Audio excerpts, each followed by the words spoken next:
Flower Stealing Master Chapter 2190 to Chapter 2263. Noticing his aggressive gaze, Madame Jean's heart skipped a beat. Senior? Did she just get out of the wolf's den and fall into the tiger's kiss? She had just witnessed how he single-handedly massacred the Mongolian ambassadors. She didn't think she could fight back. Song Qingshu suddenly frowned and looked to the side. Soon, a group of people appeared from the corner of the street. The person in the lead was wearing a cloak and his face couldn't be seen clearly. However, based on his unique attire and martial arts style, it was obvious that he was the mountain elder, Huashan. Senior, be careful. He is the Persian king of assassins. Many experts from the Western countries have died in his hands. Madame Jean hurriedly said to Song Qingshu. She wanted to take this opportunity to improve their relationship. This way, the mountain elder might not kill her because of their relationship. Bright Sword Master Fu Kalen from Goryeo? Huashan didn't continue forward. He stopped 30 feet away. This distance was a safe distance for both sides. He had obviously received the news and knew who he was. If you want to fight, then fight. What's with all the nonsense? Song Qingshu was very frustrated. The negative emotions caused by the massacre had not subsided. Right now, he just wanted to vent his anger. Fighting was obviously the best way to vent his anger. Compared to Shueiyue faction, the mountain elder wasn't easy to deal with. Shueiyue faction's martial arts were relatively simple. Observing from the side, one could always find some clues. On the other hand, the mountain elder's martial arts were complicated and strange. Every time he attacked, he would use different martial arts. This way, he wouldn't be able to target him like he did with Shueiyue faction. Unexpectedly, the mountain elder waved his hand. One of us is in the far east, and the other is in the far west. We are thousands of miles apart. We have never had any grudges or conflicts of interest. Why do we have to fight? Please. He then signaled his subordinates to make way for him. A trace of doubt flashed in Song Qingshu's eyes. He wasn't sure if the mountain elder was up to something. Would he attack from the side when he left? However, the mountain elder had already moved to the side, leaving enough distance between them. It showed that he didn't have any other plans. Thinking back to everything that had happened, Song Qingshu suddenly had a flash of inspiration. The old man in the mountain had not done his job for a few times, and now he had publicly let him go. It seemed like he was not willing to submit to the Mongolians just like that, and he had been undermining him in the dark. As the saying goes, the enemy of my enemy is my friend. Even though Song Qingshu's mind was a little muddled at the moment, he still remembered this point. Song Qingshu took Madame Jean's hand and left after giving her a deep look. Huashan, what do you mean by this? How can you let him go? A white-haired middle-aged man glared at the old man in the mountain. He was white-haired Lu Yaoji. Why do I need you to teach me how to do things? The old man replied coldly. We received a message from the little magician. Apparently, he has just come out from the guest house. We don't know how His Highness and the others are doing. How can we let them go just like that? His Highness has many masters under him, and he also has the Water Moon sect. Of course, he will be fine. The old man did not even look at him and walked to the side. You Huashan, are you planning to betray His Highness? Lu Yaoji was furious when she saw that he did not care at all. So what if I am? The old man was clearly far away, but when he finished speaking, he suddenly appeared in front of Lu Yaoji. She could even see the sinister smile at the corner of his mouth. White-haired Lu Yaoji was the protector of the Devil Palace, and she was also a devil who had run amok for decades. Her martial arts were naturally not weak. Lu Yaoji instantly took out a 4 feet and 4 inches long white jade flute from her sleeve and pointed it at the old man. The amazing thing about this flute was that when it was waved, it could produce flute notes of different heights and was unpredictable. It could cause the enemy to have the illusion of sound. The flute's holes could also use a unique technique to stimulate qi and hurt people without a trace. It was very powerful. Even if he encountered the top masters of the Central Plains, he would have no problem protecting himself with his amazing martial arts. However, he encountered Huashan, the king of assassins. Qin, the king of assassins, deliberately launched a sneak attack. How many people in the world could avoid it? Lu Yaoji screamed and clutched her chest. Her face was pale. The bone-piercing needle really lives up to its name. The old man stood with his hands behind his back. His opponent was already dead, so there was no need for him to make another move. As he made his move, the assassins under his command also made their moves. In an instant, they had slashed the throats of Lu Yaoji's subordinates. Let my wife go. Lu Yaoji used her last breath to speak. Red Beauty Hua Jiu had left to carry out another mission and was not here. Otherwise, the old man would not have been able to defeat them so easily. Even though the two of them had been practicing the art of plucking all these years and had been doing their own thing, he did not know how many times Red Beauty Hua Jiu had cheated on him. But after decades of friendship, he still could not stop worrying. That slut? The old man laughed coldly and did not deny it. Lu Yaoji immediately understood what he was thinking and cursed, Huashan, the great Khan and the demon master will avenge us. After cursing, it was as if he had used up all his strength. Very quickly, he breathed his last. At that moment, Song Qingshu did not know that so many things had happened after he left. Of course, even if he knew, he would not have cared. His whole body was restless at that moment. The night breeze carried the faint scent of roses. Song Qingshu turned to look at the woman beside him.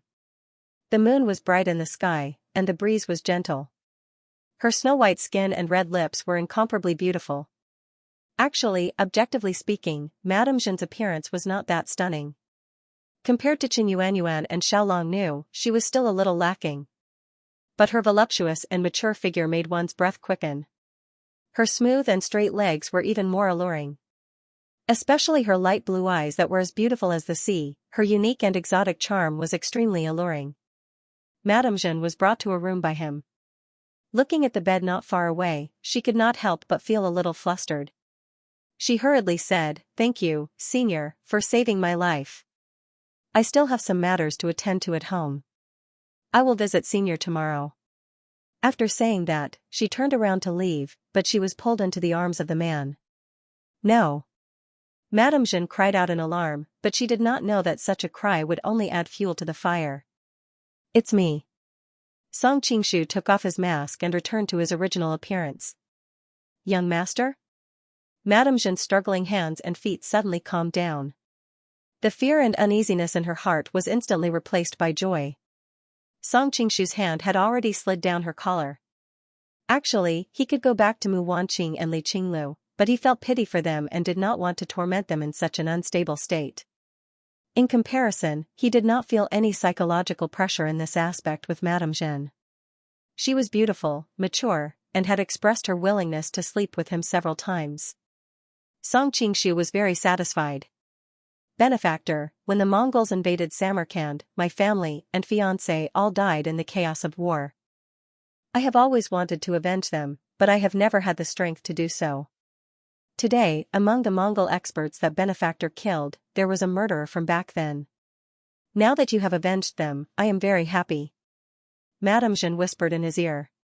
The hairpin on her head had already been taken off, and her hair was loosened. Her light blonde hair fell to her waist, making her skin look even more beautiful and fair. Song Qingshu was stunned. "You're already married?" Madame Zhen smiled charmingly.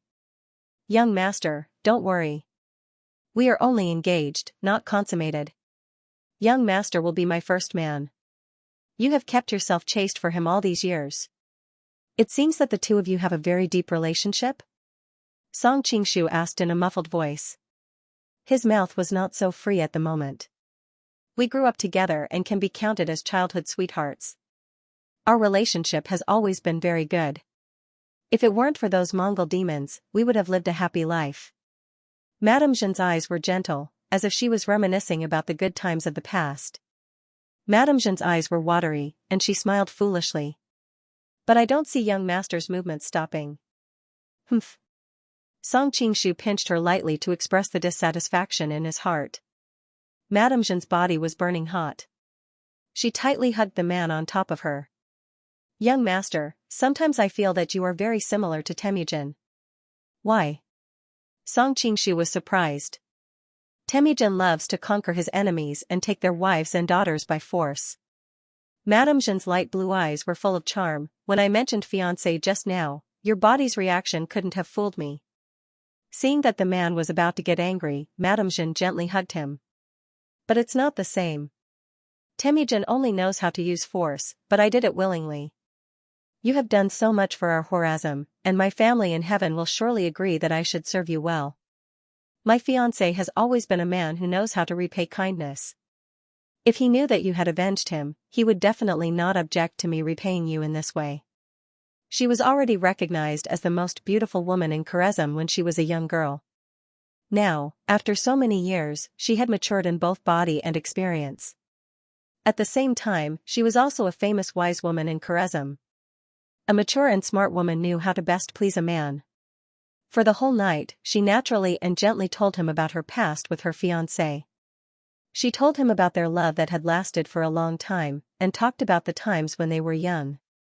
She completely satisfied the man's desire to conquer and sense of accomplishment. In the beginning, she was only using this method for her own benefit, but as she talked, she unconsciously became aroused. She could also feel the strange stimulation of both her body and mind. Song Qingshu could naturally guess what she was thinking, but he did not care. He only enjoyed her gentle flattery. At the same time, he also knew that Madame Jean's love for him was not real. It was more out of gratitude, mixed with a bit of natural worship for a strong man. But what did it matter? Android nowadays, he was already very tired. He had so many women around him, and he did not want to casually develop his true feelings. Madame Jean's attitude was the best. They were both mature men and women, and they each took what they needed. After that, there was no need to worry about responsibility. The next day, when Song Qingshu woke up, he gently drew circles on his chest with his fingers. Seeing that he had woken up, Madame Jean's pale face blushed. She smiled shyly for the first time. You are really strong. His words were like lightning. Madame Jean very gently opened her body to accept him. She smiled happily. She was very satisfied with her body's attraction to him. At the same time, she found that she seemed to be more intoxicated by his scent. The happiness she had obtained last night was more than all the happiness she had in the first half of her life combined. Even if we really got married, even if I loved my husband deeply, I would not be able to reject this man. If he beckoned with his finger, I would most likely sneak over to meet him. Thinking about how her body would turn soft when his finger touched her body, Madame Jean's face became even redder.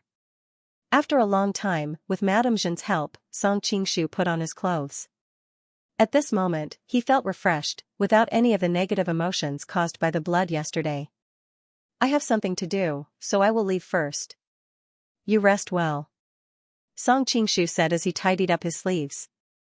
Last night, the Mongolian ambassador group had such a big incident that the entire Xingqing prefecture was probably in an uproar. Okay. Madame Jean also felt like her body was about to fall apart. At this moment, she did not have the slightest bit of strength. She just wanted to have a good sleep. When Song Qingshu walked to the door, he suddenly thought of something and said, "Oh right, don't go back to the Korzemo store. First, you don't want the Mongolians to find you again. Second, you don't want people to think of what happened last night. Yes, I will stay here from now on. I will wait for your call at any time." Madame Jean smiled sweetly.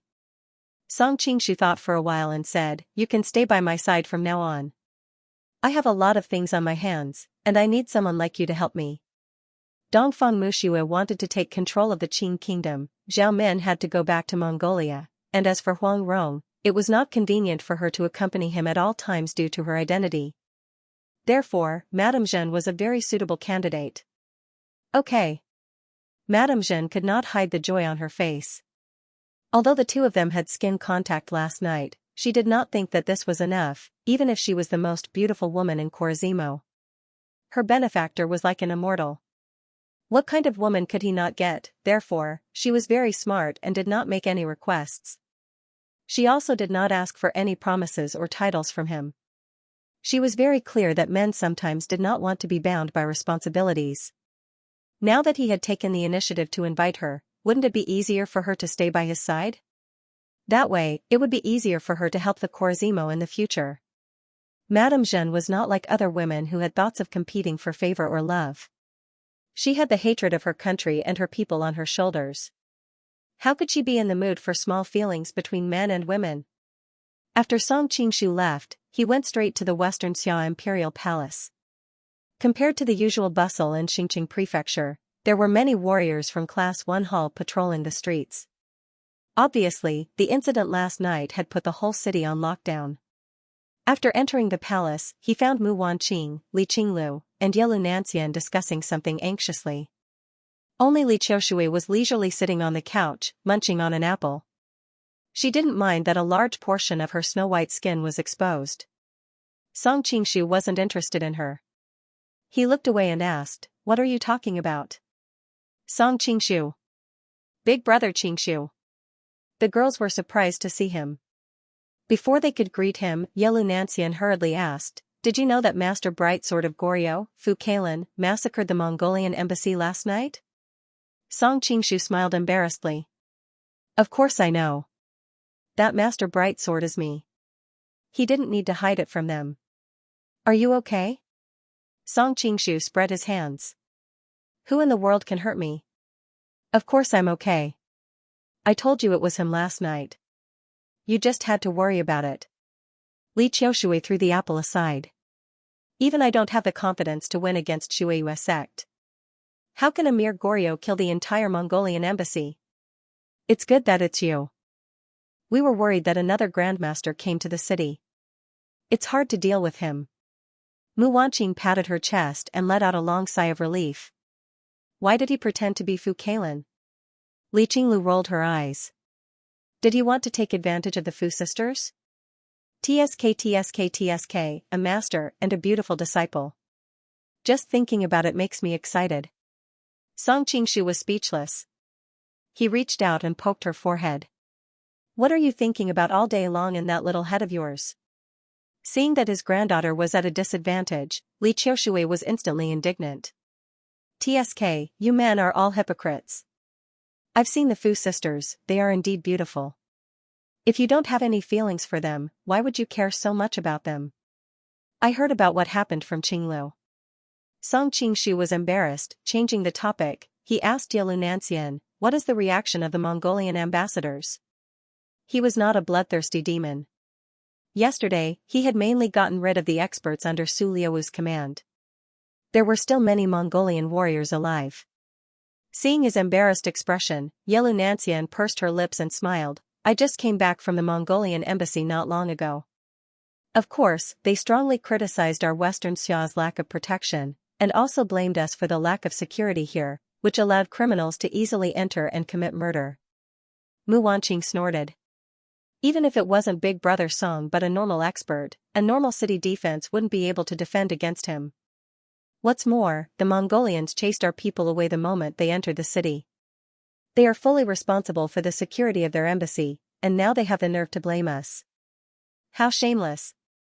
Li Qinglu ran behind her and gently rubbed her shoulder. "Big sister Mu, don't mind them. The Mongolians suffered such a thing last night, it's normal for them to complain." Yelu Nanxian said worriedly, "We killed so many of their people last night. The other experts are fine, but the little devil master Fan Yeyu is an important person in Mongolia. His teacher is the devil master Pengban. Also, Su Liu's legs were broken. The Mongolians have never suffered such a defeat. I'm worried that they will take revenge." "So be it. Those Mongolians are so arrogant that I've long since disliked them. I support you, brother Song." Li Qinglu ran to Song Qingshu's side and hugged his arm, acting coquettishly. Feeling the young and springy body of the girl, Song Qingshu's heart skipped a beat, but he didn't dare to show it in front of everyone. He quickly replied, "That's why I disguised myself as Fu Kailan. If the Mongolians want revenge, they will go to Korea. Korea is far away in the northeast, so it won't be easy for the Mongolians to take revenge." Yelu Nanxian was happy. "That's good. I will tell my subordinates not to provoke Su Liu and the others, lest they take their anger out on us." Song Qingshu suddenly exclaimed, "The Mongolian envoy suffered such a heavy loss, I thought they would return to their country. Why don't they have the slightest intention of leaving?" Yelu Nanxian was also puzzled. "We are also wondering." Song Qingshu said, Su Liu's legs are broken, how can he participate in the joust for a spouse? When the time comes, he will lose to some nameless pawns on the stage. I don't think he can afford to lose face. Li Qinglu giggled, maybe it's because he knows that I am as beautiful as a goddess, so he can't bear to give up on me? Girl, you really don't know shame. Mu Wanqing and Yelu Nanxian couldn't help but laugh, and very quickly, they started to quarrel. Song Qingshu fell into deep thought. What was Su Liu doing here? Suddenly, a eunuch came to report. After hearing it, Yelu Nanxian came back with a strange expression. People from the Hui division came to visit the Fu sisters. Hui division? Song Qingshu was surprised. Korea and the Hui division were separated in the east and west. After coming to Western Xia, the Fu sisters had never interacted with the Hui division, so why did they come to visit? The people who came are Hua Qingtong and Hua Ai, Qin Jialua, and Yang Shao of the Ming dynasty. Yelu Nanxian continued. I remember now. Li Qiushui nodded, I think I saw this Miss Hua at Mount Beating Drum before. She is indeed quite beautiful, and I heard that she is the fiancée of the Ming dynasty's leader, Zhang Wuji. Little Song, I heard that you don't get along with Zhang, why don't you take this opportunity to win his fiancée over? Song Qingshu was speechless. This Li Qiushui was really a person who wished for the world to be in chaos, and his head was full of such evil thoughts. Also, why did the name Little Song sound so strange? Li Qinglu, Mu Wanqing, and Yelu Nanxian looked at him suspiciously at the same time, as if they felt that this situation was very likely to happen. At this time, Hua Qingtong, who was being led by a palace maid into the palace, looked excited. She did not expect that the arrogant Mongolians would suffer such a heavy blow overnight. These years, the Mongolians had put too much pressure on them, and many of their clansmen were very pessimistic about the future. Now that she saw that the Mongolians would also lose and die, how could she not be happy? Once she knew that the person who attacked last night was Master Brightsword of Korea, she immediately set off to visit the Fu sisters and form a good relationship with Korea. It would be even better if she could see Fu Kailan. At this time, her brother, Hua Ai, was looking around in the palace and could not help but mutter to himself, I wonder if I will have the chance to see that Princess Xianxia. I have always heard people say that she is as beautiful as a fairy. Hua Qingtong secretly frowned, thinking that her brother really did not know what was important. At this time, he only knew how to care about women. Besides, no matter how beautiful that Princess Xianxia was, could she be more beautiful than her younger sister, Casli? Seeing her brother like this, she felt even more regretful that she was not a man. Which man could do more things and lead his clansmen to victory more easily? As if sensing her gloominess, Yang Shao, who was at the side, spoke up to dispel the heavy atmosphere. That Master Fu's martial arts are a little too high. The Mongolians have many experts under them, and their defenses are very strict. Even if our leader came personally, I'm afraid he would not be able to achieve such a result. Qin Jialua also nodded repeatedly. Indeed, Fu Kailan's martial arts are like a ghost or a god. I did not expect a mere Korea to have such an expert. Hua Qingtong could not help but look at Yang Shao. Emissary Yang, where exactly did Zhang Wuji go? Why haven't we heard any news of him for the past half a year? Yang Shao replied in a deep voice, the leader must have something important to deal with. After he is done, he will come back to see you. Now, it was announced that Zhang Wuji was in seclusion, but this kind of nonsense would definitely not be able to fool an intelligent woman like Hua Qingtong. I hope so, Hua Qingtong said calmly. It was not because she missed the other party, but because she was worried about the future of the alliance between the Woodtable Luan tribe and the Ming dynasty. After all, the Mongolian Western expedition had ended, and they were preparing to attack the east. The Hui tribe was the first to bear the brunt of the attack, and the pressure they were under could be imagined. The Fu sisters were arranged to stay in a side courtyard in the palace. They had not expected the people from the Woodtable Luan tribe to visit them, but now that they were alone and needed to borrow the strength of other factions to deal with the Mongolians, they naturally would not reject the olive branch they had thrown at them. Fu Junyi and Fu Junyu were extremely beautiful, but because of their heavy injuries, they looked pale and weak. This did not affect their beauty at all, and instead made them look even more pitiful. When Hua Ai came in and saw them, his eyes were fixed on them. Even Qin Jialua, who had always thought of himself as a gentleman, could not help but take a few more glances. Hu Qingtong saw all of this and her face heated up. She somewhat regretted bringing her brother here, but her brother was the true successor of the Wood Table Luan tribe.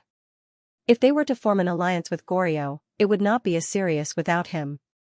Worried that she would make the other party unhappy, Hu Qingtong hurriedly showed concern for the sisters' injuries. Both sides exchanged friendly and polite greetings, and when they felt that the time was right, they spoke of their intentions. Alliance? The sisters looked at each other and saw the confusion in each other's eyes. Right now, only the two of us are left in the Goryeo envoy. Even the crown prince's whereabouts are unknown. Why do you want to form an alliance with us? They were not blinded by the sudden pie in the sky. You two ladies still don't know? Hu Qingtong was very surprised. Last night, your master killed his way into the Mongolian embassy. She briefly described what had happened last night. Master? The sisters were arranged to recuperate in the palace and naturally lost their channels of communication. Yelu Nanxian and the others did not tell them what had happened last night. Master Fu's swordsmanship is divine. Even the experts under Su Liawu were not his match. It is truly admirable, Xianxia praised sincerely. Hearing their description, Fu Jinyu opened her mouth to say something, but her sister secretly pulled on her sleeve, so she didn't say anything in the end. Fu Jinyu did not immediately agree to Hu Qingtong's proposal to form an alliance. After all, with their status, they could not make the decision for Korea on such a major issue. In addition, Korea's biggest enemy had always been Japan. She did not want to completely offend the strongest country on the mainland, Mongolia, because of an alliance with the Wooden Table Luan tribe. Hu Qingtong was not in a hurry. After all he needed was a gesture. As for the details of the alliance, he could send a messenger to follow up on it in the future. After Hu Qingtong and the others left, Song Qingshu appeared in front of the Fu sisters. At this time, he had already restored his appearance of Jiao Baoyu. Seeing his arrival, Fu Jinyu was very surprised. Baoyu. Fu Junyi, on the other hand, was much more reserved. You're here. Song Qingshu nodded. How are your injuries? The medicine you gave me is very useful, and it's not a fatal injury. I'll be fine after a few days of rest. Fu Junyi replied with a smile. By the way, did something happen with the Mongolian ambassadors last night? Fu Junyi, who had always been calm, did not dare to easily believe what Hu Qingtong and the others said. She needed to seek confirmation from Song Qingshu. Yes, your master single-handedly challenged such a huge Mongolian embassy. Song Qingshu thought to himself, I did it, how could I not know? Fu Junyi gently covered her chest and sat down. The injuries on her body still made her a little weak.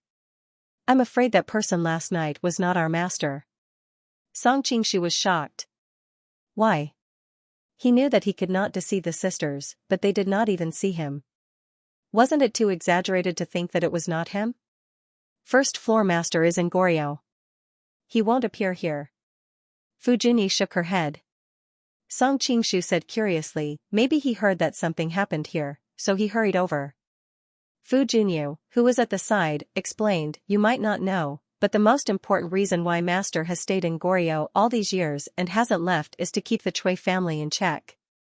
Chuiyu has already grasped half of the power in Goryeo, so it's easy for him to change the dynasty. It's because of master's checks and balances that he doesn't dare to make a move. If master leaves, Goryeo will probably change within a few days. So unless Goryeo is on the brink of life and death, master will never leave Goryeo. Not to mention that only the ambassadors were killed and the crown prince went missing. Even if we and the crown prince were killed, master would not come here. Song Qingshu suddenly realized that he was not from Korea after all, so he did not know that they had such a complicated internal relationship. That person is not your master, you better keep it to yourself, Song Qingshu said after thinking for a while. Why? Fu Junyu looked confused. First of all, that person's martial arts is very strong. Even so many Mongolians were killed by him. Since he pretended to be Master Fu, he must have his reasons. If you come out and expose him, I'm afraid it will be disadvantageous. Song Qingshu considered his words, what's more, that person helped Korea get revenge. Maybe you will need his help to find the whereabouts of your crown prince. Fu Junyi nodded in agreement, you're right. That person's motive is unknown, and his martial arts are very high. Let's see what happens first. Song Qingshu finally heaved a sigh of relief. If these two people did not come out to question, Fu Kailan's identity would be impeccable. As for letting Korea take the blame, he would have to pay a certain price for avenging them and finding the crown prince for them. At this moment, a palace maid suddenly came to report that Galdan had brought people to see them. Galdan?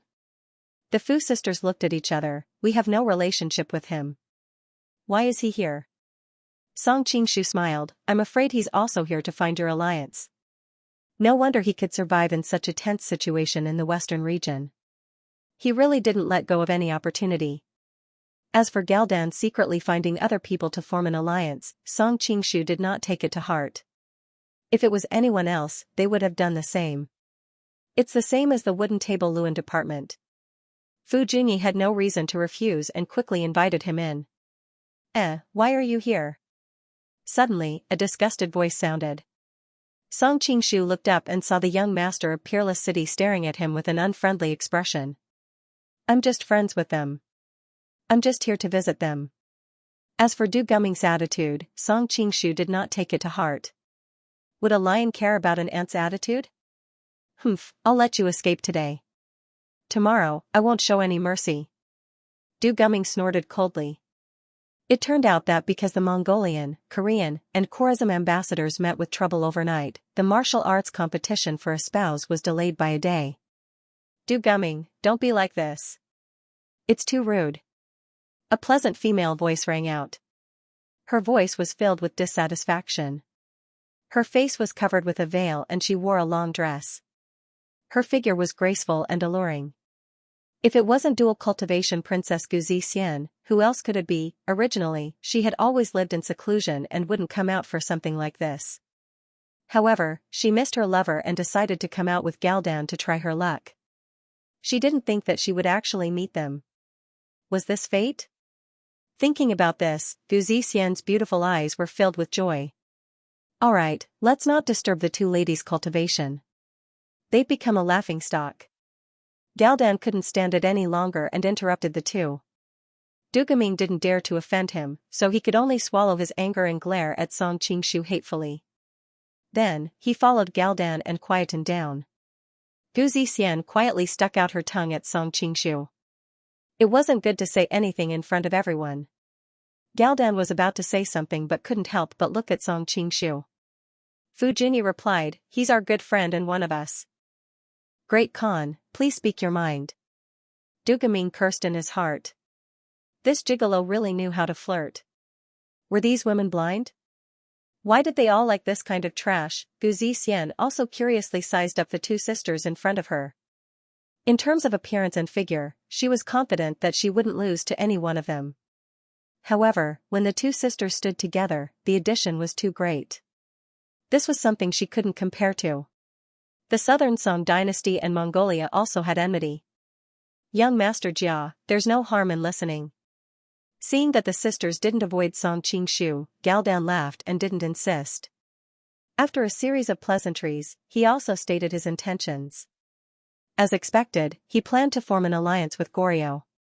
With Hu Qingtong's previous experience, the Fu sisters were more at ease. They didn't immediately agree, but they didn't rush to refuse either. They only said that everything needed to be decided by the monarch. Galdan also didn't insist. He expressed enough goodwill to Goryeo to lay a solid foundation for the alliance in the future. After a few more words of greeting, he had his subordinates put down the gifts and took his leave. When Du Gumming passed by Song Qingshu, he stopped for a moment and said coldly, "Brat, wait for me tomorrow." Song Qingshu shrugged and didn't comment. Du Gumming snorted and left in a huff. Gu Zixian purposely fell behind and said to him apologetically, "I'm sorry, I've caused you trouble." Song Qingshu smiled and said, "How can you be blamed for this? Beautiful women always meant trouble. While enjoying beautiful women, one had to bear the trouble that came along with it." Gu Zixian hesitated for a moment, then quickly said, "Don't worry, I'll think of a way for tomorrow's competition." Naturally, she wasn't worried that Song Qingshu wouldn't be able to defeat Du Gumming.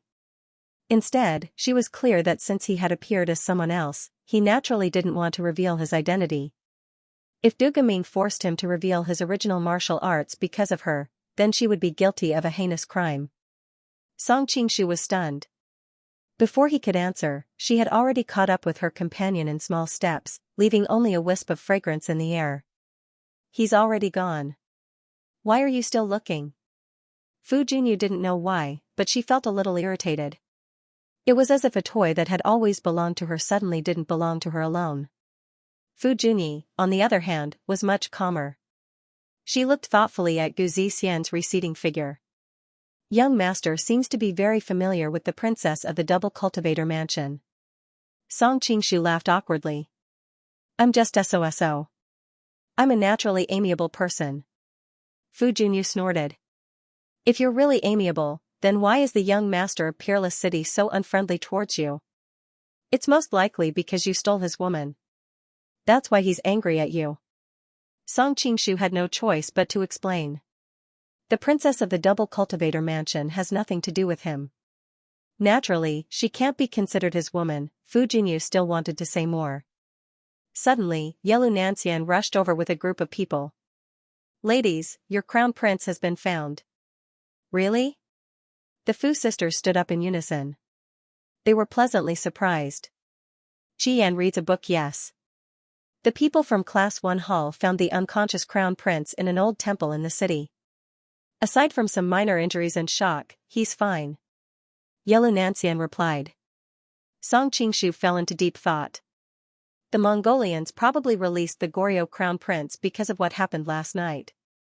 They wanted to prevent Fu Kailan from going crazy and coming to them again. However, the Mongolians couldn't show weakness in public. Thus, they quietly released the crown prince and let the people from Class 1 Hall find him. This way, they could appease Fu Kailan and not leave behind any evidence. The Fu sisters immediately requested to visit the crown prince. Yelu Nanxian didn't stop them. The group of people went to see the crown prince of Goryeo. He was in a state of panic. Seeing the Fu sisters, he hurriedly shouted, "Hurry and send me back to Goryeo. I don't want to stay here anymore." Yes, we'll bring the crown prince back as soon as possible. Fu Junyu sighed. The crown prince must have been scared out of his wits these past few days. Song Qingshu said in a low voice, "You're both injured. If you leave now and you run into some bad people, you won't be able to protect the crown prince." The Fu sisters frowned. They knew that he was speaking the truth. However, the crown prince had already given the order. They couldn't refuse. Yelu Nanxian could see their dilemma. She walked up to the crown prince and said, "Crown prince, the situation is chaotic now. Those bad people might ambush you along the way. It's better for you to rest and recover first. At the same time, wait for your kingdom to send people to receive you.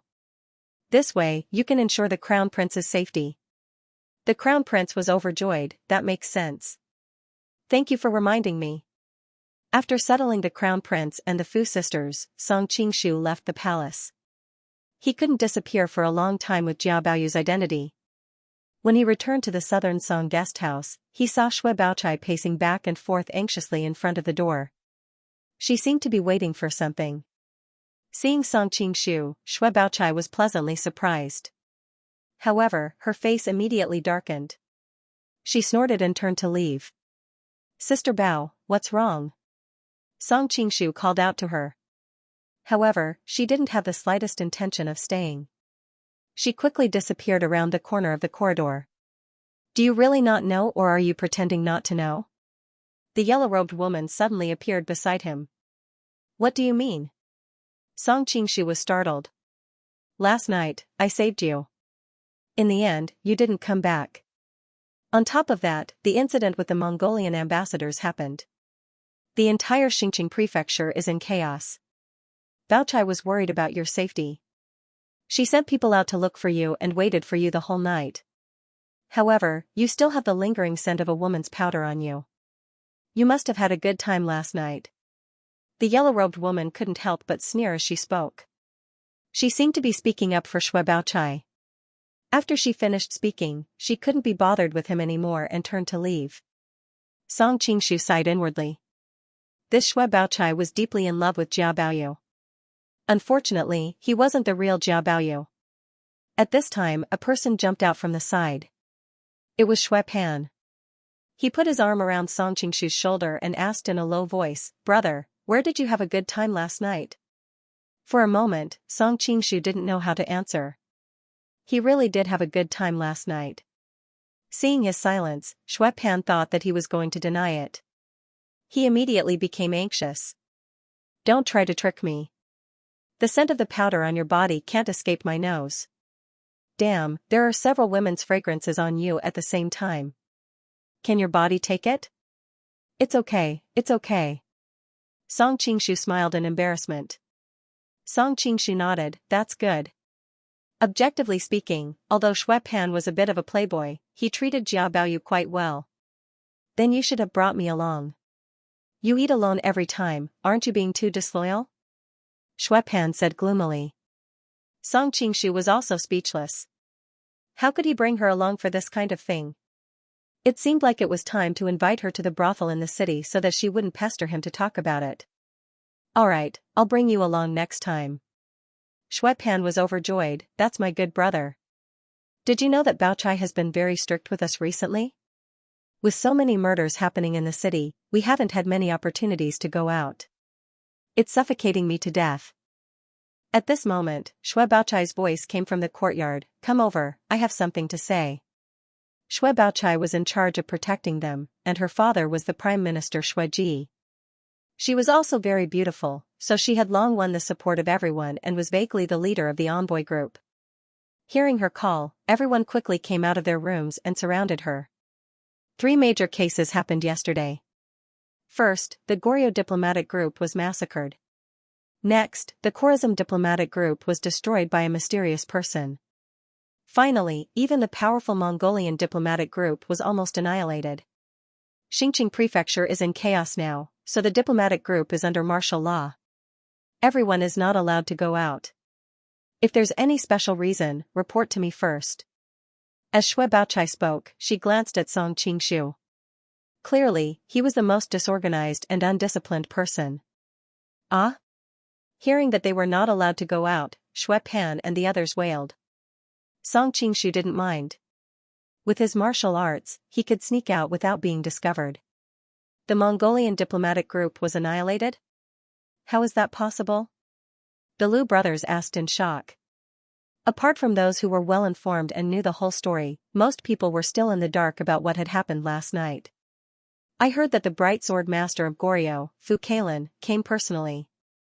Shui Baochai gave them a summary of the information. The Mongolians have many experts. Even the Mongolian diplomatic group was annihilated. Yes, Zalandan from Khorasan participated in the contest for a spouse before and easily defeated 3 people in the group. His martial arts seems to be not weak. I didn't expect him to be killed by a mysterious man. The Fu sisters from Korea are also very good at martial arts, but they were also wiped out. A group of people began to discuss what happened last night. They were really frightened. How could women and fun be more important than their lives? Shui Baochai took the opportunity to pull the girl in yellow and asked, "Sister Yang, how high do you think Fu Kailan's kung fu is?" The lady in yellow had a worried look on her face. "I've seen the Shuiwei Grand Master in action. Her martial arts are so high that it's rare to find someone like her in this world. The Mongolian ambassadors have someone like her in charge, and with the help of the other masters, they still couldn't stop Fu Kailan. Thinking about it, I'm afraid that his martial arts are not inferior to my master's." Not inferior to Mr. Yan Shan? Shui Baochai was shocked. One had to know that Huang Chang was a universally recognized great grandmaster. While they were discussing, Shui Pan ran over to LV Shishing and said, "Although this isn't good news for the rest of us, it's like great luck for you." LV Shishing frowned, "What do you mean? Didn't you have to face Su Liuwu after the group was formed? Originally, you had no chance at all, but now that he's heavily injured, you won without even fighting. If this isn't great luck, then what is?" Shui Pan's tone was filled with jealousy and envy. His next opponent wouldn't be so easy to deal with. Normally, when the LV brothers heard Shui Pan's taunts, they would most likely start arguing with him. However, when they heard this news, their eyes lit up and they looked at each other. The 2 brothers thought of the same idea. Bookroom report, the young master of the Jin kingdom has arrived, a guard hurriedly ran in to report. What is he doing here? Shui Baochai and the lady in yellow frowned. The people of Song naturally didn't have a good impression of the Jin people. I think he said he wants to see young Master Jia, the guard replied. Song Qingshu was worried that the two girls would refuse, so he hurriedly ran out. I'll be right back. Seeing him rush out eagerly, Shui Baochai stamped her feet, feeling very annoyed. The yellow-robed woman suddenly said, Miss Shui, don't you feel that Jia Baoyu is a little different from before? Shui Baochai's heart skipped a beat. What's different? The lady in yellow thought for a moment, then said, although I've heard that he's very popular with women, most of them are the daughters of the Grand View Garden who don't take a step outside. However, this time, when he came to Xinjiang Prefecture, all the women he met were extraordinary and knowledgeable women, but they all treated him differently. His luck with women is a bit too good. Shui Baochai bit her lip. In fact, she had also noticed that Jia Baoyu was acting strangely. She thought about the subordinate she had sent to Hunan to seek confirmation from Song Xiai and thought to herself, I'll know the truth soon. Song Qingshu ran to the gate and found Wanyan Zhongjia leisurely fanning herself. She had red lips and white teeth and was exceptionally beautiful. Now that she was dressed as a man, she looked incomparably handsome, attracting the attention of countless passing women. Seeing him come out, Wanyan Zhongjia said with a faint smile, I thought that Miss Shui didn't want to let you out. Song Qingshu's face heated up. Zhongjia, why are you looking for me so early in the morning? Wanyan Zhongjia looked around to make sure it was safe, then moved closer to him and whispered, were you the one who massacred the Mongolian ambassadors last night? Song Qingshu nodded, I still can't hide it from you. Wanyan Zhongjia was well aware of his martial arts and knew how to disguise himself, so it wasn't difficult for him to guess Fu Kailan's true identity. Brother Qingshu, you're amazing. Wanyan Zhongjia was so excited that she jumped into his arms. Feeling the softness of the girl's body, Song Qingshu's heart skipped a beat. He looked back at the gate with a guilty conscience. Seeing that no one was paying attention to them, he heaved a sigh of relief and said, you're a big girl now, so you should pay attention to your image. As he spoke, he put her down. Wanyan Zhongjia pouted and said, I don't act like this in front of other people. I only act like this to you. Besides, the Mongolians have killed many of our Jin soldiers over the years. I'm happy to know that you taught them a lesson. Oh, there's one more thing I need to tell you. After Madame Zhen's injuries were almost healed, she went back to pretend to be Zalandan. In the end, something happened to the Khorazm ambassadors last night. By the time we got there, it was already too late. Madame Zhen was missing. Wanyan Zhongjia lowered her head like a child who had done something wrong. It was rare to see her like this. Song Qingshu smiled and stroked her hair, saying, don't blame yourself. This has nothing to do with you. Moreover, Madame Zhen is safe and sound. I've already rescued her. No wonder you caused such a ruckus at the Mongolian embassy last night, Wanyan Zhongjia said quietly. Is she really that important to you? What are you thinking? Song Qingshu said snappily, the Mongolians have always been arrogant and despotic. I've wanted to teach them a lesson for a long time. Madame Zhen's incident was the last straw that broke the camel's back. That's good. Hearing this, the girl's worry instantly turned into joy. At the encampment Wang Baobao was at, he was extremely shocked when he heard this news. After confirming the casualties on Su Liawu's side, and learning that even Su Liawu's leg had been broken, he couldn't help but laugh 3 times towards the sky, and then brought over a jar of wine to drink to his heart's content. After all, that person could destroy Su Liawu, so he could also kill him. Even though he had always been confident, he also knew his own limits. Even though he was not afraid of Su Liawu and the others, he could not defeat them. Both sides were evenly matched. Therefore, he immediately sent out his subordinates to search for Fu Kailan's whereabouts, lest he suddenly ambushed them.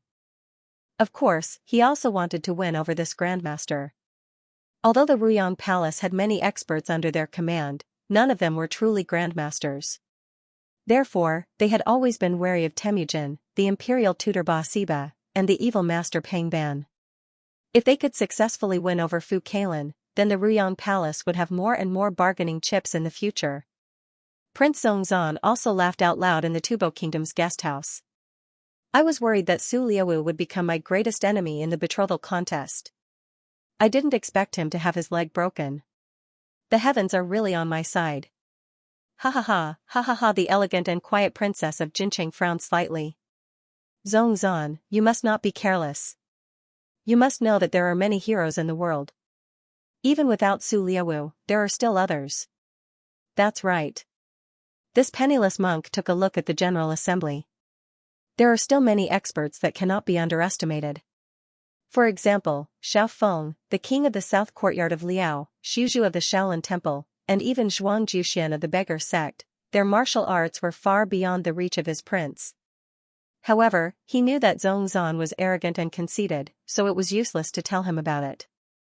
Instead, it would easily provoke Zongzan, so he did not say it directly. In any case, the martial arts test was only one aspect of the betrothal contest. There was still the literary test after that.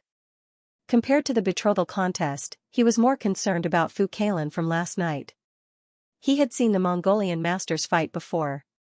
Even though he was confident that he was not weaker than any of them, Jiao Maji also knew that he would not be able to defeat so many Mongolian masters by himself. Could it be that Korea's master Brightsword was much stronger than him? Jiao Maji had always been crazy about martial arts. Whenever he thought that his martial arts were not as good as others, he would feel quite unhappy. Mother and the farsighted king are right. I will definitely treat him carefully in the future. Since both of them had said this, Zongzan could not argue back. He could only bow while his mouth did not match his heart.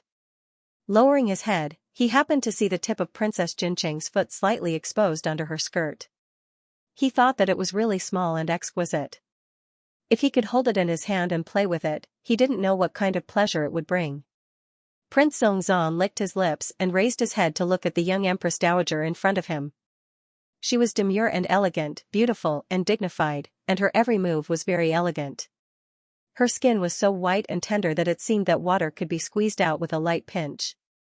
She was completely different from the dark skin of ordinary Tubo women, giving him a strange attraction. No wonder Zampu dotes on her so much these years, but Zampu's body is about to fail. Once Benwang inherits Zampu's position, he must take this woman into his room and dote on her. Thinking of his fat self, Prince Zongzan suddenly felt that he couldn't wait for Zampu to die. Seeming to notice something, Princess Jinqing uncomfortably retracted the 3-inch golden lotus under her skirt. I'm a little tired, I'll go back to my room to rest. She was not used to Prince Zongzan's extremely aggressive eyes, but she had no choice. Having been in Tubo for so many years, she more or less knew their customs. Like many nomadic tribes, because women and population were scarce resources, after the father died, the son could inherit all the concubines of the father except the biological mother. After the elder brother died, the younger brother could even inherit the sister-in-law. When she first learned about this custom that went against the moral principles, the princess of the southern Song dynasty, who came from a place where etiquette prevailed, was very shocked. She felt that she could not stand all of this, but what could a weak woman like her do? The only thing she could do now was to pray that Zampu could live a few more years. Unfortunately, Zampu was old and close to the end of his life. What effect could her prayers have? In the early years, Prince Zongzan still had some scruples, but in the past 2 years, his eyes had become more and more unbridled, and Wuji was afraid. Thinking of her miserable fate in the future, Princess Jinqing felt sad from the bottom of her heart, but she could do nothing about it. She could only hide in the quilt and cry secretly in the dead of night. At this time, in the guest house of Siluo, on the other side of the city, after receiving the report of Prince Zongzan's joy, Siluo sneered. Mud can't help a wall, it's not even worth mentioning. Beside him, the national master Li Lizuan said with a smile, Great Khan, the more useless this Zongzan is, the more advantageous it is for us. If he is wise and powerful, how can we have the chance to counterattack Tubo? That's true. Siluo was overjoyed. Last night, Mongolia suffered a great disaster, which proves that they are not as invincible as imagined. After I take over Tubo, I can integrate the resources of Tubo and Qinghai, and it will be enough to compete with Mongolia. Li Lizuan said, last night, Goryeo, Khwarezmi, and Mongolian guesthouses were attacked one after another. Now Xinjiang Prefecture can be said to be in a mess. It's a good opportunity to fish in troubled waters. The plan against Zhongzhan and Jincheng Princess can also be implemented. Ceciliuo also smiled strangely. Everything depends on the national master. Not everyone was happy about what happened to the Mongolian ambassadors last night. In the guesthouse of Dongying, Hidekatsu was panicking. He paced back and forth in the room like an ant on a hot pan. Oh no, even so many Mongolian masters were killed. Won't we be even more powerless to fight against Fu Kailan? He knew that the reason why Mongolia attacked the Goryeo ambassadors was because of the deal he made. In the end, he was the main culprit. Moreover, the murderer of those murders in Goryeo was a Dongying man. How could Fu Kailan let him go? That Fu Kailan may not be invincible in the world. If he comes, I want to have a good fight with him. Miyamoto Musashi's dispirited eyes were shining with a strange light. Temple Street nonsense. Shueiyue sect is the third strongest master in Dongying, second only to the Two Sword Saints. Can you defeat him? Fu Kailan defeated him easily. Hidekatsu snorted coldly. Shueiyue sect is the third strongest master in Dongying? I don't admit it. Miyamoto Musashi asked the young man who looked like a rich man beside him, do you admit it? He is indeed the third strongest in the hearts of most Dongying people. The first half of Sasaki Kojiro's words made Miyamoto Musashi raise his eyebrows, but then he said, but he hasn't fought with me. I don't think he can defeat me. Miyamoto Musashi clapped his hands. That's it. We have two masters who are not inferior to Shueiyue sect. Fu Kailan won't be good even if he comes. However, although he was confident, he was not arrogant. Although he didn't think that Shueiyue sect's martial arts were better than his, he also didn't think that his martial arts were far better than Shueiyue sect's. Since Fu Kailan could easily defeat Shueiyue sect, then Fu Kailan's martial arts were most likely higher than his, so he didn't hesitate to think of joining forces with Sasaki Kojiro. Sasaki Kojiro nodded. He obviously thought the same. Although he had a personal grudge with Miyamoto Musashi, it was more important to resist the enemy in the face of a strong enemy. In the residence of the Qing Kingdom's diplomatic corps, Nailan Rongrua was warning the girl in front of her, Dark Cloud Pearl, you should also know that our respective families have lost power in the country, so this time the emperor didn't assign any masters to us, so that Goryeo could bully us. But so many masters of Goryeo were slaughtered. Now the city is very chaotic. We should try not to go out on ordinary days, lest we get into trouble. Oh, the girl murmured absent-mindedly, but her mind was full of the situation when her big brother saved her. After they parted a few days ago, they hadn't seen each other again. She didn't know where to find him. In the Dali Hotel, Zhu Danshan was also giving the same warning, Prince, now the city is very chaotic. You'd better be careful. It's better not to go out on the street. Although Duan Yu's six-pulse magic sword was powerful, his martial arts foundation was too poor. In addition, the sword chi was sometimes not effective. If he met a real master, he would be easily controlled. Oh. Duan Yu replied weakly, leaning on the table. At this time, his mind was full of the fairy sister's frown and smile. By the way, Prince, you'd better visit Miss Mu when you have time. Zhu Danshan continued. Wanqing? Duan Yu was surprised, she is now the Empress of Xianxia. I'm afraid it's not appropriate for me to visit her.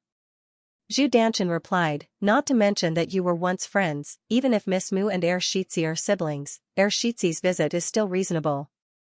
Presumably, Miss Mu will not refuse. After entering the palace, see if there is an opportunity to see Princess Xianxuan. If you can win her favor in advance, that would be the best. I will have to ask Miss Mu to help me in this matter. Hearing his utilitarian words, Duan Yu immediately felt disgusted. When he was about to refuse, he suddenly thought of something and asked in surprise, does that fairy sister also live in the palace? Zhu Danshan frowned and wanted to comfort him. But when he saw the joy on his face, he didn't say anything. As the old princess of Xianxia, she naturally lives in the palace. That's good. Let's go to the palace together to see Wanqing. Duan Yu seemed to be on steroids. At this time, Yeluqi of Liao was asking Xiao Feng about Fu Kailan's martial arts last night. They had fought with the old man in the mountain and knew the strength of the masters under the command of the Mongolian army. They didn't expect that they would be so easily defeated by Fu Kailan. They were the most shocked. The martial arts of the Shui Great Master is very high. I'm afraid it will be difficult for me to defeat him in the arena. Of course, I should be able to defeat him in a life-and-death fight, but it will definitely not be as easy as Fu Kailan. Is there really such a terrible martial arts master in Goryeo? Xiao Feng was lost in thought. Yeluqi said, I have inquired about it. The old man in the mountain and the others were not in the Mongolian army last night. Xiao Feng breathed a sigh of relief, that's good. Otherwise, if Fu Kailan could massacre the Mongolian army under the joint efforts of the old man and the Shui Great Master, I'm afraid it is not an exaggeration to call him the world's #1. On the other side of the Shaolin Temple, Shuzhu also fell into the same doubt, is Fu Kailan's martial arts really that high? He believed that if he were in Shaolin's shoes, he would never be able to do all that. In the entire Shaolin Temple, perhaps only the nameless holy monk had this ability. Shuzhu, you don't have to worry too much. We have no grudges with Goryeo. No matter how high Fu Kailan's martial arts is, it doesn't matter to us. On the contrary, Suliwa's legs are broken. This time, you have one less strong opponent in this marriage contest, Xianxia of the Commandment Yard said. Ba. Fangxing, who was next to him, called out the name of Buddha. The Mongolian embassy has been hit hard, and the prince has also been injured. I'm afraid the world will be in chaos, and I don't know how many people will lose their homes. Moreover, I feel that it is a little inappropriate for Shuzhu to return to secular life and participate in the marriage contest. Kongwen, who was the leader, said, junior brother, we have no choice but to do this for the people of the world. As the saying goes, if I don't go to hell, who will? The various powers in Xinjiang prefecture were in an uproar. Just like that, another day passed. The postponed competition was finally held again. Because Song Qingshu was the last to fight on the first day, it was his turn to fight first. Because he didn't return home for a few nights, Shui Baochai was extremely dissatisfied with him and ignored him completely. When they reached the arena, Song Qingshu finally found a chance to talk to her. Sister Bao, why didn't you give me special treatment this time and teach me some techniques to fight later? Shui Baochai rolled her eyes. Remember to admit defeat later, otherwise you'll be beaten to death. Song Qingshu's face was gloomy. Is there anyone who cheers like you? Shui Baochai hesitated for a moment, but in the end, she still couldn't bear it. She patiently explained, the previous opponents in the group matches weren't strong, so it was useful for me to target their martial arts with special training. This young master of Peerless City, I've specially seen him fight in the group matches.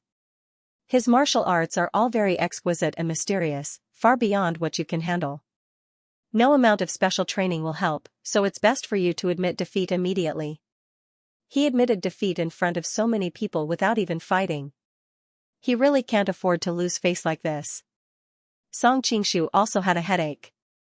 Although Du Gaming wasn't a top-notch expert, he was well-versed in martial arts. In front of so many people, it wouldn't be easy for Song Qingshu to defeat him without exposing his martial arts. Are you really stupid or are you pretending to be? Shui Baochai suddenly got angry. What's wrong? Seeing that she got angry for no reason, Song Qingshu was confused. Shui Baochai glared at him hatefully and replied, You've been flirting with his fiancée all this time, which man can withstand such provocation? Looking at Du Gaming's stance, it's obvious that he's going to kill you later. Because this is the arena, as long as he tries to shirk responsibility, we won't be able to hold him responsible. If you don't admit defeat immediately, he might just kill you. You won't even be able to keep your life, so why would you care about embarrassing yourself? Song Qingshu smiled awkwardly. The dual cultivation princess isn't his fiancée, I can't be bothered with you. Shui Baochai immediately turned around and left. She sat on her seat with her mouth puffed up.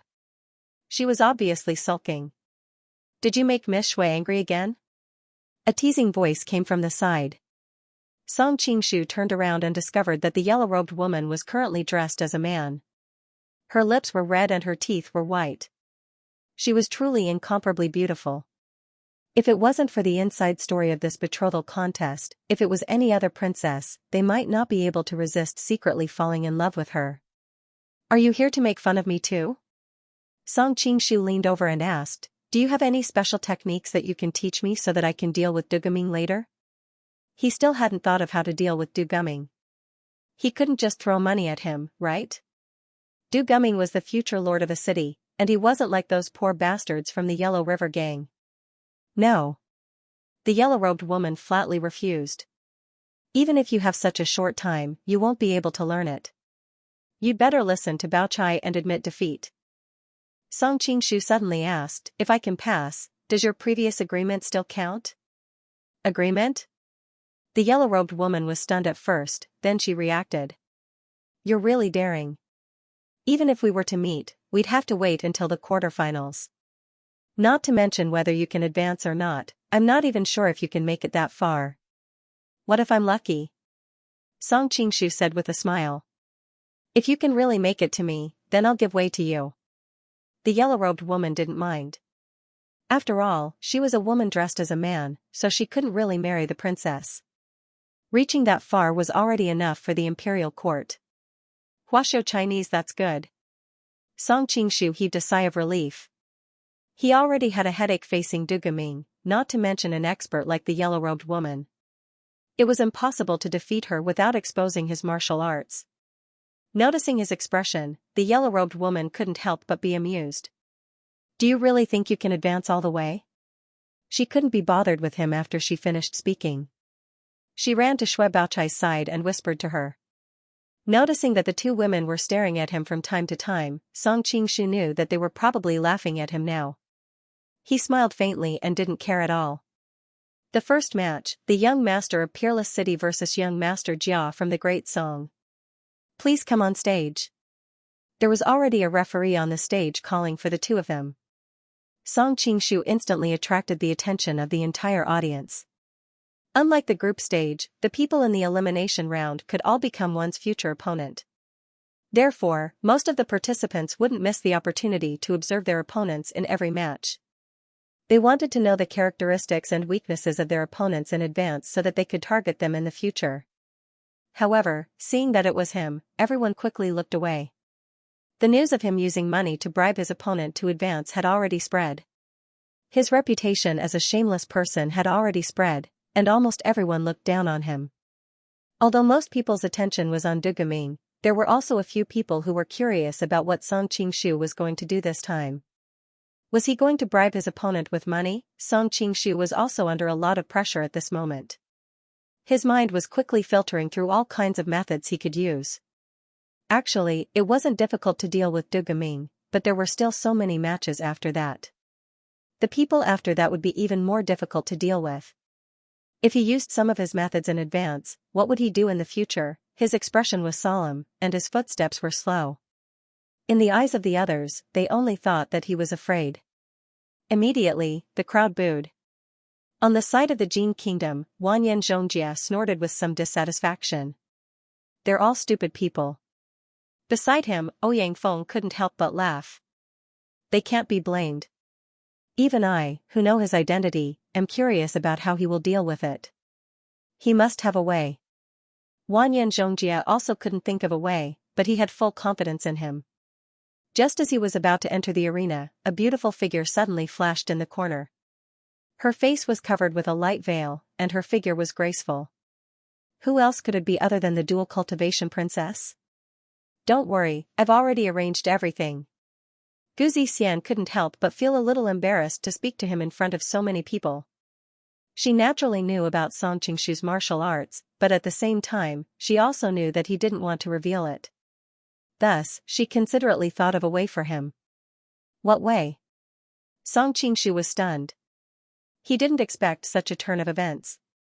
Gu Zixian was about to reply when Du Guoming's angry voice sounded from the arena. Surname Jia, are you going to come up or not? If you continue to be so wishy-washy, I'll take it that you've forfeited. At this moment, Du Guoming's eyes were about to spit fire. He never thought that in front of so many people, his fiancée would run over and whisper to someone else. Feeling the gazes of the others, he seemed to be full of mockery and contempt. Originally, he was still a little hesitant.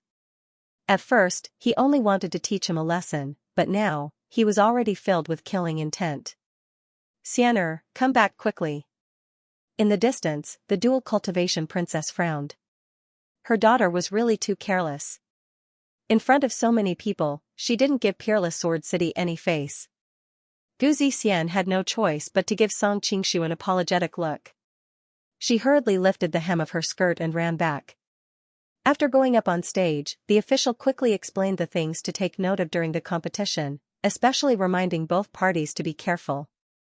If there were any unnecessary injuries or deaths, the other party would be disqualified. Of course, I will be merciful, Du Gaming said in front of the official. Du Gaming said this in front of the official. After the official retreated to the side, he approached Song Qingshu and said, "Rascal, are you going to die today?" Feeling his opponent's murderous intent, Song Qingshu frowned. "You plan to kill me? If you do that, you will also be disqualified." "So what if I'm disqualified?" Du Gaming's face was a little sinister. He had participated in this competition to join in on the fun and protect Galdan. He didn't really plan on marrying the princess. Although the princess was said to be as beautiful as a fairy, no one had seen her with their own eyes. No matter how beautiful she was, she couldn't compare to Gu Zixian from the dual cultivation house. He wouldn't risk losing his fiancée to pursue some princess. Song Qingshu had a headache. The other party wanted to kill him, which made it even more difficult to deal with. "Are you guys still going to fight?" Seeing that the two of them didn't fight but instead gathered together and whispered, the audience was instantly dissatisfied. "That's right, if you're not going to fight, come down quickly. The people behind are still waiting." Hearing the crowd's excitement, the judge on the side also felt a lot of pressure. He wiped the sweat off his forehead. "The two of you can start." "Okay." A sinister smile flashed across Du Gaming's face. As soon as he said the word "good," he kicked the other party's chest. Seeing the other party retreat with a scream, he felt a sense of satisfaction in his heart. "Who asked you to flirt with the princess all day long? Today, I won't let this matter rest so easily. I'll make him embarrass himself in front of everyone and let Gu Zixian see just how much of a coward this man is." With Song Qingshu's martial arts, Du Gaming naturally wouldn't be able to kick him. Before his feet even touched Song Qingshu's chest, Song Qingshu had already fallen backwards. In everyone's eyes, it looked like he had been kicked. This Du Gaming is too ruthless. Seeing this scene, Shui Baochai couldn't help but sit up straight. "Didn't you say you wouldn't care about him?" the yellow-robed woman teased. "I told him to admit defeat as soon as he got on the stage, but he didn't listen."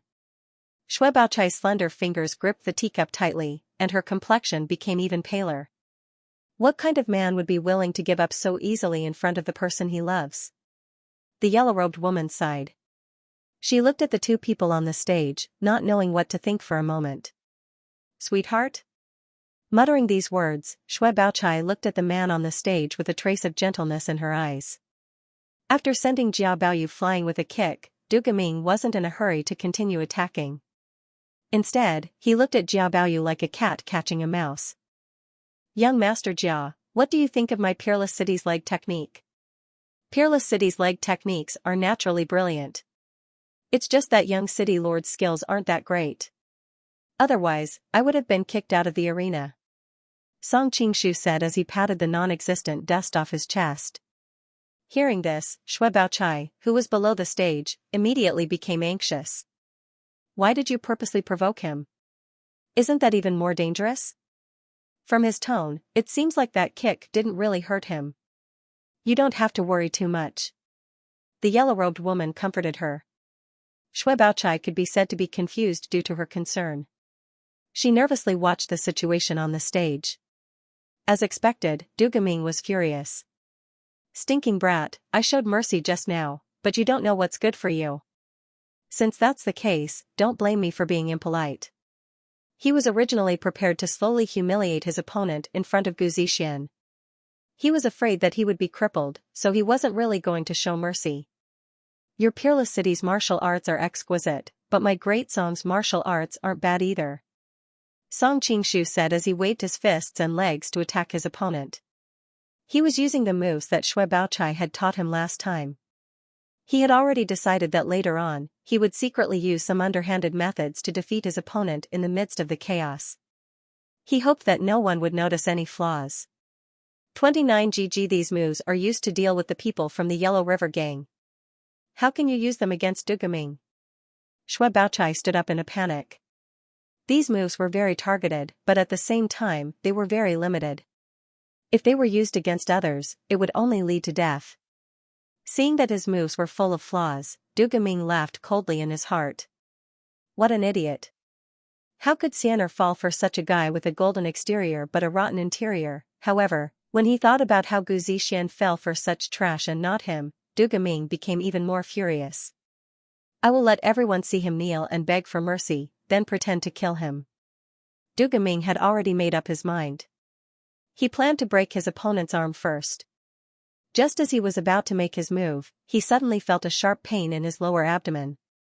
His expression changed on the spot. What's going on? Dugaming wasn't the only one who was confused. Everyone else had the same question. Jiao Baoyu's random attacks were full of flaws, but in the end, Dugaming didn't even dodge and was directly punched in the face. Song Qingshu was also very confused. Just now, he wanted to play some tricks. Who knew that his opponent would be so cooperative and just stand there like an idiot? Feeling a burning sensation on his face, Dugaming was furious. Brat, I'm going to kill you. Just as he took a step forward, a loud pu sound was heard. Song Qingshu was stunned. The sound of farting. People who practiced martial arts had their airways tightly shut. Normally, they wouldn't fart. Even if they wanted to fart, they wouldn't do it in a public place like this. Even the referee at the side covered his nose.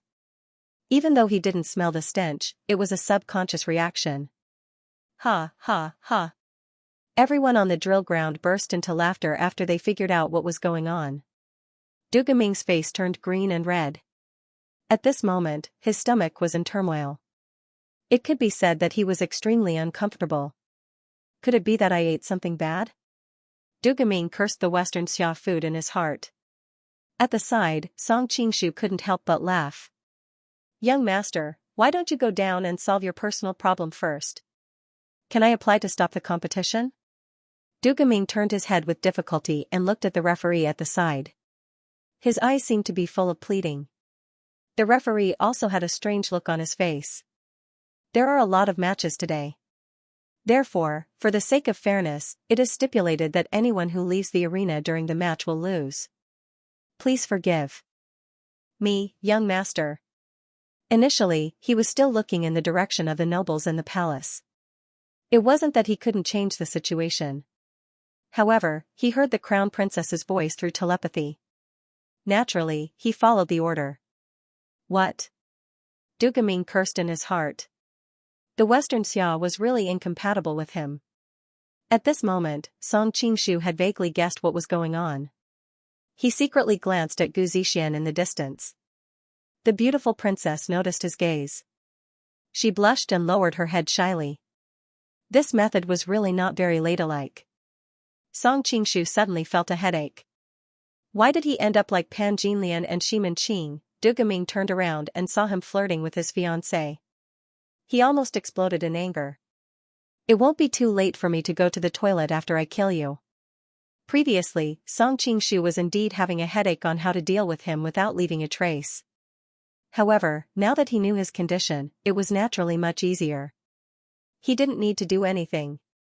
All he needed to do was to dodge. Time was on his side.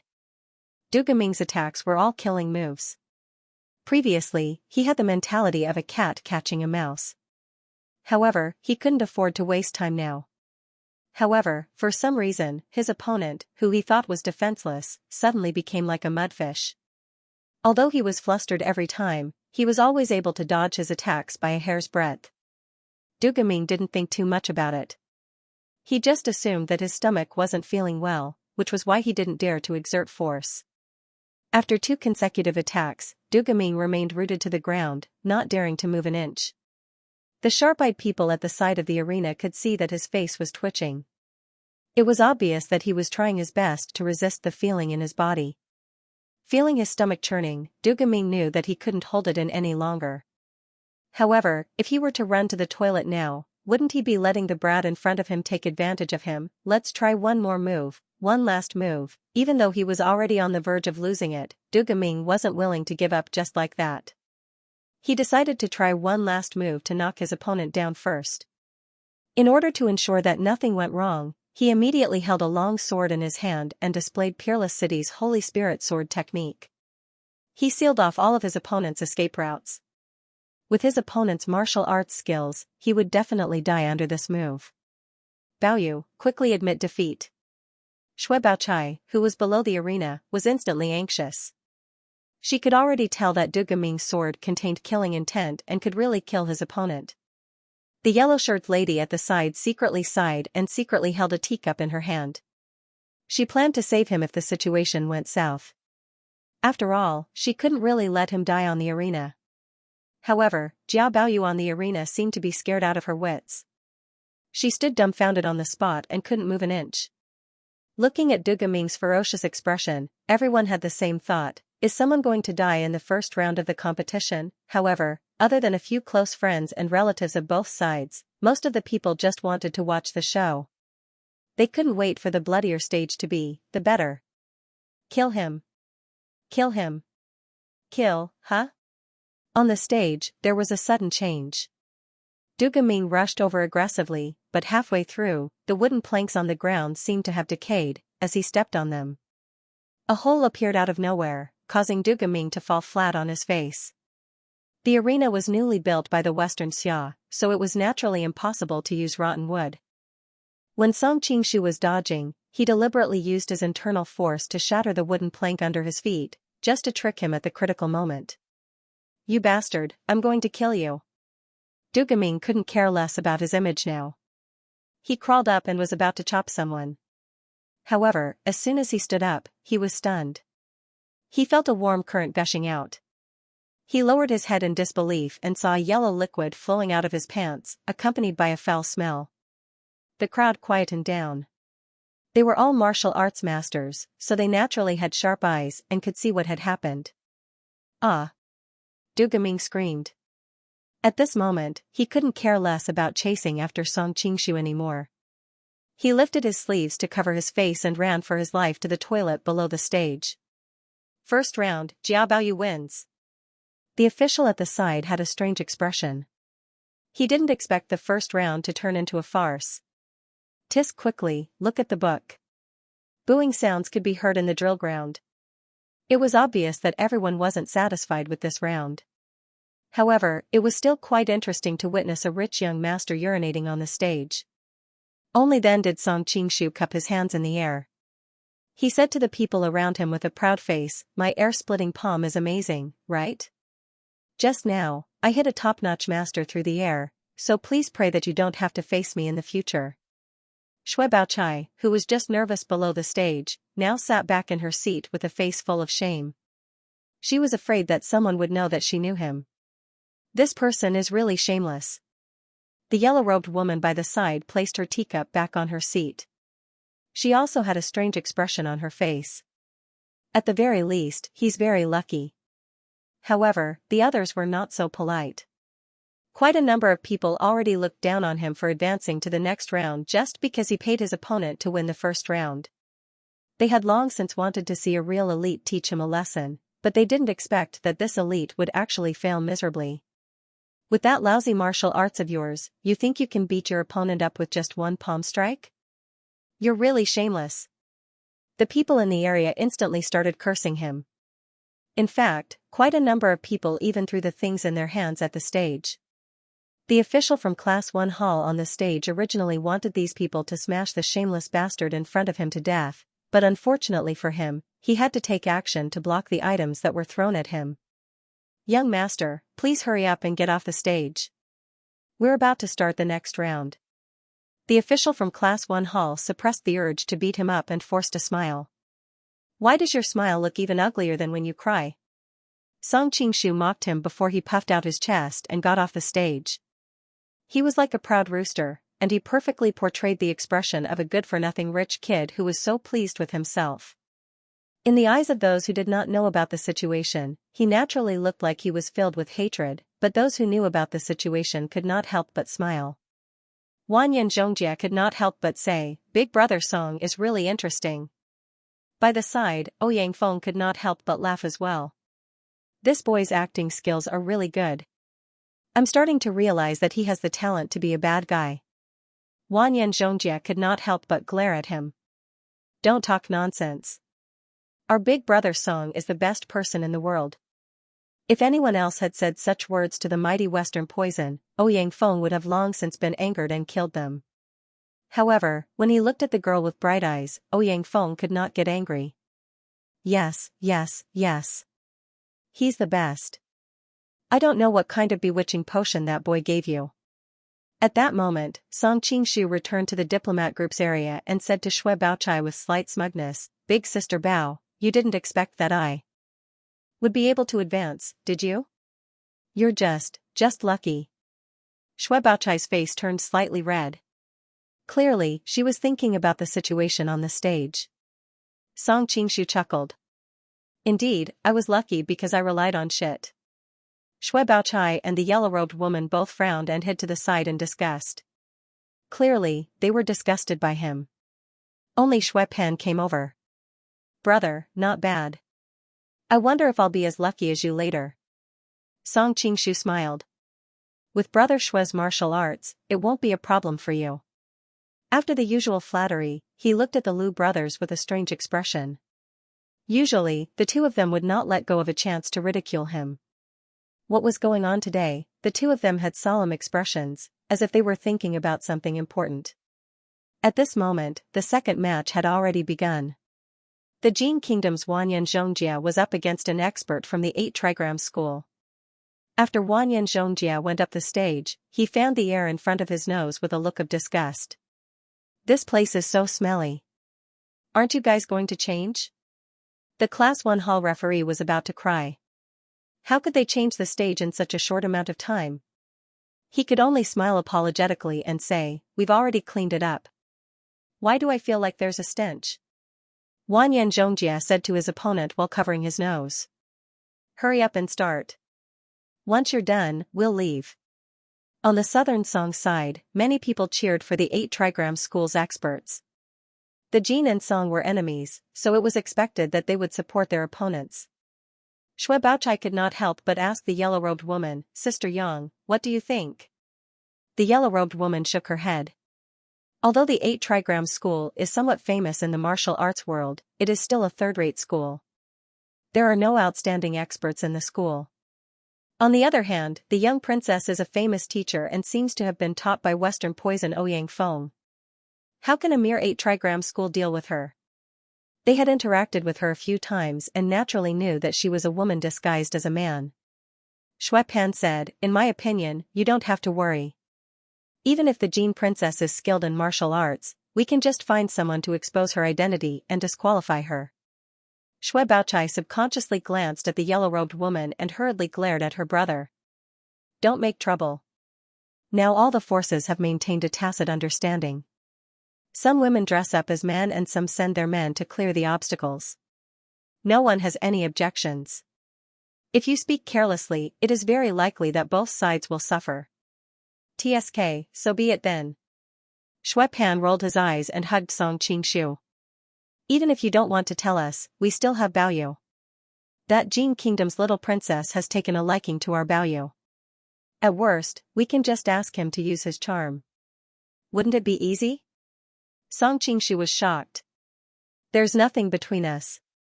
Don't speak carelessly. Shui Baochai was in a rage and he did not want to add fuel to the fire. You run into other people's carriages all day and you say you're innocent? Who would believe that? Shui Pan mumbled.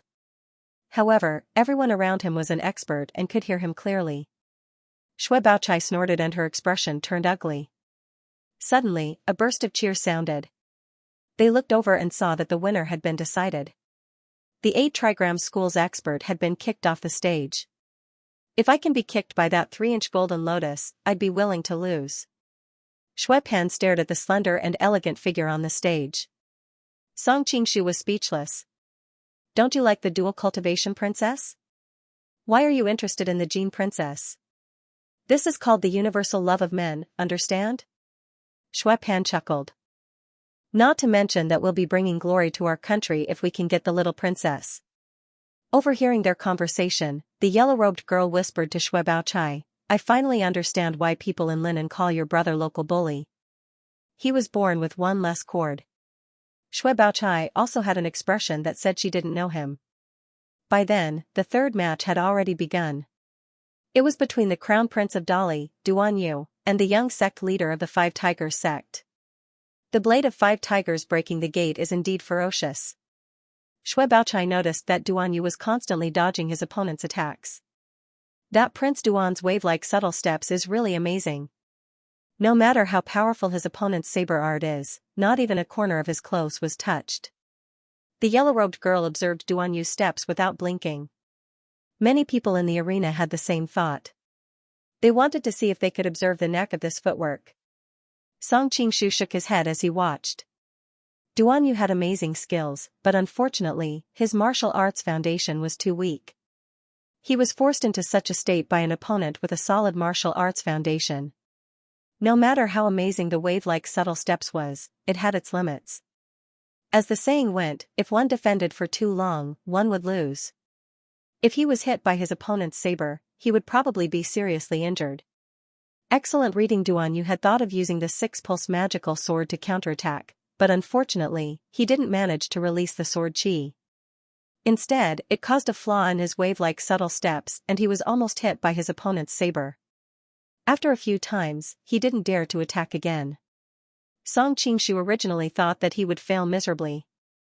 Unexpectedly, there was a sudden commotion at the Xianxia spectator stand. It turned out that Li Qiushui had come to the arena with a veil covering her face. Fairy sister? Duan Yu's eyes swept over there, and he instantly became excited as if he had been injected with chicken blood. He casually pointed his finger, and a wisp of sword chi shot out. The saber in the hands of the young master was instantly broken into 2 pieces. Staring blankly at the broken saber in his hand, the young master was completely confused. This kind of martial arts was really beyond his imagination. Seeing that Duan Yu was about to point his finger at him again, he was so scared that he hurriedly shouted, don't shoot, I admit defeat. Are you kidding me? Even the saber has been broken. If my body is hit, it will be terrible. Duan Yu was a kind person. Seeing that his opponent had admitted defeat, he naturally had no reason to attack again. Brother Peng, thank you for letting me win. The 6-pulse magical sword and the wave-like subtle steps were really amazing. This was the thought of almost everyone in the arena. Those with good eyesight all became alert in their hearts. If they met Duan Yu, they must finish the battle quickly before he could react. Otherwise, if he kept shooting the 6-pulse magical sword from a distance, they would definitely lose. In the 4th round, Prince Zongzan of Tubo was fighting against Sun Fuhu, the eldest disciple of the Skanda school. Below the stage, Shizhu asked Xuandu, Martial uncle, is this Skanda gate related to the Skanda staff of our Shaolin temple? Xuandu replied, the founder of the Skanda gate was a layman disciple of our Shaolin temple. By chance, he learned the Skanda staff. Later, he founded his own sect, but he remembered the kindness of Shaolin temple and didn't pass down the complete mental cultivation method. No wonder I feel like his great Skanda staff is a bit weaker. Shizhu nodded. No wonder I feel like his great Skanda staff is weaker. This Prince Zongzan is really born with great strength. He can actually fight the Skanda staff head-on, another Shaolin monk said with emotion. The Skanda staff was one of the 72 ultimate skills of Shaolin temple. It was taken from the Skanda of subduing demons and demons. So it was naturally very powerful. It's just brute force. He is no match for Shizhu, Xuandu said with a smile. While they were talking, Zongzan had already beaten Sun Fuhu to the ground. He was in high spirits, beating his chest with both hands to show off his muscles on the stage. Who else? Many people were really frightened by his momentum, but in the eyes of real masters, he was just a clown. This gorilla wants to marry my granddaughter? Li Qiushui snorted inwardly. She had always liked handsome young men, not fat and boorish men like this. Pai Siluo secretly sneered, a guy with a brain full of muscles. It seems that my chances of becoming the master of Tubo are getting higher and higher. The fifth match was between the Mongolian prince Su Liawu and the southern Song dynasty's Lu Shisheng. Even though the people of the southern Song dynasty didn't like him, they still wished him victory. Song Qingshu couldn't help but think. Su Liawu's legs were broken. He thought he would withdraw from the competition, but he still insisted on participating. What was the point of this? Su Liawu, your leg is broken. Aren't you just asking to be humiliated? Get down quickly. Don't ruin our Mongolian reputation. Others might be afraid of him, but Wang Baobao wasn't. Seeing this, he couldn't help but mock him loudly. Su Liawu coldly glanced at him. Wang Baobao, don't be too proud. Every dog has its day. Who knows how miserable your fate will be in the future? Wang Baobao laughed loudly. Since when do we Mongolians need to comfort ourselves with an illusory fate? Since that's the case, let's see how you're going to overcome this. Su Liawu's expression was gloomy. He ignored him and looked at his opponent. Lu Shisheng, who was standing opposite him, couldn't help but shiver. His opponent clearly had a broken leg, but why did he feel as if he was being watched by a ferocious beast? The two of you may begin. The judge saw them staring at each other and had to remind them. Su Liawu retracted his gaze and calmly said, "You may begin." Lu Shisheng clasped his hands and said, "There's no need to compete. His Highness has won." As soon as he said this, the crowd was in an uproar. Shui Baochai and the yellow-clothed woman both frowned. Shui Pan couldn't care less and immediately shouted, "You haven't even fought yet, how do you know he has won?" Lu Shisheng seemed to have expected his doubt. He calmly replied, "I have seen His Highness fight in the group matches. His Highness' martial arts far surpass mine. Now that His Highness is injured, even if I win, it will be an unfair victory. My conscience won't be able to rest easy, so I admit defeat." Hearing his straightforward words, many people couldn't help but sigh in admiration. They admired his noble character and unquestionable integrity. Shui Pan was so angry that he could only curse loudly. What a great, not a gentleman. Song Qingshu secretly sneered. No wonder the Lu brothers had acted so strangely before. It seemed that they had decided to betray Su Liawu at that time. It was fine if these words could fool those who didn't know the truth, but how could they fool him? After the battle in Xianxia, the Lu family knew the truth and had been planning a retreat. It seemed that they had secretly sided with the Mongolians. It was no wonder that when the Princess of Dual Cultivation revealed that there was a new clue for the Goryeo case, the two of them were immediately assassinated. It was most likely the brothers who revealed it to the Mongolians, and then Zolwu used the Dongying people to achieve his goal. Lu Shisheng had already walked off the stage. Shui Pan and a group of people aggressively surrounded him, but Lu Shisheng remained as still as a mountain. With Lu Shidao and a group of good friends protecting him, Shui Pan couldn't do anything to him. The next match soon began on the stage. Bai Yuhuan, the young master of Pingyang by family, fought against Jin Shuzi, an expert of Diansong sect. Kidney deficiency?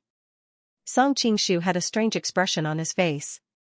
If he did not know that there were a few experts from the Diansong sect who appeared in The Heaven Sword and Dragon Saber, Transcendent Daoist, Gusongzi, Guizongzi, and the naming rules were very similar, he might have thought that a brother from another world had arrived. However, everyone's attention was quickly drawn to the young master of the Bai clan. Even Shui Pan couldn't be bothered to argue with the Lu brothers and stared at him. He was wearing a wide-sleeved robe that reached the ground. His jet-black hair contrasted with his snow-white skin and white robe. He was obviously a man, but he gave off an extremely breathtaking feeling. His eyes were like two bright stars hanging in the dark night sky. They were full of moisture and elegance, peaceful and pleasing to the eye. Anyone who saw him would think that not only did he have a beautiful upbringing, but his personality was also as gentle as jade. What an elegant young master. Many people had the same thought at the same time. Of course, there was no lack of filthy people who wanted to find a chance to find out more about him.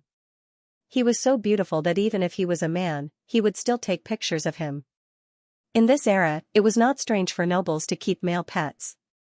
The yellow-shirted girl glanced at Song Qingshu and couldn't help but tease, "Some people are not as good as you." Even Shui Baochai nodded in agreement. Although Jiao Baoyu was beautiful, she still lacked a hint of gentleness when compared to this person. Song Qingshu, on the other hand, frowned.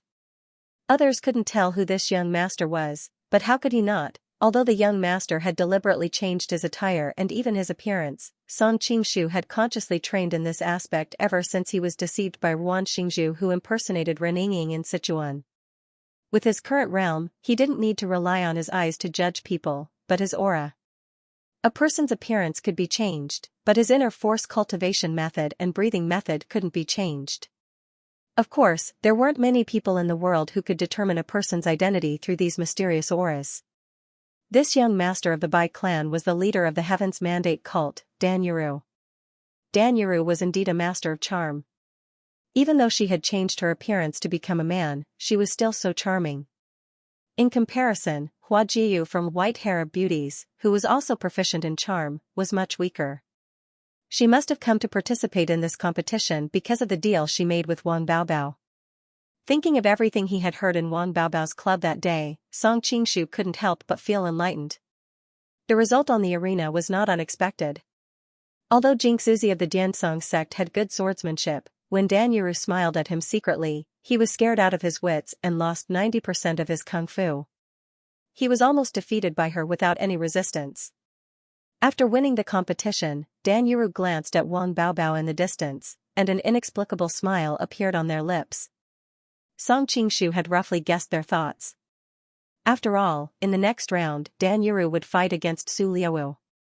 Now that Su Liaowu's leg was broken, how could he be a match for her? But Su Liaowu should also know this situation, so why did he stay to participate in the competition? The officials on the arena began to announce the list of the next competition: Galdan Khan against the leader of the Godly Fist School, Guasanquan. The Godly Fist School? Song Qingshu frowned and thought hard, but he couldn't remember this school. Guasanquan, how old are you?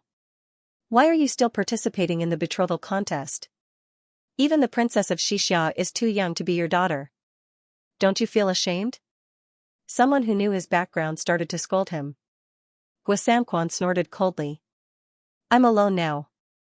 And I don't have a wife. I completely meet the requirements of the betrothal contest. Tisk. Boos rang out. Shui Baochai explained for her companions around her. Guasanquan's punches are extremely powerful, and he can kill a bull with one punch. A normal martial arts master can't even withstand 3 punches from him, so he gradually gained a nickname. No one knows his real name, but he practices external martial arts, not some top-tier martial arts. While they were talking, the winner of the arena had already been decided. Daldan had fought for many years, and the martial arts he had tempered through blood and fire was naturally not something a martial arts master in the martial arts world could compare to. Seeing that Guasanquan was hated by the crowd, Daldan attacked mercilessly and heavily injured him, earning him a lot of cheers. The officials of the Class 1 hall ordered people to carry the injured away for treatment while they announced the next opponent, Miyamoto Musashi of Japan against the young sect master of the Everlasting Fist School, Shiming. Song Qingshu was one of the few people who knew about Miyamoto Musashi's strength. He had never seen him fight before, so he wanted to observe his martial arts. However, Shiming's martial arts were far inferior to his. Miyamoto Musashi didn't even draw his saber before he knocked Shiming to the ground. No one expected that the outcome would be decided so quickly. Some people were even cheering for Shiming, but when they realized what was going on, they started scolding Shiming for being a trash who couldn't even defeat a Japanese. Shiming was ashamed and left the arena dejectedly. Miyamoto Musashi stayed in the arena and scanned the crowd.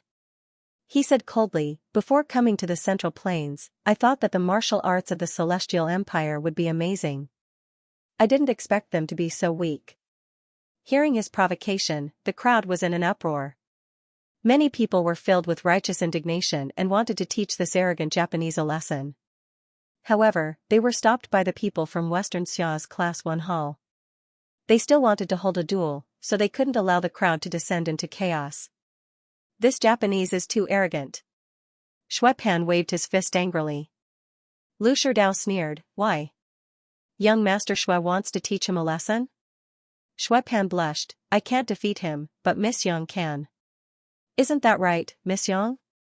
Ignoring his flattering gaze, the lady in yellow frowned and said, "This person doesn't show much of his martial arts, so it's hard for me to judge who's stronger. Moreover, it's destined that we won't meet." Shui Baochai was puzzled. Why is he so arrogant? He's become the public enemy. I can't think of a reason for him to do this. Song Qingshu explained, this is his usual style.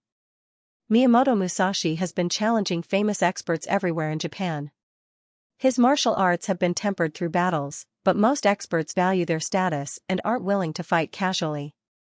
Therefore, wherever he goes, he will attract as much mockery as possible, forcing the experts everywhere to fight him. The lady in yellow had a look of realization. Shui Baochai looked at him in puzzlement. How do you know so much about Japan? I heard it from someone else. Haha. Song Qingshu laughed awkwardly as he dodged the question. Shui Baochai gently bit her lips, and a trace of worry appeared between her eyebrows. I wonder if it's the princess of the Jin Kingdom or the princess of double cultivation. By the way, that Xianxia crown princess seems to have an unusual relationship with him. At this moment, another match had begun on the arena. The Ming dynasty's left emissary of the light, Yang Xiao, was up against the Eagle Claw Yenqing Sex Wang Tai Yi Yang. Don't think that you're really young just because you're a little handsome. Your daughter is about the same age as the princess, right? Aren't you ashamed to participate in this competition? Wang Tia did not forget to launch a verbal attack first. He remembered how Gua Sanquan from the Divine Fist sect had become a street rat. He wanted to do the same. Song Qingshu wondered why Yang Xiao was also involved in this. Could it be that Zhang Wuji's whereabouts were unknown, so Yang Xiao stepped in to fight for the marriage alliance between the Ming dynasty and Xianxia? Yang Xiao sized him up coldly. If someone like you can participate in the betrothal contest, why can't I? Wang Tai snorted, even though my martial arts are weak, I would never do something like rape Lady Amei. You're courting death. Yang Xiao was furious. This matter had always been a pain in his heart. It would be fine if Ji Xiaofu hated him, but she would rather die than listen to her master's words and kill him. She even named her daughter Bu Hui. When he found out about all this, he could not help but feel regret for what he had done in the past.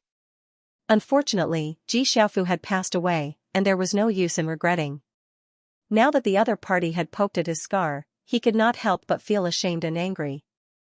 He attacked mercilessly. Wang Tai faintly saw a black shadow with a sharp gust of wind shooting towards him. He could not help but be shocked. He hurriedly used his eagle claw kung fu to catch the black shadow. It turned out to be a small stone. Long finger-flicking magic. Song Qingshu's expression changed. After he came to this world, he had a deep relationship with the Ming dynasty. However, he had not really fought with Yang Xiao. This could be considered as the first time he saw Yang Xiao use his martial arts. It was actually the same as Huang Yaoshir's finger-flicking magic. Why did he know finger-flicking magic? Song Qingshu wanted to find an opportunity to ask Huang Yaoshir. However, he thought that Huang Yaoshir seemed to know about him and Huang Rong. It is far worse than Eagle King's eagle claw kung fu in the past. Yang Xiao coldly snorted. His fingers shot out at the same time. Wang Tai only managed to catch the first stone before his hand went numb. He did not dare to take it head-on. He hurriedly used his flying goose qinggong to dodge. Unfortunately, he could only dodge once, but he could not dodge forever. He let out a blood-curdling scream and covered his mouth with his hand. Obviously, Yang Xiao was angry that he had spoken rudely, so the stone directly broke a few of his teeth. The Ming dynasty's Yang Xiao wins. The referee on the side of the stage was worried that someone would die, so he hurriedly announced the result. Wang Tai's eyes were filled with anger. However, the exchange just now made it clear that he was no match for Yang Xiao. He could only resentfully leave the stage. The girl in yellow stared at Yang Xiao's voice thoughtfully. It was only after Shui Baochai reminded her that she knew it was her turn to fight in the next round. Southern Prince Song Baiyang against Nine Dragons Sect's disciple, Yi Xiaoji. When Song Qingshu heard the name Baiyang, he almost laughed out loud. How could such a beautiful girl use such a careless name? However, he quickly realized that the naming Luo sounded like a woman's name. It definitely could not be used. Moreover, she was ranked 8th among her sisters, so she chose this name. Yi Xiaoji saw that his opponent had red lips and white teeth. He thought that he was a pretty boy and could not help but be overjoyed. Young master, as the saying goes, swords have no eyes. I am proficient in the Nine Dragons Whip technique. If I accidentally hit your face later, it would not be good to leave any scars on your fair face. The girl in yellow flicked her wrist, and a long whip appeared from her sleeve. A faint smile appeared on her lips. What a coincidence. I am also proficient in the whip technique. She had changed her identity to participate in the competition. The Nining White Bone Claw was too famous, and the White Python Whip technique was more low-key. Suddenly, the sound of people sucking in breaths rang out in the drill ground. One could faintly hear someone mumbling to himself, "What the hell? Why are all the men participating in this matchmaking competition more beautiful than the other?" There was naturally no suspense in the result of the competition. Xiaoji's 9 Dragons Whip technique was too fancy but not steady enough. As soon as he came into contact with the White Python Whip technique, he felt as if he had been struck by lightning and was quickly defeated. Next match, Japan's Crown Prince Yu Chai Shoshing against Gemini Sex Enai Buddha and Enai Buer. Eh? Hearing the referee's announcement, everyone looked at each other. Even Yu Chai Shoshing was a little baffled. Why were there 2 opponents? Did the officials make a mistake? However, after the Gemini Sex contestants went up the stage, they realized that they were not wrong. There were really 2 people. However, they looked exactly the same. It was obvious that they were twins. This is a princess's matchmaking competition. Why are the 2 of you here? A busybody could not help but laugh. Enai Buddha and Enai Buer replied, "We have been inseparable since we were born. Against 1 person, we will fight together. Against 10,000 people, we will also fight together." Their voices, intonation, and expressions were exactly the same. Isn't the princess in trouble? She doesn't even know that you 2 took turns to do it, someone scolded jokingly. Why would she be in trouble if she has 2 husbands? The 2 brothers were puzzled. In their opinion, a husband marrying 2 wives was definitely a good deal. It should be the same for a woman marrying 2 husbands. The crowd roared with laughter. They finally understood that there was something wrong with these 2's brains. Song Qingshu was speechless. He thought that Class 1 Hall's examination was child's play. How did these people pass the examination? Li Qinglu, who was hiding in the dark, was trembling with anger. What are those people from Class 1 Hall doing? Why did they let them in? Li Qiushui giggled. Qinglu, don't be angry. When you grow up, you'll know the benefits of having 2 husbands. It's just that these 2 are a little too ugly. It's not a loss if they were handsome young men. Her words attracted Yelu Nanshan's attention. She wondered what would happen if Li Qinglu was led astray by such a senior. Big Brother Song would be in trouble. Hidekatsu's laughter came from the stage. I thought that only we Japanese have such a tradition. I didn't expect you people from the Central Plains to do this as well. Ha ha ha. Both sides on the stage are disgusting. Damn it, it's best if they die together. Many people below the stage cursed. It was obvious that the 2 of them were annoyed. Although Enai Buddha and Enai Buer looked silly, they were not careless in their attacks. Most importantly, they were twin brothers and could be said to be telepathic. When they performed a set of joint attack technique, their tacit understanding was even better than the dual sword harmony. Chai Shoshin blocked the left but could not block the right, he blocked the top but could not block the bottom. Very soon, he was beaten black and blue all over. Baka. Hidekatsu finally jumped out of the ring. He didn't dare to fight the 2 in close combat anymore. Hurry up and surrender. You're no match for us, the Enai brothers said foolishly. I was just playing with you guys. I haven't even used my Japanese ninja arts. Hidekatsu was angry. Japanese ninja arts? Let alone the Enai brothers, even the people on the training ground were curious. Many people had heard of the mysteriousness of Japanese ninja arts, but no one had seen it before. All of them widened their eyes. Metal escape technique. As soon as Chai Shoshin finished speaking, he lifted up his clothes, and it was as if a sun had appeared in the surroundings, and it was dazzling to the point everyone was utterly unable to open their eyes. Only Song Qingshu and a few others could clearly see that the inside of Chai Shoshin's clothes were covered with a layer of shiny gold foil. Now that the scorching sun was overhead, the sunlight was reflected by the gold foil, immediately dazzling the enemy's eyes. Ah, okay, 2 screams were heard. When the golden light faded, Enai Buddha and Enai Buer were already lying on the ground. The outcome of the battle had been decided. The people on the southern Song dynasty's side were amazed. The Japanese's ninjutsu is really amazing. It's just a trick, the yellow-robed woman disagreed. In my opinion, it's not as good as Baoyu's move last time. That's the real metal escape technique. Song Qingshu let out an embarrassed laugh. Actually, in the Japanese ninja sects, there were all kinds of metal evasion arts. Some used reflexes to stimulate the enemy's eyes, while others used money to bribe the enemy. Next battle, Qiu Tongfu of the southern Song Qingshu versus the Crown Prince of Goryeo. Soon, a young master beside Song Qingshu stood up and swaggered onto the stage. He was the son of Ma Qiumin, the secretary of the Privy Council and the inspector of the Jianghuai army. This Qiumin had always been at odds with Han Xingzhou. During the northern expedition, he often held Han Xingzhou back. After Qiu Tongfu went onto the stage, the Western Xia officials continued to call the Crown Prince of Goryeo.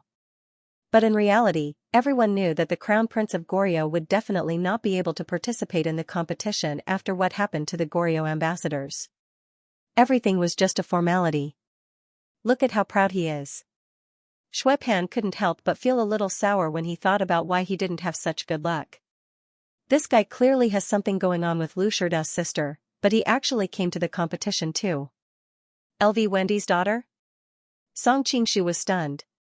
Shui Pan was very clear about these rumors, so he probably wouldn't spread it. I heard that they were already preparing to get married. I wonder why they came to participate in the Western Xia competition. Shui Pan said angrily. Hearing that there was such a relationship, Song Qingshu couldn't help but ponder. Next match, the Mongolian Little Devil Master Fang Yiyu versus the Jing clan's third young master Jing Keshuang. The Western Xia official announced the next match. Unfortunately, Fang Yiyu was already dead and was destined not to come. Seeing that the handsome young man on the stage looked somewhat familiar, Song Qingshu asked Shui Baochai, Sister Bao, what's the relationship between this Jing Keshuang and the Jing clan's crown prince Jing Keshuang? Shui Baochai was from the Imperial City Department, so she naturally knew about all kinds of information. He's Jing Keshuang's younger brother. Oh. Song Qingshu asked and no longer paid attention to the Jing clan. He didn't care about a mere Jing clan at the moment. Because of Fang Yiyu's absence, Jing Keshuang won without a fight.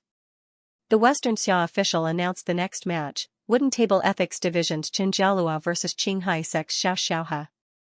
Hearing the identities of both sides, everyone began to whisper, isn't Qin Jialua the Red Flower Society's main branch leader? How did he become a member of the Wooden Table Ethics Division? I heard that the Red Flower Society and the Golden Snake King, Song Qingshu, were at odds. In the end, the Red Flower Society was defeated by Song Qingshu and had to hide in the western region. Offended the Golden Snake King? Then there's nothing we can do. If the Golden Snake King comes to participate in this matchmaking, what else can he do? But everyone knows that the Golden Snake King has many female confidants and has a wife. Will the Western Xia princess marry him? The Western Xia country can't afford to lose face like this. But the Great Song's two princesses are also married to him. That's because the Golden Snake King has done the Great Song's imperial court a great favor. It's a special situation. Hearing the discussions around her, Shui Baochai looked a little embarrassed. King Qi is quite famous. After all, he was now the King Qi of the Great Song, and they were on the same side. Who doesn't know of his dissolute reputation? The yellow-robed woman sneered. Her tone seemed to be full of resentment. At the side, Song Qingshu pretended not to hear it. Anyway, he was not afraid of being recognized in Jia Baoyu's appearance. The winner of the match on the stage was quickly decided. Although the Qinghai sect's swordsmanship was unique, Qin Jialua had learned from a famous teacher and was once a protagonist. How could Xiao Xiaohe be his match? The next match was Nalan Rongrua of the Qin kingdom. Because of the conflict in the inn, he couldn't even deal with the Gaoli, so everyone looked down on him. Only Wu Yunju cheered for him excitedly. After all, the two of them were childhood sweethearts, so he naturally wanted to see him win the heart of the beauty. This time, his opponent was from a sect that he had never heard of. It sounded like an extra. Although Nalan Rongrua was a little weak, he was a proper imperial guard. There was no suspense in defeating such an opponent. The protagonist of the next match was Prince Zalandan of Khwarazm. Of course, the real Zalandan had already returned. Madame Zhen, who was impersonating him, was now obeying Song Qingshu's arrangements and no longer appeared. Naturally, she couldn't participate in the match. Thinking of Madame Zhen's voluptuous appearance that night, Song Qingshu felt his mouth go dry. The women of the western regions were indeed more proactive and enthusiastic. The person on the stage was somewhat familiar. It was Guo Jing and Huang Rong's disciple, Dao. Since his elder brother was here and they had always been inseparable, his younger brother should also be here. Sure enough, he soon saw Xiaowu cheering for him below the stage. Why are they here for the betrothal contest? Song Qingshu really didn't understand. Why did they come to participate in the betrothal contest in troubled times? Hearing his question, Xue Baochai explained, they came to Xinqing Prefecture on Madame Guo's order. Huang Rong? Song Qingshu was still confused. Xue Baochai answered while observing the situation on the stage. Hero Guo disappeared during the northern expedition and Madame Guo has been looking for him. Recently, she learned that Hero Guo appeared in the northern grasslands. Hong Qigong and the others of the beggar sect have already gone to look for him, but Madame Guo is worried that the information is inaccurate, so she sent 2 disciples to Xinqing Prefecture to try their luck. Now that the Xixia princess is looking for a betrothal, envoys from all the countries will come. There is no place better informed than Xinqing Prefecture. The Wu brothers came this time to see if they could find out Master's whereabouts from the people from the northern countries. Song Qingshu couldn't help but sigh at Huang Rong's ingenuity. She didn't dare to bet on one side, but on both. He didn't know if she had other arrangements. She had just given birth, otherwise she would have come in person and I would have a chance to see her again. How do you know so clearly?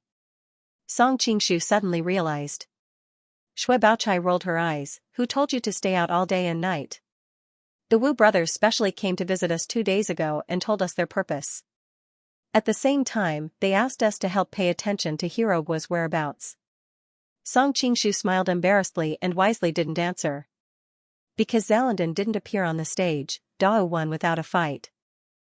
Xue Pan couldn't help muttering, damn, why are these people so lucky? I hope my opponent is also absent. Song Qingshu couldn't help but ask who his opponent was. After hearing the name, he could only give him a sympathetic look. The next match was between Hua Ai, the young lord of the Wooden Table Ethics tribe, and Lan Chu, the young lord of the 8 Immortal Sword faction. Seeing that Hua Qingtong was staring nervously at the stage, Yang Xiao comforted her. Miss Hua, you don't have to worry. Although the 8 Immortal Sword technique has its own uniqueness, it is not considered a superior sword technique overall. In the entire 8 Immortal sect, only sect leader Lan Qin is worth mentioning. Left emissary Yang is indeed knowledgeable. Hua Qingtong smiled in response, but she still did not dare to relax. The people from the 8 Immortal Sword sect might not be experts, but she knew what kind of person her brother was. He had even begged his master to teach him the 3-part swordsmanship, but after practicing for a while, he felt that the swordsmanship was too roundabout and preferred to fight with brute force. She was well aware of her brother's level. There was absolutely no hope for him to win, but at the very least, he couldn't be eliminated so quickly. He didn't want to leave a bad impression on the princess. In fact, she had secretly analyzed her elder brother's advantages and disadvantages. Compared with big countries like Mongolia and Jin Kingdom, the Wood Table Luan tribe was indeed a bit weak. But they also had their own advantages. First, they were close to the western Xia country, so they could help each other out. In addition, her elder brother was handsome and tall, so maybe he could win the princess's favor. 51 Of course, she also understood that the hope of winning the princess's hand in the end was still too small. At this moment, the winner had been decided on the stage. After all, Hua Ai grew up on the back of a horse, so she was skilled in archery and horsemanship. Her opponent, the people from the 8 Immortal Sword sect, had not learned any superior martial arts, so they were evenly matched. In the end, Hua Ai barely won with one move because of her good physique. Dao Dan, Lao Siluo, and the others below the stage were watching with sparkling eyes. This Hua Ai was really an idiot. At the same time, they all secretly sighed that it was a pity that Hua Qingtong was a woman. In recent years, the Muzhuoluan tribe could become so strong and even defeat the Mongols several times. To a large extent, it was the work of this yellow-robed woman with green feathers. Unfortunately, she was a woman and was destined to not inherit the position of the tribe leader. In the future, when Muzhuoluan died, the whole tribe was destined to decline. If he could not marry the princess of Xianxia this time, it would be better to propose to the Wood Table Ethics tribe instead. If he could marry Hua Qingtong, he might be able to annex the Wood Table Ethics tribe in the future and strengthen his strength. With her identity and ability, it would not be a loss to marry an ugly woman. Moreover, she was graceful and radiant, a rare beauty in the world. The only trouble was that she seemed to be engaged to Zhang Wuji of the Ming dynasty. However, Zhang Wuji had disappeared for a long time, and there were also rumors that he was dead. If that was true, the opportunity had come. Next, Lao Siluo of Qinghai will fight against the 8-armed Neza of the Baji school, Qin Naiji. The call from the stage interrupted Lao Siluo's thoughts. He gathered his thoughts and decided to focus on the princess of Xianxia and Zongzan first. Prince Zongzan, who was sitting in the distance, noticed the provocative look in his eyes and shouted angrily. He could not help but pull Jiumaji aside and said, "King Ming, this Lao Siluo is too arrogant. Let's find someone to kill him tonight." Jiumaji said in a deep voice, "Lao Siluo's martial arts are not weak. Moreover, Li Lizuan has a large group of Tantric Buddhism experts to protect him. At the same time, there are also swordsmen of the Qinghai sect under his command. It will not be easy to kill him. King Ming, your martial arts are invincible. Why are you afraid of Li Lizuan and the swordsmen of the Qinghai sect?" Prince Zongzan said impatiently. Hearing that his martial arts were invincible, Jiumaji could not help but show a smile on his face. "I am naturally not afraid of those people in terms of martial arts, but Lao Siluo has a strong army. Now that Zanpu is old and in poor health, if I really kill him, it will cause his army to retaliate and attack Luoga city. Won't Zanpu have to work hard?" Hearing that Zanpu's health might be in danger, Prince Zongzan's eyes lit up. Wouldn't that mean that he could take over Zanpu's position earlier? However, he was a little worried that Lao Siluo's army would really attack Luoga city. If that happened, Tubo would fall apart and he would not be able to be Zanpu. Thinking of all the pros and cons, Prince Zongzan was momentarily at a loss. Princess Jincheng's gentle voice came from the side, "King Ming is right. It is better not to start a war. Your father's body cannot withstand the torment, and I do not want to see the Tubo people lose their homes because of the war." Soft-hearted. Prince Zongzan disagreed, but seeing her gentle and beautiful appearance, he could not bear to disrespect her. "Mother, you are right." A scream came from the stage. Qin Naiji had already been hit in the chest by Lao Siluo and was sent flying out of the stage. Shui Pan could not help but curse, "This Qin Naiji's nickname is so impressive, who knew he would be so useless?" The yellow-clothed woman said indifferently, "In the Jianghu, the more impressive the nickname and the longer the name, the less capable the person is. Of course, this Qin Naiji's martial arts are not bad, better than many of the people who went up to the stage before. However, Lao Siluo's skills are inherited from the Tantric Buddhism, so he is naturally not his match." After Si Luo won, the next match began. Liao Southyard's King Xiaofeng was up against Xiandu faction's Dong Su. Xiandu sect. Song Qingshu had some impression of that sect. Xia Qingqing and Jiao Wan'er had a lot of conflicts with that sect in the early years. In addition, during the Wu Dang clan battle, Taoist Huang Mu, who had ambushed Zhang Sanfeng in Spirit Mountain, was also from Xiandu sect. If Dong Su was as strong as Huang Mu, he would be a top-class elite. Song Qingshu soon realized that he was overthinking things. Dong Su, who was on the stage, said, "King Zhao's martial arts are well known to me. I know very well that I am not a match for King Xiao. I admit defeat in this match." Xiaofeng was shocked, but he still bowed and said, "You are too kind." Compared to the previous matches, there were not many boos. Xiaofeng was too famous, and everyone understood. They admired Dong Su's generosity for admitting defeat so easily. The next match was between Zhuang Juxian, the leader of the beggar sect, and Wang Xiaoshan, a disciple of the Wenzhou Tai Chi faction. The people around them immediately started discussing among themselves. "Isn't Huang Rong the leader of the beggar sect?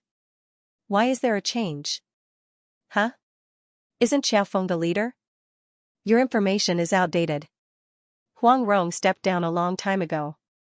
The beggar sect split into 3. This Zhuang Juxian should be the new leader of the Hebei branch. As for Xiaofeng, he has been found out to be a chitin. How can he be the leader of the beggar sect? Who is this Zhuang Juxian? I have never heard of him. Song Qingshu knew who Zhuang Juxian was, but he was more concerned about the Tai Chi faction disciple. Since it was called Tai Chi faction, it had to be related to Wu Dang faction. On Hu Qingtong's side, Qin Jialua was explaining to her, Brother Zhao is from the Tai Chi faction. This person should be his junior. I wonder how strong he is compared to Brother Zhao.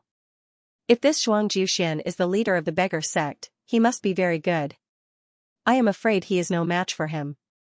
Hu Qingtong naturally knew that the third brother Zhao that Qin Jialua was referring to was thousand-armed Buddha, Zhao Banshan. In her opinion, if Zhao Banshan were to come personally, they might have a chance of winning. However, this young man probably had no chance of winning at all.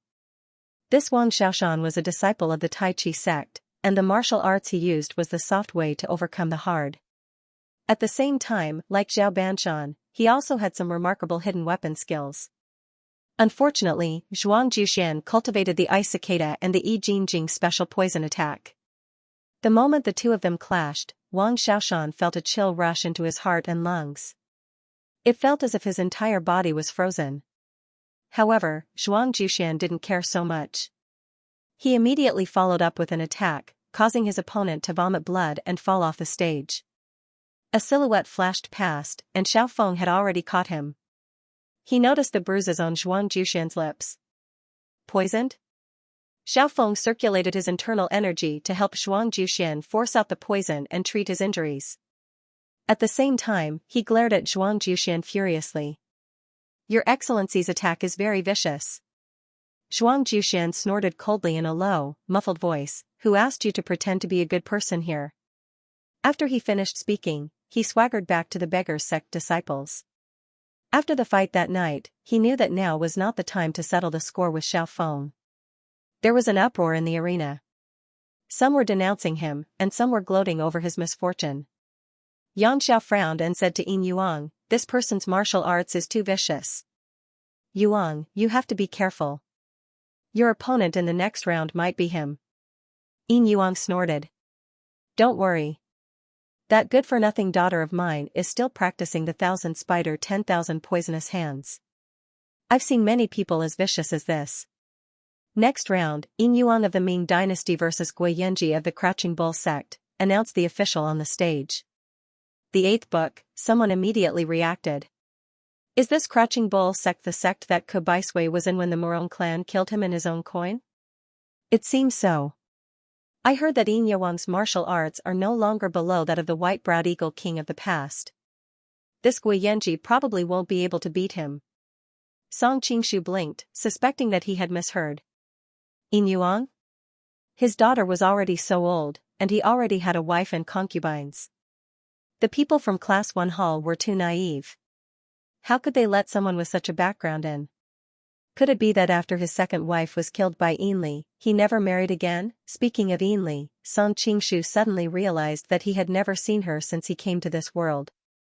He heard that she looked very similar to her aunt Yin Susu. She looks like Zhang Wuji's mother. Song Qingshu's old face suddenly heated up. It turned out that he had involuntarily come up with a bold idea, but he quickly suppressed it. At the same time, he secretly despised himself for thinking about all kinds of nonsense all day long. Gui Yanji's weapon was the soul-chasing whip, and when he used it, it would create wind. It was clear that after Morong Bo killed their sect leader, he became courageous and worked hard on it. It was a pity that the upper limit of the sect's martial arts was not high enough. No matter how skilled he was, he could not be considered a true elite. Yin Yuang's eagle claw technique might not be as good as his father, White-browed Eagle King, but it was at least 70 to 80% of it. Now, he was also the guardian king of the Ming dynasty. How could Crouching Bull sect defeat him? Yin Yuang quickly found an opening in Gui Yanji's soul-chasing whip. He used eagle claw capture and grabbed the weapon with his bare hands. Yin Yuang did not continue attacking. He wrapped his fist in his palm and said, "Thank you for letting me win. Thank you for showing mercy." Gui Yanji's face turned pale. If his opponent had taken advantage of the situation just now, he could have broken his wrist. Next was Liao's East Elixir King, Ye Luqi, against the Mysterious Finger School's young master, Shangguan Feng. Other than Plum Village's black and white master, who had mastered the mysterious Heavenly Finger, the rest of the Mysterious Finger School's members were not much of a threat. The current master, Shangguan Taixing and Wen Zuowang, were known as the Wine and Tobacco Immortals. They were good at using a tobacco pipe as a weapon, and their martial arts were mediocre. Even if Shangguan Taixing came, he would not be Ye Luqi's match. Suddenly, there was a cry of surprise from the crowd. Song Qingshu looked up and saw Ye Luqi lying on the ground. Shangguan Feng had a proud look on his face. "Thank you for letting me win." Xiao Feng was the first to jump onto the stage. After checking that Ye Luqi had only fainted, he heaved a sigh of relief. He stared coldly at Shangguan Feng and said, "Your Excellency is very calculative." Shangguan Feng smiled and said, "Hero Xiao, as the king of Liao's South Yard, I believe you understand that all is fair in war. Very well, I look forward to fighting you next time." Xiao Feng scoffed and brought Ye Luqi down from the stage. What happened? Many people still did not see what happened clearly. The yellow-robed woman snorted softly. Ye Luqi was holding back and had already subdued his opponent. Unfortunately, Shangguan Feng suddenly blew out a light smoke from his pipe and Ye Luqi fell for it. I don't know if the smoke was poisonous. Only then did Song Qingshu remember that although they were both immortals, the immortals of smoke and wine were far inferior to the two immortals of the Ming dynasty. Moreover, Shangguan Taixing and the others were of low moral standing and were good at blowing out incense from their pipes. According to the original plot, he would have drugged Sang Feihong at the Fukong World Summit, but he would have been exposed by Qingling Su and killed instead. Of course, because of his participation in the plot and the fact that Hu Fei and Qingling Su were still young, these plots had not happened yet. Thinking of this, he suddenly froze. He counted with his fingers. It had been a few years since he came to this world. Hu Fei and Qingling Su had probably grown up to be a young man and a young lady. These two could be considered childhood sweethearts, but he did not know if they could be together. Next, it was a disciple from an unknown sect versus a contestant from an escort agency. Both the sect and the name of the two contestants were Lu Renjia. Song Qingshu did not even bother to remember their names. The two of them fought for a while, and finally, the disciple from the escort agency won. Then it was Shuju's turn to fight against Bao'Niao from the Blood Knife School. Hearing the identity of the Shaolin disciple, the audience booed. Even monks could come to find a spouse. People's morals were not what they used to be. The senior monks of the Shaolin Temple felt embarrassed, but they kept reminding themselves that they were fighting for a great goal. It was nothing to be criticized and wronged in a short period of time. As the saying goes, if I don't go to hell, who will? Different from the others who were paying attention to Shuju, Song Qingshu was curiously looking at his opponent. The Blood Knife School was still standing strong. Last time, the Blood Knife ancestor was killed by Ah Qing. He thought the Blood Knife ancestor had already disappeared. The disciples of the Blood Knife ancestor were all from the Bao generation. For example, Bao Xiang and the others were good at martial arts. This person was called Bao Niao, and he must be the strongest disciple of the Blood Knife School. Unfortunately, even if the Blood Knife ancestor came, he would not be a match for Shuju, let alone his disciples and grand disciples. There were no surprises in the competition. Bao Niao screamed and fell to the ground. The winner was decided. Seeing how powerful Shuju was, the boos from the audience became even louder. If the monk ended up marrying the princess, it would be really depressing. Song Qingshu was deep in thought. Shuju's martial arts seemed to have improved again. He must have received the teachings of the sweeping monk. He wondered how the sweeping monk had recovered. The next battle was between Mu Jianqing from the Mu Palace of Yunnan and Qingling Zi from the Kunlun sect. Song Qingshu didn't expect that Mu Jianqing would also appear here. Presumably, it was because he was getting older, and the other people in the Mu imperial residence were beginning to worry about his marriage. After all, the Mu imperial residence only had one bloodline, and if the line ended here, they would be letting down their ancestors. I need to find a chance to arrange a marriage for him. Song Qingshu thought to himself. After all, the other party was his brother-in-law. Speaking of which, he had not seen Mu Jianping for a long time. They had been in charge of training the navy on Divine Dragon Island.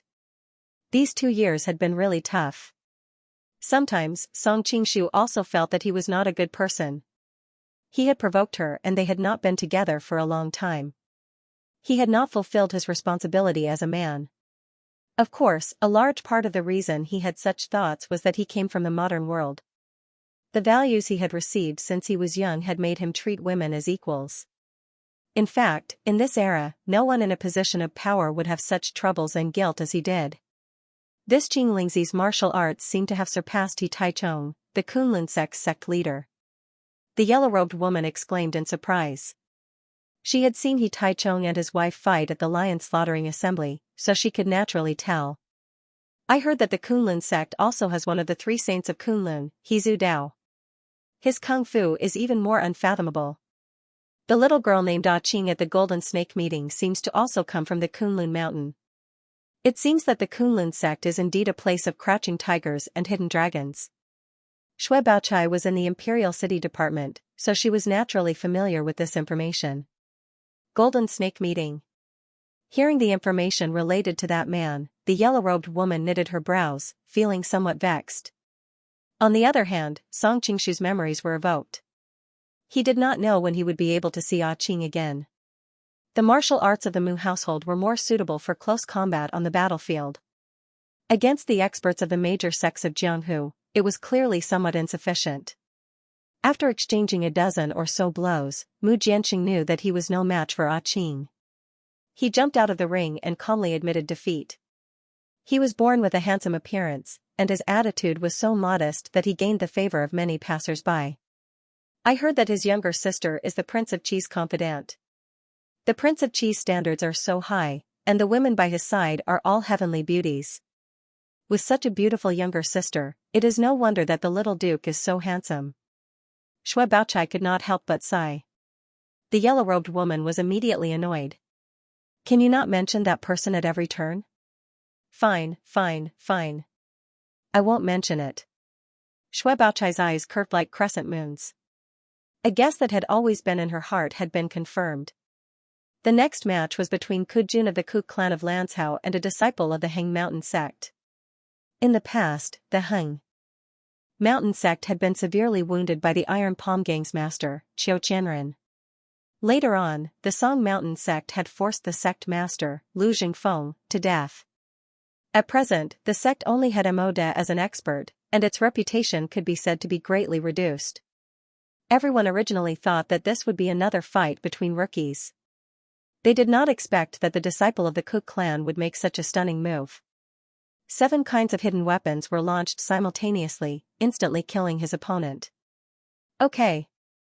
The spectators in the drill ground immediately burst into discussion. This hidden weapon technique is somewhat formidable. The Ku clan of Lanzhou was founded with 7 kinds of hidden weapons. People call them the Ku clan's 7 verdant sects. This is their special skill. Which 7 verdant sects? Didn't you see it just now? Sleeve dart, flying locust stone, iron bodhi, iron caltrip, flying dagger, steel dart, funeral door nail. Song Qingshu also nodded secretly. These 7 kinds of hidden weapons were extremely common, but the launching method passed down in the Ku clan was different. The dagger was embedded with a stone, and the nail was embedded with a dart. Moreover, these hidden weapons could automatically collide in the air, and the accuracy was crooked, making it extremely difficult to dodge. With such an exquisite technique, many people who were more skilled than him would probably lose to him. The next match was Xiaowu's turn. Although Xiaowu and Xiaowu's talent was average, they had after all learned from Guojing and Huang Rong since they were young. Naturally, they were better than the disciples of ordinary sects in the Jianghu. Why are these 2 brothers so lucky? One of them advanced directly without an opponent, and the other one encountered such a weak chicken. Shui Pan was about to go on stage. Seeing that others advanced so easily, he felt it was quite unfair. Song Qingshu patted him on the shoulder and looked at him sympathetically. Admit defeat as soon as possible, or you might be in danger. Because this fool's opponent was the Japanese samurai, Sasaki Kojiro. Shui Pan braced himself and said, as a man, how can I admit defeat so easily? Shui Baochai on the side was a little anxious. You should listen to Baoyu. According to the information we found, this person defeated all the masters in Japan with a move called Return of the Swallow. No one who has seen his Return of the Swallow has survived. Shui Pan's face turned pale. So cruel? The woman in yellow comforted her. Baochai, you don't have to worry too much. Sasaki's Return of the Swallow won't be used easily. Moreover, Shui Pan's martial arts are far inferior to his, so he won't have to use that ultimate move. Shui Baochai still looked nervous. I only have one brother. If something happens to him, how can I explain it to my parents? Song Qingshu said, don't worry, I'm here. I won't let anything happen to him. Shui Pan had been good to him recently, and he was quite loyal. Moreover, he had a relationship with Shui Baochai. Naturally, he wouldn't sit back and watch his brother die. You? Shui Baochai had a strange expression on her face. She didn't know where his confidence came from. Song Qingshu came back to his senses. He smiled awkwardly and said, I'm saying that my luck has always been good. With me protecting him, he'll be fine. The woman in yellow rolled her eyes. She then said to Shui Baochai, don't worry, I'll help if things go south. Shui Baochai heaved a sigh of relief. Thank you, Sister Yang. Lu Sherdao suddenly walked over and said to Shui Pan, I wish Brother Shui victory in advance. Hearing LV Sherdao's words, Shui Pan's bragging came out again. He patted his chest loudly and said, don't worry, I'll beat up the Japanese and make our dynasty proud. Shui Baochai and the yellow-shirted woman rolled their eyes. They were already numb to Shui Pan's bragging. After Shui Pan went up the stage, Sasaki Kojiro looked at him coldly and said, I heard that you're going to beat me up. He was skilled and Southern Song did not deliberately lower his voice, so it was not surprising that he heard him. Shui Pan complained inwardly, but he could not lose his momentum, so what? Sasaki snorted and suddenly appeared in front of Shui Pan. Before Shui Pan could react, he was kicked in the knee and knelt on the ground. He's so fast.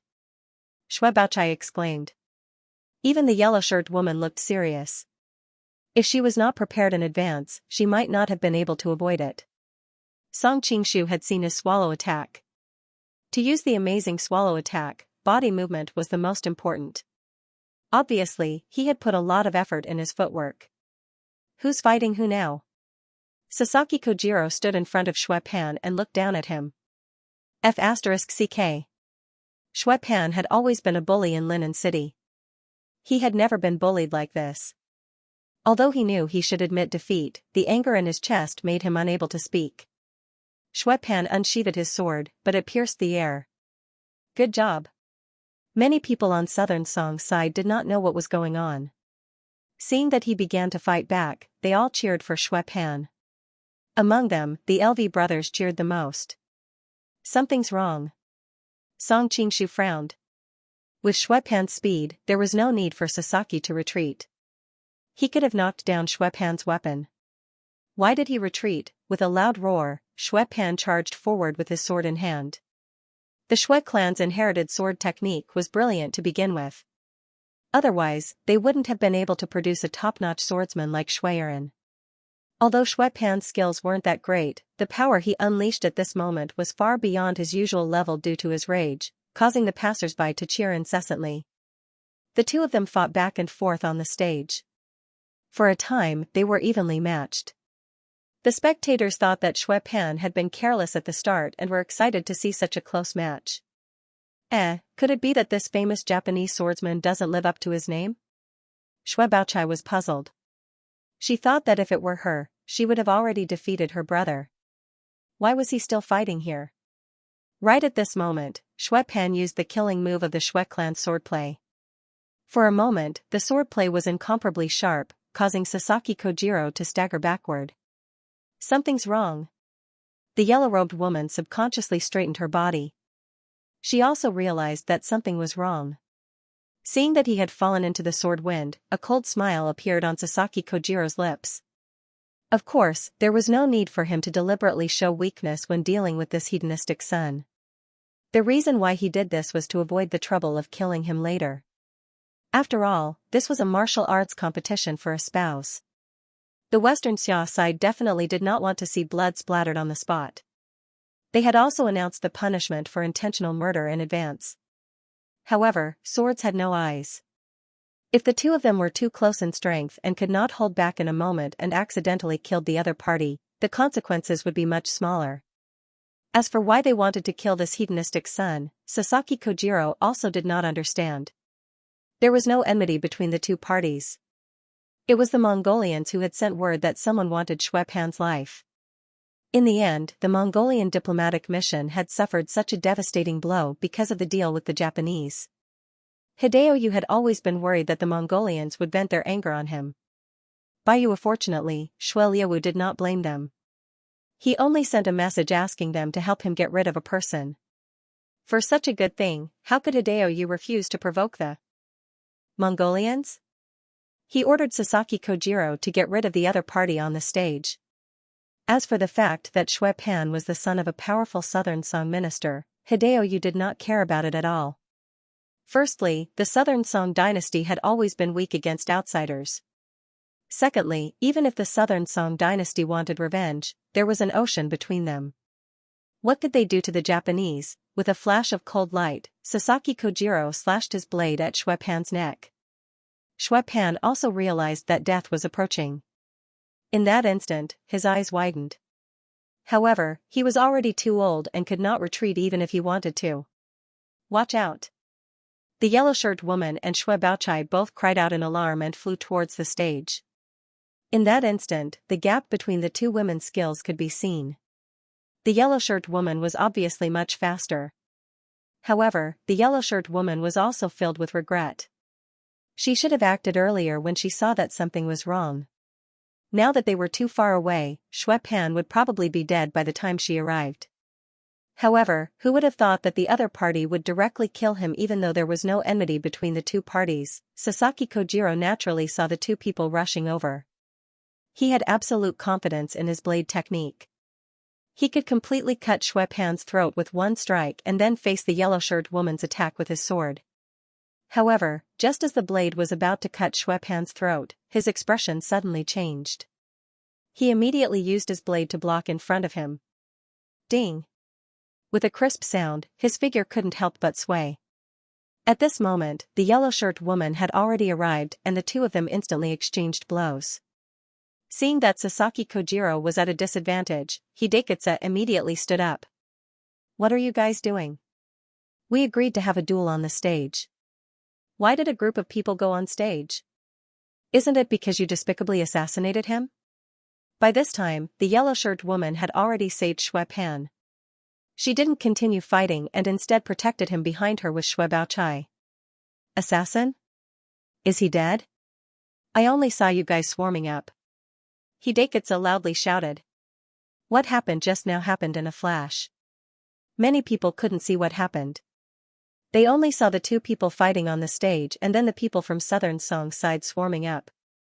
They couldn't help but start criticizing them.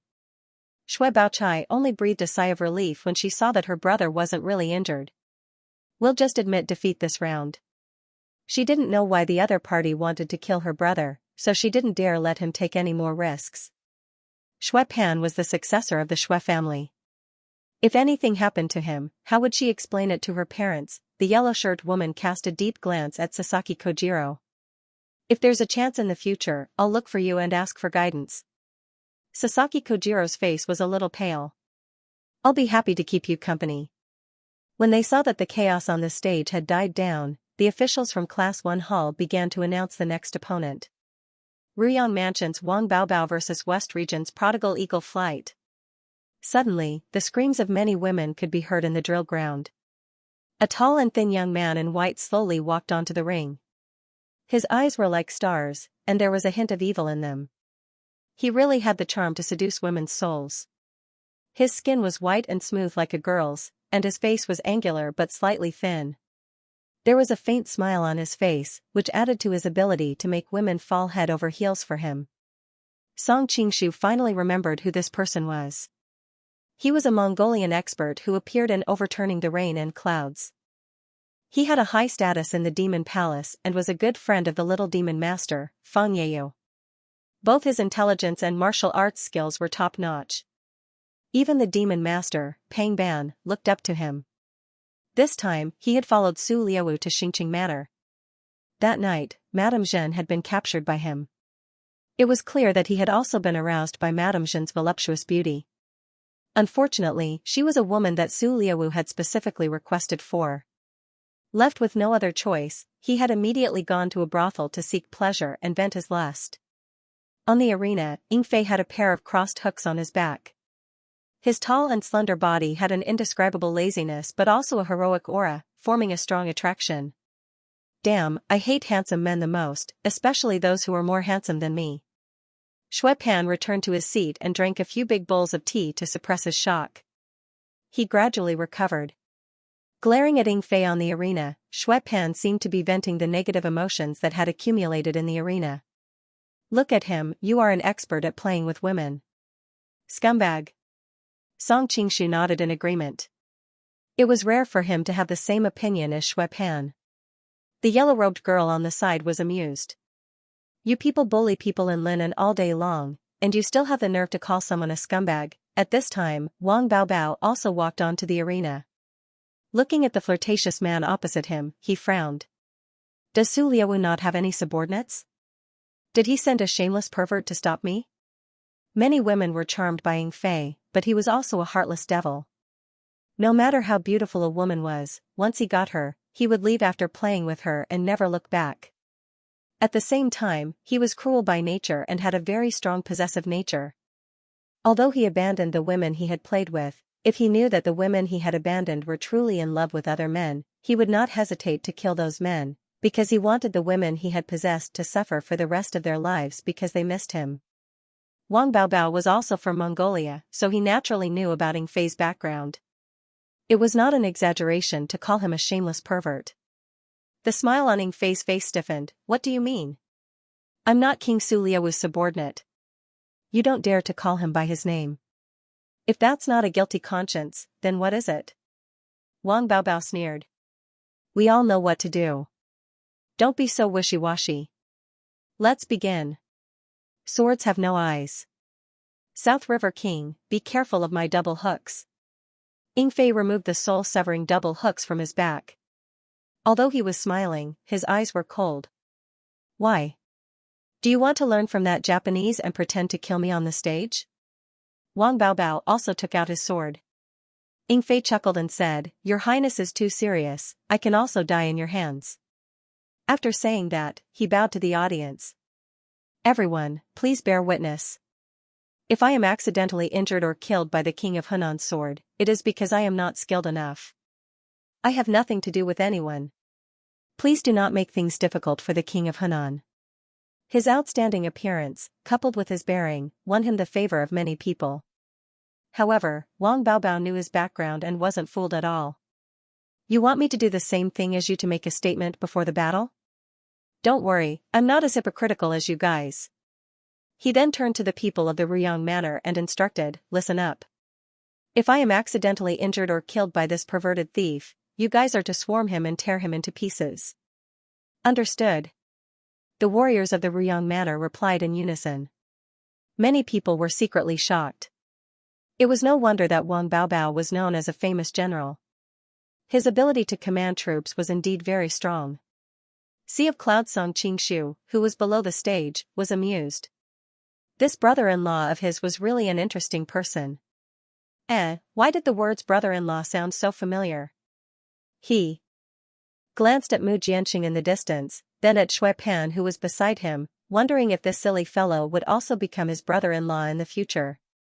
On the stage, Yingfei was clearly choked by Wang Baobao's reply. Your Highness, aren't you being too ungentlemanly? Dealing with a gentleman is a gentleman's way, dealing with a villain is naturally a villain's way. Wang Baobao was unaffected. Su Liaowu, who had been watching the show, finally spoke up. Wang Baobao, threatening your opponent in advance like this, using your power to oppress them, does this count as breaking the rules? This is a marriage contest, not a fight for the number one position in the world. It is a test of the overall strength of the participants. Ying Fei can also have his subordinates threaten me. Wang Baobao rolled his eyes at him. Some people should rest properly if their legs are broken. Stop jumping around here. You. Su Liaowu was so angry he almost jumped up. Unfortunately, his broken legs did not allow him to do something that defied the laws of physics. Wang Baobao was in a good mood after teasing Su Liaowu. He turned around to look at Ying Fei.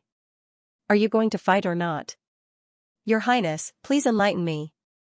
Ying Fei was also furious at this moment, waving the two hooks in his hands to attack. Those who used strange weapons in the Jianghu all walked a treacherous and vicious path. He was no exception. Adding on the fact that he came from the West region, his attacks were completely different from those of the Central Plains.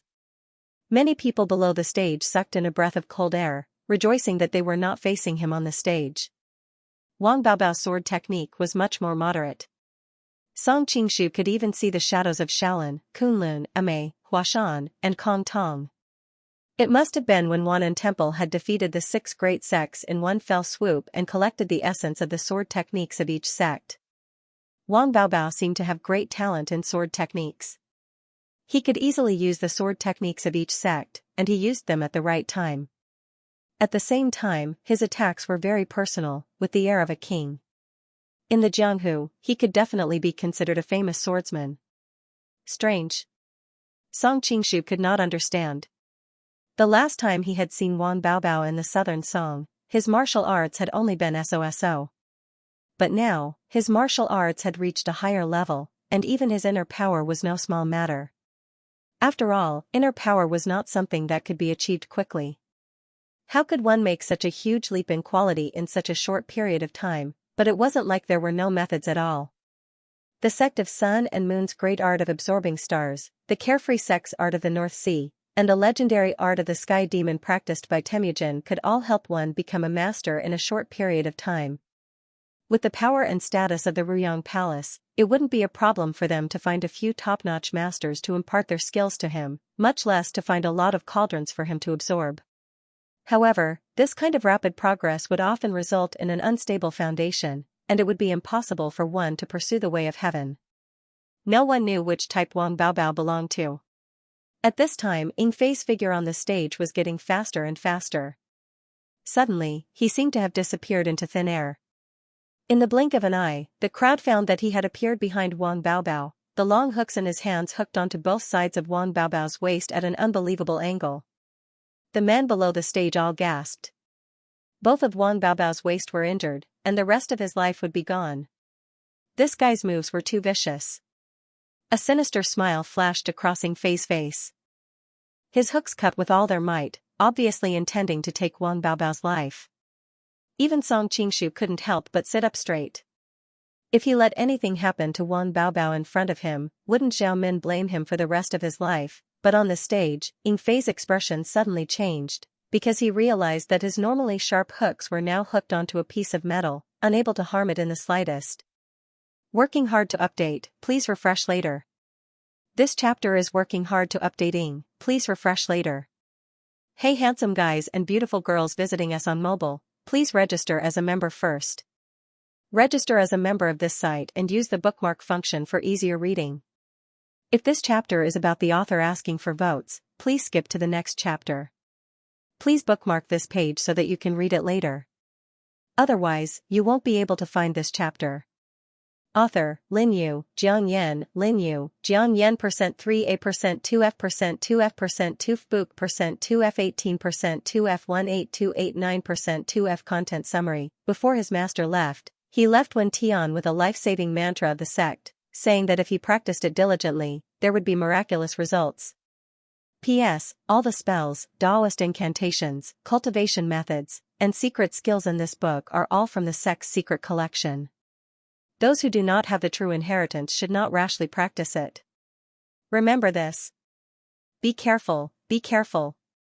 %E 3%, 80%, 80% E 6%, 9C%, 80% E 4% BD %B 3% E 5% A 5% B 3% E 5% A 9% BF E 6% 90% 97% E 7% B BD E 6% B 1% 9F E 9% A 2% 9C Percent E 8% BD percent AC percent E 9% 80% 81% E 9% 97% A 8% E 5% 9C percent B 0% E 5% 9D percent 80% EF percent BC percent 9A percent 3A percent 2F percent 2F percent 2F book percent 2F 18% 2F 18289% 2F percent 0A percent 0A percent E3% 80% 80% E3% 80% 80% 3A percent 2F percent 2F percent 2F book percent 2F 18% 2F 18289% 2F percent 0A percent 0A percent E3% 80% 80% E3% 80% 80% E5% 86%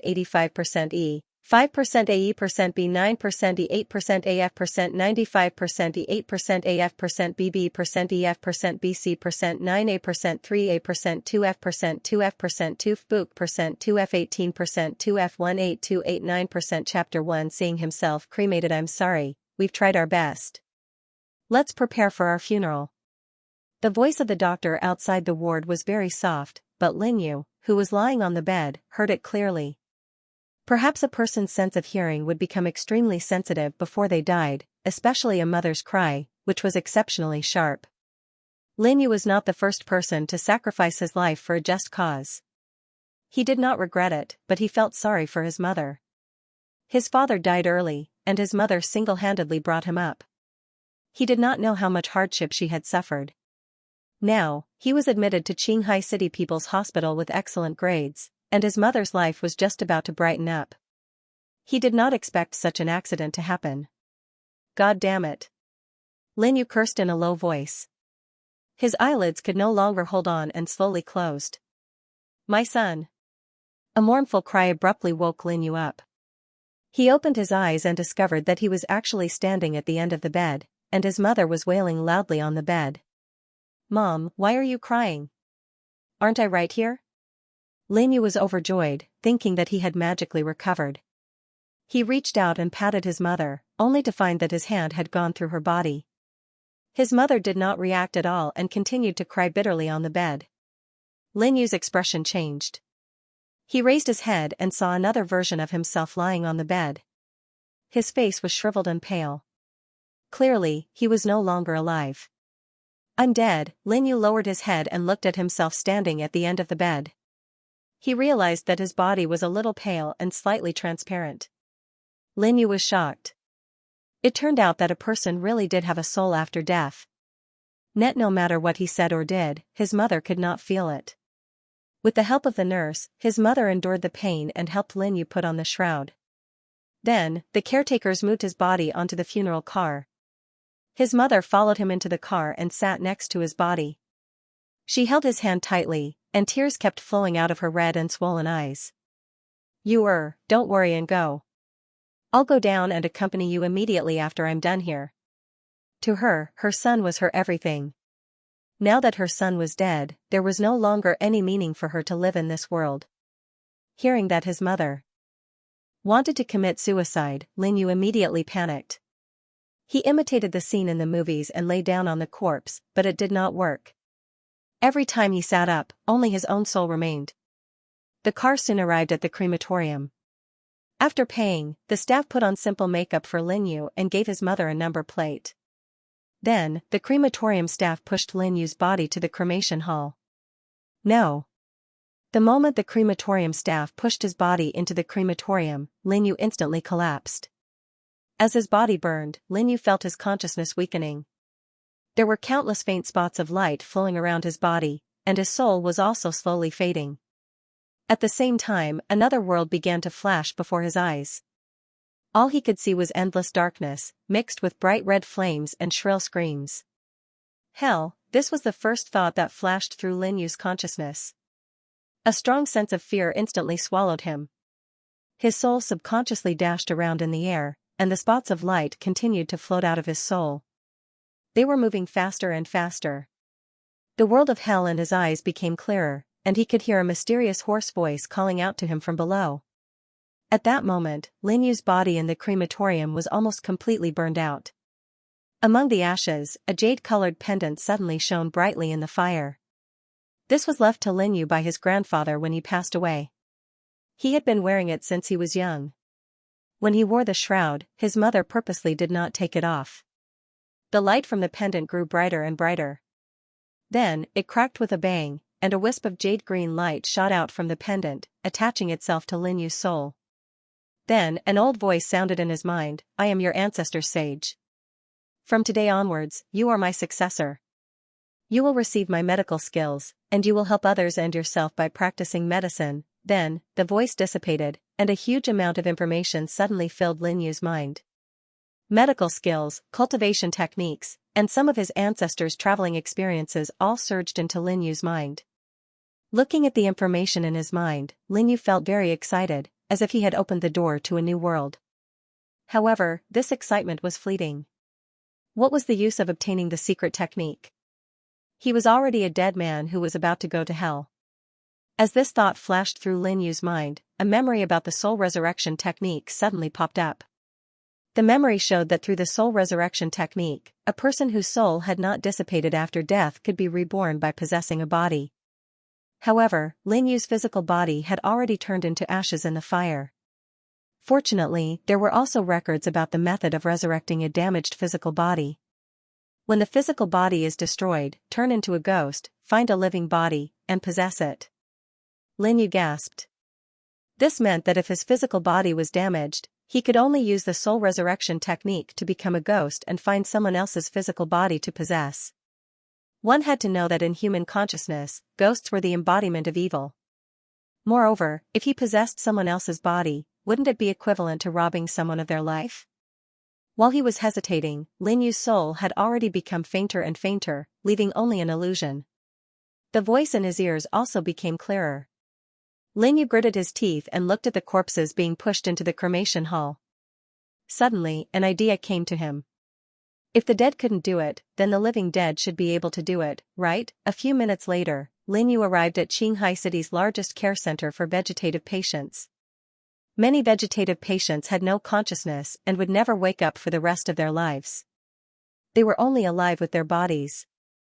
Lin Yu believed that choosing such a person to possess would not be considered as killing. At first, Lin Yu went to each ward to find a suitable body. However, he found that his consciousness was becoming fainter and fainter. Soon, it would disappear completely.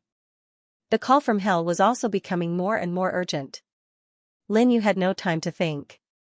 He targeted a male vegetative patient in his 20s and chanted the soul resurrection technique. Suddenly, he turned into a wisp of white smoke and darted into the body without a care for his own safety. "You can't escape." At the same time, the call in his ears suddenly turned into a shrill scream. Then, Lin Yu lost all consciousness. When Lin Yu woke up again, he only felt a strong light piercing his eyes. It took him a while to adjust to it. He looked down and saw that he was lying in a ward. Success! Lin Yu was so excited that he almost shouted. He suddenly sat up and looked at his new body. He could not wait to tear off the syringe in his hand and jump off the bed. However, as soon as his feet touched the ground, his body staggered and fell to the ground. Perhaps because he had been lying down for a long time, the young man's muscles were slightly atrophied. Lin Yu staggered up and raised his head to look at the calendar on the wall. He found that it was already the next day. He touched the bed and the wall, feeling the cold temperature on his hands. He felt like he was dreaming. He had just died yesterday. He did not expect to be resurrected today. After moving a little and adapting to his new body, he rushed out of the hospital. There was only one thing on his mind now, and that was to see his mother. At this time, the bun shop was full of people. More than 10 hooligans were clamoring for Lin Yu's mother to return the money. In order to perform the surgery for Lin Yu's mother was forced to borrow more than 100,000 yuan from the loan sharks. Knowing that Lin Yu was dead, the hooligans could not wait to collect the debt. "Don't worry, I will sell the shop in a few days. I will return the money to you when I get it. Please leave first." Lin Yu's mother pleaded with them with red and swollen eyes. She hoped that they could send them away as soon as possible. Her son had just passed away, and she did not want him to leave in peace. F***ck, how much money is your broken shop worth? Your son is dead. If you run away after we leave, who are we going to ask for money from? The yellow-haired leader of the hooligans cursed. "Don't worry, I will definitely not run away. I will return the money to you as soon as I gather enough money. No, we have to get the money today no matter what. The yellow-haired leader was unwilling to let go. But I really don't have money now. You also know that I have spent all my money to treat my son's illness. Lin Yu's mother felt like her heart was being cut by a knife. There was a hint of pleading in her hoarse voice. It's fine if you don't have money. How about this, you transfer the ownership of your broken house to us. Treat it as paying off the debt. The yellow-haired leader rolled his eyes and revealed his true intention. Lin Yu's mother was slightly stunned. The house was left behind by Lin Yu's maternal grandfather. Although it was a little old, the location was very good. According to the current housing prices in Shanghai, it could be sold for at least 2 or 3 million yuan. They were simply robbing her. New 81 update fastest computer / but now that her son was dead, her home was gone. What was the point of keeping the house? She could pass away in peace after paying off the debt. Thinking of this, Lin Yu's mother nodded in despair. Just as she was about to agree, an angry shout suddenly came from outside the door. No. Our house is worth at least a few million yuan. You are robbing us. Immediately after, Lin Yu rode his new body and rushed in hastily. F***CKU. Where did this bastard come from? It's none of your business. The yellow-haired leader was furious. He looked at Lin Yu's hospital gown and thought that he was a lunatic. He rushed over and raised his hand to slap Lin Yu. Lin Yu dodged subconsciously. He stretched out his hand and pushed. The yellow-haired leader was instantly sent flying 5 or 6 meters away. He drew an arc in the air and fell on the table inside with a bang. Kill him for me. The yellow-haired leader held his chest and screamed twice. Then, he gave the order and the other hooligans immediately rushed over. They surrounded Lin Yu and started punching and kicking him. Lin Yu quickly raised his hand to fight back. Then, there was a series of wails in the bun shop.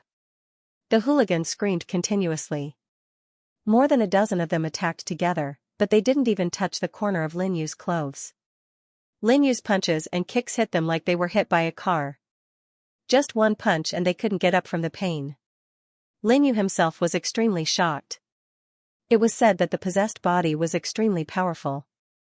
He didn't expect it to be true. Moreover, these people's movements were very slow in his eyes. It was easy to dodge. Call the police. Call the police. The yellow-haired leader was frightened by the scene in front of him. He had seen people who could fight, but he had never seen someone who could fight like this. It was simply inhuman. Hearing that they were going to call the police, Lin Yu's mother rushed over and grabbed Lin Yu's hand. She said anxiously, "Young man, they are going to call the police. You should leave quickly. I will take care of this." "Mom, what are you saying? How can I leave you behind?" Lin Yu was so happy that he was about to cry. It was great that he could still see his mother alive. Hearing his mother's words, his mother was slightly stunned and looked at him blankly. Looking at his mother's eyes, Lin Yu instantly came to a realization. He was alive, but in a different body. His mother didn't know him at all. "I'm sorry, Auntie. Seeing you reminded me of my mother, so I couldn't help but blurt it out. Please don't mind me." Lin Yu was afraid that revealing his true identity would frighten his mother, so he quickly made up a lie. "It's okay, young man. You should leave quickly. We can't involve you in our family's matters," Lin Yu's mother said as she pushed him out. Lin Yu didn't answer. He picked up the chopsticks on the table and threw them. The chopsticks flew towards the yellow-haired leader. With a bang, the chopsticks nailed the yellow-haired leader's phone, which had just dialed 110, to the wall. The yellow-haired leader was so scared that his face turned pale. The chopsticks on the wall were only a centimeter away from his ear. If there was a slight deviation, it would be his head that was nailed to the wall. "Help! Murder! Help!" The yellow-haired leader was so scared that he immediately screamed. There was an indescribable grievance in his voice. They obviously owed him money first. "Stop shouting. I will pay the money for Auntie Qin," Lin Yu said coldly. Since he was resurrected, these debts should be paid by him. "Young man, how can you do this? This is the first time we have met. How can I let you pay for me? Lin Yu's mother looked at Lin Yu with some confusion. She didn't know why, but this young man gave her a familiar feeling. She wasn't surprised that Lin Yu knew her surname. Many netizens knew that her son bravely sacrificed his life for a just cause. Her name and contact information were also exposed. Many kind-hearted people wanted to send her son off, but she declined all of them. Okay, that's what you said. Then give us the money. The yellow-haired leader didn't care why Lin Yu was paying for others. As long as he could get the money, his mission would be considered completed. Give me 3 days. Lin Yu said. The yellow-haired leader was a little speechless. He said it so arrogantly. He thought he could immediately take out the money. What? You don't believe me? Seeing that the yellow-haired leader didn't speak, Lin Yu frowned and his tone was a little cold. I believe you, I believe you. But big brother, can you tell me your name? Looking at Lin Yu's cold eyes, the yellow-haired leader couldn't help but shiver. Name? Yeah, I left in a hurry this morning. I didn't even have time to see this person's name. Don't worry, I will definitely do what I promised you. How about this, 3 days later, you just need to come here. I will pay you back with interest. The reason why Lin Yu was so confident was all because of his body. He thought that since this young man could live in the daycare center, no matter how ordinary his family was, he should at least be able to take out 100 or 200,000 yuan. He wanted to use it first and return it when he made money. After seeing Lin Yu's skills, the yellow-haired leader didn't dare to say anything. Just as he was about to nod and agree, his eyes suddenly looked outside the store, as if he was attracted by something. Lin Yu also looked outside curiously. He saw a red BMW 5 at the door. The door opened, and a pair of fair and slender legs stepped out. Then, a tall beauty in a white bohemian dress got out of the car. /book/18/18289/ The beauty in the long dress brushed her long black hair and took off her sunglasses. Her fair skin and delicate face were simply amazing. The yellow-haired leader and his subordinates were all stunned. Lin Yu couldn't help but be attracted. This beauty's appearance and temperament were indeed superb. The beauty in the long dress looked up at the bun shop, frowned slightly, and then walked in quickly. /book/18/18289/ Beauty, do you want to buy buns? What kind of filling do you want? Lin Yu couldn't help but blurt out. In the past, he always helped his mother sell buns, and it had become a conditioned reflex. What did you call me? The beauty in the long dress glanced at him coldly and said in a displeased tone. Beauty. Lin Yu felt that there was nothing wrong with his address, but he couldn't help but feel a little confused. It was the first time that someone was unwilling to call him beauty. The beauty in the long dress looked at him and said coldly, well, He Jiarong, you have been in a coma for 2 months, and you don't even recognize your own wife. /book/18/18289/book/18/18289/ Thank you for your kindness, Your Highness. Dan Yuru smiled sweetly. But since I'm the leader, if I can't even guarantee my own safety, won't I be laughed at by my subordinates? Looks like I've been worrying too much. Wang Baobao quickly recovered and laughed. The two of them changed the topic. At that moment, in the Tufan guest house, Zhong Zhan was pacing back and forth in his room. He seemed very anxious. When he saw Jiao Maji come in, he immediately asked, Imperial Advisor, what should I do when I face that Duan brat tomorrow? I heard that you've dealt with him many times. You should know the weakness of his martial arts. Today, he had witnessed Duan Yu use the 6-pulse divine sword to defeat the 5 Tigers sect experts. He did not want to repeat the same mistake tomorrow. Jiao Maji muttered that brat's 6-pulse divine sword is powerful, but he doesn't have a foundation in martial arts. It'll be difficult for him to unleash his true abilities. We can take advantage of the situation to fight him in close combat. It won't be difficult to subdue him. Zhong Zhan frowned and said, but his movement is very strange. I think it's called wave-like subtle steps. I might not be able to get close to him. Jiao Maji was also in a difficult position. If it was him, it would not be difficult to subdue Duan Yu. But if it was Zhong Zhan, he might not be able to quickly subdue him. Once the distance was drawn and Zhongzhan used the six-pulse divine sword, he would not be able to fight back. I have an idea, Zhongzhan said casually. Imperial advisor, kill Duanyu tonight and everything will be fine. Jiao Maji's eyes lit up. He could not kill Duanyu. Duanyu was the crown prince of Dali. Even his sworn brother Xiaofeng was not someone to be trifled with. In the martial arts circle, no one would go to the extreme unless it was absolutely necessary. But he could capture him first and drag it out until tomorrow's competition. He had always wanted to ask him about the six-pulse divine sword. This was a good opportunity. Don't worry, Prince. Leave it to me. Jiao Maji ran out excitedly. By this time there were not a few people who had the same idea as Zhongzhan. The Ming dynasty's Xianxia, dressed in night clothes, quietly sneaked into the beggar clan's encampment. Although Yin Yewang's martial arts skill was not bad, he was still several notches below by Mei Yingwang.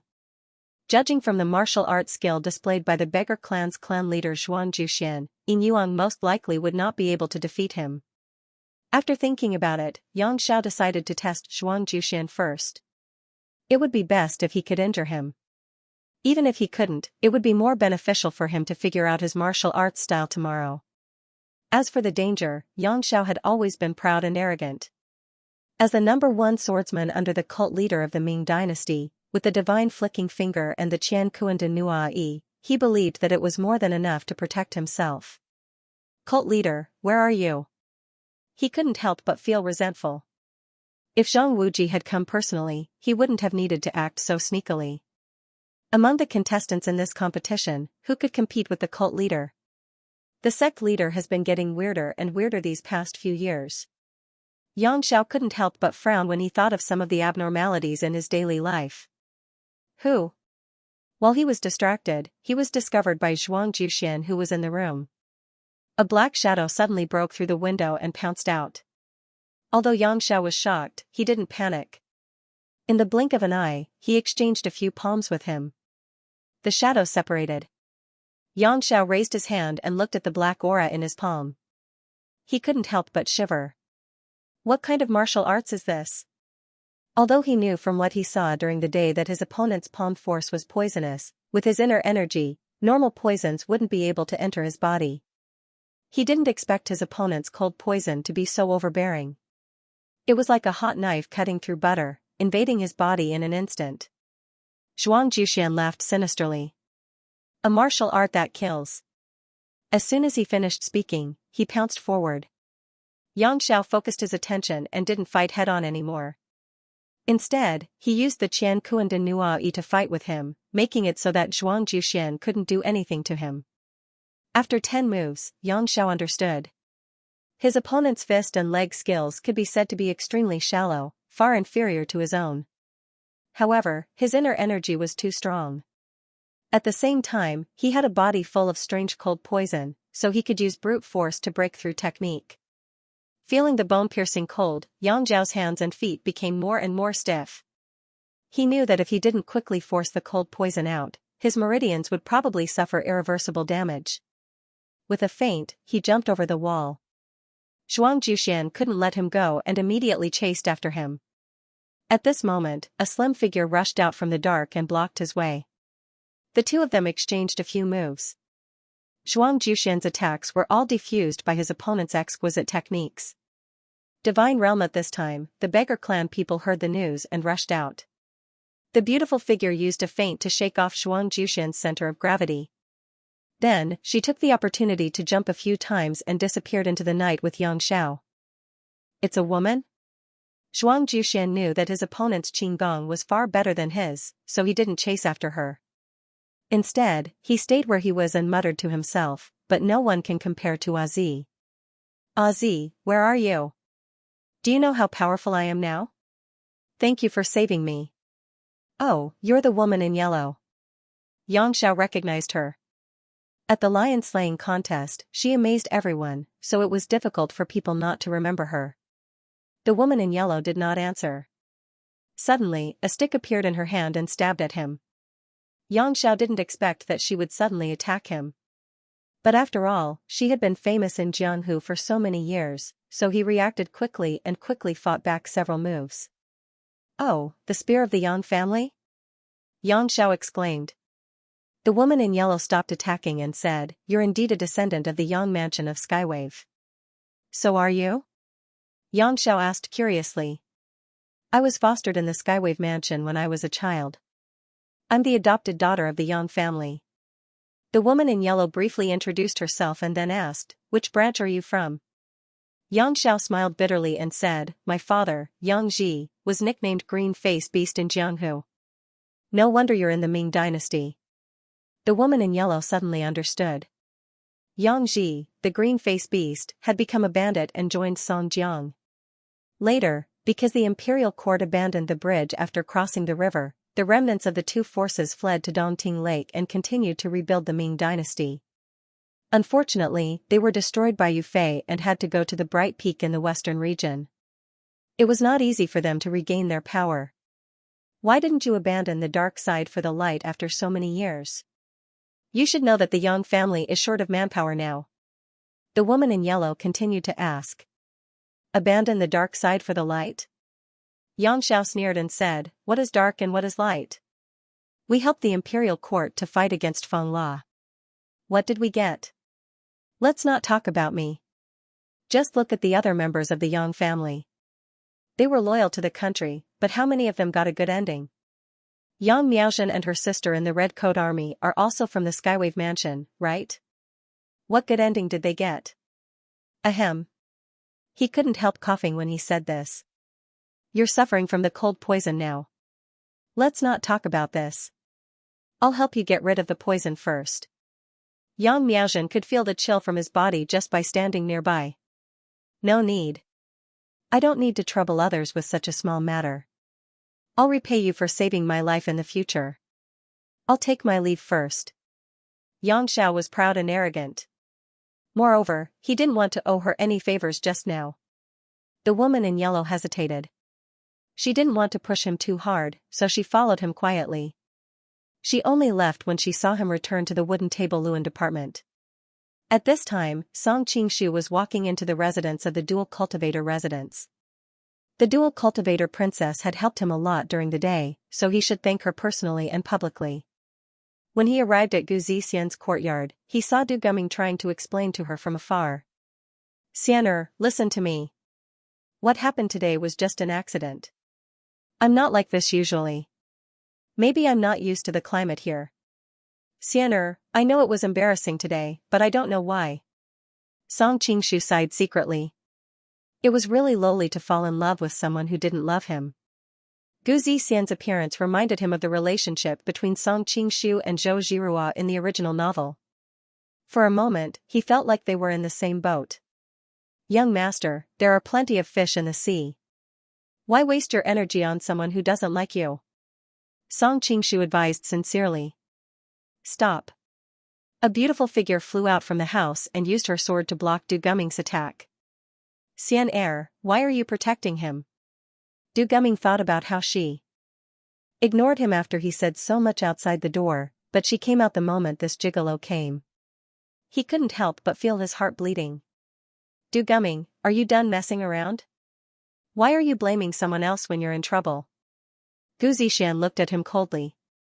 Du Gumming only felt aggrieved. It would be fine if this kid had real skills, but he clearly doesn't know anything. He only relied on luck and shamelessness to pass the elimination round. How can I be convinced by someone like this? Song Qingshu shook his finger. I have to correct you here. Luck is actually a very powerful ability. Pfft. Du Gumming wanted to spit a cup of tea at his face. Song Qingshu shrugged his shoulders. The opponent was too weak and couldn't come into contact with something as illusory as luck. He's much stronger than you. He always wanted to give in, but you don't know what's good for you. Gu Zixian subconsciously defended herself. He's stronger than me? Du Gumming was so angry that he laughed. Come. Let him spar with me. I'll let him use only one hand. Gu Zixian then remembered that Song Qingshu didn't want to expose his identity. She hurriedly said, You've already sparred. I didn't expect you to be a sore loser. Du Gumming wanted to cry when he thought about how he lost in the day. The more he tried to explain, the worse it would get.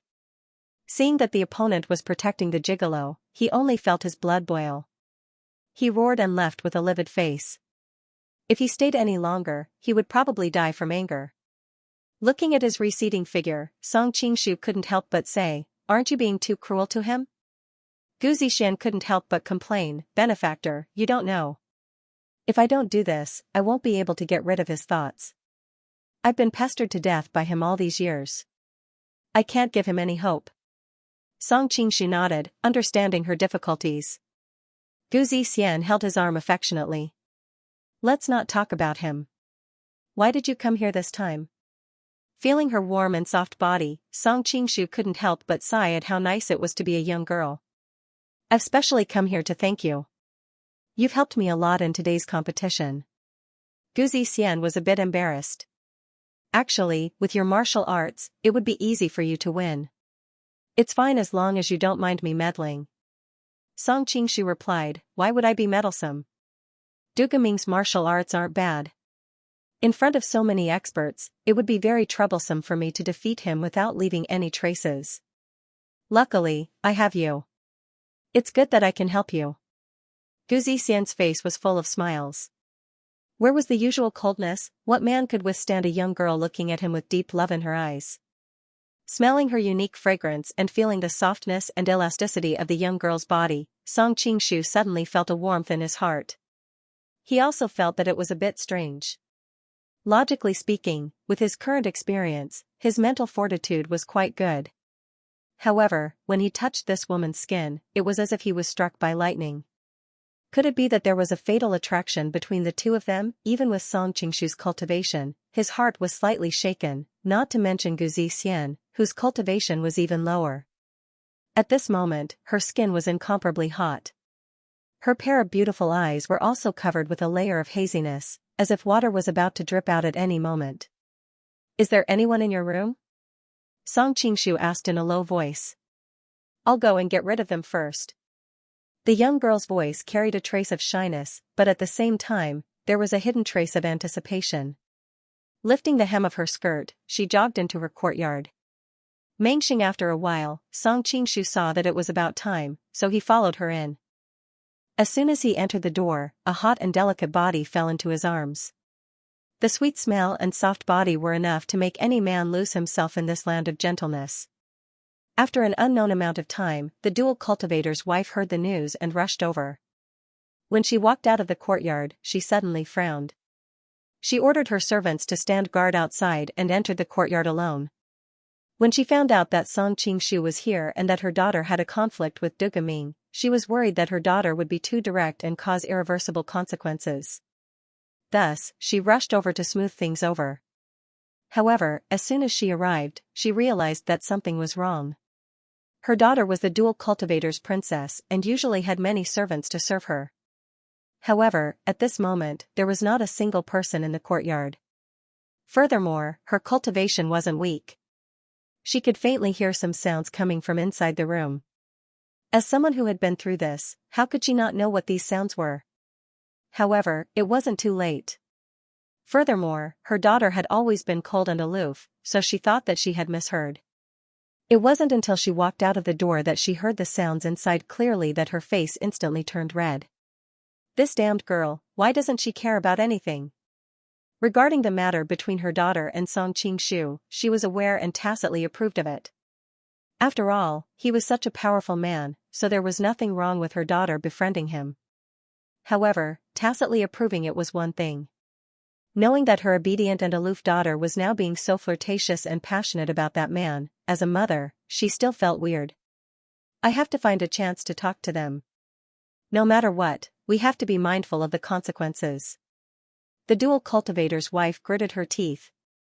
After all, her daughter was still a virgin. The descendants of the dual cultivator's residents had always placed great importance on chastity.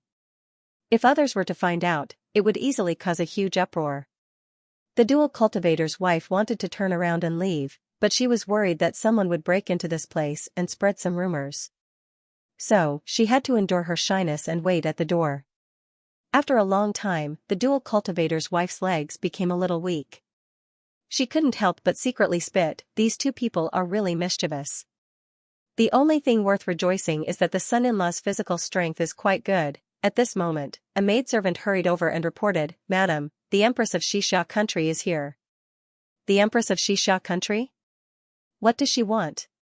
The dual cultivator's wife was stunned. They didn't have any contact, so the Empress wouldn't come here for no reason. It seems that she wants to see young Master Jia of the Southern Song dynasty, the maidservant replied.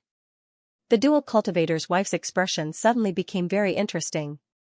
She hurriedly said to the maidservant, "You go to receive the Empress first. I will inform young Master Jia." When she came to her daughter's door, she still heard all kinds of shameful sounds coming from inside. She had a headache. However, this was the territory of Xianxia country. The Empress of Xianxia country had come here. If she kept refusing to see young Master Jia, she would really be doomed. The dual cultivator's wife hesitated for a moment. Then, she cleared her throat and knocked on the door. "Xian'er, the Empress of Xianxia country is here. She said that she wants to see young Master Jia. Have you seen him?" She was very considerate and pretended that she didn't know what was going on inside, so that they wouldn't feel embarrassed later. Guzi Xian exclaimed. Apparently, she was so embarrassed that she wanted to find a hole to hide in after learning that her mother was outside. Song Qingshu had long known that she was outside. He didn't mind it. On the contrary, he felt a different kind of excitement. However, he remembered that she seemed to have eavesdropped outside last time. For a moment, he wondered if this madam had such a hobby. If Gu Ningqing knew that he suspected her like this, she might not be able to help but fall out with him on the spot. Song Qingshu put on his clothes and came out. He also pretended that nothing had happened. "Greetings, madam." Gu Ningqing secretly bit her lips. She thought that this person was really shameless. However, both of them tacitly didn't expose this matter. "Benefactor, the Empress is looking for you." "Thank you, madam." After saying goodbye to her, Song Qingshu left the courtyard. On the way back, he was wondering if his behavior was suspicious of him running away after eating his fill. The Crown Prince of Dali? Song Qingshu was stunned for a long time. "Duan Yu?" Seeing Mu Wanqing nod, Song Qingshu couldn't help but laugh. "You used to be friends, and you're even brother and sister. Why are you so distant?" Mu Wanqing blushed. "I'm afraid that you won't be happy." "I'm not that petty." Song Qingshu naturally held her waist. "Let's talk on the way." "How did he disappear?" Gu Ningqing happened to come out and saw the scene. Her first reaction was, "The Empress of Xianxia is so beautiful." She was proud of her beauty, and her daughter was also very beautiful since childhood. But the Empress of Xianxia was not less beautiful than them. The relationship between the benefactor and the Empress of Xianxia seems to be unusual. Thinking of their intimate behavior, she couldn't help but feel a little surprised. But then she thought that with his martial arts, he was already standing at the top of the world. It was normal for him to have a confidant with the Empress. Originally, she wanted to ask her daughter if the other party had expressed his feelings or given her a status. After all, as a mother, she always felt a little uncomfortable when she saw her daughter being played for free. But seeing this scene, she gave up the idea. Even the dignified empress of a country was his secret lover. How could others compete with him? Of course, she didn't worry too much. With that person's status and martial arts, her daughter wouldn't suffer a loss if she maintained a good relationship with him. Moreover, her daughter liked him. Of course, Song Qingshu didn't know that Gu Ningqing's thoughts were running around behind him. He was now listening to Mu Wanqing's description of Duan Yu's disappearance. It seems that in the evening, Duan Yu received a letter. After reading it, he smiled happily and ran away to avoid them. Then he disappeared. Zhu Danchen, one of the 4 great protectors of Dali, came to me for help. I sent people from Class 1 Hall, but they couldn't find his whereabouts, so I came to ask you. Song Qingshu knew that she couldn't just sit by and watch Duan Yu get into trouble, so he tried to help. What about that letter? No one saw that letter. Mu Wanqing shook her head. Song Qingshu fell into deep thought. The only person who can make Duan Yu so happy with a letter is probably Miss Wang.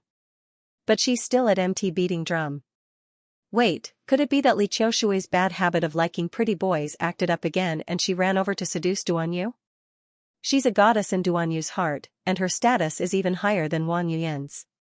If I really want to seduce her, I'll be able to do it with just a finger. Hearing his speculation, Mu Wanqing replied, Qinglu has also asked Li Qiushui.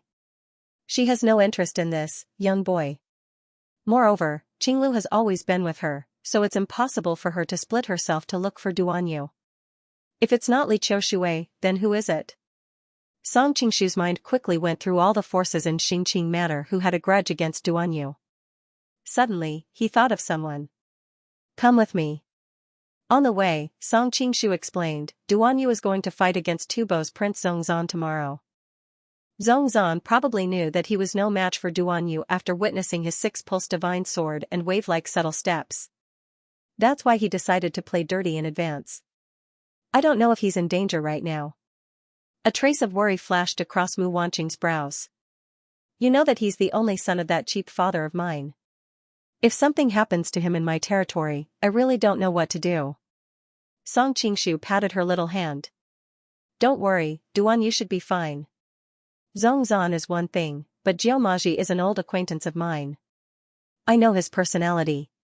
He won't go to such extremes. At most, he won't let Duanyu participate in tomorrow's competition. That's good. Mu Wanqing let out a long sigh of relief. It's good that Duanyu doesn't participate in the competition. Qinglu won't marry him anyway. As they chatted, the two of them arrived at the Tubo's guest house. However, Jiumaji and Prince Zongzan were not there.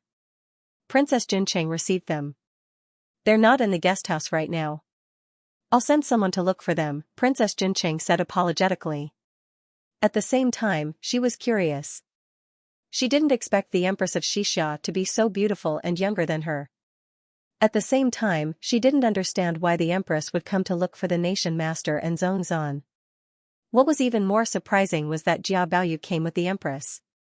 Princess, there's no need to trouble yourself. I just heard that the Nation Master and the others wanted to invite the Crown Prince of Dali as a guest, so I specially came to see. Mu Wanqing was also a little surprised by the Tubo princess's dignified and beautiful appearance. She had seen many Tubo women, and they were usually darker. However, the one opposite her had skin whiter than snow, and she had the demeanor of a lady from a noble family. No wonder the two of them acted a little strange earlier. Princess Jincheng was also a smart person. She immediately understood the other party's hidden meaning and also understood why the other party had come in person. Your Highness, please rest assured. I will definitely tell the Nation Master and the others to send the Crown Prince of Dali back after the guest. Mu Wanqing also sighed in relief. Thank you, Princess. The two chatted casually for a while before Mu Wanqing got up to leave. Princess Jincheng sent them to the door and suddenly said, Your Highness, can I have a few words with Baoyu? Mu Wanqing was a little stunned, but she still nodded and went outside in advance to wait. Song Qingshu looked at the dignified and delicate woman in front of him and asked curiously, Princess, what do you want to ask me? Princess Jincheng blinked her eyes and carefully looked at him for a while. Baoyu, why do you have such a good relationship with the Empress of Xianxia? Song Qingshu smiled embarrassedly and said, Maybe my charm is too great. These women don't even know to avoid me when they come to look for me. I have to have a good talk with them. Otherwise, in the eyes of people with ulterior motives, it's easy to have a problem with my identity. Princess Jincheng covered her mouth and chuckled. I have heard of your deeds before. I heard that you are very popular among the girls in Linen City. Today, I have really seen it for myself. After laughing for a while, she then said, By the way, when you go back, tell Ling Luo to come and sit with me when she is free. I am very lonely here alone, and I really want to chat with my old friends. Towards the end, her tone was full of loneliness, and the weakness in her eyes made people feel sorry for her. Song Qingshu couldn't help but say, Princess, do you want me to come and sit with you? I can also come and chat with you to relieve your boredom. Princess Jincheng's little face blushed. She couldn't help but spit, You are so young but so mischievous. You even dare to tease me. I just don't want to see you so lonely. Song Qingshu explained, If you think it's inconvenient, then forget it. Princess Jincheng's body trembled. she calmed down and then said softly, "It doesn't matter. You are welcome to come and sit with me in the future."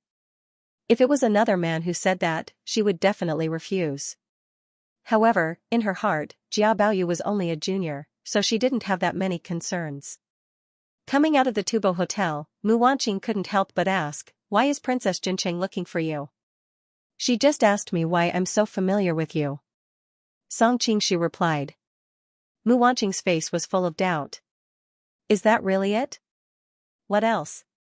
Song Qingshu felt a little guilty. "What if Princess Jincheng takes a fancy to you?" Mu Wanqing snorted. Song Qingshu was sweating like a waterfall. "How is that possible? She is dignified and virtuous, quiet and polite. How could she have those messy thoughts?" "But you can't stand these messy thoughts." Mu Wanqing looked back at him, and the corners of her mouth were slightly raised. "I know you like this style the most." Song Qingshu put his arm around her shoulder. "Of course I like people like you the most. Cold on the outside but warm on the inside. You are cold to others but gentle and considerate to me. Oh, no wonder you like the dual cultivation princess so much. She happens to have this kind of personality." Mu Wanqing couldn't help but curl her lips. Song Qingshu suddenly smiled awkwardly. He was just found out by the other party from the dual cultivation house. No matter how thick-skinned he was, he didn't know how to explain. "Okay, I still have to appease Zhu Dongzhen's group. I won't be with you for now." Mu Wanqing looked very unhappy. "By the way, you should also go back to the Southern Song Hotel to have a look. A spy reported that something happened there." After that, she asked her men to leave. Song Qingshu originally wanted to say something to her, but when he heard the last sentence, he couldn't help but stop. What happened in the Southern Song Hotel? He hurried back to the Southern Song Hotel and found that the door was bustling with a lot of people. After careful observation, he found that there were believers of the Ming dynasty and warriors of the Wooden Table Luan tribe. What the hell is going on? Song Qingshu pulled the person next to him and asked. Unfortunately, the other party's understanding was limited. At this time, Shui Baochai came out to appease the people of the Ming dynasty and the Wooden Table Luan tribe at the door. She happened to see him and called him to the side. "Where have you been?" "Princess Jincheng wants to talk to me." It was not convenient to talk about the other places. After thinking about it, he felt that the excuse of Princess Jincheng was the best.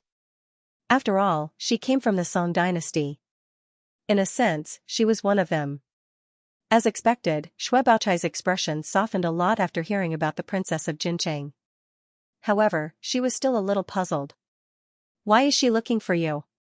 Song Qingshu replied, "It's just that she's too lonely, so she came to talk to me.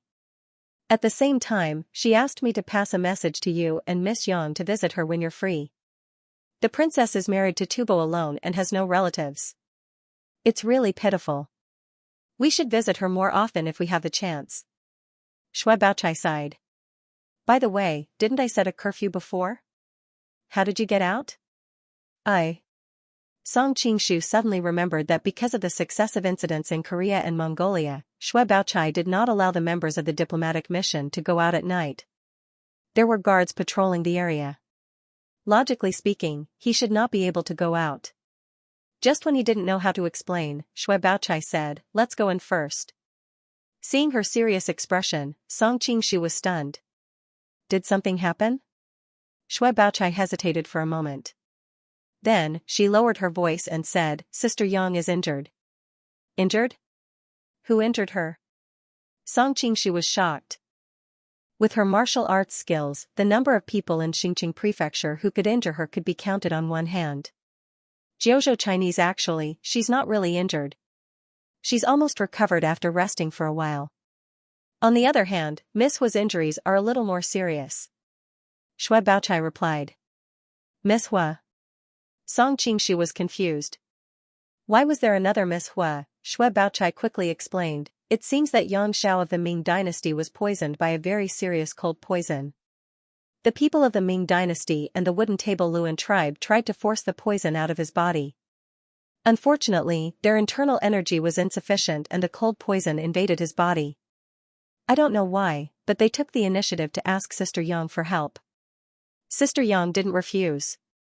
Unfortunately, her internal energy is on the feminine side. The cold poison in Yang Zhao's body was too strong. What kind of cold poison is so strong? Song Qingshu was very surprised. It said that it's the poison of the beggar clan's new clan leader, Zhuang Juxian. Shui Baochai frowned. Song Qingshu was even more confused. With Yang Zhao's internal energy, even if he was not Zhuang Juxian's match, he shouldn't have been injured so badly. Moreover, even if the yellow-clothed girl's internal energy was weak, she shouldn't have been unable to force the poison out. Song Qingshu came to the hall and found that Yang Xiao and the others were placed in the center. Yin Yuan stood up from behind Song Qingshu, trembling all over. His teeth were chattering. I can't do it, I can't do it. Why is this cold poison so strong? The yellow-clothed girl said, it's my fault. If I hadn't talked to him at the beginning, he wouldn't have been able to use his internal energy to heal himself. Otherwise, the cold poison wouldn't have penetrated his internal organs. It turned out that not long after Yang Xiao returned to the hostel to heal himself, he found that something was wrong. Unfortunately, his whole body was frozen. Fortunately, Hu Qingtong, who came to discuss with him, found something wrong and hurriedly healed him. Unfortunately, her internal energy was insufficient and she hurt herself instead. Qin Jialua, Yin Yuang, and the others heard the news and rushed over. Yang Xiao woke up once and said that only the yellow-clothed girl from the southern Song dynasty could save them. Song Qingshu observed from a distance and found that although Yang Zhao's whole body was cold, his breathing was much steadier. He should be fine. Sure enough, Yang Xiao slowly opened his eyes and said weakly, if Miss hadn't lent a helping hand, I'm afraid Yang's life would have ended here today. The yellow-clothed girl's face was still solemn. Yang Zhua sure, she said, your internal energy is profound. After we used our internal energy to help you, you are fine. But Miss Hua, Yang Zhao's face was full of guilt. If because of Yang, Madame Jiaozhu has any mishap, Yang would be ashamed to live in this world, he said. Yin Yuan hastily said, Yang Zhua sure, this has nothing to do with you. You can only blame that Zhuang Juxian's martial art for being too vicious. The beggar clan's martial art has always been upright and upright. How could this Bongzhu's palm have such a terrible cold poison? Today Yang Xiao risked his life for his sake, naturally he wanted to return the favor. By chance, he practiced Shaolin's Yi Jing Jing. At the same time, he refined Kunlun's ice silkworm and mastered a kind of cold internal energy that has never been seen before. At this moment, someone's voice was heard from the side. Everybody turned around and saw that the speaker was Jiao Baoyu. Lu Sherdao couldn't help laughing. Oh, since when did our master Jiao also know martial art? Song Qingshu shrugged his shoulders. I haven't eaten pork, but I've seen a pig run. Shui Baochai couldn't help pulling his sleeve. Baoyu, don't talk nonsense. The yellow-clothed girl's eyes lit up. What Baoyu said makes sense. This symptom is very similar to the legendary ice silkworm. Yang Xiao also nodded. It is indeed very similar to the ice silkworm. The brightness peak was also located on Mount Kunlun, so naturally he had heard the legend of the ice silkworm. Little brother, since you know the origin of the opponent's martial art, do you have a way to save him? Yang Xiao was in a desperate situation. If Hu Qingtong really died from the cold poison because of him, how could he face the cult leader and the tens of thousands of followers? The yellow-clothed girl and Shui Baochai frowned. I'm afraid You can save her? The Lu brothers, who knew Jiao Baoyu very well, laughed out loud. Even Shui Baochai pulled on his sleeve and said, Baoyu, stop fooling around. I really can save her. Hearing the mocking laughter around him getting louder, Song Qingshu couldn't help but sigh. Life was always like this. People would believe a lie, but no one would believe the truth. Could it be that you have cultivated some kind of extreme yang inner energy? Compared to the others, Yang Xiao was obviously more concerned about Hu Qingtong's safety. After all, she was injured because of him, so he didn't want to give up any hope. Not really. Song Qingshu thought about the 9 manual inner energy he cultivated. The God illuminating scripture, on the other hand, was more on the yang side. But in the end, it was balanced with the Joy Zen inner energy. If he exposed his inner energy now, wouldn't his identity be exposed? TSK, even the people of the Ming dynasty booed. It's a pity that the leader isn't here. Otherwise, with his 9 yang divine art, this cold poison won't be a problem for him. Xianxia couldn't help but sigh. Song Qingshu couldn't help but say, instead of hoping for that Zhang Wuji, who we don't know where he is, it's better to believe in me. I can really save her. If I can't save her, you can just kill me and pay with my life. Baoyu, don't talk nonsense. Shui Baochai panicked. Even the lady in yellow thought that he was too reckless. How could he make such an oath? Is that true? Yang Xiao was the second in command of the Ming cult. Usually, when Zhang Wuji was not around for a long period of time, he was basically in charge of the cult's affairs. His ability to read people was quite good. When faced with the ridicule of the people around him, Yang Xiao had an inexplicable calmness and indifference. This made Yang Xiao believe him subconsciously. Really? Song Qingshu answered lightly. Shui Baochai hurriedly pulled him aside, her expression extremely anxious. Baoyu, don't mess around. You don't know martial arts, how can you save her? Originally, this matter had nothing to do with us, but once you got involved, things would be troublesome. Hu Qingtong was the pearl of the wooden table ethics department, and she was also the future wife of the leader of the Ming dynasty. If something happened to her, wouldn't it make the Song dynasty and them hostile? That's fine, but you even bet your own life? I can indeed save her, but it's not convenient for me to reveal the method, Song Qingshu explained. Shui Baochai still wanted to say more, but the girl in yellow advised, let him try. I don't think he's lying. Shui Baochai couldn't help but stare blankly when she heard that. She could only suppress the doubts in her heart for now. Alright, then I'll have to trouble you to save me. Yang Xiao cupped his hands. At the same time, his eyes were filled with curiosity. Even so many experts were unable to save him. How could a profligate son of a rich family save him? Song Qingshu answered, someone, bring Miss Hua to my room. No one else is allowed to enter. As soon as these words came out, the people of the wooden table ethics department and the Ming dynasty were instantly in an uproar. Hu Qingtong's brother, Hua Ai, was furious. Brat, what are you trying to do? Song Qingshu rolled his eyes and pointed at Hu Qingtong, who was beside him. She only has half her life left. Her whole body is cold like a corpse. I can't do anything to her even if I wanted to. You. Hua Ai was speechless. At this moment, there was not a trace of blood on his sister's face. If she closed her eyes, she would really look like a dead person. You can't do this. Yang Xiao had just agreed, but now he strongly opposed. Miss Hua is a big girl. How can she stay with a man and a woman alone in a room? Hu Qingtong was the future wife of the cult leader. The previous two potential wives, Zhou Zhirua and Zhao Min, had both followed Song Qingshu, which made the whole Ming dynasty lose face. They were particularly sensitive about this. If Hu Qingtong's reputation was also damaged at this time, Yang Xiao would really become a sinner of the Ming dynasty. Wujiu literature. Why are all of your thoughts so dirty? Dirty people see everything as dirty. Song Qingshu snorted coldly. Shui Baochai and the yellow shirt girl beside him blushed. It turned out that when they heard his request just now, this was also their first thought. After all, Jiao Baoyu was famous in Linen for hanging around with women. Anyway, no. Let's think of another way. I don't believe that no one can save her with so many masters in the city. Yang Xiao struggled to stand up and was ready to call someone to help Hu Qingtong out. Song Qingshu laughed. Looking at the whole Xinjiang prefecture, there are only a few top masters. Although King Zhao's martial arts is high, his internal energy is not his forte. Moreover, he has fought with Zhuang Juxian before, so he is also very afraid of his opponent's cold poison. I'm afraid he has no way to remove the poison. The northern underworld divine skill of Duan Abdali can suck the cold poison out of Miss Hua's body, but he is not familiar with it, so it is easy to suck away the internal energy that Miss Hua has painstakingly cultivated for more than 10 years. The Daluan Wisdom King of Tubo is currently missing. There are many masters in Shaolin, but unfortunately, the beggar sect has always been on good terms with Shaolin, and the Ming dynasty has always been hostile to Shaolin. Will they risk offending the beggar sect to help you? The rest are the Mongolian masters.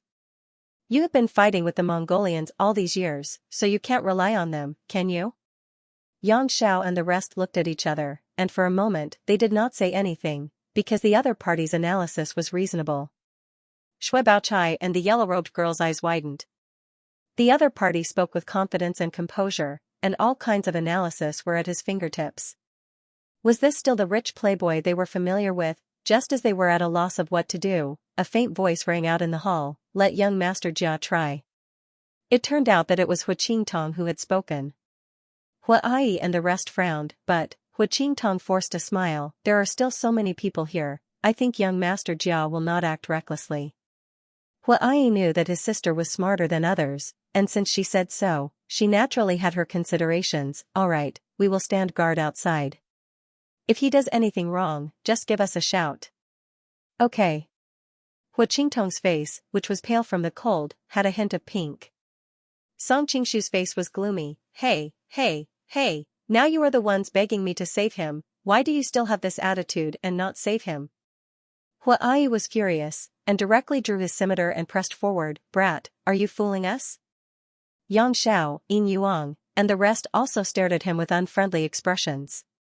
If not for the yellow-robed girl's face, they would probably have taught him a lesson on the spot. Shui Baochai could not help but rebuke, "Don't mess around at a time like this, Baoyu." Song Qingshu turned his head to the side, looking like a dead pig not afraid of boiling water. It was Hua Qingtong who spoke. "Please forgive me, young Master Jia. My brothers are just worried about me. If I have offended you in any way, I will first apologize to young Master." Only then did Song Qingshu's expression soften. This lady's words are still pleasant to hear. "Alright, it would be a waste for such a beautiful girl to die. I will reluctantly save her." Unlike the others who were angry, Hu Qingtong blinked her eyes and sized up the rich playboy in front of her curiously. She, who had been on the battlefield, was keener than others to notice that this person was different from others. Hu Qingtong was then helped into the house, and as she watched the other party chase everyone out, she could not help but ask curiously, "What is the treatment going to be?" "What did you say?" Hu Qingtong was furious. If not for the fact that her body was frozen, she would have drawn her sword and killed him. Song Qingshu pointed to the wooden tub beside him. "I've asked someone to prepare a bathtub and cold water. How are you going to get in without taking off your clothes?" He could not help but think of a classic question. Why did the women in martial arts movies have to take off their clothes to heal but not men? Although it could be explained by the fact that women tended to have thicker subcutaneous fat, everyone knew the basic reason. Who would want to see a stinky man take off his clothes when healing a woman, especially a beautiful woman? Even if she did not need to take off her clothes, she would have to create the conditions to do so. Song Qingshu was a layman. Moreover, he was engaged to Zhang Wuji. He would be letting himself down if he did not collect some interest. Hu Qingtong frowned. She was not an ordinary woman and had considered everything. She was suffering from the cold poison and soaking in the water was indeed beneficial to her healing. However, it would be fine if she was facing the yellow-shirted woman and the others. Now that they were alone in the room, how could she undress in front of a stranger? Even though the Muzhuoluan tribe was not as strict as the southern Song dynasty, it was still difficult for her to accept such behavior. Wait, why cold water? Hu Qingtong suddenly realized. Because I'll give you a medicine with extreme yang energy later. Cold water will absorb the heat from your body, otherwise you'll be burned to death. Song Qingshu answered. With his cultivation, it was easy for him to cure the cold poison. Unfortunately, he was Jiao Baoyu now. Once he made a move, it would mean that his identity would be exposed and he could not use martial arts. Therefore, he could only use medicine. Fortunately, he had been in the Jianghu for so many years and had suffered from poison before. Therefore, he always had all kinds of medicine on him, including the Island of Heroes Blaze pill. The messenger of rewarding kindness and punishing evil in the journey of the gallant was highly skilled in martial arts. The reason why he was able to produce a large number of such experts was mainly due to the Island of Gallant's unique inner strength cultivation method combined with the cultivation of the 99 pills and the Blaze elixir. The 99 pills were made from the combination of the Great Cold and the Great Cold, while the Blaze elixir was made from the combination of the Great Heat and the Great Heat. If one did not have the corresponding cultivation method to complement it, both of these items would be highly toxic. Using medicine to cure him would make it easier for him to deal with the questioning of the yellow-robed woman and Shui Baochai. What medicine? Hu Qingtong asked. Song Qingshu briefly introduced the origin of the 99 pill and said, "This medicine is related to the big secret of my life. If outsiders know about my relationship with the Island of Heroes, I'm afraid it will cause a great disturbance. Therefore, I hope you can promise not to tell anyone how I saved you." Hu Qingtong blinked her eyes. She had never expected that this good-for-nothing young man would have connections with the mysterious Isle of Heroes. Seeing that he had revealed such an important secret, she felt a little embarrassed. "Young master, please tell me this secret. If I were to reveal it to the public, I will definitely be destroyed by heaven and earth." "Miss, you don't have to make such a vow. I trust the character of the yellow-robed man." Song Qingshu laughed secretly. These girls were so gullible. In fact, it did not matter even if she told others. After all, the relationship between the Jia family and the Island of Heroes could not be hidden from people with ulterior motives after the Wutang Mountain incident. Hu Qingtong suddenly blushed. "But we are men and women. You want me to take off my clothes and bathe in front of you?" "Although you did it to save me, but," Song Qingshu answered, "Miss, you don't have to worry. I'll bring a screen to block between you. Behind the screen, I'll tell you how to circulate your qi to protect your heart and avoid being hurt by the poison of the blaze pill." Hu Qingtong was prepared to accept it. After all, it was a troubled time for the Wooden Table Ethics Department. Her life was much more important than the illusory innocence. Moreover, there was water between them. At most, she would only be seen a few times. It was not completely unacceptable. As for what Zhang Wuji would think, she did not care. Those who believed her would believe her without her explanation. Those who did not believe her would not have any meaning no matter how much she explained. Who knew that he would take the initiative to propose a plan that could satisfy both sides? She was surprised and felt a little ashamed. She had gauged the heart of a gentleman with her own mean measure. "Thank you, young master. However, not only did you save my life, but you also taught me the cultivation method of the Island of Heroes. I really can't repay you. Miss, you can consider marrying me." Song Qingshu used the candlelight to size up the beauty in front of him. Her lips were red, her teeth were white, her skin was fair, and there was a special heroic spirit between her brows. It seemed that Xinjiang had produced beauty since ancient times. 33 Hu Qingtong's heart skipped a beat. She hurriedly rejected, "I'm already engaged. I can only let you down." "I know. You're Zhang Wuji from the Ming dynasty." Song Qingshu smiled. "I'm just joking. I can't bear to watch such a beautiful lady die. If you're grateful, it's fine as long as you don't leak this cultivation method." Actually, it was not a big deal if it was leaked. He would only teach her a small part of the incantation and not the entire cultivation method of the Island of Heroes. Qingtong will always remember young master's righteousness. After some conversation, Hu Qingtong's way of addressing him became more respectful. "Righteousness?" Song Qingshu rubbed his nose. A certain female teacher with the surname Bai suddenly appeared in his mind. Soon, the maidservant prepared the cold water. Song Qingshu pointed to the bathtub at the side. "Miss, please." Hu Qingtong, who had always been straightforward, showed a hint of bashfulness. "Thank you, young master." Song Qingshu smiled and moved the screen over. Hu Qingtong then slowly unbuttoned her dress, revealing skin that was fairer than that of a Han woman.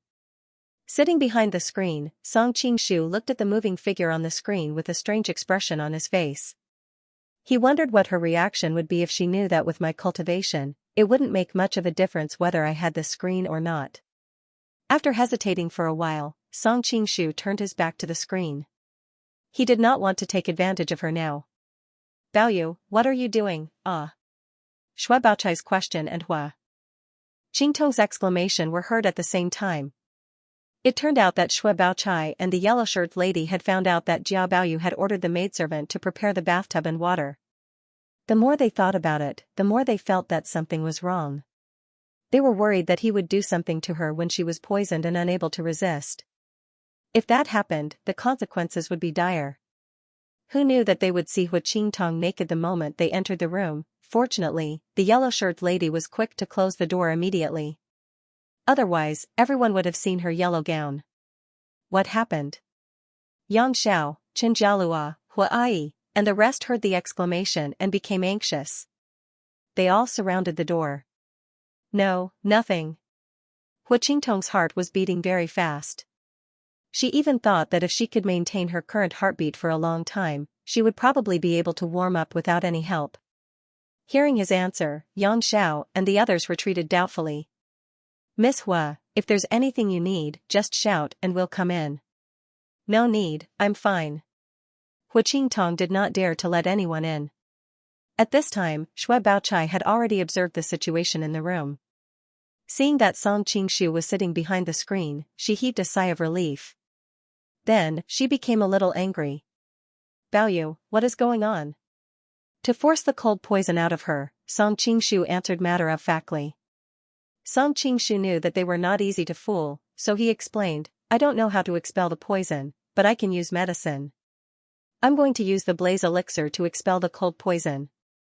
The blaze elixir of the Island of Heroes? The girl in yellow and Shui Baochai both knew the relationship between the Jia family and the Island of Heroes, so they suddenly realized something. However, they soon noticed another problem. Although the blaze elixir can expel the cold poison, it's also highly toxic. Song Qingshu answered, the Island of Heroes has its own set of internal energy that can restrain the poison of the blaze elixir.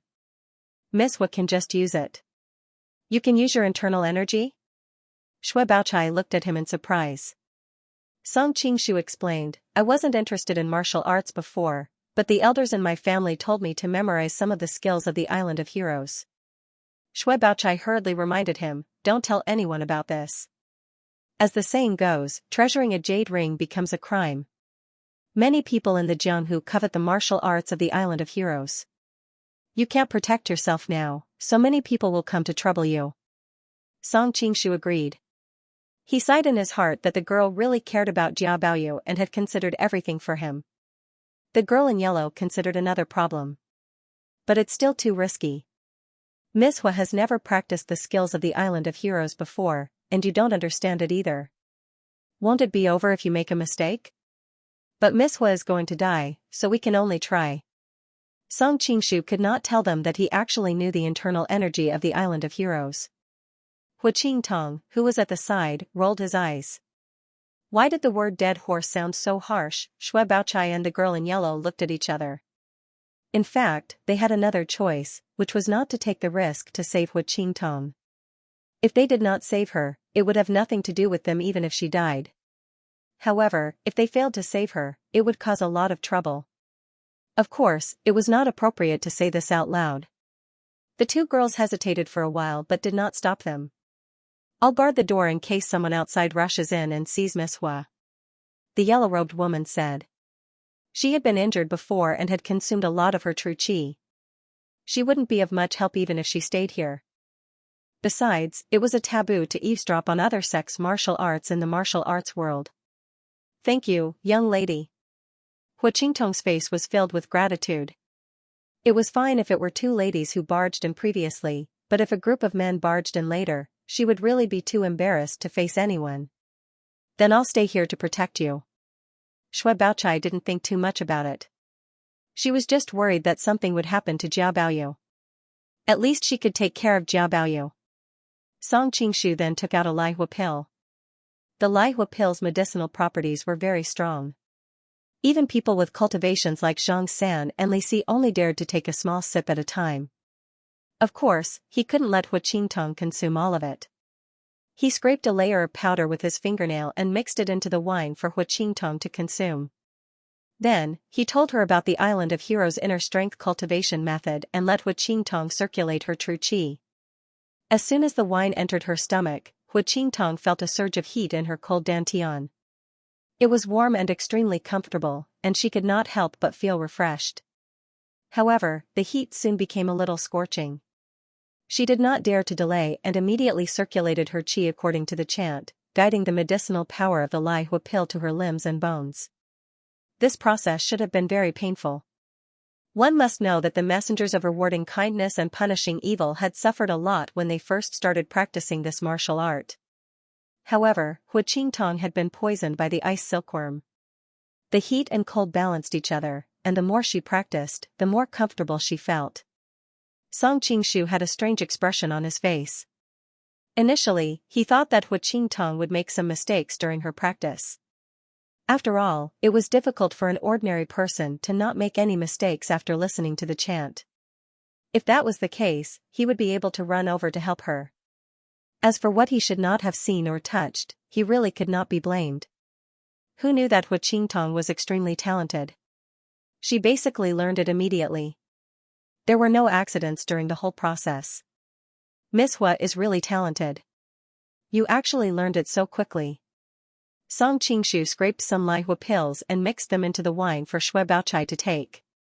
After all, the ice silkworm's cold poison and the Shinzu scripture's inner strength were not so easy to dissolve.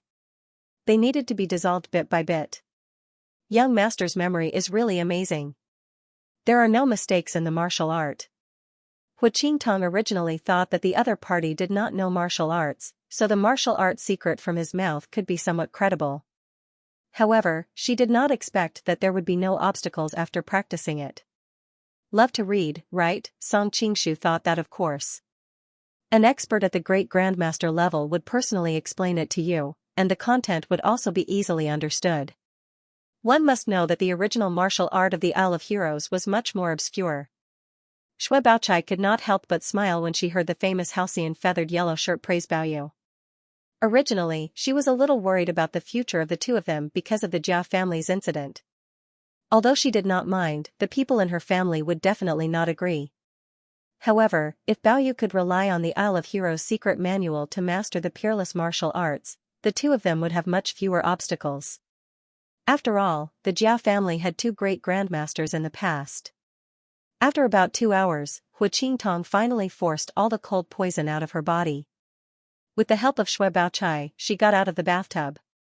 As she put on her clothes, she thanked Song Qingshu, who was behind the screen. Young master, I will never forget your great kindness in saving me. Miss, just remember what you promised me, Song Qingshu replied. Qingtong will remember. Hu Qingtong nodded slightly. Miss Hua, why is your skin so white? Shui Baochai was a little curious at first, but she thought that since Hu Qingtong had promised to keep it a secret, he would most likely not say anything. However, she immediately noticed that Hu Qingtong's skin was different from that of the women in the Central Plains. She sighed and envied her. Miss Shui's skin is also very good. It's much more delicate than mine.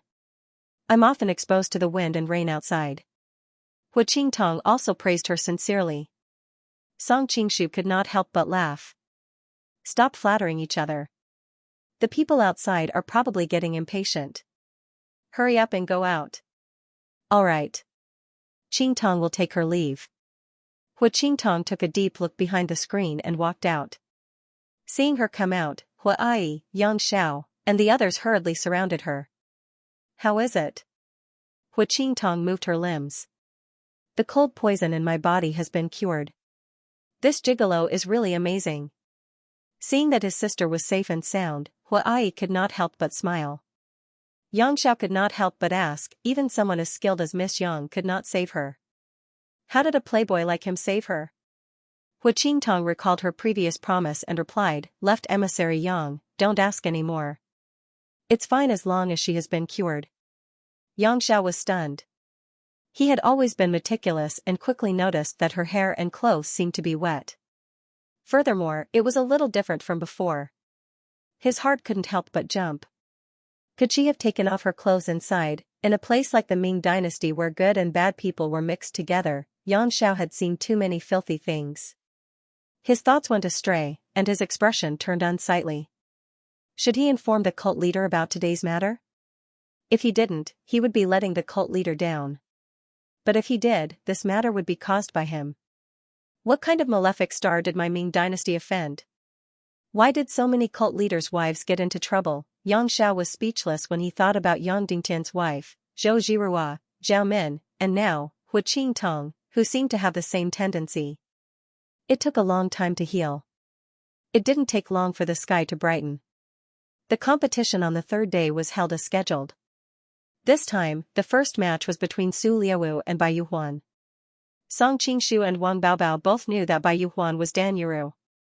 With her martial arts, even if Su Liaowu was at his peak, he might not be able to win, let alone now that his legs were broken and he was in a wheelchair. Wang Baobao, who was below the stage, clearly had the same thoughts. He shouted, "Su Liaowu, you're already a cripple. Why are you still trying to act tough?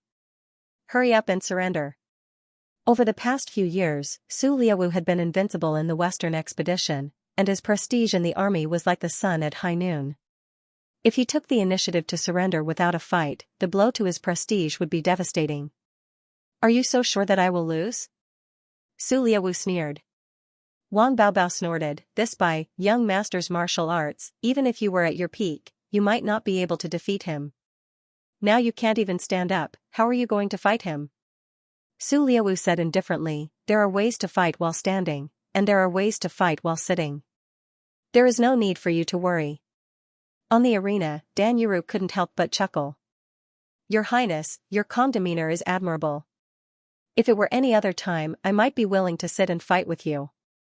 But today is about marrying the princess, so I won't be merciful." "Do as you wish," Su Liaowu said calmly. Seeing how calm he was, Song Qingshu couldn't help but feel a little strange. Was Su Liaowu pretending to be calm or did he really have a backup plan? If that's the case, then I'll have to offend you. Dan Yuru was also a little afraid of his reaction. She used a feint at the beginning, but the other party didn't move at all. As a result, she had to jump around like a monkey. Dan Yuru was annoyed and thought that she was being too cautious. Even if Su Liaowu is not injured, his martial arts are about the same as mine. If we fight to the death, with the help of Enweed faction's demonic art, I will most likely be the one who wins. Right now, his legs are broken and he's sitting in a wheelchair. What threat does he pose to me? After thinking through all of this, she let out a delicate shout and directly rushed down the middle. This time, not only did she want to win, she wanted to win beautifully and make Su Liaowu lose all his face. One had to know that brother Ali Buj, Su Liaowu, and Kublai were never on good terms. If she could make Su Liaowu lose face in front of all the heroes of the world, brother Ali Buj would definitely be extremely happy, and the status of the Heavenswell sect would also rise. Suddenly, she saw Su Liaowu take out a black tube from his bosom. She was stunned. A hidden weapon? As the leader of the Destiny sect, she didn't care about most of the hidden weapons in the Jianghu. However, for some reason, the black tube in front of her gave her a strong sense of danger.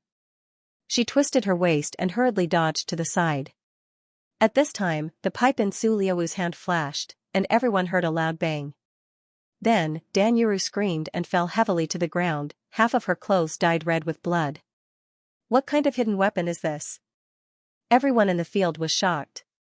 How could it be so powerful? Even the Tang sect's torrential pear blossom needles were only this powerful, right? Flintlock. Song Qingshu's pupils shrank. The others might not recognize it, but how could he not recognize it? In fact, there were also flintlocks in the Qing dynasty, and Wei Xiaobao had one in his hands back then. However, the flintlocks of this era were slow to reload, had a short range, and had low accuracy. Their advantages on the battlefield were not significantly better than bows and arrows, so they were not widely used. Most of the time, they were just playthings for a few top-notch officials. Su Liaowu had conquered many countries in the western region, so it was normal for him to have flintlocks in his hands. Normally, they were not very useful, but when he suddenly took them out to deal with an unprepared master, the effect was really good. No wonder he was so confident even though his leg was broken. Of course, it was not difficult for the top masters of this era to avoid flintlocks as long as they were prepared in advance. After all, the flintlocks of this era could not be fired continuously. Wang Baobao stood up angrily. Su Liaowu, how dare you use hidden weapons? Su Liaowu blew the smoke from the barrel and sneered. Did anyone say that hidden weapons are not allowed in this competition? A few days ago, the hidden weapons master of the Seven Green sect was praised by everyone. He was originally a powerful martial artist with many masters under his command, so he did not care about flintlocks. However, he was scared by the mysterious man that night, so he had no choice but to find the trophies he had obtained from the west to defend himself. Wang Baobao's face turned green and then red. He knew that he was not in the right, so he could only snort and sit down angrily. Zilong literature. Dan Yuru struggled to get up. A large area on the right side of her body was already dyed red with blood. At this moment, her face was extremely pale. Your Highness, I will definitely remember what you have done for me today. After saying this, she did not wait for the referee on the arena to announce the winner and directly disappeared into the distance with a leap. Song Qingshu saw clearly that it was fortunate that Dan Yuru had dodged at the crucial moment, otherwise she would have died on the spot. However, she had suffered such a serious injury, so the situation was not optimistic. On the arena, Su Liawu looked at Dan Yuru's disappearing figure with a cold expression.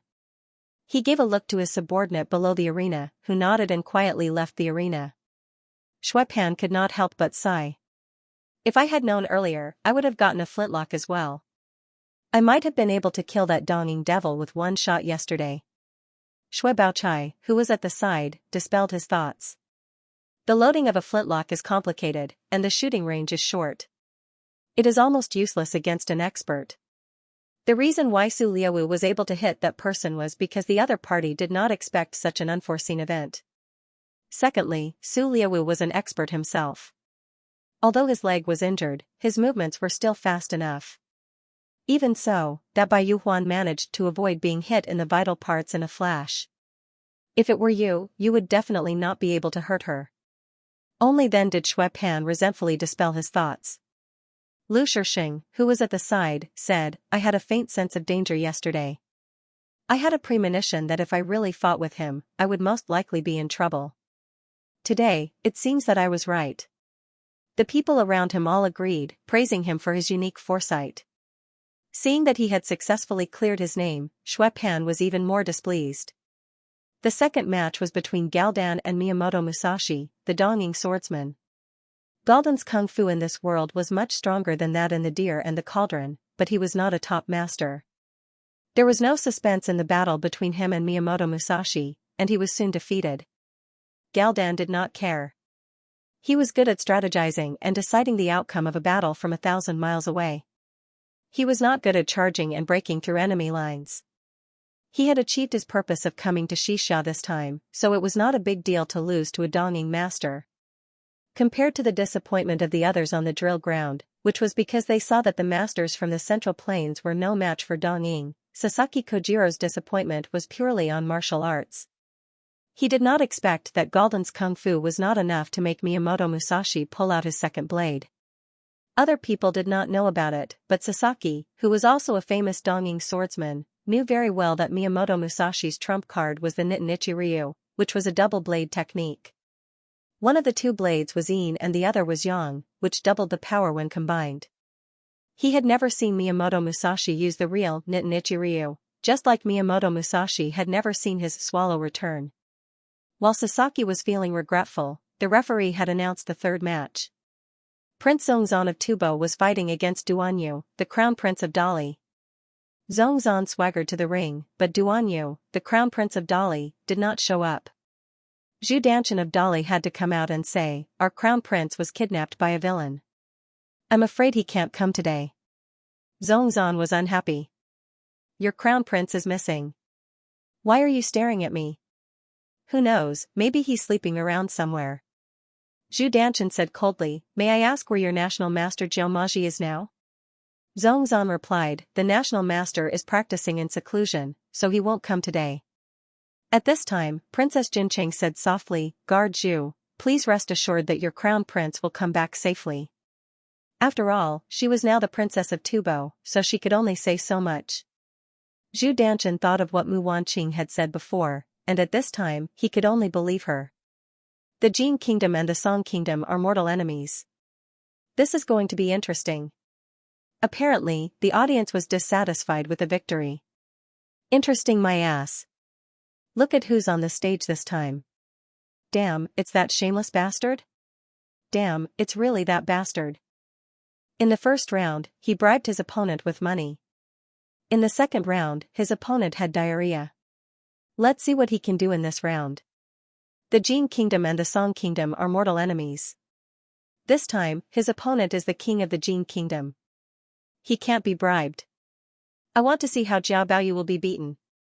Hearing the conversation in the air, Song Qingshu was speechless. It seemed that his opportunistic behavior in the first 2 rounds had angered everyone. Aren't you on good terms with the young prince of the Jin Kingdom? If you have the ability, make him give in to you. Xiao Tongfu and the Lu brothers joked. In their opinion, no matter how good their relationship was, when it came to the marriage and the honor of the country, the other side had no reason to hold back. Shui Baochai frowned and reminded him, be careful. In her opinion, their relationship was not ordinary. This time, Jiao Baoyu would not be in any danger. As for the result of the battle, she did not care much. In any case, advancing to this round was already good enough. There was no need to force it. Song Qingshu nodded. On the way to the stage, he ran into Wanyan Zhongjie. She pouted and said, you haven't come to find me in the past 2 days. Today, I won't give in to you. Song Qingshu was stunned. Only then did he realize that the 2 days of indifference had caused her to throw a tantrum.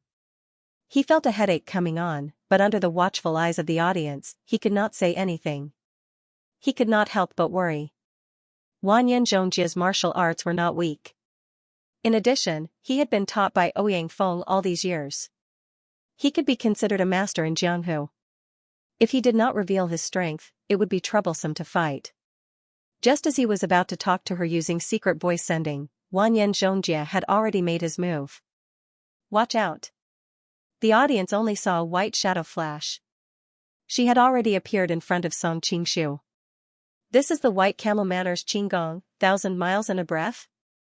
This young prince is the successor of the western poison Ouyang Feng. He, this Jiao Baoyu is finished. Song Qingshu was startled, but before he could think of a way to deal with this, Wanyan Zhongjie retreated back to his original position at an even faster speed. Good eyesight. You were actually able to anticipate my move and break it first. Everyone on the drill ground looked at each other. What had just happened? The Jia guy didn't seem to have moved at all. Could it be that the man surnamed Jia was really hiding his strength? Even the Lu brothers and Xiao Tongfu from the southern Song dynasty looked at each other. Others might not know, but they knew the relationship between Jia Baoyu and the Isle of Heroes. Could it be that this guy had been pretending to be weak all along? Even Shui Baochai was a little shaken. She could not help but pull the yellow-robed woman next to her. Sister Yang, is Baoyu really that skilled in martial arts? Tall my ass. As soon as the yellow-robed woman spoke, her face turned red. She didn't know why, but when she saw Jia Baoyu, she couldn't help but feel angry. The two of them are acting. It seems that your family's Baoyu is really charming. Even the Jin Kingdom's prince is willing to go easy on him. After understanding everything, Shui Baochai couldn't help but feel a little worried. This time, Baoyu's luck with women was too good. Ouyang Feng, who was sitting at the Jin Kingdom's banquet, was livid. He was one of the few people who knew what was going on. He thought to himself, if this girl wants to send her lover off, she shouldn't use my martial arts. Look at my spirit snake fist. Ouyang Feng couldn't stand it anymore when he heard Wanyan Zhongjie use his special skill. He snorted and left the banquet early. It was too vexing to watch. Out of sight, out of mind. Everyone on the drill ground saw Wanyan Zhongjie's arms suddenly become boneless. It was as if his arms had turned into a flexible whip that could twist and turn in the air at will. Many of the experts on the drill ground were amazed. I heard that Ouyang Feng, the Western poison, was preparing to use this skill for the second sword meet on Mount Hua. It is indeed amazing. Just as he was about to hit his opponent, Wanyan Zhongjie's arms suddenly twisted and hit his own chest. He screamed and rolled back to his original position. He spat out the blood that he had prepared earlier and pointed at his opponent with a shocked expression. What a strong internal energy! You actually covered your body with a 3-foot wall of internal energy? Just the recoil alone was enough to seriously injure me. I admit defeat. Song Qingshu was speechless. He thought, your acting is too exaggerated. The Central Plains book, the people on the drill ground weren't fools. They were frightened at first, but when they saw this, how could they not understand what was going on? They all started cursing. Shameless. Don't you have any shame? This is rigged. I want a refund. Hey, did you buy a ticket? The entire drill ground was in an uproar. Many people started throwing things into the field. The referee on the stage had a dark expression on his face and hurriedly asked them to leave the stage. This Jiao guy was really not a good person. Every time, he caused a commotion. Song Qingshu was also very helpless. How could he be blamed for this? Did you really think that I was going to fight you? Wanyan Zhongjie laughed heartlessly and moved closer to Song Qingshu with an excited expression. Song Qingshu nodded. At first, I really thought that you were going to fight me for real. Wanyan Zhongjie laughed even more happily. How could I bear to make things difficult for you? I was just joking with you. How was my acting? The first half was okay, but after that. Song Qingshu pointed at the excited audience in all directions. Just look at their reactions and you'll know. Wanyan Zhongjie's eyes lit up. They were really impressed by my acting. Look at how excited they are. Song Qingshu was speechless. The next match was between the Ming dynasty's left emissary of light, Xianxia, and the southern Song dynasty's yellow-robed woman. Xianxia directly admitted defeat.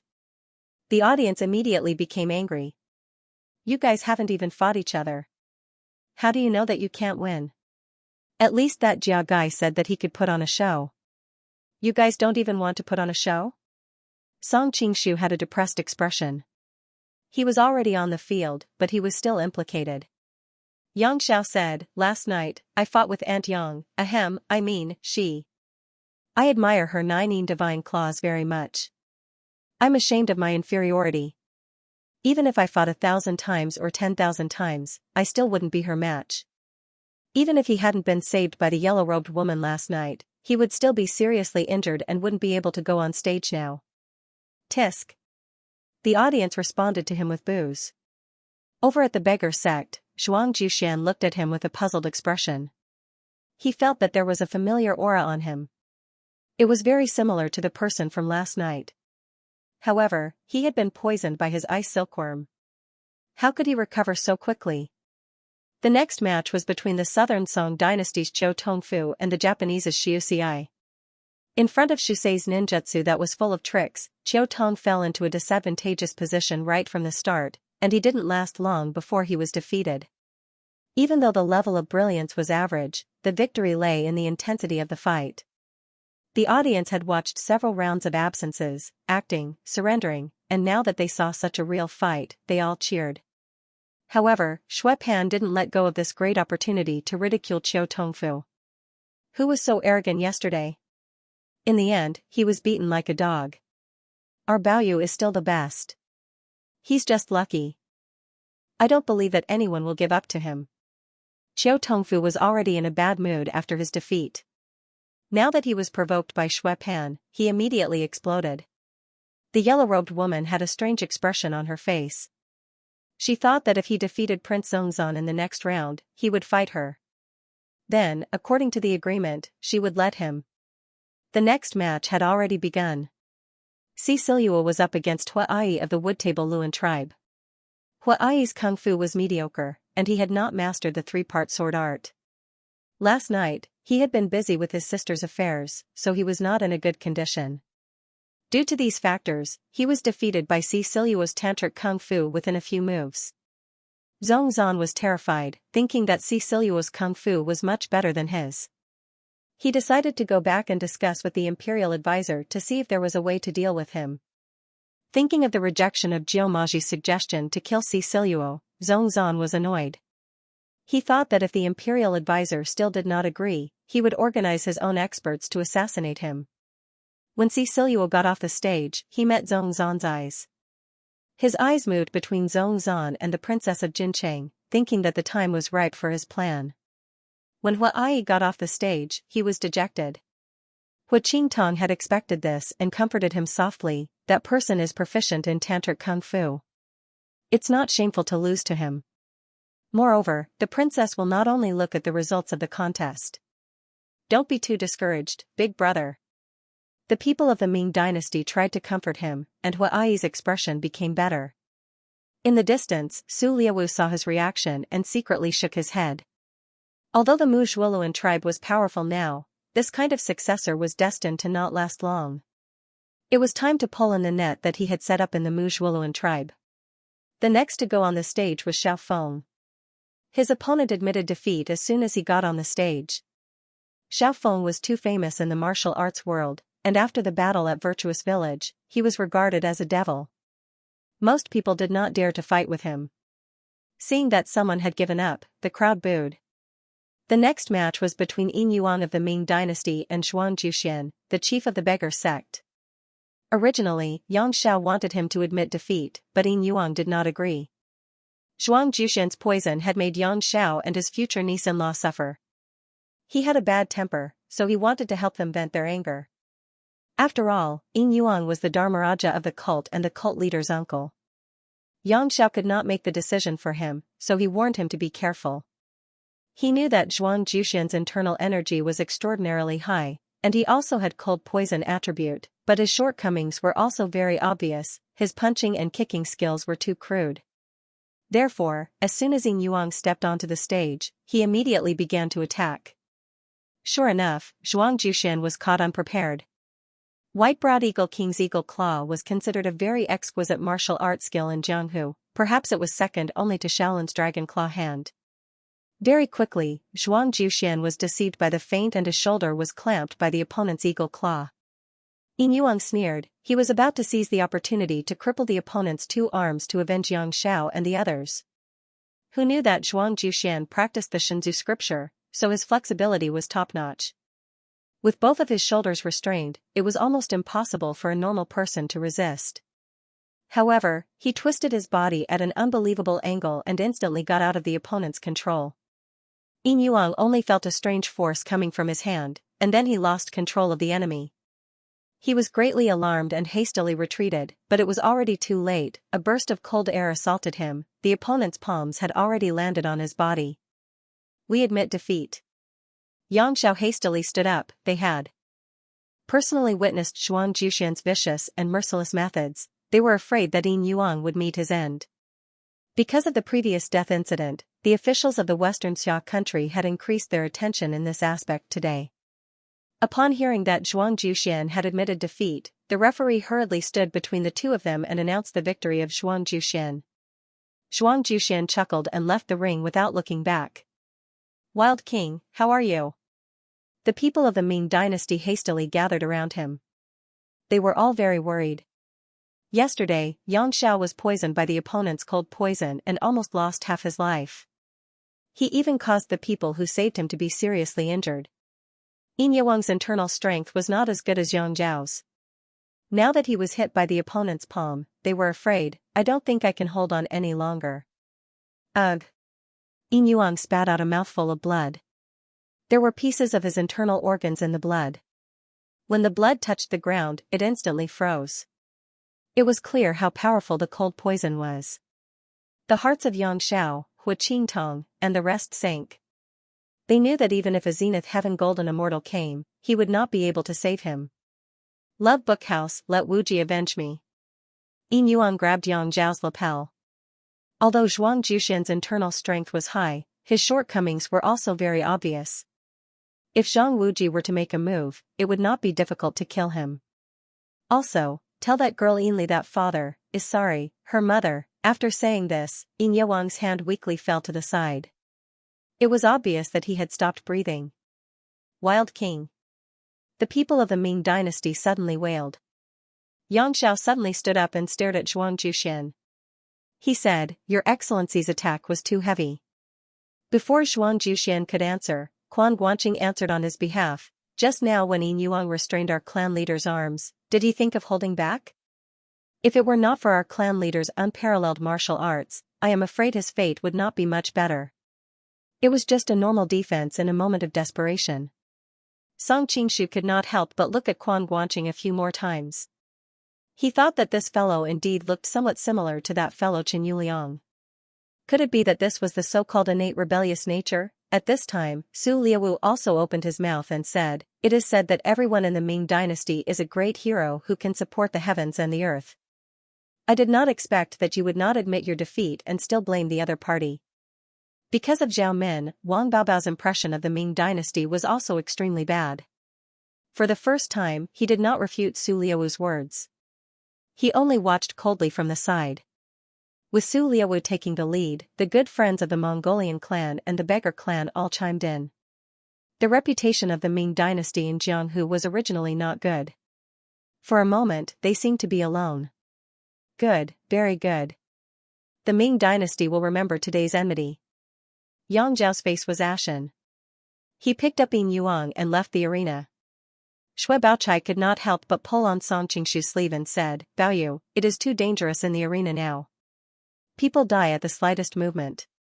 It is better for you not to participate in the following matches. Song Qingshu thought that if he did not participate, Li Qinglu would tear him apart. He said, Don't worry, I am very clever. If I see that the situation is not right, I will immediately admit defeat. Besides, there is you and Miss Yang to look after me. Also, my family has sent the Central Plains Red Dot to secretly protect me. Only then did Shui Baochai relax a little. She knew about the Central Plains Red Dot. Speaking of which, a large part of his sword techniques were taught to him by his older brother, Shui Yi. At this time, Song Qingshu felt a little sad. Seeing a somewhat familiar and positive character from the original work die in front of him had a great impact on him. At this time, the next match had already begun on the arena. Mysterious Finger School's Shang Guanfeng vs Xingxiao Sec's Zhai Xingzi. In the previous round, Shang Guanfeng had used the sleeping gas in his pipe to ambush Ye Luqi. In the end, his opponent just happened to be Zhai Xingzi, who was good at using poison. This time, his sleeping gas was clearly not enough. He was beaten up by his opponent's heart-piercing nail, bliss thorn, formless powder, jade phosphorus needle, and in the end, he was even poisoned by Zhai Xingzi's body-dissolving poison. Although he obtained the antidote in the end, he would most likely be crippled for the rest of his life. Seeing one dead and one crippled in the two matches, Shui Pan swallowed hard. He could not help but say, before this, I thought that I was unlucky to encounter that Japanese expert.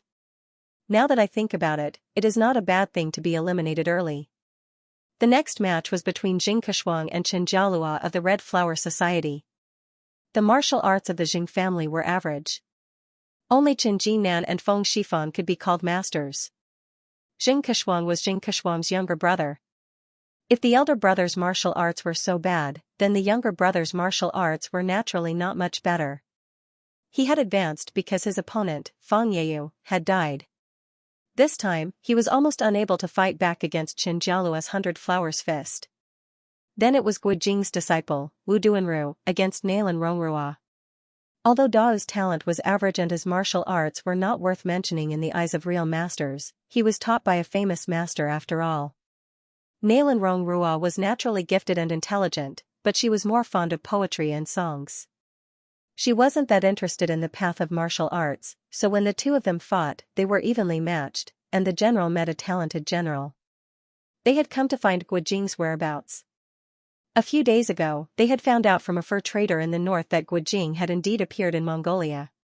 Therefore, they were not in the mood to continue participating in the marriage contest. After a few dozen moves, they found an opportunity to admit defeat. Your Excellency did not show any signs of defeat. Why did you admit defeat so rashly? Nailan Rongrua could not help but ask. Wu Yunju, who was watching from below the stage, could not help but cover her face with her hands. What a fool. If it were anyone else, who would not want their opponent to surrender as soon as possible? However, she also understood that her childhood friend had always been a modest gentleman. She could not blame him. Dao gave a perfunctory explanation and left the stage. He did not say that he was looking for Gui Jing. After all, there were Mongolians and Jin people on the training ground.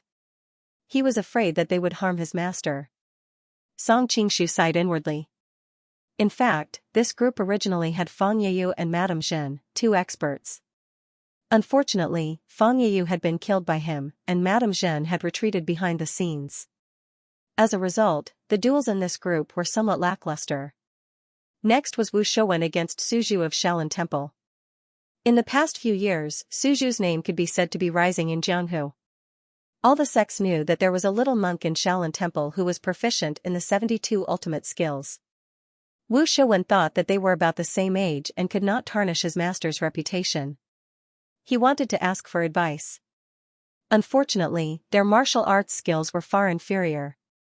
Suzhu easily took his long sword with a flower-pinching finger technique, which made him feel ashamed.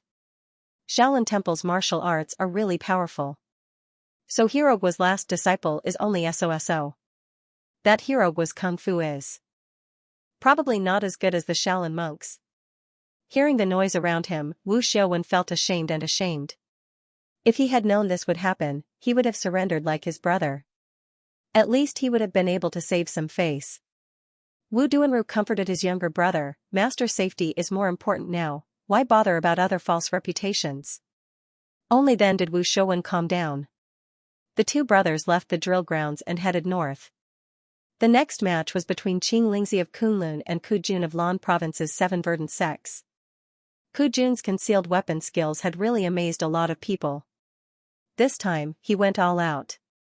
Arrows, thistles, poos, locusts, knives, darts, and nails rained down on his opponent from all directions. Qing Lingzi held his sword in front of him, as if he was a small boat in the raging waves, firmly guarding his own space. Huh? Kunlun is a famous sect, and their swordplay has always been upright. Why is his swordplay so slanted?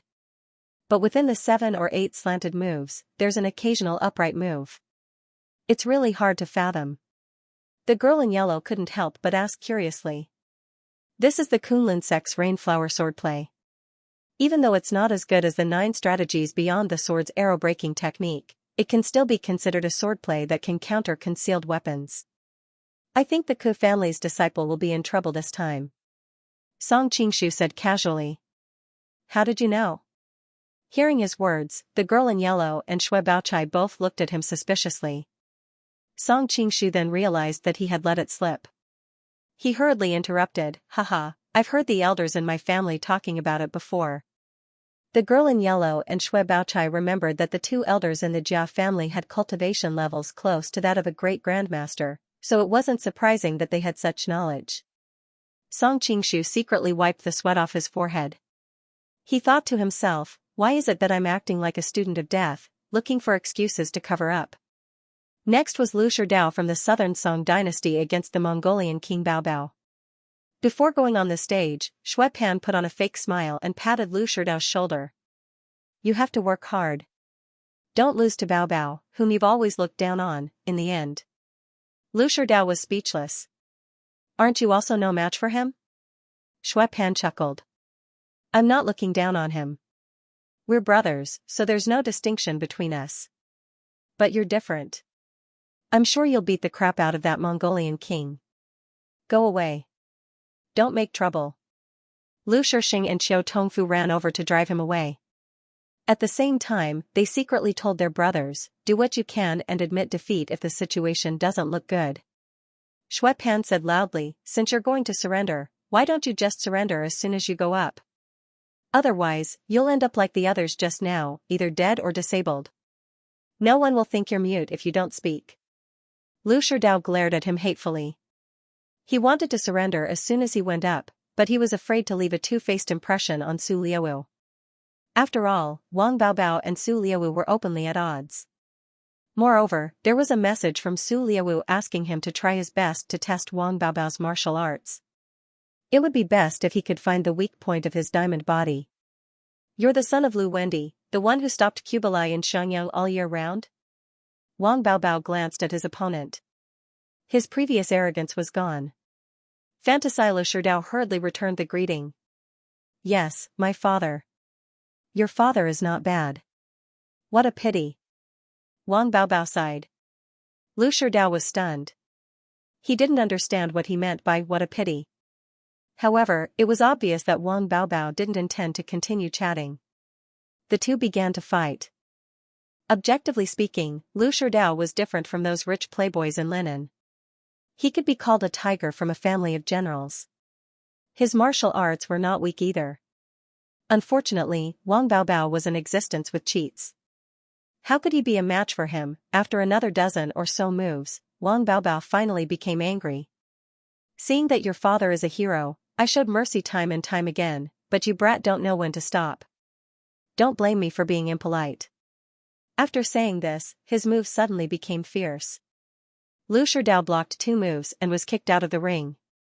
Lu Sherdao didn't care about his injuries. He hurriedly looked in Su Liawu's direction. He saw that Su Liawu was frowning. Obviously, he was dissatisfied that he didn't complete the task. Lu Sherdao was terrified and ashamed. This time, Xue Pan didn't take the opportunity to humiliate him again. Sasaki Kojiro, who had defeated him in the last round, was about to enter the ring. His opponent was Feng Wanli from the Snow Mountain sect. Come on, teach this Donging devil a good lesson. Xue Pan looked excited. He had specially investigated and found that Feng Wanli was the famous wind and fire dragon of the Snow Mountain sect. He could definitely help him vent his anger. Song Qingshu shook his head secretly. He was afraid that he would be disappointed. It should be known that Feng Wanli was not a match for Sasaki in his heyday, not to mention now that he had lost an arm. Although he found a new way to practice the saber technique with his left hand, he was still a little inferior to Sasaki. As expected, Sasaki's body movement was extremely fast on the ring. He appeared and disappeared unpredictably on the ring, which further magnified the disadvantage of Feng Wanli's missing arm. He was in a difficult situation and soon lost the battle. In this way, the top 16 had all been decided. Some were happy and some were sad.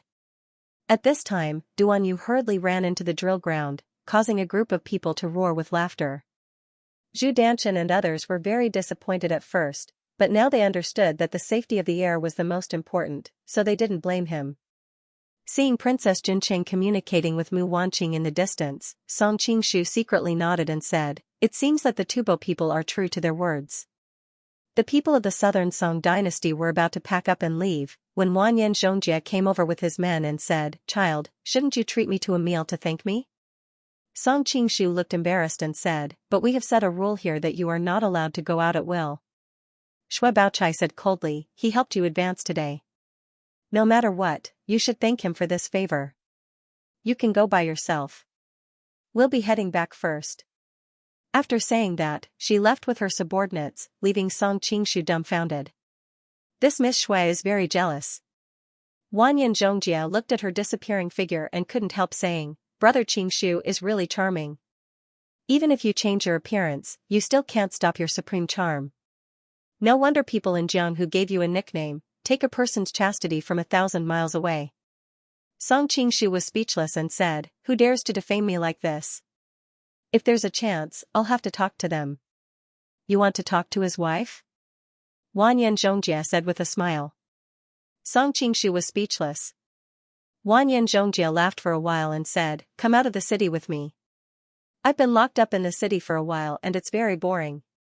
Xingqing Prefecture was located in the northwest and couldn't compare to the prosperity of the big cities in the Central Plains. Wanyan Zhongjia was a young girl and quickly grew tired of staying in the city. Okay. Song Qingshu didn't refuse. During this time, he had been very successful. It was good to go out and breathe more oxygen and relax. "You guys go back. There's no need to follow me." Wanyan Zhongjia waved his hand at the people below. Ouyang Feng couldn't bear to see his martial arts being trampled on and had already left. The guards looked at each other and said, "Princess, Xingqing Prefecture is in troubled times. I'm afraid it's not safe for you to go alone." Wanyan Zhongjia curled her lips and hugged Song Qingshu's arm. Being by his side is the safest place in the world. Some of the guards didn't know Song Qingshu's identity and didn't understand why their princess was so fond of this hedonistic son of the southern Song dynasty. But since their statuses were different, they could only obey. Wanyan Zhongjia was very excited along the way and chattered non-stop. It was obvious that she was very happy to be alone with Song Qingshu. After leaving the city, Wanyan Zhongjia asked Song Qingshu to take off his mask. Wearing Jiao Baoyu's face made her feel very strange. Song Qingshu thought that it was fortunate that he had shaken off the Central Plains one red dot earlier. Otherwise, his identity would have been exposed. However, after losing him so many times, the Central Plains one red dot must have become suspicious. The two of them left the city and wandered around the outskirts for a while. Suddenly, they heard a commotion in the distance and saw a number of warriors gathering in that direction. Wanyan Zhongjia's eyes lit up. She pulled Song Qingshu along to see what was going on. Song Qingshu was also curious about what was going on, so he followed them. After passing through a pine forest, a plain suddenly appeared in front of him. There were many people standing there, at least 100 of them. A small path overgrown with weeds led to the crowd. Song Qingshu and Wanyan Zhongjia walked along it. As they got closer, they saw a dilapidated temple at the end of the crowd. It had obviously been abandoned for a long time. The walls were in ruins, and it looked like it would collapse at any moment. The group of people surrounded the dilapidated temple. They were several zhang away from each other, but they didn't approach. Because the dilapidated temple was very small, the windows had long been broken, revealing holes, so one could see the situation inside at a glance. In the center of the temple, there was a white-clothed woman in the arms of the Buddha statue. The woman was extremely beautiful, and because she was lying on her side, the curves of her body were extremely graceful. However, lying on the Buddha throne like this gave people a strange feeling. The woman's appearance was extremely dignified and pure. Coupled with the dilapidated bronze statue on the side, she gave off the feeling of a bodhisattva. However, the right side of her clothes was stained with blood. She was lying lazily in the arms of the Buddha statue. In front of her were the corpses of several warriors, making the whole scene seem strange. Heaven's Mandate cult leader Danyuru? Wanyan Zhongjia had already recognized her. They had met face to face in the inn before. How did she get so badly injured? Song Qingshu said, "You saw how she got injured today." Wanyan Zhongjia was also very smart. He immediately reacted. So she is Bai Yuhuan. Song Qingshu nodded. He recalled the look in Su Lai's eyes on the arena. Sure enough, he had sent his subordinates to kill her. This woman is still so calm and composed despite being surrounded by so many people. I admire her a little, Wanyan Zhongjia couldn't help but say. Song Qingshu smiled. She is just bluffing. How can a gunshot wound recover so easily? Of course, Danyuru's elegant demeanor was indeed very admirable. Demonis, let's see where you can run this time. The leader of the group of warriors shouted angrily. Danyuru slowly opened her eyes. Her face revealed a smile that was like a spring breeze. Am I not here? Where can I run to? Her voice was soft and sweet. Those who heard it couldn't help but feel pity for her. Many of the men present began to breathe heavily. This woman is really good at seducing people. Wanyan Zhongjia spat. Only men would be deceived by such a pure appearance. Women all knew what kind of flirtatious slut she was. She glanced to the side and saw that Song Qingshu's expression was normal. She heaved a sigh of relief and couldn't help but feel proud. How could Brother Qingshu be compared to those ordinary men? Surname Dan, you are seriously injured now. Do you still want to use your devil cult's witchcraft to charm people's hearts? Another warrior shouted. Danyuru shook her head. I thought the 10 great evil gods of the Demon Master Palace were amazing. Metal, wood, water, fire, and earth, the 5 of them died silently in the hands of others. Now, Heaven Destroyer, Earth Destroyer, Sun Destroyer, Moon Destroyer, and Star Destroyer only dare to use their glib tongues here. Song Qingshu stared blankly for a moment. He vaguely remembered that he had casually dealt with some 10 great evil gods. He did not expect these people to be the other 5 people. That extinguishing sky decimating earth was ranked in the top 2 of the 10 great evil gods. His martial arts were indeed much higher than metal, wood, water, fire, and earth. However, this Danyuru was simply playing with fire. She was obviously on the verge of death, but she provoked them again and again. However, it was precisely because of this fearlessness that these people did not dare to rashly step forward. Sigh, I didn't expect paying band's subordinates to get worse and worse. At this moment, a mocking voice rang out. When the first word was spoken, the person was clearly still very far away. When the last word was spoken, the person had already appeared at the entrance of the temple. The newcomer had a fat head and big ears. He was short and stout, and his face was abnormally pale. However, no one present dared to underestimate him. Evil Buddha Zhongzhongyou. Extinguishing sky decimating earth naturally recognized this expert who had once fought with the demon master Pangban. Song Qingshu's brows furrowed slightly.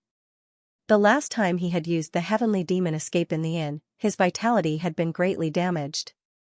He should be recuperating now. How could he still be running around like this? Yi Chinese Zhongzhongyo ignored extinguishing sky decimating earth and the others. Instead, he turned back to look at Dan Yuru. A look of greed flashed across his eyes. What happened to my good niece? How could she be so heavily injured and be bullied by these lackeys?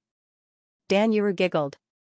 If Martial Uncle feels sorry for your niece, then teach these people a good lesson on my behalf. When they heard her words, extinguishing sky decimating earth and the others subconsciously took a step back. Someone who could fight with Pangban and survive was naturally not someone they could match. Zhong Zhongyo glanced at them but didn't make a move. Instead, he looked at Dan Yuru. My good niece, you also know that I was slightly injured some time ago. Now that my vitality has been greatly depleted, if I help you teach these people a lesson, my injuries will most likely worsen. How does my good niece intend to compensate me? Dan Yuru smiled sweetly, but there was a hint of coldness in the depths of her eyes. What kind of compensation would Martial Uncle like? Zhong Zhongyo chuckled. The beauty technique that we taught can nourish both sides. My good niece is also injured now. Why don't we cultivate together so that you can recover faster? Wanyan Zhongjia couldn't help but ask Song Qingshu cursing, Big brother Qingshu, what is the beauty technique? As he stared at the girl's sparkling eyes, Song Qingshu cursed Zhong Zhongyo in his heart. Then, he explained, you're just a child. You shouldn't ask so many questions. It's just an evil art that allows you to absorb energy. When Wanyan Zhongjia learned the truth, he could not help but spit. That Zhong Zhongyo is truly a despicable person. He actually took advantage of the situation and even had improper thoughts about his own niece. Dan Yuru was also angry, but she did not show it. Instead, she smiled and said, Martial Uncle, are you forgetful because you're a noble person? The beauty technique of Inweed faction is mainly used to silently ambush our enemies when a man and a woman are having sex. Since when can it be used to heal injuries? Zhong Zhongyo swept his gaze over her graceful curves. As the saying goes, even if I die under a peony, I will still be a romantic even if I become a ghost. If I can have sex with a supreme beauty like my good niece, even if I have to give up my life, I believe that there are plenty of men in the world who will be willing to do so. Dan Yuru's smile became even sweeter. Martial Uncle, you praise me too much. I don't have that much charm. When he heard her laugh and gasp, Zhong Zhongyo cursed her in his heart. As expected of someone who had mastered the art of seduction in the Holy Gate for thousands of years. Forget raising her hand, even breathing could arouse men's desires. Even if the beauty technique doesn't work, we still have the Dao Heart Demon Seed technique. We have many similar martial arts in the Holy Gate. Dao Heart Demon Seed technique? Dan Yuru had a strange expression on her face. Right now, the only person in the Holy Gate who knows this martial art is Demon Master Pangban. Martial Uncle, can you obtain it from him? Zhong Zhongyo's face turned red. He had lost to Pangban in the past, and he did not have the ability to extract a tooth from a tiger's mouth. My niece, you've been making excuses. Do you not want to compensate me? Dan Yuru sighed faintly. At first, I was wondering how these lackeys were able to find the shelter where I was secretly healing my injuries. Now that I've seen you, I finally understand. Zhong Zhongyo's expression became stern. My good niece, don't speak nonsense. When have the members of the Holy Gate ever betrayed their comrades? Dan Yuru could not help but laugh. Martial Uncle, doesn't your conscience hurt when you say something like this? If the members of the Holy Gate really cared about the principles of the Jianghu, wouldn't they be in cahoots with those famous and righteous sects? Wanyan Zhongjie snickered. This woman is quite interesting. Her laughter was soft, and she hid in the noisy crowd, so no one noticed her. Dan Yuru shook her head. Uncle Master hasn't dared to make a move because he's afraid of my Sky Demon technique. If you really want your niece so badly, you can just come over yourself. Zhong Zhongyo couldn't help but lick his lips. Although he knew that she was using a charm technique, her charm technique had already reached the point where it was silent and didn't seem out of place. She was like a young girl who had just experienced her first awakening of love and was passionately inviting her lover over. Although Zhong Zhongyo's skills were slightly more profound than Dan Yuru's, as the sect leader, she definitely had some life-saving techniques that only sect leaders could cultivate, so Zhong Zhongyo didn't dare to be careless. At this moment, Mie Tian and Ju Di also realized that this evil Zhong Zhongyo wasn't here to help Dan Yuru, so they immediately felt reassured. Seeing that Zhong Zhongyo was still hesitating, Mie Tian became a little impatient.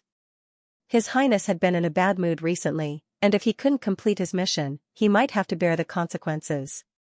Thus, he waved his hand, and a few Mongolian warriors stealthily entered the temple and swung their blades at Dan Yuru. "Didn't you say you were going to protect me?" Dan Yuru didn't dodge. Instead, she looked into the eyes of the warriors pitifully.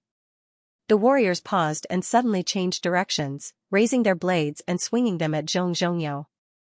Zhong Zhongyo snorted coldly. With a wave of his sleeve, a few Mongolian warriors silently collapsed in front of him. Although he had been severely injured from using the heavenly demon escape earlier, he was still not someone these warriors could deal with. Dan Ryu giggled. "It seems that they all think that Uncle Master is going to harm me. It seems that you're really at the end of your rope." Zhong Zhongyo wasn't angry. Instead, he was delighted. As a member of the Heaven's Mandate sect, he knew very well how strong Dan Yuru was. She didn't need to do anything normally. She just had to stand there, and no one would be willing to attack her. Now that these ordinary warriors were so close to her, she still had to rely on words to confuse them. It was obvious that her cultivation had been greatly damaged, and her charm technique had also fallen by a few realms. As soon as he finished speaking, he pounced at the Buddha statue like a large meatball. Dan Yuru didn't dare to be careless. She hurriedly got up to face him. Against an expert like Zhong Zhongyo, her charm technique wasn't very effective, so she didn't waste her energy. A crisp sound of jade rang out. Her green sleeves were already in front of her, and the two of them exchanged over 10 moves in an instant. Song Qingshu could tell that although the two seemed to be evenly matched, Dan Yuru's current moves were mainly light and agile. She had been avoiding a head-on confrontation with Song Qingshu. After a few exchanges of punches and kicks, the blood on the right side of her chest became thicker. Obviously, her injury had been aggravated. "Demon woman, die." Exterminating Sky Decimating Earth saw that this was a rare opportunity, so he led his subordinates and rushed into the small temple. The sound of the jade bracelets in the small temple grew louder and louder. A pair of jade bracelets swam all over the place like wild bees and butterflies fighting for nectar, emitting an ear-piercing whistling sound. Coupled with the dimness of the temple, for a moment, not only did the large number of people not give them an advantage, but it also caused chaos and people started killing each other. "Be careful, it's the demonic sound soul-disturbing art." Exterminating Sky Decimating Earth hastily warned. But Song Qingshu could tell that Dan Yuru was putting up a fierce front. In the past, the sounds released by her green jade bracelets would appear and disappear, and they would be near and far at times, but right now, the sounds were only piercing to the ears. There was no change in rhythm, and it was clear that she could not execute those techniques in her current state. "Heh, I found a chance." Zhong Zhongyo smiled in a ghastly manner. With a few jumps, he appeared behind Dan Yuru. His chubby hands were incredibly nimble, and he instantly sealed a few of the major acupressure points on her back. Dan Yuru froze, and the jade bracelets that had been dancing in the small temple instantly lost control. They fell to the ground. The jade bracelets were made from cold jade from the bottom of the sea, and they were as sturdy as steel. They did not shatter like normal jade. Burning Text Network. Their martial arts had always been on par with each other. In fact, Zhong Zhongyo's martial arts were slightly stronger. Right now, Dan Yuru was heavily injured, and she was surrounded by so many people.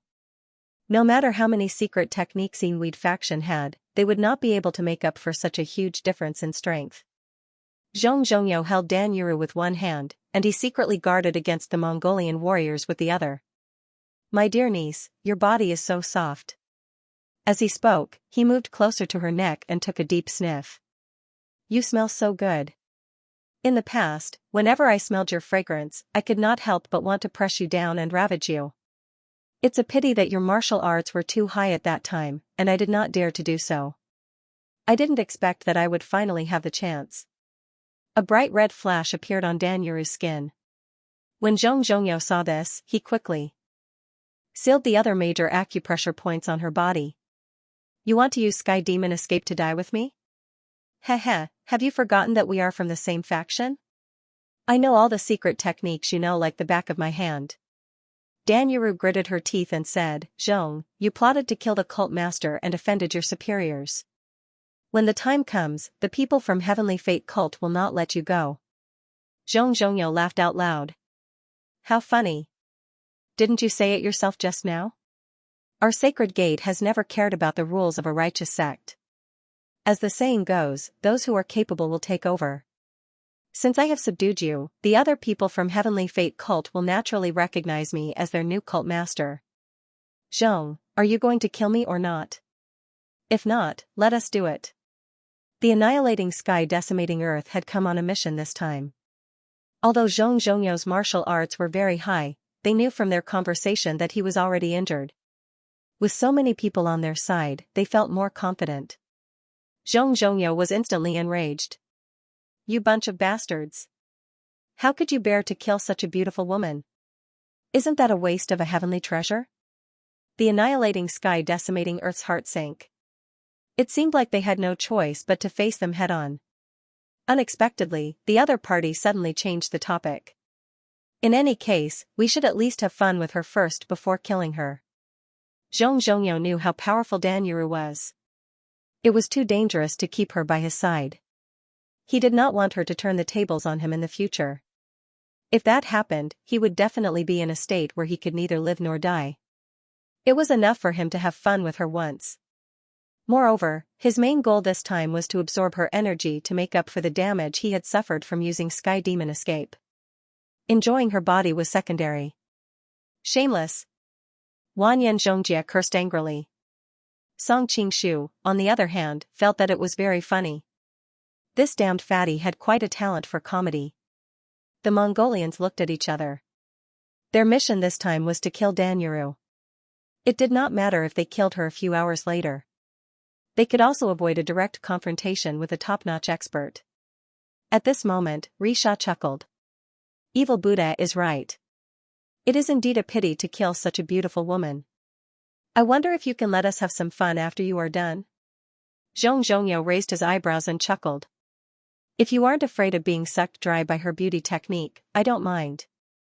She is already injured to this extent. When the time comes, all her meridians will be sealed. How will she be able to use her demonic techniques then? Risha swallowed. The annihilating sky decimating earth frowned. Don't complicate things. Completing the mission is more important.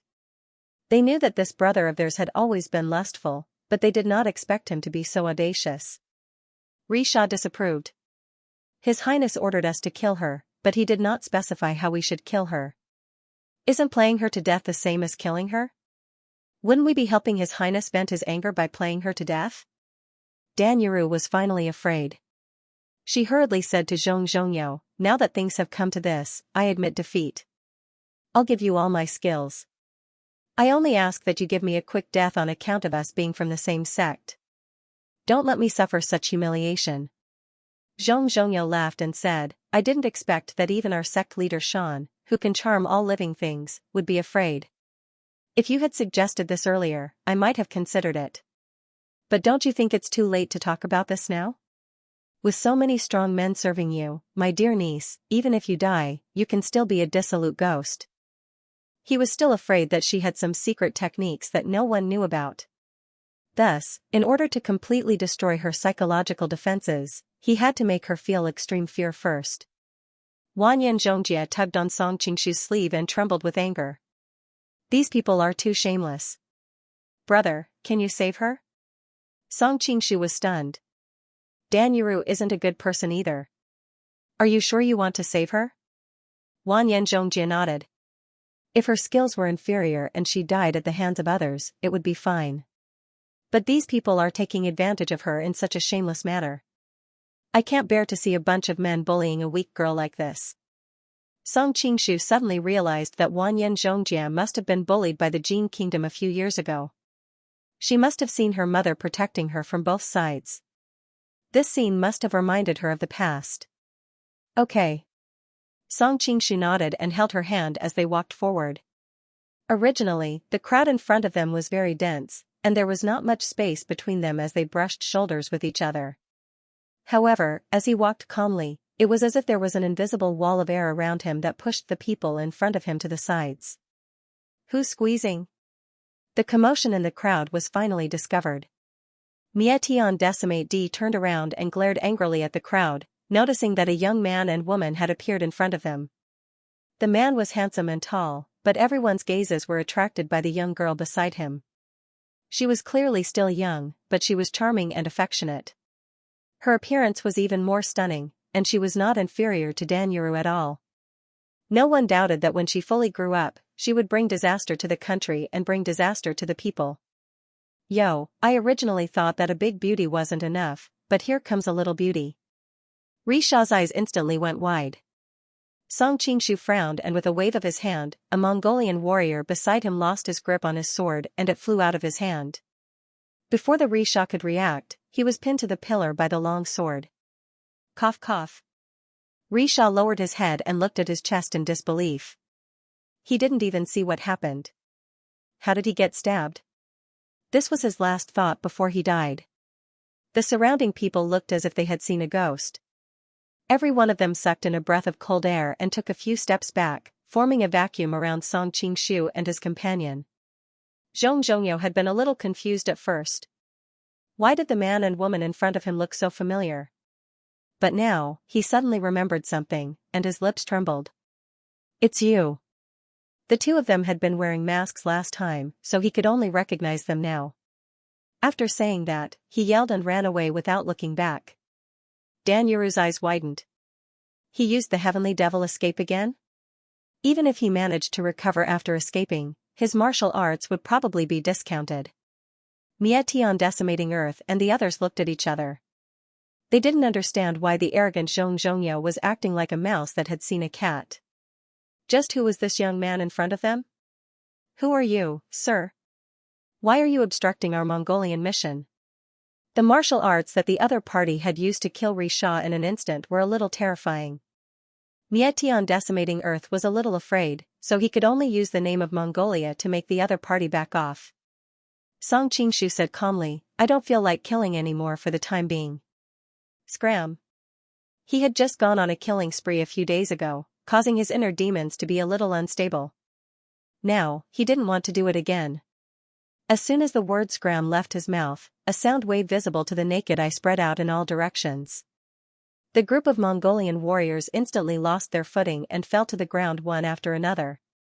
Although Mietian Decimating Earth, who had the highest level of martial arts, managed to stay standing, he was also shaken to the point of vomiting blood. When he turned back to see his subordinates lying all over the ground, how could they not know that the other party's martial arts were far superior to theirs? Now that things had come to this, how could they still care about their mission?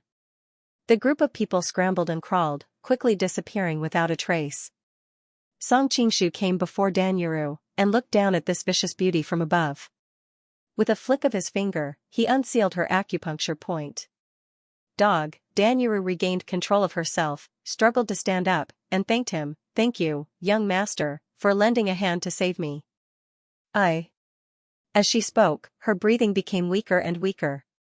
Then, her eyes rolled back, and her whole body fell to the ground. Unexpectedly, Song Qingshu didn't just help her up. Instead, he leaned slightly to the side and just happened to avoid her, causing Danyuru's body to fall heavily to the ground. Ouch! Danyuru seemed to have been woken up by the pain of the fall. She blinked her eyes with a face full of hidden bitterness, and her face was like a pear blossom in the rain. Young master really doesn't know how to have tender and protective feelings for the fairer sex. Song Qingshu said indifferently, Put away your seduction technique. It's useless on me.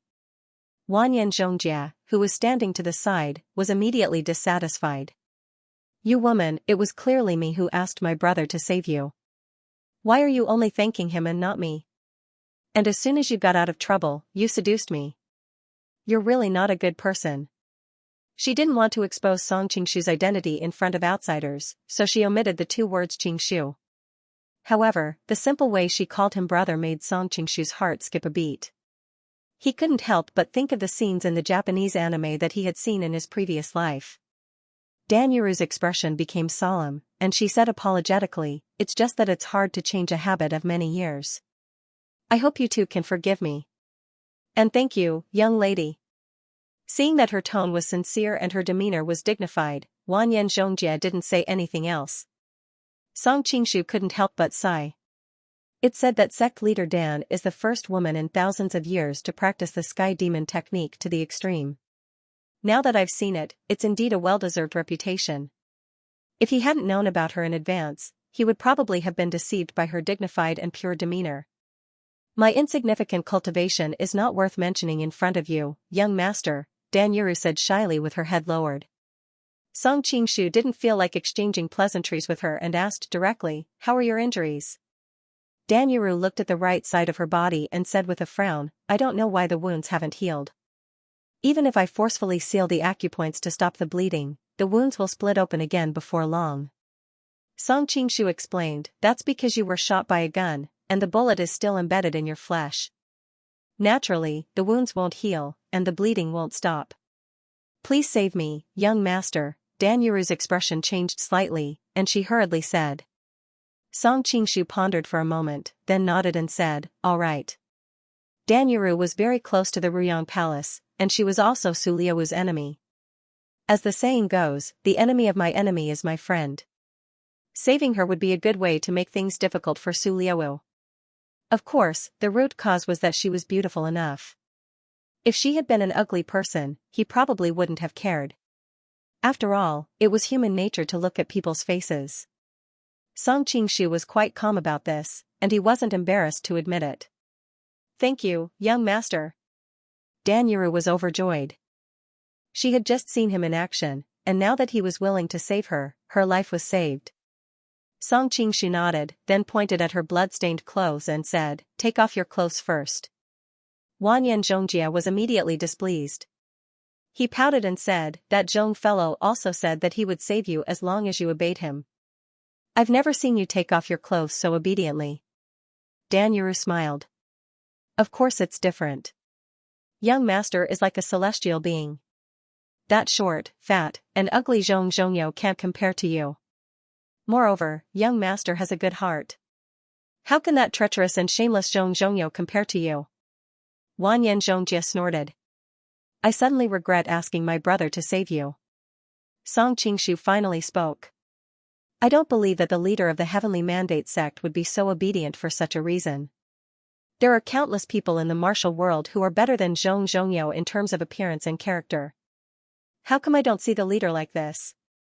Danyuru bit her lip and hesitated. After a while, she replied, "Actually, I overestimated my abilities and used a charm technique on young master. As a result, I suffered a backlash. I can't refuse young master's words." Song Qingshu was startled. "You recognized me?"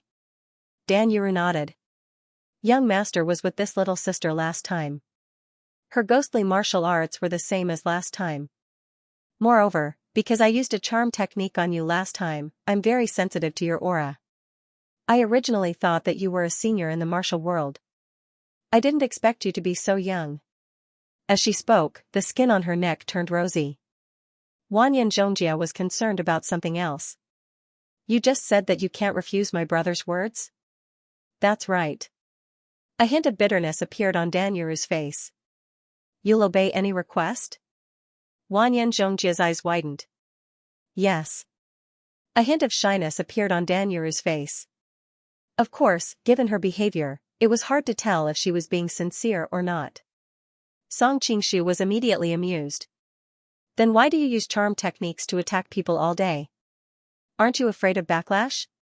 Danyuru smiled bitterly. How many people in the world have a cultivation like young master's? If she was facing a top expert whose name shook the martial world, she naturally wouldn't carelessly use charm techniques. Last time, she had accidentally kicked an iron plate. As Song Qingshu examined her wound, he said, "I still don't believe that the backlash of a mere charm technique is enough to make you listen to me." One had to know that even the great soul transfer technique couldn't make a person listen to him when they were completely awake. Danyuru then explained, of course, it's not everything. Generally speaking, it can't go against my subconscious too much. Song Qingshu nodded. It was just like love. When a person fell in love with another person, they would do many irrational things for the other person. However, no one would be crazy enough to do things that went against their values for the other half. The backlash from the charm technique should be the same. For example, if he ordered her to commit suicide or destroy the Heavens Will sect, she would definitely not listen to anything that greatly conflicted with her subconscious. However, he immediately thought that if he asked her to sleep with him, would she agree or refuse? This thought flashed through his mind, but Song Qingshu didn't take it to heart. He had many female confidants around him. Even in Xingqing Manor, many of them were available at his beck and call. There was no need to think about this kind of thing. From a normal person's point of view, women were a big deal. However, with a certain level of status and wealth, problems related to women weren't a problem at all. On the contrary, there were many other things that were worth caring about and working hard on. How old are you really now? Feeling the jealousy of the girl beside him, Song Qingshu changed the topic. I'm 16 years old, Danyuru answered. You're 16? Song Qingshu was so angry that he laughed. Then I'm still after the aughts. Danyuru didn't understand what he meant by after the aughts, but she could sense the dissatisfaction in his tone. She hurriedly explained, I'm 28 years old. This doesn't count as lying. I hope you don't mind. Why would I mind? Song Qingshu smiled. In this era, 28 years old was indeed an old lady. Of course, she didn't know that in her era, this age was considered the prime of one's life. He originally thought that Danyuru was an old demon like Li Qiushui, but he didn't expect her to be so young in this world. He didn't think that she was lying to him. With such a high level of martial arts, he would immediately notice if there was anything wrong with her breathing or heartbeat. Focus your mind. I'm going to help you force the bullet out. In this short amount of time, Song Qingshu had already checked out the condition of her injury. His hands were only a blur as he quickly poked around her body. Finally, he slapped his palm on her back. A cluster of fine and small iron beads shot out and directly penetrated the opposite wall. Naturally, the guns of this era couldn't only have one bullet. Otherwise, with Danyuru's martial arts, she would have been able to force the bullet out after so long. Okay, this is Xianxia's Heavenly Fragrance Intermittent Ointment. It has a miraculous effect on external injuries. Apply it on your wound and you'll recover after a period of rest. Song Qingshu wiped his hands and handed her a porcelain bottle. After Danyuru applied the ointment, she put on her clothes again and knelt on the ground to salute. Yuru will never forget your great kindness. If you have any orders in the future, Yuru will definitely be at your service. Alright, enough with the pleasantries. Take care of yourself. I don't want you to be killed when I need you, Song Qingshu said calmly. Now that young Master Meng has forced all the bullets out for me, if I'm caught again, I won't be a leader of a sect in vain. There was a faint confidence in Danyuru's tone. It was the confidence and calmness that came from climbing to the top step by step in the Devil Gate over the years. That's good. Song Qingshu smiled, have a good rest. I have to leave as well. This place has already been exposed, so it's not a good place to stay for long. Danyuru said goodbye to the two of them. As the leader of a sect, she had a lot of things to take care of. Furthermore, with Zhong Zhongyo's incident, she couldn't just let it go. After the two of them parted ways, Wanyan Zhongjia couldn't help but sigh. I know that the one surnamed Dan is a seductress, but after interacting with her for a while, it's hard to feel bad about her. Song Qingshu replied, her seduction techniques have already reached the highest level. She can often moisten things silently. I didn't expect her to be able to seduce both men and women. Wanyan Zhongjia suddenly laughed, but brother Qingshu is still the most amazing. Even in the face of that seductress's seduction, you remained unmoved. I'm afraid there aren't many men in the world who can have this kind of willpower. Is it because I'm here that you're too embarrassed to do anything to her? Song Qingshu couldn't help but pinch her cheeks. He felt the soft skin of a young girl. I'm usually surrounded by beautiful seductresses like you. How could I be so easily seduced by others? Sensing his intimate actions, Wanyan Zhongjia couldn't help but feel happy. She hugged his arm and rested her head on his shoulder, saying, "Brother Qingshu, when I grow up, I'll definitely be prettier than her." Feeling the youthful vitality of a young girl on his arm, Song Qingshu's heart skipped a beat. He couldn't help but reply, "Right now, you're not inferior to her either." "Really?" "Of course." The two of them strolled through the mountains and fields, chatting casually. Song Qingshu patiently listened to Wanyan Zhongjia talk about his childhood, and Wanyan Zhongjia would occasionally ask him about his past. This kind of stroll under the moon made the two of them feel closer, both physically and mentally. The next day, when Song Qingshu arrived at the training ground, Shui Baochai and the yellow-robed woman were already used to his not returning at night. They originally wanted to reprimand him, but they couldn't help but remind him with concern that Zhong Zhan has a violent temper. "You should surrender as soon as possible to avoid any danger." When Song Qingshu got on the stage, he vaguely heard some people talking in private. "Is it this shameless guy again? Compared to his shamelessness, I think he's very lucky. I think his luck has come to an end this time. That Tubo prince is not easy to deal with. I heard that he is determined to win the princess of Xianxia." On the way to Xianxia, he sent people to set up roadblocks everywhere to stop the young people who came to participate in the competition. "Those who are slightly careless will be beaten until their hands and feet are broken. This time, this shameless guy will be taught a terrible lesson." Song Qingshu looked depressed. He had only bribed his opponent with money in the first round. Why did he cause so much resentment? In this case, he would let them see what it meant to have eyes but failed to recognize Mount Tai in this competition. But after a long time, Zhong Zhan did not show up. Everyone curiously looked at the behavior of the Tubo delegation and found that not only Zhong Zhan did not come, but also the beautiful and dignified princess of Jincheng. Song Qingshu frowned and thought, "Why is Zhou Maji not here? What the hell are they doing?" The referee confirmed again and found that no one from Tubo came to participate in the competition, so he announced that Song Qingshu was the winner. Damn it, is there any justice? How come this guy won again? His opponents always have problems in every round. Is this guy poisonous? Why is this guy so lucky? Song Qingshu could not help but spread out his hands. Is it my fault? When he returned to the Southern Song delegation, even the yellow-robed woman looked at him with a very strange look. Now I am a little scared. If I don't admit defeat and advance in the next round, will I also encounter such an accident? Song Qingshu looked wronged. This time, it really has nothing to do with me. Do you mean that the previous times have something to do with you? The yellow-robed woman keenly realized something. Look at my honest and pure face. I'm really innocent, Song Qingshu said with a straight face. The yellow-robed woman's face reddened as she was being stared at so closely. She hurriedly moved back and said, "Pa, your shameless appearance reminds me of someone." Song Qingshu chuckled and didn't dare to say anything else lest he got himself into trouble. On the stage, the second round began. Qinghai Pailua was up against Liao Xiaofeng. The Mahamudra of the Tantric Buddhism sect versus the 18 dragons subduing palms. The battle between the two was incomparably exciting, but there was still no suspense to the outcome. How could Si Luo be a match for Xiaofeng? He quickly admitted defeat and got off the stage. Song Qingshu, who was watching the fight, couldn't help but frown. He could see that Si Zheluo hadn't used his full strength. Even though he still couldn't defeat Xiaofeng with his martial arts, he shouldn't have lost so quickly. Moreover, after he lost, his face revealed a faint smile. It was really strange. The next battle was between Su Liaowu and Miyamoto Musashi. After Miyamoto Musashi got on the stage, he directly dropped his sword and admitted defeat. "I can't think of a way to break your gun. If I force myself to fight, I will only be injured, so I admit defeat."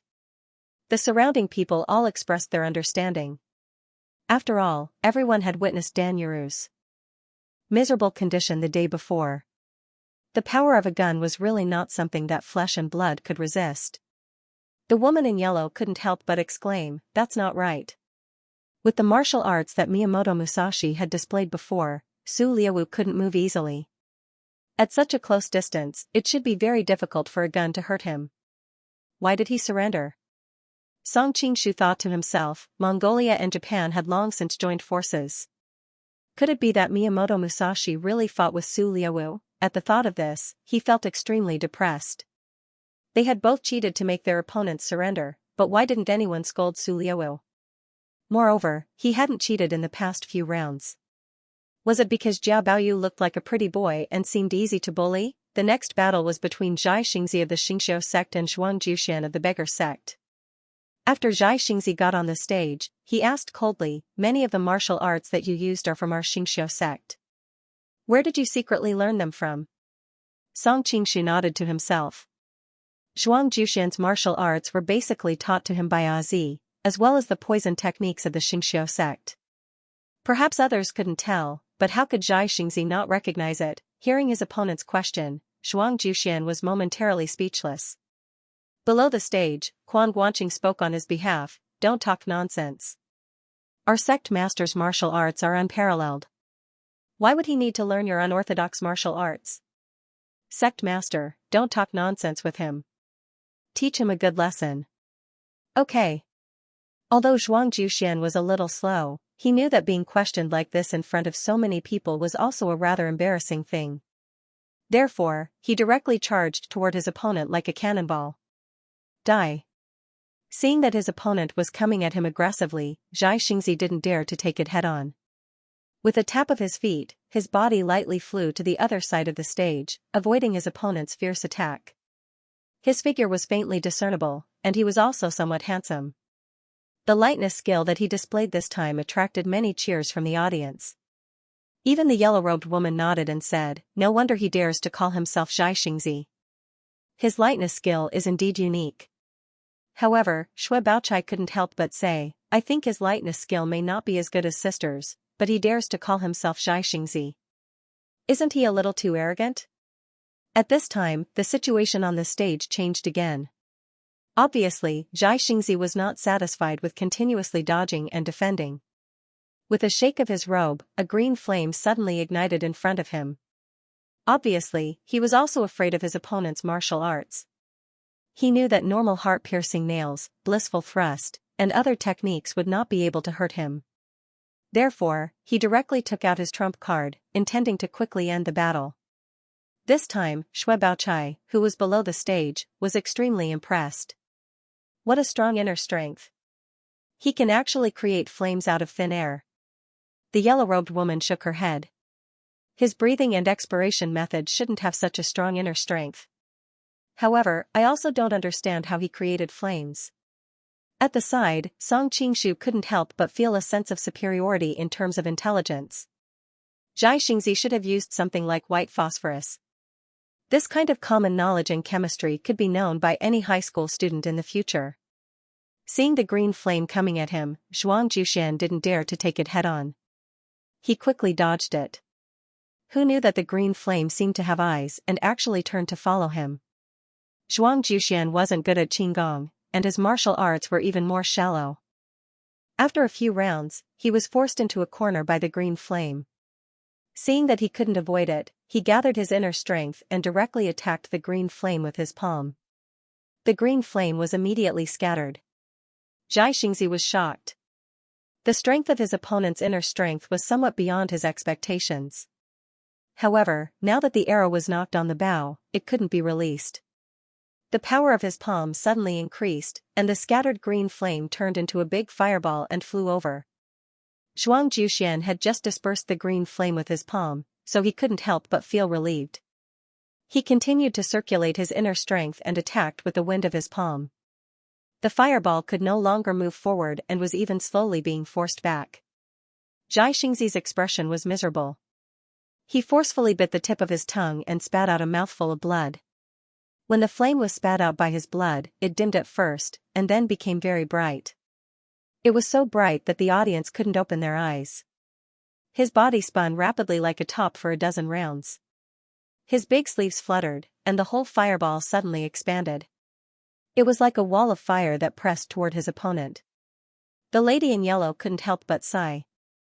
Xianxia sect is notorious, but it can stand tall in the martial arts circle for decades without falling. It really has its ability. Many people in the field nodded in surprise. It was obvious that they had the same judgment. The people from the Ming dynasty couldn't help but feel happy when they saw Xianxia being swallowed by the flame. They couldn't wait for him to be burned alive. Suddenly, a clear cracking sound came from the challenge ring. It was like the sound of ice breaking. Everyone fixed their eyes on it and saw that the surging fire spear seemed to have suddenly frozen. The next moment, a cold air that could be seen with the naked eye swept up and actually froze the wall of fire. The lady in yellow couldn't help but mutter to herself, no wonder Yang Zhao's cold poison was so powerful. The ice silkworm's cold poison is indeed tyrannical. Bang, like a broken egg, Yu Tongji rushed out from inside. At this moment, Zhai Xingzi's vitality was greatly injured and he looked very dispirited. How could he dodge? In the blink of an eye, he was hit by several palms. Blood spurted out, and it seemed like he would not survive. Everyone in the drill ground gasped. A second ago, Zhai Xingzi had the upper hand, but in the end, he was defeated and killed. It was really hard to predict. Many people looked at Zhuang Jushan with fear. Every time he fought, his opponents were either dead or crippled. He was too ruthless. Xianxia sect was, after all, an unorthodox sect. It was not worth mentioning in the eyes of the major forces. Xianxia sect had always been killing each other, and they were eager for this big brother to die so that they could take over. Therefore, not only did the people in the sect not feel sad, they were all happy, so no one pursued his death. The Xisha side naturally did not want to cause trouble. After cleaning up the mess, they announced the start of the next match. Qin Jialua vs Nailan Rongrua. Compared to the dangerous last match, this one was much friendlier. Of course, this also meant that the battle was not intense. Many people were still reminiscing about the scene just now, but there were also many noble ladies and young ladies looking at the two people on the stage with infatuated expressions. It had to be known that whether it was Qin Jialua or Nailan Rongrua, they were both handsome and elegant young masters. Nailan Rongrua's poems were even sung throughout the world, and he had fans even in the western Xia. Both of them could be called modest gentlemen. There was no blood in their fight, only a little. In the end, Qin Jialua relied on the cattle butchering skill to defeat his opponent. Nailan Rongrua was also very magnanimous. Not only did she not look depressed, she even sincerely congratulated her opponent. Even Shui Baochai could not help but smile, these two are really handsome. The lady in yellow also could not help but agree, which made Shui Pan unhappy, putting on an act. These hypocrites can only deceive you ignorant little girls. Shui Baochai and the lady in yellow rolled their eyes, clearly too lazy to care about him. The next match was between Suzhu of Shaolin Temple and Qing Lingzi of Kunlun sect. Both Shaolin Temple and Kunlun Temple were great sects that had existed for thousands of years. This battle was not only related to them, but to a certain extent, it was also related to the honor of both sections. Decades ago, the three saints of Kunlun, Hezudao, came to Shaolin to pay his respects. He almost single-handedly challenged Shaolin. Fortunately, he was defeated by Jiuyu and Zhang Junbao and his disciple. Later, because Shaolin investigated Jiuyu and Zhang Junbao and his disciple for secretly teaching them martial arts, Jiuyu and Zhang died. Zhang Junbao betrayed Shaolin and founded Wudong sect. He was later recognized as the Earth Immortal Zhang Sanfeng. The Shaolin Temple had always regarded this incident as a great humiliation, and it even caused a feud with the Kunlun sect. On the stage, the two of them exchanged their names and began to fight. In the first few rounds of competition, Qing Lingzi's swordsmanship had left a deep impression on everyone. In particular, when he fought against the Ku clan's Seven Verdant sect, his rain-beating flying flower sword art was truly amazing. But this time, he used another sword art. It was the most famous sword art of the Kunlun sect, the two-way sword art. Hey, the two-way sword art of the Kunlun sect needs two people to cooperate with each other, but he can actually use it at the same time. The yellow-robed woman could not help but be very surprised. Not only was the yellow-robed woman surprised, even Song Qingshu was somewhat surprised. The two-way sword art of the Kunlun sect evolved from the 4 divisions 8 trigrams. It had 64 kinds of changes. There were yin and yang in the swordsmanship, hard and soft. When two people used it at the same time, one person's swordsmanship was simple and heavy, while the other person's swordsmanship was fast and light, which could play a complementary role. Reading network, however, when two people worked together, even if they were as close as husband and wife or brothers, it was difficult for them to truly understand each other. It was inevitable that there would be flaws in their moves. If one person used it at the same time, there would not be such a flaw. Unfortunately, there were only a few people in the world who could do two things at the same time. Song Qingshu originally thought that Qing Lingzi was not Xiuzhu's opponent. After all, Xiuzhu could use the small phaseless method to activate the 72 ultimate skills of Shaolin Temple. At the same time, he also had the martial arts of the Xiaoyao sect. However, this Qing Lingzi used the most classic and common two-way sword art of the Kunlun sect to fight him to a draw. A trace of enlightenment flashed in Song Qingshu's heart. No wonder Zhang Wuji, who had the 9-yang divine skill and the Qiankuan de Nua, almost died in the hands of the Kunlun sect's two-way sword art and the Huashan sect's two-way saber art. If it wasn't for Zhou Zhirua, who deliberately pointed out the essence of the 4 divisions 8 trigrams, the martial arts handed down by the famous sects, when practiced to the most profound level, were actually not inferior to the secret manuals of the devil cult. It was just that the righteous sects paid attention to gradual progress. If one really wanted to practice to the extreme, perhaps it would take at least a few decades. The martial arts of the devil cult often allowed one to achieve success in Jianghu at a young age. For human nature, many people preferred to choose this kind of shortcut. After watching for a while, Song Qingshu could see that Qing Lingzi's internal energy was far inferior to Xiuzhu's. He could make up for it by fighting left and right, but his internal energy could not be faked. Xiuzhu relied on the Dark North divine skill and the small non-phase method to cheat, but the Kunlun sect did not have such a quick internal energy. However, internal energy was not absolute. It should be known that Xiaolong Nu's internal energy was far inferior to Jinluan Fuang's, but with the harmonious dual sword art, she could beat him. Therefore, it was still unknown who would win the battle between Qing Lingzi and Xiuzhu. On the stage, Xiuzhu had used a small part of the 72 ultimate skills, but he still could not defeat his opponent. He could not help but become more and more impatient, so his monk robe was pierced by the opponent's sword. At this time, martial uncle Kong Wen's voice came from below the stage. The opponent's moves are exquisite, but his internal energy is relatively weak. Why do you have to compete with him in moves? Xiuzhu could not help but be enlightened. He directly used his internal energy and no longer dodged the opponent's sword. Instead, he chose to fight by exchanging injuries. The Shaolin Temple had the Vajra indestructible divine skill. Although he was not as proficient as Xuanqing, it was barely enough. On the contrary, with Qing Lingzi's internal energy, he would not be able to withstand one of Xiuzhu's moves. Sure enough, in the face of such a change, Qing Lingzi could not help but be in a dilemma. For a moment, his swordsmanship was somewhat scattered. Song Qingshu, who was below the stage, frowned. Xiuzhu had learned a lot of things, but did he have the ability to adapt? Looking back, he noticed that Kong Wen's lips were slowly moving. Obviously, he was using the secret sound transmission technique to remind Xiuzhu. Song Qingshu could not help but secretly curse this person for being so shameless.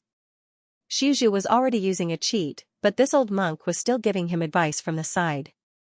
Although Kong Wen's internal energy was not as good as Xiuzhu's, he was, after all, famous for decades. As one of the 4 great divine monks, his eyesight and experience were naturally far better than Xiuzhu's. At this time, Qing Lingzi took the opportunity to jump out of the fighting ring. He cupped one hand in the other before his chest and admitted defeat. Your Excellency's internal energy is so high that I am ashamed of my inferiority.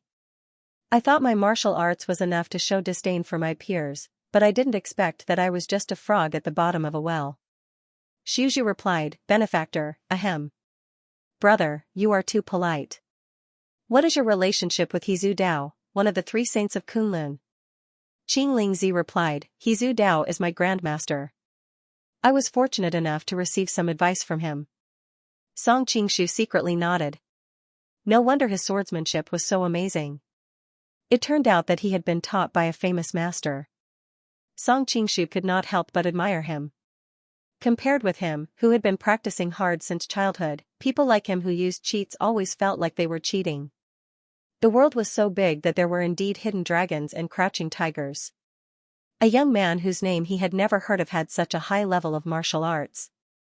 Song Qingshu was filled with emotion. In fact, he did not know that in the original world, Qing Lingzi was the head of the Kunlun sect in the world of the Return of the Condor Heroes. He did not even give face to Guo Jing and Huang Rong. He was only on good terms with Yonghua. That was why he came out of seclusion to celebrate Guo Xiong's birthday and defeat the Mongolian army. He was not a nameless person. The yellow-robed woman nodded and went up the stage. Noticing Xue Baochai's worried expression, Song Qingshu consoled, "Don't worry, the ninja arts of Japan are indeed extremely treacherous. If it was in the deep mountains and dense forests, it would indeed be a little difficult to deal with. But on this stage where everyone is watching, no matter how good his ninja arts are, he won't be able to do anything." Only then did Xue Baochai heave a sigh of relief. However, she was immediately stunned.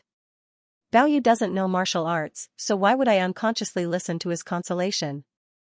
At this moment, the two people on the stage had already exchanged blows. Her attention was immediately attracted, and she didn't give it much thought. She saw Hidekatsu once again using the metal evasion technique. However, the yellow-robed woman had seen him make a move before and was already on guard. She immediately closed her eyes. Seeing this, Hidekatsu was overjoyed. This was exactly what he wanted, and he took the opportunity to quickly get close to her. Just as he was about to attack, a flawless white hand appeared on his chest. Hidekatsu was greatly astonished and flew back. However, how could his speed be faster than the yellow-robed woman's 9 divine claws? Eh? The yellow-robed woman caught hold of him, but a hint of bewilderment appeared on her face. She looked at her palm and discovered that she was actually grabbing onto a piece of wood. "You're actually still able to see me after being hit by my metal evasion technique?" Hidekatsu had already appeared at the foot of the stage, looking at her with a wary expression. "Although I can't see with my eyes, it isn't difficult for me to determine your location by hearing," the yellow-robed woman replied casually. "But how did you use a piece of wood to replace yourself earlier?" "This is my Japan's unparalleled ninja art, wood evasion technique." A hint of complacency flashed on Hidekatsu's face. "Next, I'll show you my fire evasion technique." He rubbed his hands together, and a few fireballs appeared on the stage out of thin air. They were similar to Zhai Xingzi's flames, but they weren't glowing green like Zhai Xingzi's flames. They shouldn't be poisonous. Seeing the fireballs flying in all directions, the yellow-robed woman's expression couldn't help but change slightly. It wasn't that she was afraid of these things, but that as a woman, she was naturally resistant to things that could harm her appearance. After all, if the flames accidentally touched her hair or skin, it would be very bad. Her figure was graceful as she dodged the fireballs one by one, causing everyone to exclaim in admiration. Her red lips and white teeth made her look even more charming and elegant when she was disguised as a man. Many of the madams and young ladies who had previously cheered for Chen Jialua and Nailan Rongrua were now cheering for her. However, when the cheers were at their loudest, there was a sudden change on the stage. Dozens of scattered fireballs exploded at the same time, and the whole stage was filled with dazzling flames, forcing everyone below the stage to close their eyes. Only a few people with profound cultivation could clearly see what was happening on the stage. They saw Hidekatsu taking advantage of the cover of the fireballs to silently approach the yellow-robed woman. He then opened his mouth and spat out a stream of black water. Even with Song Qingshu's composure, he couldn't help but stand up at this moment. This black water was obviously not something good. The Sun Moon Divine sect had water guns that shot out this kind of ink-like substance. It was extremely poisonous, and if it came into contact with the skin, it would be fatal. Even experts like Master Fangxing and Daoist priest Chong Su had a slim chance of survival when faced with this kind of water gun. He didn't want to see the yellow-robed woman get injured by the Japanese's crafty schemes. Just when he was about to step onto the stage to save her, the yellow-robed woman raised her hand at the critical moment and created a gust of wind from her palm, forcing the black water back into the enemy's mouth. Hidekatsu let out a miserable cry. Miyamoto Musashi, Sasaki Kojiro, and the others had already rushed up and quickly took out the antidote for him to consume. Only then did he barely manage to keep his life. The outcome was obvious, however, when the yellow-robed woman came down from the stage, there was no smile on her face. Just when Song Qingshu was about to ask her about it, he suddenly smelled a burnt smell. After taking a closer look, he realized that the ends of a few strands of her hair were slightly curled. Clearly, she didn't manage to completely avoid the fireballs on the stage and a few strands of her hair were burnt. Women were born to love beauty, and what happened just now made her very unhappy. Shui Pan and the others didn't know what was good for them and hurriedly went up to flatter her. In the end, all they got was a supercilious look.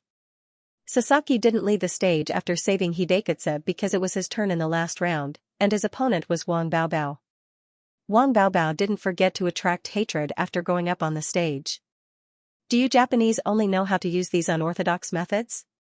Sasaki snorted coldly.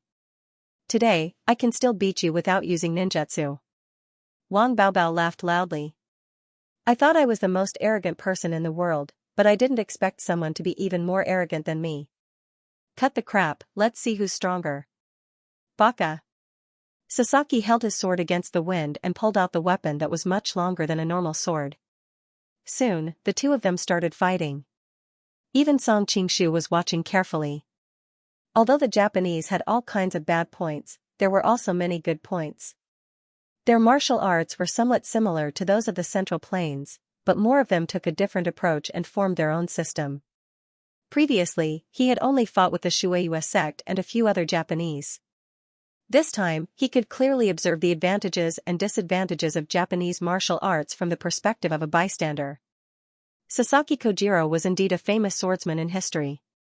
His swordsmanship indeed had the aura of a grandmaster. In the Central Plains, he was also a top-notch swordsman. Although Wang Baobao was a half-baked swordsman, he was born to be a famous general. He was used to blood and fire on the battlefield, so his martial arts cultivation was twice the result with half the effort than ordinary people. At the same time, he also had a murderous aura.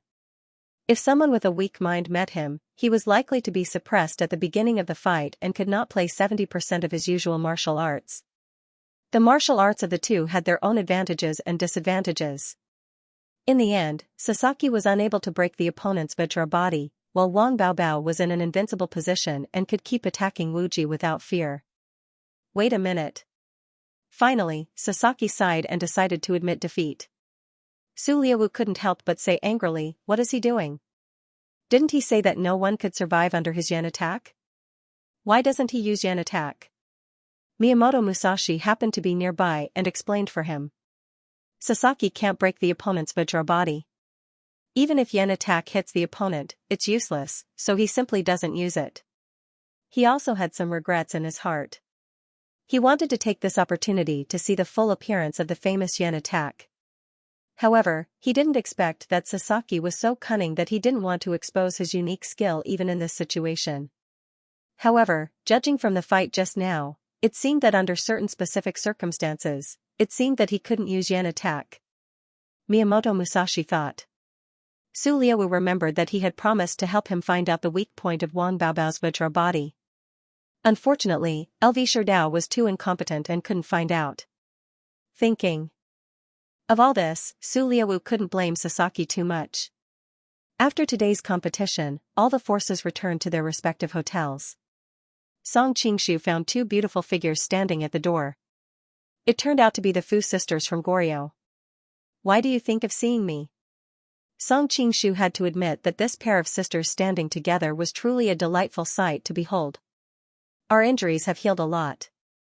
After so many things happened before, we have to escort the Crown Prince back to Goryeo as soon as possible. Fu Junyi replied, we're here to say goodbye to you. Thank you for your help this time. Song Qingshu suddenly felt a little reluctant. You're leaving so soon? Fu Junyi replied, our country has sent someone to urge us, and the Crown Prince also wants to go back as soon as possible, so we can't delay any longer. All good things must come to an end. You should be careful on the way. I will ask the Shisha country to send troops to escort you. Song Qingshu knew that it was useless to persuade them, and they were bound to leave. Fu Junyu's eyes turned red. Will we have a chance to see each other again? Song Qingshu was stunned and replied with a smile, of course, we will. We will see each other again if we are destined to. Fu Junyu curled her lips and tears fell instantly. But Goryeo and the Central Plains are thousands of miles apart. What's more, we made such a big mistake this time. I guess we can't leave Goryo in the future. How can we see each other again? Fujinyi couldn't help but turn around and sigh softly. Song Qingshu said, you can't come to the Central Plains, but I can go to Goryo to see you. Really? Fujinyi rubbed her eyes and looked at him with a pleasantly surprised expression. Even Fujinyi couldn't help but turn her head. It should be known that for the people of the Central Plains, Goryo was a bitter and cold place. No one was willing to go to a small border country thousands of miles away. Of course, I will definitely go to Goryo if I have a chance. After all, there are two beautiful girls waiting for me there. Song Qingshu was thinking about the outline of the plan in his mind. He needed to make use of Goryo, so he would most likely go there when the time came. Bah, shameless. Who is waiting for you? Fujinyi's face turned red. Fujinyi directly spat. Song Qingshu said with a smile, since no one is waiting for me, I won't go. Fujinyi immediately panicked. No, you promised to come. Noticing his playful expression, she realized that she had been fooled. She was so angry that she raised her fist and wanted to hit him.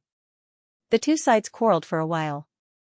Song Qingshu was going to see them off, but he received a message that something had happened in Tubo. He could only give up the idea of seeing the sisters off.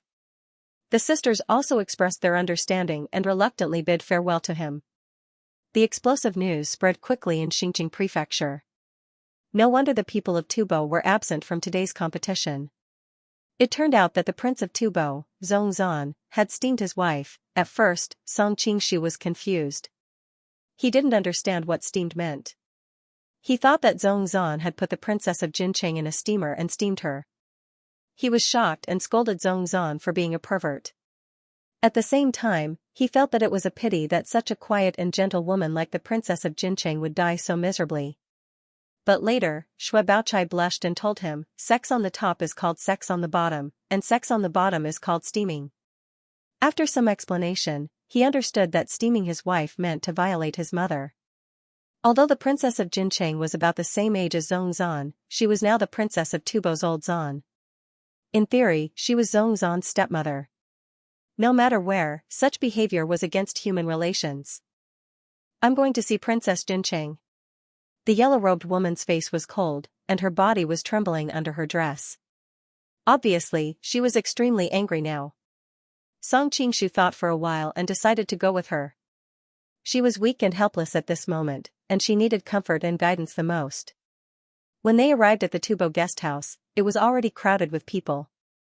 In addition to the locals, there were also people from other forces who came to watch. The yellow-robed woman wanted to go in, but she was stopped. It was useless even if she showed her identity. Obviously, the Tubo guest house didn't want the scandal to spread. Song Qingshu took out the token of Xianxia and wanted to go in to investigate in the name of Xianxia. The guard hesitated for a while and let him go. The yellow-robed woman was a little surprised that he had such a close relationship with Xianxia, but she was not in the mood to care about this. She hurried to the inner residence. However, when she entered the guest house, she found that the people inside were in a panic, and many people were crying. The yellow-robed woman's heart skipped a beat, and she had a bad feeling. As expected, she immediately got the news that Princess Jincheng hanged herself after the incident. What? Song Qingshu and the yellow-robed woman didn't expect that they were too late. They hurried to the princess room. They had been here several times, so they naturally knew the way. When they arrived at the princess room, Princess Jincheng's body had been taken down and placed on the bed. An old woman had finished checking and reported to Jiamaji, the princess was obviously violated when she was alive. There are still men's dirty things left on her lower body. In addition, the princess' face was also scratched by herself, and her hair was scattered in front of her. Judging from her suicide note, she must have lost her virginity and was too ashamed to see others, so, hearing the old woman's words, the yellow-robed woman hurried to the inner room.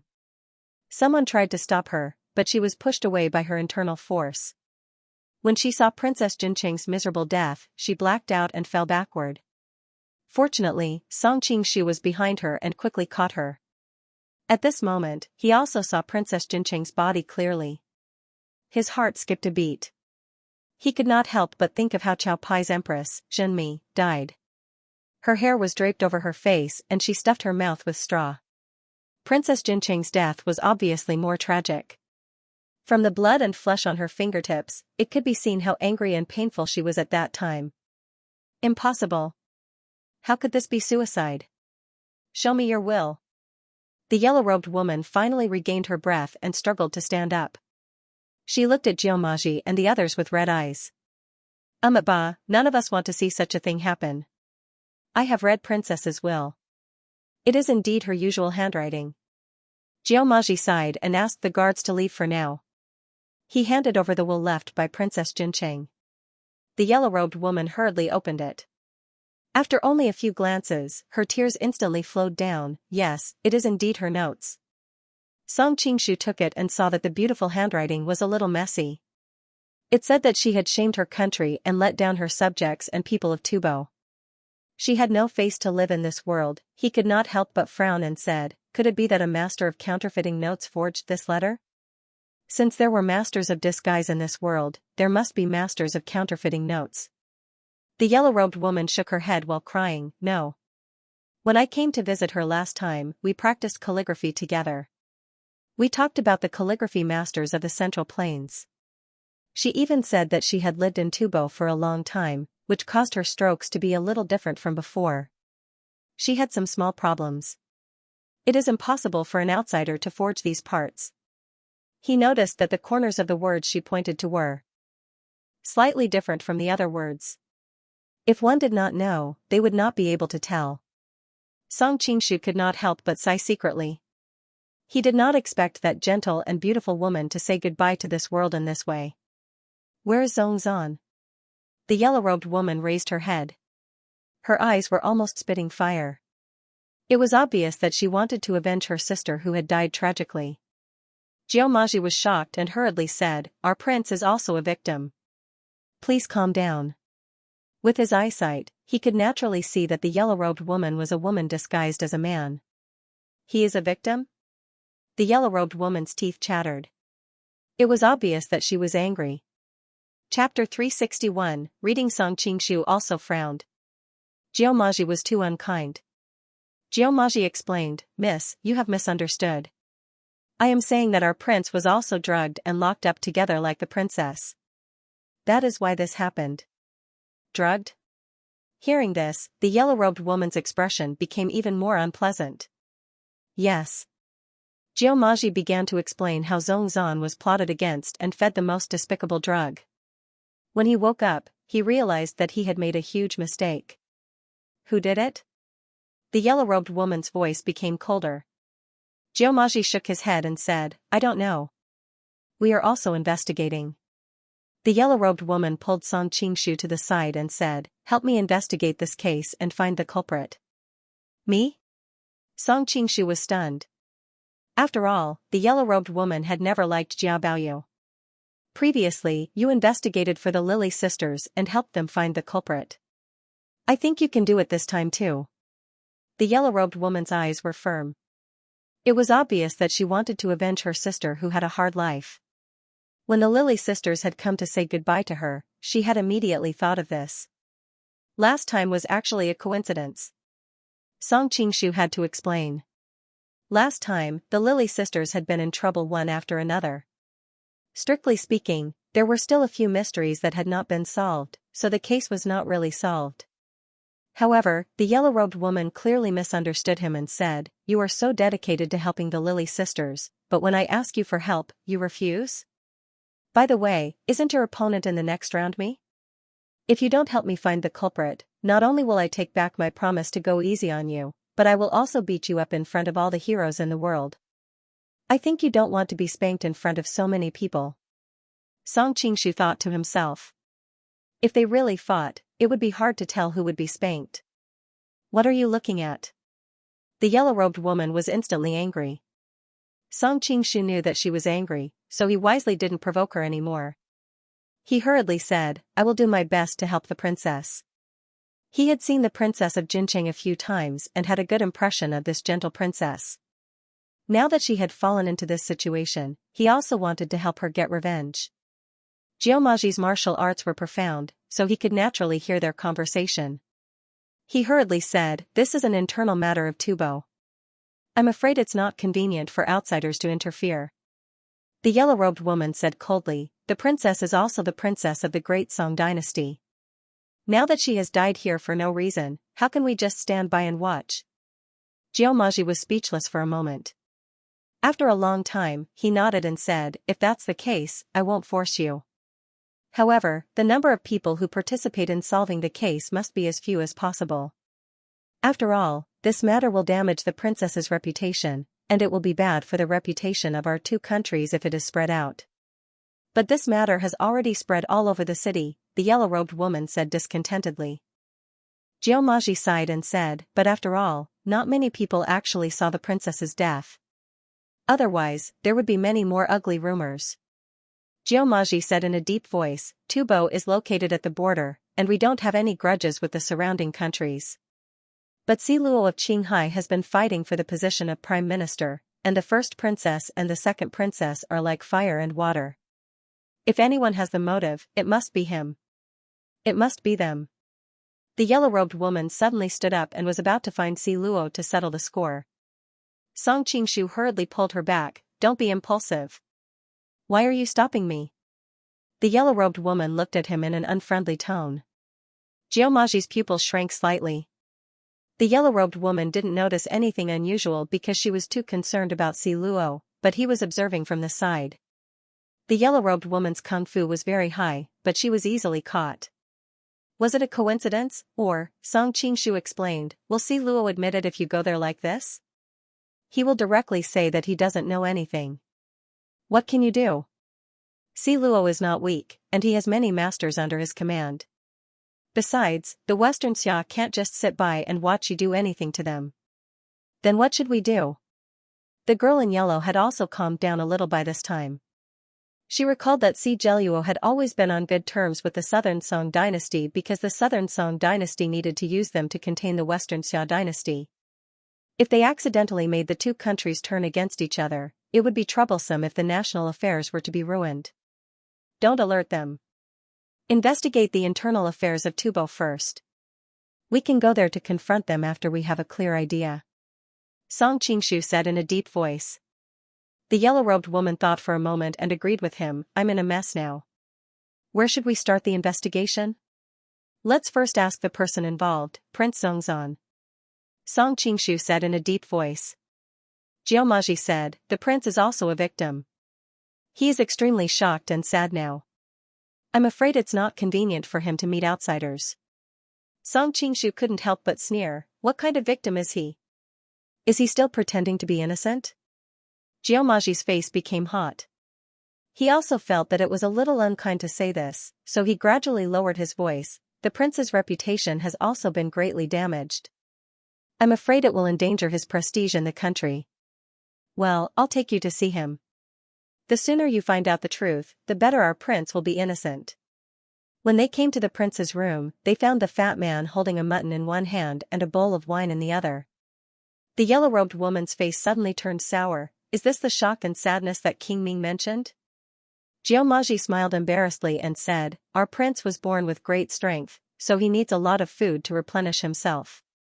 Please excuse us." Then he quickly ran to Zongzan and whispered something in his ear.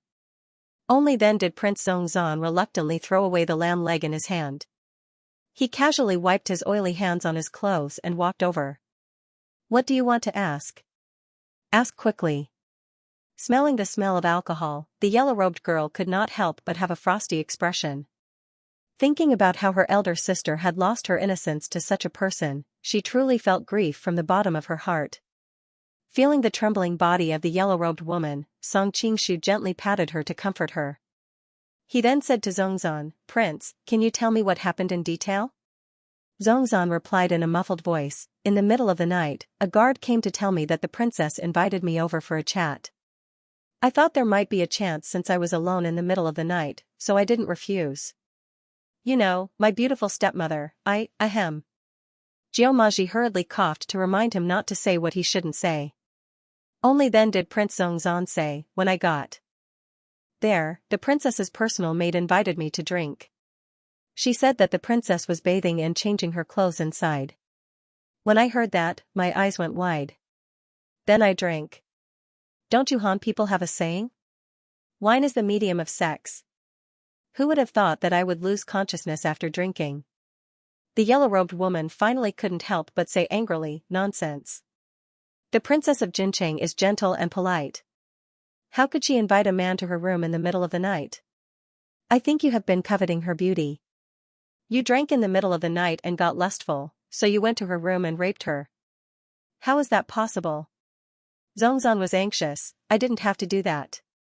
According to our custom, when the old Zanpu passed away and I inherited the position of Zanpu, she would also become my concubine. Why should I be in a hurry? Why should I take such a big risk at this time? Jiamaji also said, Prince is right. We have the custom of replacing the father after the death of the son.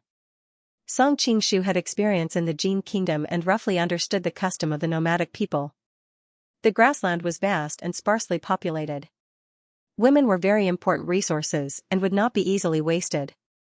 So, young widows would remarry, and gradually this custom was formed. The yellow-robed woman had also heard about this and couldn't help but sigh that sister's life was really bitter. Song Qingshu asked, Who was the guard who came to inform you last night? Zhongzhan said, Who would pay attention to the appearance of the guard? I can't remember. Jiamaji added, We have already sent people to investigate. There should be results soon. Song Qingshu nodded. Also, who was the servant girl who received you yesterday? Zhongzhan waved his hand impatiently. The princess only has a few servant girls. You can go and ask. Don't bother me. When I woke up today, my back is sore. I need to rest. Bastard. The yellow-robed woman saw that he didn't seem to be sad or guilty. She could no longer hold back her anger and directly clawed at him. Jiamaji's expression changed and hurriedly stopped her. The two of them exchanged several moves in an instant. The yellow-robed woman's internal energy was slightly weaker, so she was pushed back a few steps by the opponent's internal energy. Okay. Investigating the truth is more important. Song Qingshu hurriedly stood between the two and said to the yellow-robed woman. At this time, a guard came to report that the guard who came to inform Zhongzhan last night had been found, but he was already dead. A stack of silver notes was found in his bag. It was obvious that he had been bribed. Did you check the silver notes? Song Qingshu asked. The guard replied, I did. It was the most common Datong banknote on the market. I couldn't find the person behind it. This clue was broken, but this was expected. Song Qingshu said, Let's go and find the princess's servant girl. The yellow-robed woman glared at Zhongzhan before leaving. I will experience Wisdom King's flame blade another day. Jiamaji also put his palms together. Next time, I will experience Benefactor's Nining manual. After the two of them left, Prince Zhongzhan couldn't help but mutter, What a pity. I've always wanted that beautiful stepmother. It's a pity that I didn't know what it felt like last night. What a pity, what a pity. Jiamaji secretly frowned. Even he couldn't stand it anymore. However, he knew his prince's temper. It was useless to persuade him. He could only sigh secretly and let him have a good rest. He followed him to investigate last night's case. Out of sight, out of mind. Song Qingshu and the yellow-robed woman came to the Jincheng princess's room. They learned that although the princess had many servants, there were only two who could be considered as personal servants. One was brought out of the palace during the marriage ceremony, and the other was appointed by the Tubo old Zanpu. The one who received Prince Zhongzhan yesterday was appointed by the old Zanpu. Now, she was found hanged in the room. I'm afraid she was killed. The yellow-robed woman naturally didn't believe in the so-called suicide. Song Qingshu also had the same feeling, but now he could only ask another maidservant named Huan Bai, who was brought out of the palace. He had a vague impression of this maidservant. Because the Tubo people were generally darker, she and the princess came from the south of the Yangtze River, so their skin was the fairest.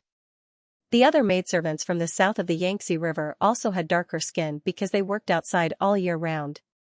Go and verify what she said. Song Qingshu ordered the guards. There was no curfew in Xinjiang Prefecture, so it was reasonable for her to go out to buy things in the evening. but they still had to investigate. Those local ruffians were probably deliberately set up by someone to delay her. But the yellow-robed woman, who was born in a noble family, immediately realized that something was wrong. You are the head maid of the princess. How can you personally go to buy things like rouge? Can't you just send a little maid to do it? The princess asked me to buy it because I know her best. I was worried that other maids would buy the wrong things. Huanbai explained. At this time, the officials of Xianxia also heard the news and rushed over. The leader was Xianxia. When she saw Song Qingshu and the yellow-robed woman together, she couldn't help but have a strange expression. You are really everywhere. Song Qingshu shrugged. I can't help it. I'm so popular. Xianxia snorted and began to understand the situation with the Tubo people. Finally, she learned that Song Qingshu was in charge of this case. She said, anyway, you were the one who found out about the Goryeo incident last time. This time, I'll leave it to you. The envoys of various countries met with trouble one after another in Xinjiang Prefecture. Xianxia was also under a lot of pressure. Now that they handed it to Song Qingshu, they could trust him. By the way, since this happened, the competition has been postponed for 2 days. You'd better find out the truth in these 2 days. We can't wait here indefinitely. With the power of the Xianxia officials, it was much more convenient to investigate the case. Song Qingshu directly asked the people of Class 1 Hall to investigate Siluo's subordinates. After all, Siluo couldn't do these things himself. Because the envoys of various countries met with trouble, Class 1 Hall set up a large number of hidden sentries in the city. Soon, they received news that the whereabouts of Siluo's other subordinates could be confirmed at the time of the incident. Only Diansong twin swords were missing. Originally, Song Qingshu had wanted to find a reason to ask the Diansong twin swords for questioning, but the yellow-robed woman had long been unable to restrain her anger. When she got the news, she ran to grab the Diansong twin swords. Her martial arts were among the best in the entire Jianghu, so it was naturally not a problem for her to grab the Diansong twin swords. At first, the Diansong twin swords pretended to be crazy. The yellow-robed woman was too lazy to talk nonsense with them. She directly activated the soul transfer technique. She was the true successor of the Nining manual, so naturally, she also knew this martial art. The two of them had their souls moved, so they naturally answered everything that was asked. In the end, they found out that they had bribed the princess's personal maid, Huanbai. Huanbai grew up with the princess and came from the palace as part of her dowry. Why would she betray her master? The yellow-shirt woman really couldn't figure it out, but the facts were there. The two of them decided to interrogate Huanbai again. As long as the confession from the other side matched, and some relevant physical evidence was provided to form a closed loop of evidence, only then could they convict Luo. Just by relying on the testimony of the Diansong twin swords, they had admitted their crimes under the state of soul transfer after all. Luo could completely evade it, and the other forces might not be convinced. However, when the two of them rushed to the Tubo guesthouse again, they found that Huanbai had disappeared. Could it be that Luo sent someone to kill her? The guards here were also killed. The yellow-shirt woman bit her lip and said, if it weren't for Song Qingshu stopping her, she would have rushed to Luo's house with a knife. Song Qingshu shook his head.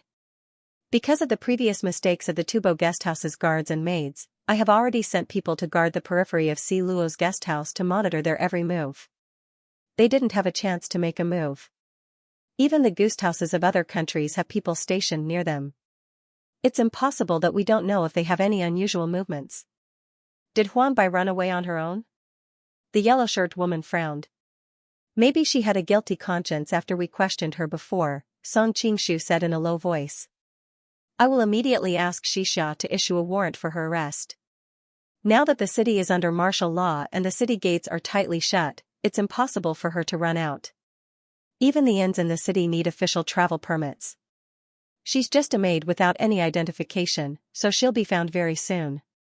During normal times, staying in inns in places like Xianxia was not so strict. However, with the gathering of political figures from various countries and the successive incidents, the official control was naturally stricter than ever. Therefore, in the current situation, there was no place for her to hide at all if she fled as a maid. Presumably, they would be able to find her soon. However, the truth was out of their expectations. Until the next evening, they still did not find her whereabouts. That's impossible. Song Qingshu found it hard to imagine that Huan Bai, a maid, could avoid the carpet-style search of Xianxia. There were scouts from Class 1 Hall everywhere on the streets, so it was impossible for her to disappear without a trace. Unless she's already dead, the yellow-shirt woman said in a low voice. Song Qingshu also agreed with this judgment. Next, they sent people to turn the entire Tubo guest house upside down, but they still could not find her. All the clues ended here. Now that things had come to this, they could only use the Dian-Song dual swords to confront Si Luo. However, it could be expected that there would be a chaotic battle of words. It was already late, so everyone went back to rest. Song Qingshu did not want to go back to the Southern Song guest house. He needed to calm down and think about the whole matter, so he went to the residence where Madame Zhen was settled. Seeing his arrival, Madame Zhen was overjoyed. She immediately came up to him with a face full of joy. The former number 1 beauty of Carisi model exuded an astonishing figure and charm after being nourished. However, Song Qingshu was not in the mood to appreciate her current appearance. Seeing that he was depressed, Madame Zhen asked him what happened in a soft voice. Song Qingshu lay on her round thighs and enjoyed her gentle massage while he briefly told her about the Princess of Jincheng. Madame Zhen was not only the number 1 beauty of Carisi model, but also the number 1 sage of Carisi model. She might be able to give him some advice. This was also the main reason why Song Qingshu came here. The entire Xinjiang prefecture has been searched everywhere. I really can't figure out how Huan Bai disappeared without a trace. Song Qingshu had a headache. The Princess of Jincheng is so pitiful. She was sent to a poor place for marriage at such a young age, but in the end, she ended up like this. After listening to his story, Madame Zhen asked for some details. After thinking for a long time, she said, "Maybe you can't see the situation clearly." Is it possible that this is the case? Hearing Madame Zhen's analysis, Song Qingshu couldn't help but sit up instantly, and his eyes became brighter and brighter. He couldn't help but hug Madame Zhen and kiss her. In the future, if anyone dares to say that they have big breasts and no brains, I will slap them to death. Madam, you are so smart. No wonder you are called the number 1 sage of Carisi model. These years, you have been a headache for the Mongolians. I solved such a difficult problem for you. Is there a reward for me, young master? Madame Zhen licked her lips lightly and smiled charmingly. Song Qingshu's heart warmed up. What kind of reward do you want, madam? I want to play the game of horse riding. As Madame Zhen spoke, her slender hands had already reached into Song Qingshu's clothes.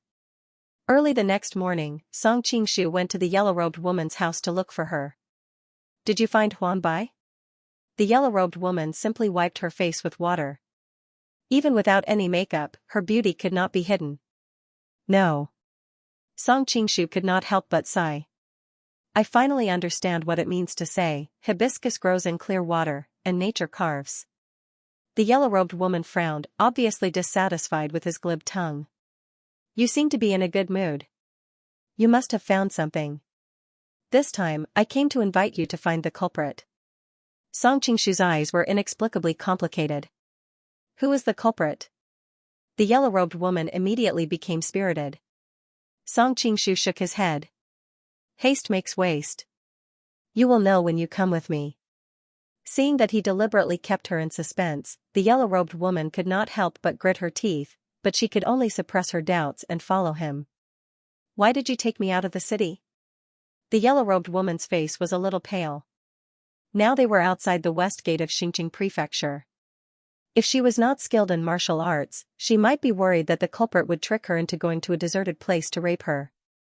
Too many things have happened in the city these days, disturbing your mood. Why don't you sit down and have some tea and enjoy the scenery of the northwest? Song Qingshu led her to a tea house near the city gate and said while pouring tea for her. After walking for so long, the yellow-robed woman was really thirsty. She picked up the teacup and took a sip, but she could not help but frown and put down the teacup again. She was born in the royal family, so whether in Skywave Prefecture or Jianshan Academy, the tea she drank was superior. The tea in a roadside tea house in the bitter cold northwest could not be better. she said, I did not come with you to drink tea. Where is the culprit? The culprit is not here. Song Qingshu enjoyed the taste of this coarse tea. He was not a noble who grew up in luxury, so this kind of tea made him feel a sense of familiarity and nostalgia. Are you making fun of me? The yellow-robed woman's eyelids twitched. She suddenly felt that the man in front of her was becoming more and more annoying, and he was becoming more and more like a bastard in her memory. How would I dare to fool around with a girl? The murderer isn't here now, but that doesn't mean he won't be here later. What we need to do now is wait patiently. Noticing that the yellow-robed woman's anxiety was completely different from her usual calm demeanor, Song Qingshu secretly sighed. He knew it from the time she went to the Jin Kingdom's laundry yard to save her sisters who had fallen into poverty. She could be calm in other matters, but every time it was related to her sisters, she could not stay calm. Wait. The yellow-robed woman said in confusion, why don't you just tell me and I'll go and catch him? Why are we wasting our time here? It won't work if I say it. Song Qingshu shook his finger. Miss usually has a good temperament. You can't even wait for this little bit of time, right? The yellow-robed woman bit her lips. Okay, I'll wait with you. If it turns out that you lied to me, I'll beat you up. Song Qingshu couldn't help saying, you're so fierce. Be careful that you won't be able to get married in the future. The yellow-robed woman seemed to be reminded of something sad, and her face instantly sank. What does it have to do with you whether I get married or not? If you dare to talk too much, I'll tell Baochai that you flirted with me. Seeing that her face was not good, Song Qingshu wisely closed his mouth and no longer added fuel to the fire. After waiting for more than 2 hours, suddenly a group of people came out of the city gate. The yellow-robed woman couldn't help but be stunned. Why did the Tubo envoy leave? Song Qingshu said, I just got the news. It seems that there is something wrong with the old Zanpu, so the Tubo envoy hurried back. You also know that the old emperor is critically ill, and the new emperor is outside, which is the most dangerous thing. Compared with the position of Zanpu, the matter of the princess is not a big deal. This is outrageous. Are they going to let Jin Cheng be wronged like this and go to the underworld with a lifetime of hatred? The yellow-robed woman slammed the table and stood up. She was going to find Zanpu to settle the score. Song Qingshu hurriedly pulled her back. Don't be impulsive. Be careful of alerting the enemy. Do you mean that the murderer is in their envoy? The yellow-robed woman immediately caught the meaning of his words. Song Qingshu didn't answer, but got up and said, now we need to go to a high point to observe. Take me to the top of that big tree. Originally, the city tower was the best point of observation, but the city tower was too big and a little far. It was more hidden on the top of the tree. The yellow-robed woman hesitated for a moment, but still nodded. She grabbed his shoulder and gently jumped to the highest tree nearby. Song Qingshu had to sigh that sometimes pretending to be weak also had many benefits. For example, being held so intimately by a beautiful woman, smelling the delicate fragrance of a young girl, feeling the young and soft body of a young girl, was really difficult to achieve in other times. Don't come so close to me. The yellow-robed woman said a little uncomfortably. Song Qingshu looked innocent. It's so high, I'm afraid I'll fall. The yellow-robed woman frowned. She was about to get angry, but she thought of the important matter and restrained herself. What do you want to observe? Song Qingshu didn't answer. Instead, he began to focus on the scene. The yellow-robed woman noticed that he wasn't looking in the direction of the Tubo envoy, but the onlookers along the way. Could he see clearly from so far away? The yellow-robed woman couldn't help but feel a little confused. It should be known that with her power, she couldn't see clearly from a distance. Was he pretending to look around or was he really observing? Found it. Song Qingshu's eyes were so sharp that he finally found the target. At this time, in the crowd, a figure watched the Tubo convoy gradually go away. Finally, he secretly breathed a sigh of relief, and a trace of a smile appeared on the corner of his mouth.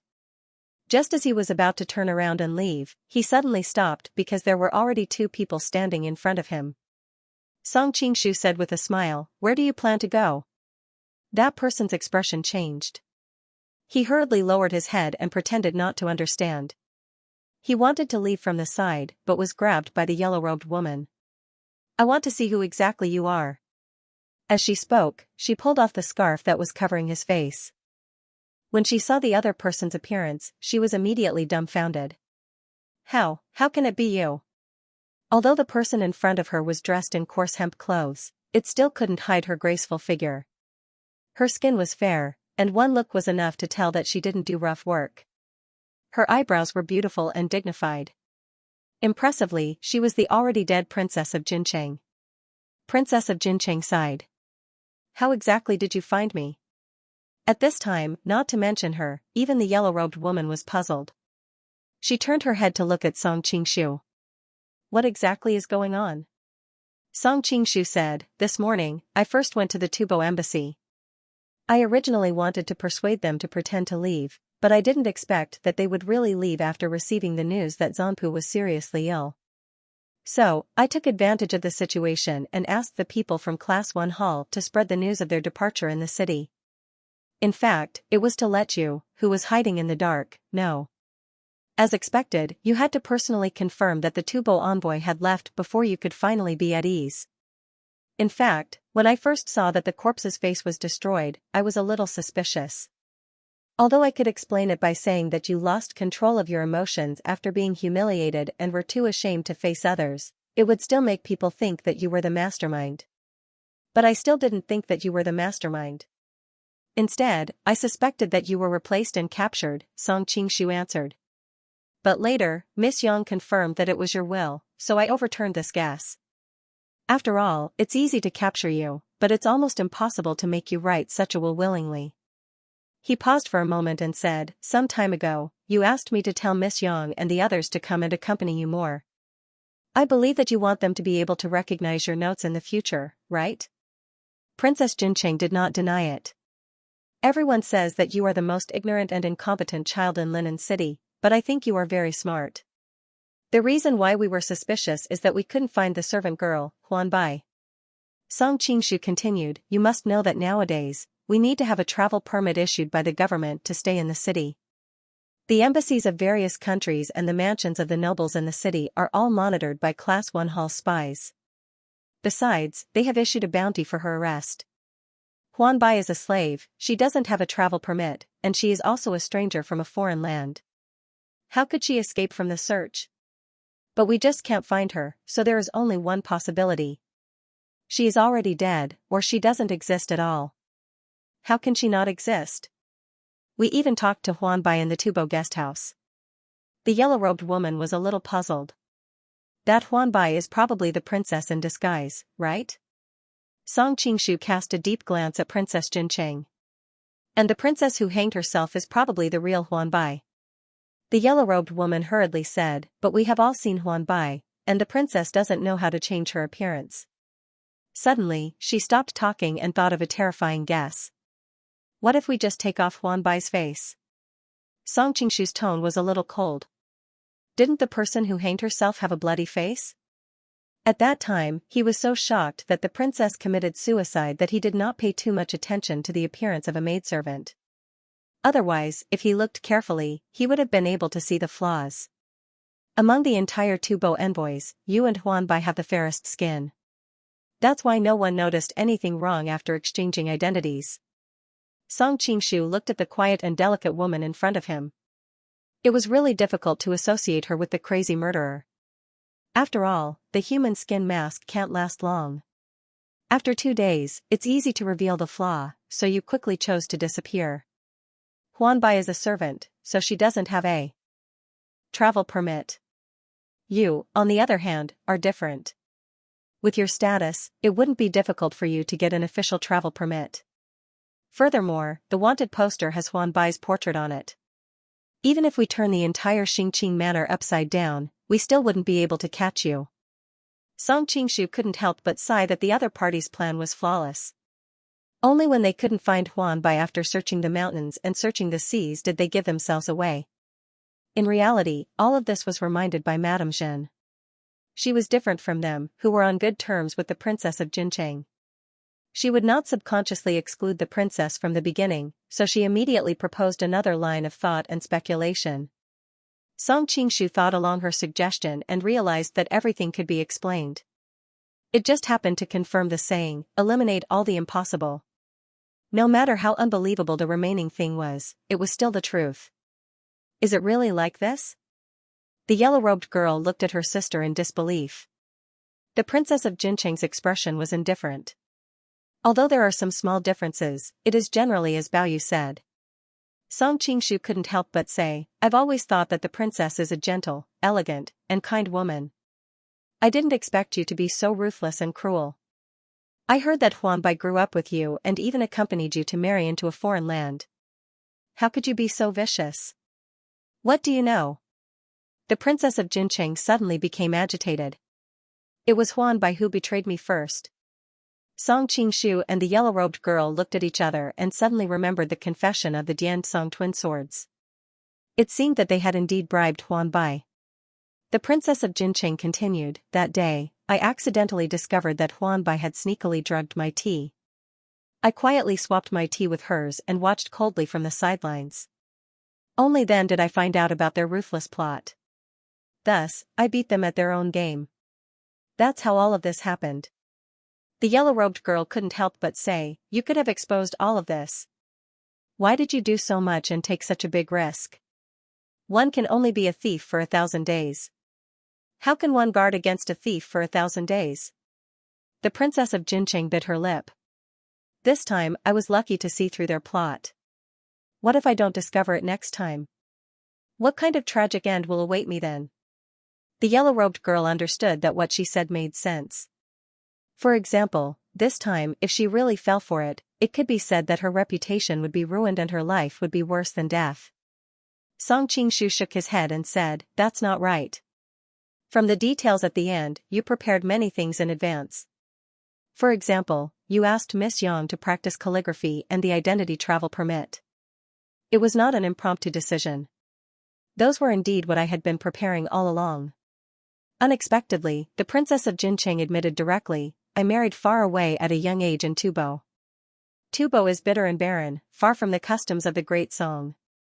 I can bear it, but the Tubo people retain the custom of replacing the younger brother and replacing the father after the death of the father. There, women are just a kind of resource that can be inherited. As Zanpu's health worsened, Zongzan's desire became more and more undisguised. He had openly molested me several times. I have been well educated since I was young, so how can I bear this kind of barbaric custom? I really can't bear the thought of not only remarrying, but also marrying my nominal son. Thus, I have been secretly plotting.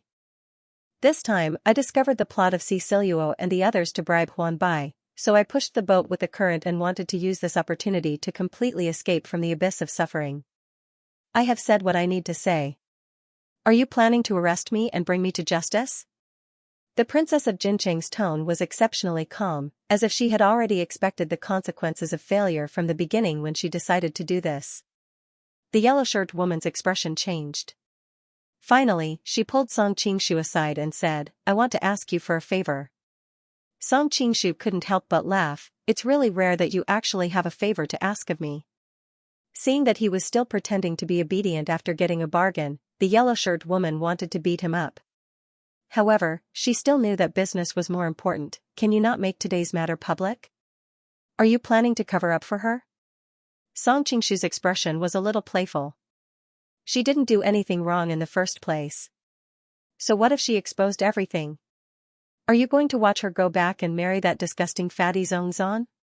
The yellow-shirt woman was also a little agitated. She was sent here for marriage at such a young age. She has sacrificed enough. I don't want to see her have an extremely miserable ending. Song Qingshu pondered. Speaking of which, the princess of Jincheng didn't hurt anyone. The only one was Huanbai who betrayed her master.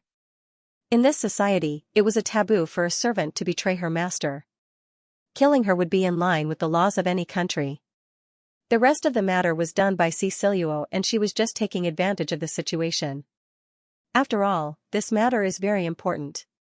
Song Qingshu was about to change the topic, but who knew that the yellow-shirt woman thought that he didn't agree. She immediately became anxious. As long as you help me hide this matter, I can promise to do one thing for you. Of course it's true. Seeing the other person's eyes light up, the yellow-robed girl became angry. However, she had a favor to ask, so she could only restrain herself. Can I do anything? Song Qingshu's eyes couldn't help but wander around her body. What do you want? The yellow-robed girl's eyes carried a dangerous glint.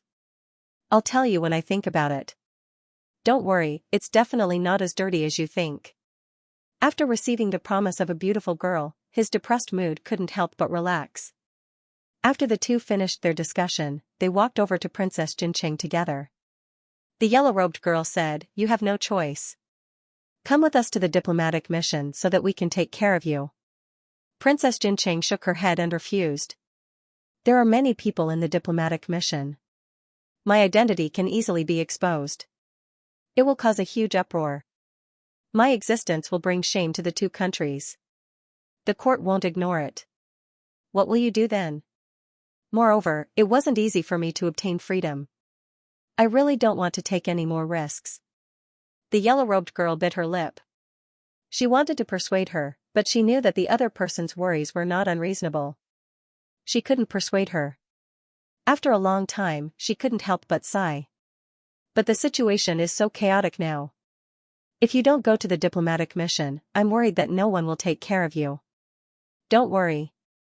I've already mentally prepared myself. Now that I've obtained freedom, every breath of air seems to carry sweetness. This little difficulty is nothing. Princess Jincheng's face was brimming with happiness. Like a canary that had escaped from its cage, she looked forward to the future of freedom. Seeing that she had made up her mind, the yellow-robed girl couldn't persuade her anymore. The two chatted for a while before Princess Jincheng floated away. Looking at her departing figure, the yellow-robed girl couldn't help but sigh. She sacrificed her happiness for the country and has been lonely all these years. Now that she can completely obtain freedom, it can be considered a good thing. However, Song Qingshu said, "You people are used to living in luxury since you were young. You want freedom, but when you really have freedom, you will miss the luxury of the past." All these years, Princess Jincheng even had someone to serve her tea. I don't think she can get used to living by herself. The yellow-robed woman was taken aback. She could not help but turn her head to look at him in surprise. I know I'm handsome, but you don't have to stare at me without blinking, right? Song Qingshu said with a shy expression. The yellow-robed woman spat. I suddenly realize that you're not as much of an idiot as I thought you were. Your thoughts and opinions are quite profound. Song Qingshu said proudly, of course. Who knew that the yellow-robed woman would immediately sneer, but didn't you also grow up in luxury? Saying all this is just making a fuss. Only then did Song Qingshu realize that with Jia Baoyu's current identity, these words were indeed unconvincing. Let's go back first. Remember what you promised. Don't let it slip when the time comes, the yellow-robed woman reminded. Don't worry. As Song Qingshu spoke, he could not help but look in the direction that Princess Jincheng had left in. It was a chaotic time. Was it really reassuring for a beautiful woman like her to travel alone? After Princess Jincheng left Xingqing Manor, she happily headed southeast. Ever since she was young, her delicate shoulders had always borne all kinds of responsibilities. Now that she was finally free from all of this, she could live for herself for the first time. This feeling was really good. However, no matter how excited she could not surpass the objective limits of her physical strength. After walking for almost 10 li, she felt that her feet were not her own anymore. She looked up and saw a rundown temple nearby. Princess Jincheng decided to rest her feet. She took off her shoes and socks and looked at her red feet. Princess Jincheng could not help but miss the times when there were carriages and palanquins everywhere. At that time, she could call a servant girl to bring hot water for her to soak in to relieve her fatigue. However, this thought only flashed by. Compared to freedom, what was this? Xianxia Chinese. After walking for a while, she felt a little hungry. She took out the pastries that she had prepared from her bag. She had made ample preparations for this day. Suddenly, there was a commotion not far away. Princess Jincheng looked up and saw 4 or 5 people in ragged clothes staring at the pastries in her hands and salivating. It was clear that these people had been sleeping behind the rundown temple and had been attracted by the fragrance of the pastries. Princess Jincheng noticed that these people were emaciated. It was obvious that they had been starving for many days. Princess Jincheng was kind-hearted. She raised her hand and gently said, "Take these pastries and eat them." "Thank you." The eyes of the group lit up when they heard this. They all rushed to grab the pastries from her hands. Princess Jincheng quickly retracted her hand. She had never been so close to a man in her life. Just now, those people almost touched her hand. However, seeing their stomachs rumbling, Princess Jincheng could not bear to blame them. Instead, she sympathized with them. In this chaotic world, who knew how many people were suffering like this? "Don't worry, there's more here." Princess Jincheng quickly opened her luggage. In order to escape from the confinement this time, she had prepared a lot of dry food and travel expenses. These refugees were too pitiful. She distributed the dry food to them first and then went to the next town to buy more. "Thank you, little lady. You are really a living Buddha." The group of people hurriedly stuffed food into their mouths. As they swallowed, they spoke in a muffled voice. Their eyes glanced at her luggage from time to time. When she opened her bag, there seemed to be a lot of gold, silver, and jewelry inside. A tinge of pink flashed across Princess Jincheng's fair face. She said guiltily, "You are exaggerating. How can I be considered a living bodhisattva?" She thought of her maid. Although she had wronged her first, the two of them had been master and servant for so many years. In the end, they ended up like this. Princess Jincheng felt quite guilty. After those people wolfed down the food, they looked at her fair and beautiful face and couldn't help but ask, "Why did you come out alone?" "My brother went to scout ahead. He will be back in a while." Princess Jincheng was not stupid. She kept an eye out when she was outside. "Little lady, you must be from a wealthy family, right?" someone asked with a smile. Princess Jincheng was startled. "Why do you say that?" She was wearing coarse hemp clothes. She should not be any different from an ordinary peasant woman. The young lady's skin is so soft and tender, her skin is so white, and her body also smells so good. We have never seen such a beautiful person by our side. The few people began to talk at once. Princess Jincheng frowned slightly. She was not used to being judged by a group of strangers like this. It felt very strange. "You guys continue eating. I will leave first." Princess Jincheng got up and was about to leave. Who knew that a few figures would suddenly block her way? Those people were blocking the door. "Didn't you want to wait for brother here? Why are you leaving so soon?" Princess Jincheng's heart skipped a beat. She hurriedly said, "I will go outside to find him." Someone laughed. "I don't think he is a biological brother. He should be a love brother." From the looks of it, she must have eloped with a love brother. Princess Jincheng's face turned cold. "What do you mean?" She was born into the royal family and later married into the Tubo Empire. It could be said that she had been in a high position for a long time. She naturally had an inviolable aura, scaring the men into taking a step back. However, that was all. The men immediately reacted and couldn't help but become angry. They didn't understand why they would be scared by a weak woman's aura. "It's nothing. Little lady, don't be in a hurry to leave. We haven't seen a woman in a long time. Talk to us. I don't think there's any need to find a brother. We can all be your brothers." Ha ha ha ha, hearing the vulgar slang around her, Princess Jincheng finally panicked. "How can you do this? I just gave you food." She didn't understand. She had helped them out of kindness. It was fine if they didn't return the favor, but why were they biting the hand that fed them? "So, little lady, if you help us, you'll help us till the end. Not only are we hungry, we haven't tasted a woman for a long time. Little lady, you're so beautiful, so please do us a favor and give us your body." She could faintly smell the stench of the other person's breath. The Princess of Jincheng screamed and ran out with all her might. However, she was used to living like a princess. How could she be faster than the other person? She was immediately pulled back. She screamed and struggled with all her might. However, how could her strength compare to the men? As she struggled, her clothes were constantly torn, emitting an ear-piercing sound of cloth tearing. Looking at the beautiful, noble, and usually unreachable woman struggling beneath them, feeling the sensation of her beautiful and mature body, the men became more and more excited. Their breathing became heavy, and their eyes turned red. They felt as though their bodies were about to explode, and they wanted nothing more than to crush her and swallow her into their stomachs. Princess Jincheng couldn't help but tear up. She knew that her fate was unavoidable. She couldn't break free from these men's iron-like hands. Now, she was filled with regret. She regretted taking the risk to come out.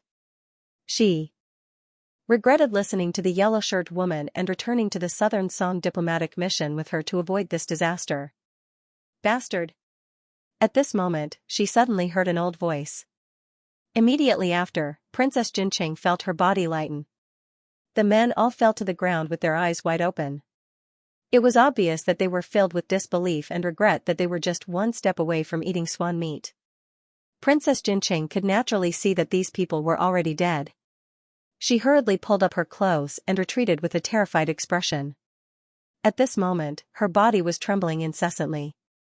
She only gradually calmed down when she saw the appearance of the incomers. The person's white beard fluttered. And he wore patched clothes. He was an old beggar. Princess Jincheng estimated that he was at least 70 or 80 years old. I did not expect our beggar clan to have such a scum. I have frightened madam. The old beggar said apologetically. His expression was very kind. The beggar laughed. Madam, I am not as I said. I am Mississippi, madam. Jincheng. The old beggar laughed aloud. Madam, please don't laugh at me. I am not as capable as Hong Bangzhu. My surname is Su, and I am the oldest elder in the beggar clan. So it's Senior Su. Princess Jincheng heaved a sigh of relief. The beggar clan was an upright sect, and this person was a highly respected elder. Inexplicably, he gave people a sense of security. 123 Reading Net Elder Su looked at her snow-white skin, which was exposed through her tattered clothes, and a strange expression appeared on his face. Noticing his gaze, Princess Jincheng hurriedly tightened her clothes. However, the struggle just now caused her clothes to be full of holes. How could she cover them all? Elder Su coughed and said, It's a pity that I didn't bring any clothes with me this time. The one I'm wearing is also full of patches. Moreover, it's the proof of my identity in the beggar clan. Otherwise, I could have covered madam's face. Princess Jincheng blushed. I don't dare to trouble Elder Su. I have a change of clothes in my bag. Elder Su said, Madam, please go and change your clothes. Now? Princess Jincheng was shocked. She wanted to change her clothes immediately, but there were a few corpses in the temple and a strange man. How could she change? Elder Su couldn't help but laugh. Why? Are you afraid that an old man like me will peek? I don't dare. Princess Jincheng blushed. I'll go and change now. If she insisted on not changing, wouldn't it be obvious that she didn't trust him? He had just saved her. Moreover, she didn't feel comfortable wearing such tattered clothes. That's right, I almost forgot. I don't know where these scum got their hands on the yin-yang harmony powder, but they just drugged madam. Madam, take the antidote quickly. Otherwise, when the effects of the drug attack your heart, you'll burn yourself to death. Elder Su opened his palm, revealing a vermilion red pill. When did they drug it? Princess Jincheng was shocked. Although she didn't know what the yin-yang harmony powder was, she could roughly guess from its name. Elder Su answered, Madam, did you smell a strange smell just now? Princess Jincheng nodded subconsciously. I did smell something strange. Just now, when those men were hugging her, the smell on their bodies and in their mouths made her want to vomit. In her mind, that was the strangest smell. That's it. Elder Su let out a long sigh. His tone was full of anger. This time, the beggar gang came to Xianxia with a large number of people. However, they are a mix of good and bad people. I don't know how these people met the 4 evildoers of Xianxia and obtained such an evil and despicable medicine from them. It's all thanks to Elder Su. Princess Jincheng covered her chest as she took the pill and swallowed it. She had heard a little about the 4 evildoers, especially Yanzhong. Now that she thought about it, she couldn't help but feel a lingering fear. Madam, you are too polite. This is what I should do. Elder Su laughed happily. An inexplicable light flashed in the depths of his eyes. After Princess Jincheng ate the pill, she felt a wave of heat slide into her lower abdomen. Then, it nourished her limbs and bones. It made her previously cold body feel a little warmer. She thought that Elder Sue's medicine was really effective. Noticing that Elder Sue's back was facing her, she blushed and took out a dress from her luggage. She hid behind the wall and confirmed that Elder Sue's back was facing her. Then, she started to change out of her torn old clothes with her heart beating faster. Feeling the coolness in the air, Princess Jincheng's delicate skin had a layer of goosebumps. Her snow-white skin still maintained the youthful fire of a young girl. Her slender and plump body fully exuded the charm of a young married woman. It was no wonder that those people would do such a thing before. "Elder, what are you doing?" Princess Jincheng was filled with anger. Elder Su snickered and did not answer. He asked in response, "What is Foreign's identity?" Princess Jincheng bit her lower lip. "I come from a scholarly family and have recently returned to my paternal home to visit." "Visit?" Elder Sue's expression was puzzled. "I don't think so." "What do you mean?" Princess Jincheng was furious and did not even call him elder. Elder Su looked in the direction of Xingqingfu. "Foreign does not know, but a few days ago, during the martial contest for marriage, I saw Foreign from afar." Princess Jincheng was shocked and hurriedly said, "You got the wrong person." "I don't know about the martial contest for marriage." Elder Su snickered. "The Tufan barbarian's Wang Fei is actually dignified and virtuous, beautiful and clean. Foreign was as eye-catching as the bright moon among the barbarians." "How can I get the wrong person?" Princess Jincheng's heart sank. She pulled on the corner of her clothes to cover her body as she asked, "What do you want?" "I heard that the Tufan Wang Fei hanged herself because she could not bear the humiliation." "Who would have thought that Wang Fei is here, safe and sound?" It must have been Wang Fei's plan to escape. Elder Su had lived for decades and guessed most of the matter in a flash. "If people know that Wang Fei is still alive, I fear that the world will be in an uproar. At that time, no matter if it is Tufan or the Great Song, Wang Fei will not have a foothold." Princess Jincheng gritted her teeth and her lips turned slightly white. "What do you mean?" "When I first saw Wang Fei from afar, I was subdued by Wang Fei's beauty, nobility, and elegance. I thought about you day and night and could not sleep. Now that I finally have the chance, will Wang Fei let me have my wish?" As Elder Su spoke, he moved closer to her. Looking at her dazzling white skin, he could not help but swallow. "You, shameless!" Princess Jincheng trembled with anger. She had never thought that the other would have such dirty thoughts at such an old age. "How good is Princess Consort killing people to escape?" Elder Su sneered, "Wang Fei managed to escape with great difficulty, so I'm sure you don't want to return to the cage again. Today, as long as you satisfy this old man's wish, you can still live the free life you want. Otherwise, if the secret is exposed, everything you've done before will be in vain, and you will be condemned and despised by everyone." Princess Jincheng was startled. She knew that he was speaking the truth. From the moment she took that step, there was no turning back. Was she really willing to go back and be a canary again? Seeing that she was silent and her attitude seemed to have softened, Elder Su continued, "Wang Fei, you don't have to worry too much. All I want is a night of pleasure. After today, you will walk your sunny path and I will walk my single log bridge. At this time, no one will know. From now on, you can peacefully live the life you want." Although he said this, he was sneering in his heart. Such a beautiful Wang Fei was usually high and mighty. She was not someone like him could touch. How could it be enough to play with her once? Now, he would let her yield temporarily and enjoy her initiative for once. After that, he would slowly train her. As for her identity as the princess of the Southern Song dynasty and the Xixia Wang Fei, it was not a problem at all. Anyway, in everyone's eyes, she was already a dead person. Naturally, he could play with her however he wanted. Princess Jincheng's expression changed. She was also considering the pros and cons of this matter. Should she endure it for the sake of her hard-won freedom and treat it as if she was bitten by a dog? However, this thought only flashed by. It should be known that the reason why she made up her mind to escape was that after old Zanpu died, she would be taken in by Zhong Zan as a concubine. She couldn't bear the humiliation of being pampered by both father and son.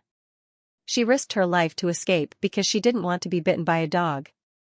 Now, if she gave in to this dirty old man, what was the point of her persistence? Stop your wishful thinking. I won't let you succeed. Princess Jincheng's eyes revealed a determined look. Audiobook, seeing him approach, she took out a dagger and placed it against her neck. If you dare to take another step forward, I will cut my own throat on the spot. She had brought a dagger for self-defense, but she had left it in her bag. After what happened with the men earlier, she had become more cautious. Don't be impulsive, Wang Fei. I will retreat. Elder Su raised his hands to indicate that he was not a threat and slowly retreated. Princess Jincheng was startled. She didn't expect him to be so easy to talk to. At this time, Elder Su spoke. Actually, Wang Fei, you don't have to resist me like this. Perhaps you will come and beg me soon. Sensing that there was a hidden meaning in his words, Princess Jincheng frowned. What do you mean? Elder Su laughed aloud. Wang Fei, do you feel that your body is a bit hot right now? Princess Jincheng was startled. Only now did she realize that she was indeed a bit hot. Normally, she was very afraid of the cold, but now that her clothes were disheveled, she didn't feel cold at all. She couldn't help but pale. What did you do to me? Elder Su stroked his beard and said with a smile, Wang Fei, do you still remember the antidote you just took? Ah! Princess Jincheng exclaimed. She wasn't stupid. At this point, how could she not understand that the red pill wasn't an antidote? What did you give me? Elder Su noticed that the other party's eyes were glistening with tears, and he felt his lower abdomen heating up. Didn't I just tell Princess? It's the famous Yin Yang Harmony powder. Princess, do you feel that your body is burning up, and you want to have a strong arm to lean on? Princess Jincheng already felt that her body was a bit strange. Now that she heard what he said, she felt her body become more sensitive. Her legs seemed to be a bit weak. She finally became anxious. Don't come over, otherwise. Before she could finish speaking, Elder Su took advantage of the moment she was distracted and jumped to her side. He knocked the dagger out of her hand. Princess Jincheng cried out in alarm and hurriedly tried to escape. Unfortunately, how could she catch up to the other party's speed? Elder Su hugged her in his arms. Feeling the softness and fullness in his arms, his entire body couldn't help but tremble with excitement. After so many years, it was likely that only the horse madam had given him such a feeling. However, Ma Madam was too flirtatious. She wasn't as chaste and gentle as the other. The temptation she gave was greater. Beauty, come quickly. This old man will serve Wang Fei well. Thinking that the high and mighty Wang Fei was at his mercy, Elder Su felt that his body was about to explode. Don't! Princess Jincheng struggled with all her might, but her body became hotter and hotter. In an instant, her blood vessels surged and her desire surged. It was as though the vulgar old man in front of her wasn't so annoying. Elder Su could feel the delicate breathing of the beauty in his arms, her fragrance wafting through the air. Especially with the effects of the medicine, her cheeks were like fire, making her look indescribably charming. He swallowed his saliva with difficulty. He felt that this was probably the happiest moment of his life. Beauty, I'm coming. Elder Su quickly took off his clothes. Just as he was about to press down on her, he suddenly heard a mocking voice. Su Chongxiao of the beggar clan is the oldest and most respected elder in the beggar clan. He's a hero that everyone respects. I didn't expect him to be such a despicable and shameless pervert. Elder Su felt as though a basin of cold water had been poured over his head. He hurriedly turned around. Who is it? Elder Su looked back, but the temple was empty. There was no one else in the temple except for the body on the ground. He was old but not stupid. He knew that it was not an illusion. Someone must be here. But no matter how hard he looked, he could not find anyone else in the room. Suddenly, he realized something and turned around. He felt like he was soaked in ice water. Princess Jincheng was lying there just now. Where was she now? If it was not for her fragrance in the air, he might have thought that everything that had just happened was an illusion. Are you a human or a ghost? Su Zhanglao drew a short stick from his back. His seniority in the beggar clan was very high, and his martial arts skill was considered one of the best in the beggar clan. He had learned several styles of the dog-beating stick technique. Now only the beggar clan's secret manual could give him a sense of security. You don't have to be afraid of ghosts knocking at your door in the middle of the night. It seems that you have done a lot of bad things in your life. A cold voice sounded in his ear. Elder Su suddenly turned his head and saw a young man standing 10 feet away from him with his hands clasped behind his back. Elder Su couldn't help but feel a chill in his heart. In the blink of an eye, this young man had moved more than 10 feet away from him, but he couldn't even hear the slightest sound of the wind. "Who the hell are you?" Elder Su asked, forcing himself to remain calm. The young man ignored him. Instead, he looked him up and down. "Looking at your clothes, you must be from the beggar gang?" Elder Su was happy and said, "Yes, I am the most senior in the beggar gang, Elder Su Chongxiao." "You must be a friend of the beggar gang." It seemed that the young man was afraid of the beggar gang. Elder Su used his identity to make the young man hesitate. With the beggar gang as his backing, few people would dare to offend him. As for his reputation, there would be a way to explain it in the future. "I was wondering why there would be such a shameless person like you in the beggar gang." "So you are Su Chongxiao." The young man was Song Qingshu. He knew that Princess Jincheng had been pampered since she was young. It was difficult for her to survive alone in this chaotic world. Moreover, she was a beautiful woman. The more beautiful a woman was, the more trouble she would have. So he and the yellow-dressed woman went back to the embassy to settle down and sneaked out. As expected, Princess Jincheng was about to be bullied. "Do you know me?" Su Chongxiao could not help but be stunned. He clearly did not know this young man in front of him. After Feng abdicated his position, he went out to enjoy the limelight for a while. After that, he spent most of his time at home, so it was normal that he did not know the other party. Song Qingshu suddenly asked, "Mrs. Ma should be very beautiful, right?" The other party's words immediately triggered Su Chongxiao's memories.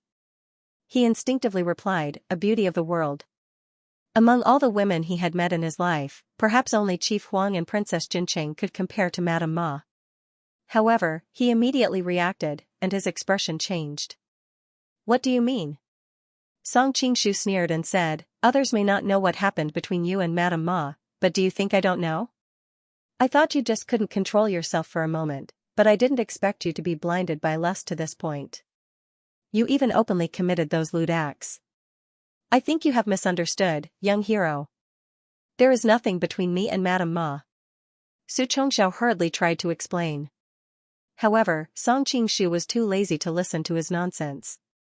With a wave of his hand, a wisp of sword chi shot out. Su Chongxiao suddenly felt the danger and hurriedly wanted to dodge, but how could he?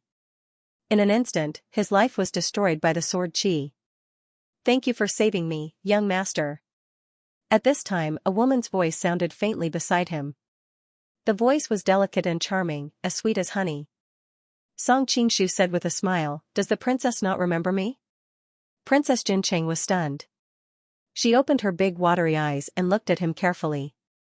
Suddenly, a scene in Tubo appeared in her memory. "You are the Song Qingshu who came to Tubo to seek medical treatment?" Song Qingshu said with a smile, "The princess' memory is really good. You still remember after so long." "Of course I remember. Back then, I invited you over to ask you some things about Jiangnan." Princess Jincheng's face had an additional trace of a smile. "Furthermore, I later heard that you were a great benefactor to the Song Kingdom and were recruited as the son-in-law of the twin phoenixes. Speaking of which, you are my brother-in-law." Perhaps it was because of the effects of the drug, but her voice had a slight tremble and was extremely sweet. "Then, should I call you sister?" Song Qingshu also smiled. "At this time, the princess still does not forget to take advantage of me. I really admire you." Princess Jincheng finally realized her situation. She couldn't help but make a sound and hurriedly shrank back. "Can you turn around?" Song Qingshu criticized silently. He thought, "You are mostly dressed and only show your arms and thighs. Is there a need to do this?" However, he still did as he was told and turned around. Listening to the princess breathing, it doesn't seem to be right. "Chong, are you injured or something?" I was drugged by that old man." Princess Jincheng's voice carried a sobbing tone. "That drug?" Song Qingshu stilled and couldn't help but curse silently. This Xianxia was so old, yet he was still so perverted that he had to rely on drugs. It seems to be some yin-yang harmony powder, Princess Jincheng hurriedly said. She could feel the evil from the name of the drug. Yin-yang harmony powder? Song Qingshu had a strange expression on his face. So it was this medicine. Speaking of which, they were old acquaintances. Feeling the fear and trembling of the beauty behind him, he comforted her, "Don't worry, this isn't a poison, it's easy to cure." Princess Jincheng's hand tightly gripped the dagger in her sleeve. Her voice trembled as she said, "You are my brother-in-law. You cannot do anything to let them down." Song Qingshu stilled and couldn't help but turn his head. "What are you saying?" Princess Jincheng placed the dagger on her neck. "Don't come over. I was hesitant just now and almost let that Su guy get his hands on me. I won't make the same mistake again." As she spoke, the dagger in her hand sliced towards her neck. Song Qingshu was shocked. He took a step forward and used so close, yet worlds apart to knock the dagger out of her hand. He said angrily, "Are you crazy? I didn't expect you to be such a person." Being hugged by the man, Princess Jincheng felt a strong masculine aura. Her body softened and she almost had the urge to submit to him. However, she retained the last shred of clarity and bit her tongue. However, with Song Qingshu's cultivation, he held her chin with one hand and tapped her neck with the other, causing her mouth to lose strength. After a while, he reacted. "Do you think I want to bully you? Isn't that so?" Princess Jincheng wasn't used to being so close to a man, so she hurriedly turned her face away. "I already said that it is easy to cure the poison," Song Qingshu said with a frown. New mobile phone update, shameless. Princess Jincheng spat. However, at this moment, her entire body was soaked in sweat. Her entire body was very hot, and there was an extreme desire in the depths of her soul. She couldn't control herself and hugged him. Yet she didn't expect that she would do such a shameful action. However, she couldn't control this feeling. It was as if she had suddenly seen an oasis after staying in the desert for a few days. The man beside her was that oasis with a fatal attraction. Princess Jincheng leaned softly on Song Qingshu. Her hands were tightly wrapped around his neck as she unconsciously murmured. Song Qingshu lowered his head to look at her. He saw that her eyes were watery and her lips had a layer of red luster. She looked very alluring. His heart jumped and he quickly sealed her acupuncture point. Wang Fei should calm down first. As he spoke, he carried her to the stone platform at the side, hoping to use the cold stone platform to restore a trace of clarity to her. Hugging her, he felt that her entire body was extremely light and her body was frighteningly hot. Her body was also emitting bursts of sweet fragrance. Even with Song Qingshu's mental fortitude, he did not dare to delay any longer and hurriedly put her down. The Princess of Jincheng continued to stare at him with her watery big eyes. Song Qingshu then realized that perhaps because of the effects of the drug, she had unbuttoned her clothes. Her fair skin was faintly discernible. Her face was like a crabapple in the spring, and her body was like a lotus that had just bloomed. Even an old man like Su Chongxiao, who had one foot in the grave, couldn't resist her, let alone a young man full of vigor. Fortunately, Song Qingshu's composure was extraordinary and he had a lot of experience in this area. He barely managed to calm down and hurriedly said, "Princess, don't worry. I will begin to detoxify you now." Princess Jincheng's remaining trace of rationality made her endlessly bashful. However, the more she looked at the handsome and upright young man in front of her, the more she liked him. She was no longer as resistant as before. At least, he was much better than those refugees and Su Chongxiao. Moreover, he was her brother-in-law.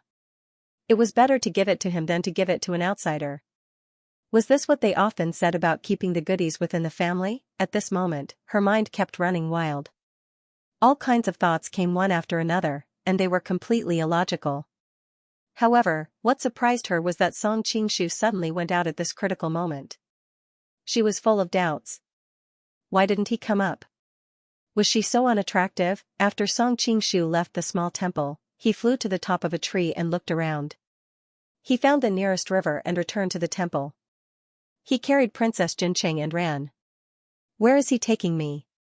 Princess Jincheng was in a daze. She instinctively grabbed onto him tightly. Could it be that he is taking me to the wilderness? How could he be like this? It's so embarrassing. While she was lost in her thoughts, Song Qingshu had already brought her to the river. Before she could react, she was thrown into the river. All with the splash of cold water, she regained some of her consciousness and stared blankly at the man on the bank. Song Qingshu said, "Don't worry, princess. The yin-yang harmony powder isn't a powerful medicine. Just wash it with cold water and mix it with some heat-clearing medicine." Only then did Princess Jincheng realize that she had been thinking wrongly all this while. She thought that he was going to. Realizing this, she blushed and subconsciously sank into the water. She was worried that the other party would see the embarrassment on her face. After a while, Song Qingshu said, "Princess, if you think it's about time, come up quickly. It's very cold now, and it's easy to catch a cold." Xianxia was located in the north, so it was colder than the south. In fact, Princess Jincheng had already felt a little cold. However, when she looked at the man on the bank, she couldn't help but blush and said, "How can I come up now?" At this moment, her clothes were completely soaked and stuck to her skin. It was no different from being naked. With the education she had received since she was young, she naturally didn't dare to appear in front of others. Lonely study how Song Qingshu took a package from the side and said, "This is your luggage. I just brought it over." After saying that, she felt a little regretful. If she knew it would be like this, she wouldn't have taken the bag just now. Now, she could be justified. Cough, cough, I've sinned, thank you. Princess Jincheng couldn't help but admire the other's attentiveness. He was able to consider everything in that short period of time. Can you leave for a while? Okay, I'll go over there first. Call me when you're done. Song Qingshu couldn't understand why every woman had to do this. Just now, when she was half covered, he didn't see anything. Moreover, she had taken the initiative to throw herself into his arms, but now she was so particular. After he left, there was a rustling sound behind him. After a long time, he heard Princess Jincheng come up behind him and say, "I'm done." Song Qingshu turned around and saw a classical and quiet beauty standing quietly in front of him. Her cheeks were slightly red, and her skin was still emitting traces of moisture. She was truly a hibiscus out of clear water. "Wang Fei is really beautiful," Song Qingshu sincerely praised. "Thank you." Princess Jincheng was used to all kinds of praise in her life. But for some reason, when she heard his praise this time, she felt a thread of shyness. "You keep calling me Wang Fei, you are treating me like an outsider. We are considered family. You should call me Jie." Song Qingshu had a depressed expression. "You might not be older than me. How can you call me older sister?" Princess Jincheng said with annoyance, "You are my brother-in-law. Even if you are older than me, according to the law, you should call me older sister." "Achoo, did you catch a cold?" Song Qingshu changed the topic. Princess Jincheng nodded. "I might have been soaking in there for too long." Song Qingshu said, "I see that there is still moisture on your body. You probably didn't dry yourself when you just came up. In addition, the weather is cold. Sit down first. I will help you expel the cold energy out and at the same time, help you expel the remaining poison." While the yin-yang harmony powder was not an overbearing medicine, just relying on clear water was not enough. In theory, it was necessary to take some cathartic medicine to completely detoxify the poison. However, such medicine could not be found in the wilderness. Also, it would be inelegant. Princess Jincheng might not be willing. Princess Jincheng originally wanted to be polite, but when she heard that the remaining poison had not been purged, she immediately paled. She did feel a faint ball of fire in her lower abdomen. While it was not as violent as before, the feeling was similar. Song Qingshu helped her to sit cross-legged and then used the power of the one-yang finger to press against the major acupuncture point on her back. He sent a steady stream of inner power into her body. Feeling the abnormality of her body, Song Qingshu comforted, "This is a normal reaction. Princess, do not take it to heart." Princess Jincheng suddenly turned around. Her large eyes silently looked at the handsome and determined face of the man behind her. "I don't know why, but I suddenly want to kiss you." Even though her expression was a bit shy, There was an inexplicable bravery in the depths of Princess Jincheng's eyes. While she looked like a quiet lady on the outside, she had been trapped in a cage like a canary for too long and had been suppressed for too long. In reality, a desire for freedom had long been ignited in the depths of her heart. Her curiosity towards new things was much bolder than what her appearance showed. Wang Fei, you make me feel very uncomfortable. Song Qingshu sighed softly. Why do you feel uncomfortable? Am I not attractive in your eyes at all? Princess Jincheng's cheeks were red as she stared at him with watery eyes. That's not it. Wang Fei is noble and beautiful. You are attractive to any man. That's why I feel uncomfortable. Song Qingshu examined the woman in front of him. Her skin was snow white, her breasts high, and her waist thin. She had the elegance and grace of a Jiangnan lady and the charm and beauty of a mature woman. Adding on her status as a Wang Fei, she had a noble charm. Then why do you endure? Princess Jincheng gently bit her lip. Her voice trembled slightly. It was clear that she was not as calm as she appeared on the surface. Song Qingshu was not an impulsive man. Previously, he disdained to take advantage of her when she was in danger and could calmly treat her. But now that the beauty took the initiative, he no longer had any reason to refuse. He reached out and gently hooked her chin. He couldn't help but sigh at the smoothness and tenderness of her skin. But he still asked solemnly, has Wang Fei thought it through? What responded to him was a pair of warm and soft lips. The other's whisper came into his ear, don't tell my two younger sisters what happened today. Song Qingshu's words were like thunder that ignited the fire in the ground, and he pulled her delicate body into his arms. After an unknown amount of time, Song Qingshu said emotionally, if I knew this would happen, I would not have wasted so much effort. I would have just cured you like this. Princess Jincheng's body was as soft as cotton. She barely raised her strength to reply, that was different. If you had been rude to me at the start, I would have killed myself on the spot. Then why were you willing in the end? Song Qingshu's smile was slightly playful. Princess Jincheng pouted coquettishly, I don't know. I just suddenly agreed. Seeing the other party smile, she couldn't help but feel extremely embarrassed. You definitely know that I'm a joke. Song Qingshu gently held her in his arms. No, I'm just worried that you'll regret it. Just now. I was happier than everything else in my life combined. How could I regret it? Although Princess Jincheng was beautiful, her face had always carried a trace of sadness from living alone in a foreign country. But now, her face was as beautiful as a peach blossom. Her whole person exuded a happy expression. Originally, she thought that after today, they would all be strangers, so naturally, she would be a lot bolder. However, after experiencing what just happened, she suddenly felt a little reluctant to part with him so soon. 678-inch. What do you plan to do next? Song Qingshu asked. Princess Jincheng originally planned to say that she would hide her identity and live a carefree life. But when she thought of what happened during this period of time, especially what happened today, she became a little afraid. Of course, she didn't say that she wanted Song Qingshu to take responsibility. They were both mature men and women and could distinguish the importance of the matter. She had long abandoned some childish fantasies that were inappropriate for the time being. With the status of the two of them, there was no possibility. Furthermore, her two younger sisters were in the middle. Song Qingshu hesitated for a moment before saying, Wang Fei, you grew up in the palace. Later, you became the Tuba Wang Fei.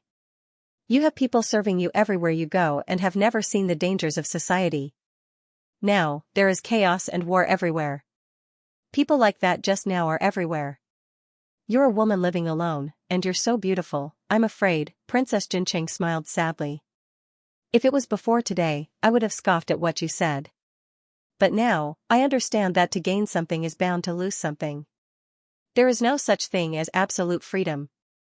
Hearing the meaning in her words, Song Qingshu asked, you're not going to live alone outside? Princess Jincheng shook her head. No.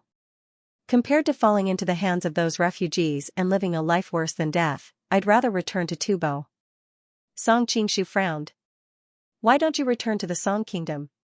Princess Jincheng smiled bitterly. What identity should I return with? If I return as an ordinary person and want to live a stable life, I will definitely have to troubling Luo and the others. There are no walls in the world that don't have ears.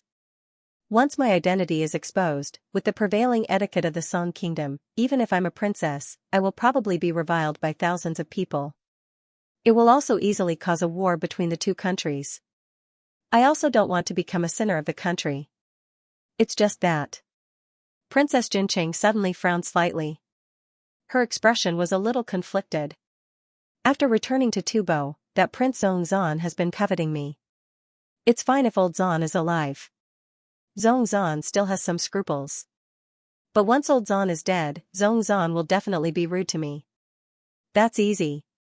Song Qingshu laughed. According to the reliable news I received, old Zhan is only seriously ill. But with the monks of the Tantric sect prolonging his life, he won't die for a while. Now, not only did he have the Golden Snake Camp and other Jianghu intelligence organizations, but he also controlled the intelligence networks of various major countries. Naturally, he knew the situation in Tubo better than others. Of course, that Zhongzhan is not a good person. You have to guard against him. Song Qingshu took out a porcelain bottle from his bosom. This is a special enchanting smoke from the western region. Just a little bit can confuse a person's mind and make him immerse in his fantasy. If Zhongzhan wants to be rude to you, you can use this enchanting smoke. He will mistakenly think that he has gotten what he wanted. As long as you are careful, you can easily muddle through. This medicine was used by Taj Kis back then. With her amazing beauty, she was able to live alone with the identity of Lady Peach Blossom in a land of tigers and wolves like the Jin Kingdom. She relied on this medicine to deal with those princes and emperors. Is there really such a magical medicine? Princess Jincheng held it in her bosom. Her entire mood became joyful. I have been under Zhongzhan's shadow for the past 2 years. With this, I finally don't have to worry. Song Qingshu reminded, this medicine has been tested by others in actual combat. But you should find a chance to test it yourself. Otherwise, it will be easy to make a mistake by practicing at the last minute. I know. Princess Jincheng carefully put the medicine into her bosom as if it was the most precious thing in the world. Song Qingshu thought that since she could carry out the plan of a cicada shedding its carapace alone, she was obviously not as weak as she looked. Since she said that she knew, there should be no problem. This can be handled by the Xianxia officials. Song Qingshu thought about it and felt that there was no better way to handle this than Xianxia. Xianxia? Princess Jincheng frowned. Xianxia and Pai Luo have been at war for many years, but we don't have any relationship with them. The Song is on bad terms with them. Why would they help me? Song Qingshu comforted her, don't worry, I have friends from Xianxia. They can help. Princess Jincheng blinked and couldn't help but look at him. You are really resourceful. You even have friends from Xianxia. No wonder you could marry 2 princesses of the Song. She was well aware that such an important matter required the help of the Xianxia government, and it was not something that could be pushed by an ordinary official. Song Qingshu's friend must have a very high status. However, she was a mature woman after all, so she wisely didn't pursue the matter. Princess, you are making fun of me. Song Qingshu was humble. We are already like this, yet you still call me princess. Princess Jincheng pulled at her clothes with a hint of resentment in her eyes. Song Qingshu had a strange expression. Do you really want me to call you sister? Bah. Princess Jincheng spat. She had just eaten her brother-in-law. How could she let him call her that again? After fooling around for a while, Song Qingshu stood up and said, let's go back to Xingqing Prefecture first. Okay, I will listen to you. Princess Jincheng nodded and was as obedient as a young wife. Previously, Song Qingshu rode a horse when he left Xingqing Prefecture. Now that Princess Jincheng was so tired that she couldn't walk, she shared a horse with him. She wasn't heavy to begin with, so carrying an extra person didn't affect the horse. Hugging her soft body, coupled with the recent breakthrough in their relationship, the two of them could be said to be very sweet along the way. The Princess of Jincheng couldn't wait for the horse to slow down, but there was an end to the road. In the end, they still arrived at Xingqing Prefecture. I'll send you to the elite hall first. I'll inform Luo and the others to come over later. The Western Xia will take good care of you. Song Qingshu had bought a bamboo hat from the roadside and placed it over her head as he whispered. Are you leaving? Princess Jincheng's tone was filled with reluctance. Song Qingshu nodded. My identity is sensitive, so I can't appear here. Oh, by the way, don't tell anyone that I saved you. Seeing his solemn expression, Princess Jincheng didn't say anything and nodded. Don't worry, I will always protect you in the dark. Noticing that she looked a little anxious, Song Qingshu quickly comforted her. Thank you. Princess Jincheng heaved a sigh of relief. After that, she was settled in the Western Xia's Class 1 hall. When the people from Class 1 hall learned of her identity, they did not dare to be careless. They quickly notified Xianxia and also sent someone to notify the yellow-clothed woman from the southern Song dynasty. Soon, these people came one after another. Princess Jincheng explained the whole thing according to the story taught by Song Qingshu. Si Luo sent someone to bribe his servant girl. She accidentally discovered the secret and secretly ran out. Because she did not know who to trust, she did not show up. As for why the dead servant girl appeared with her identity, she had no idea. The yellow-clothed woman also told Yelunanxian about the Dian Song twin swords they had found out, so Yelunanxian summoned all the emissaries to discuss this matter.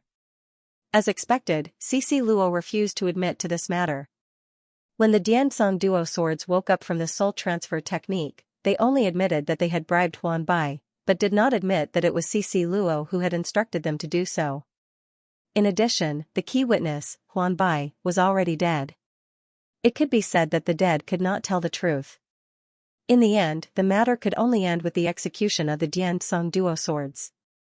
No matter which force it was, they were all well aware of this. Moreover, even if the evidence was irrefutable, what could they do about it? He had tens of thousands of valiant warriors under his command, dominating Qing Tang. Would Xianxia dare to kill him for the sake of Tubo? Fresh, only the yellow-clothed woman was indignant about this. Song Qingshu and Princess Jincheng were very satisfied.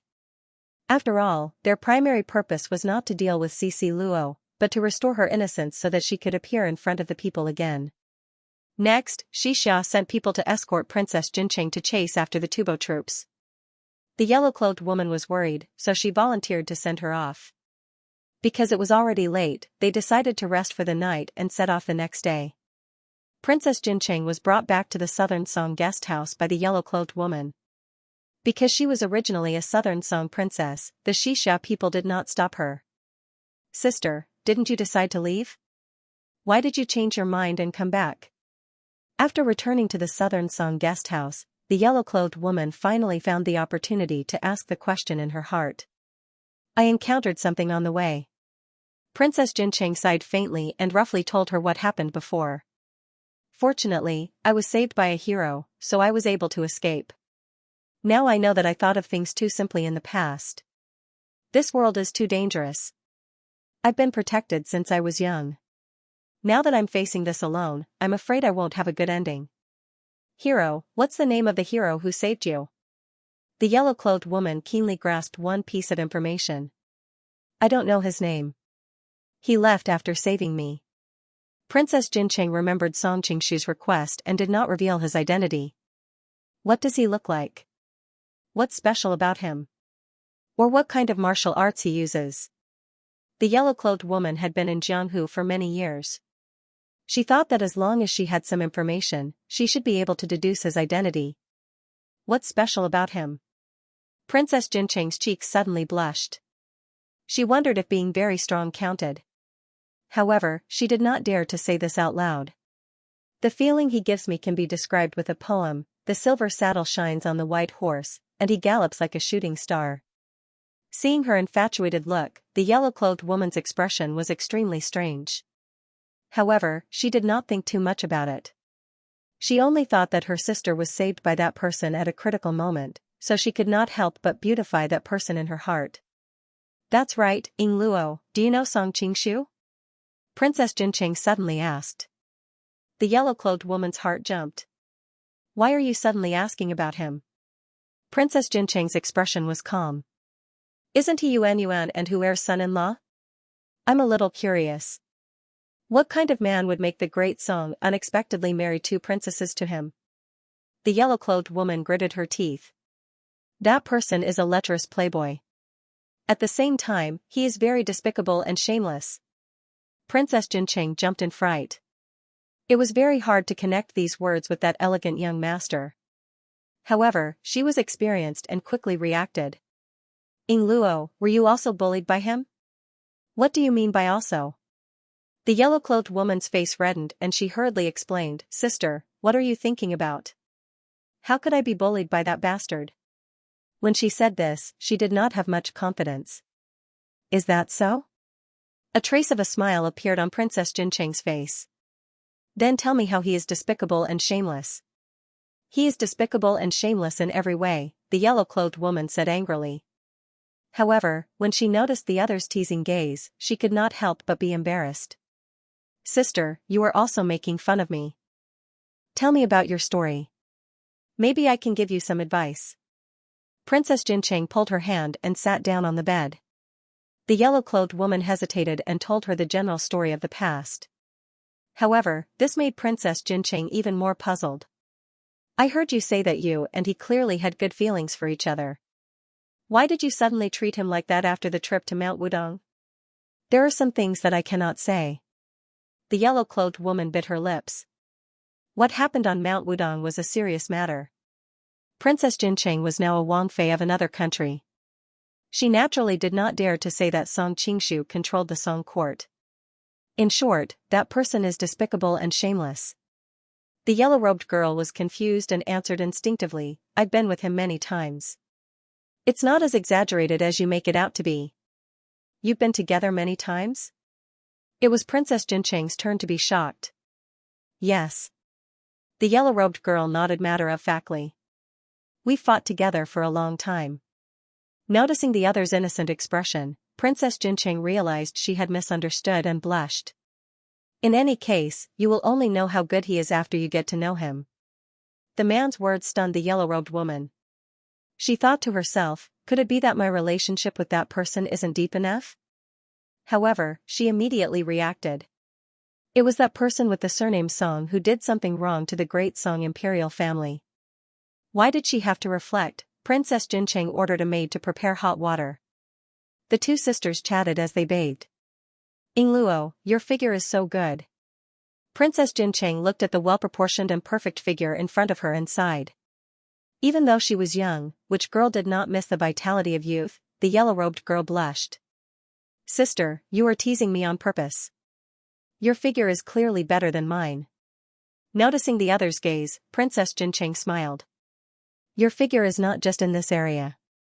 Furthermore, you will have a lot of room to develop after you get married. The yellow-robed girl sighed. I don't plan on getting married. What, is there no one you like?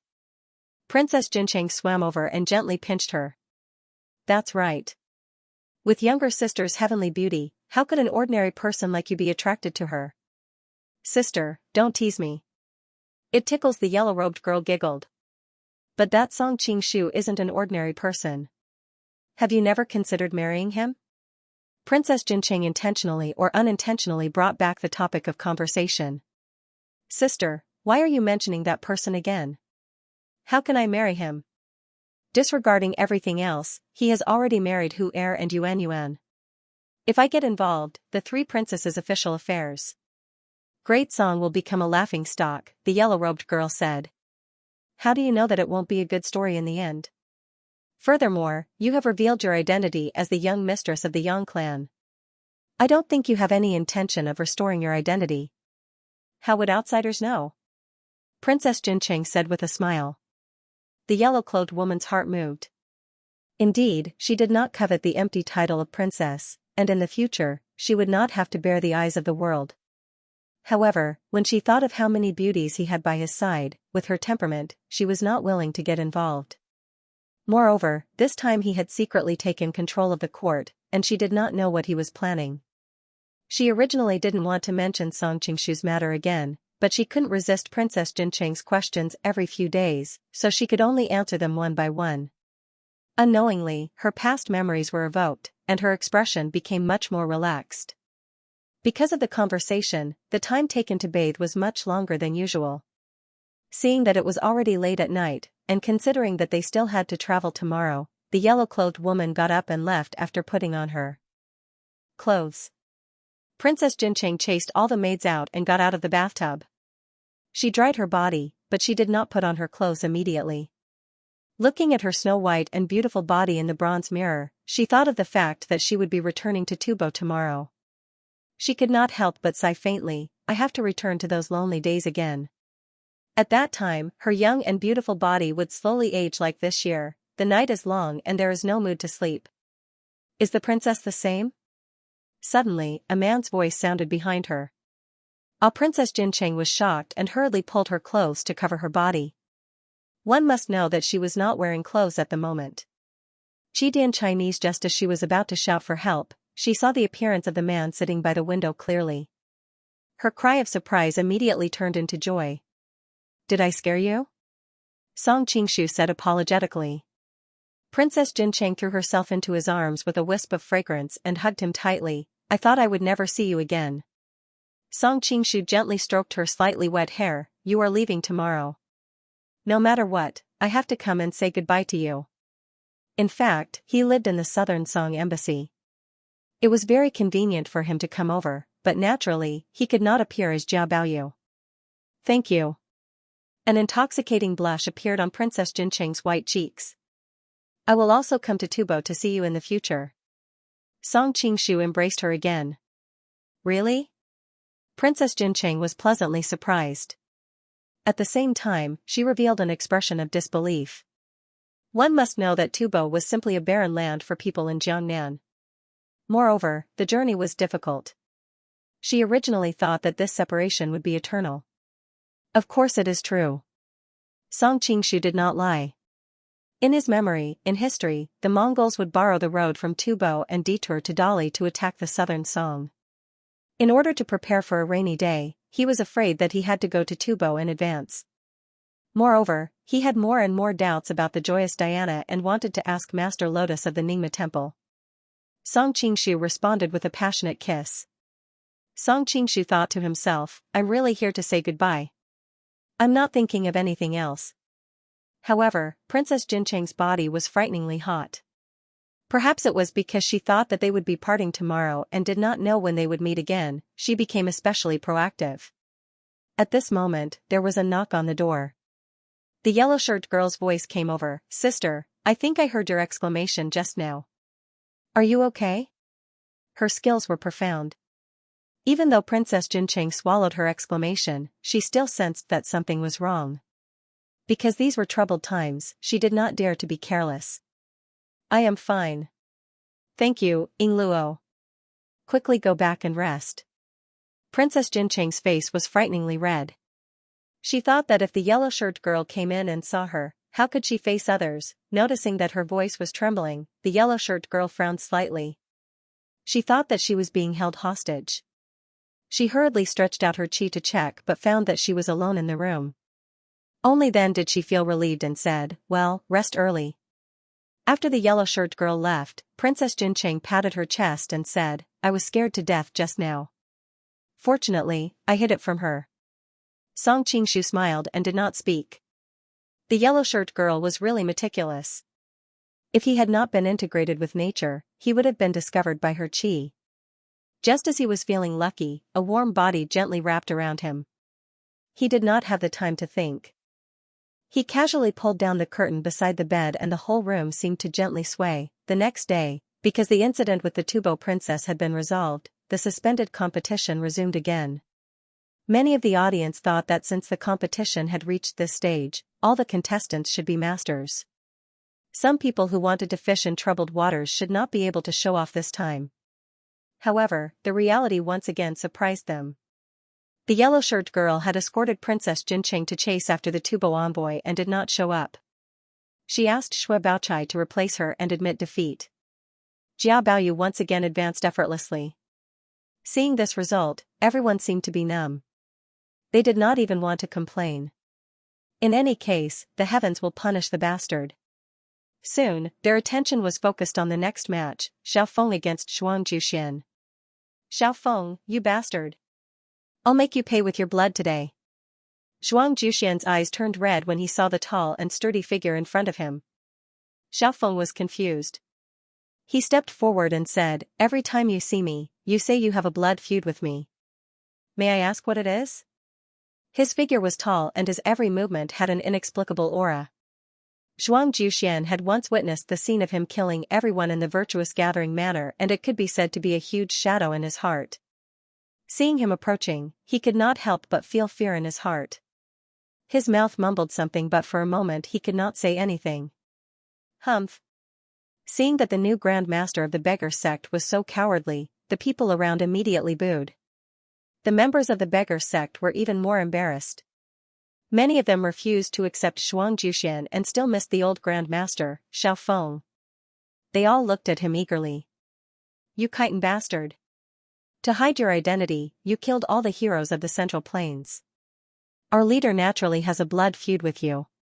Seeing Zhuang Juxian's cowardice, Quan Guanqing quickly helped. Xiaofeng was furious. "Quan Guanqing, you need to spread lies. When did I kill those people?" Duan Yu was very confused. Didn't his father write a letter to the beggar sect about Bai Shijing's death?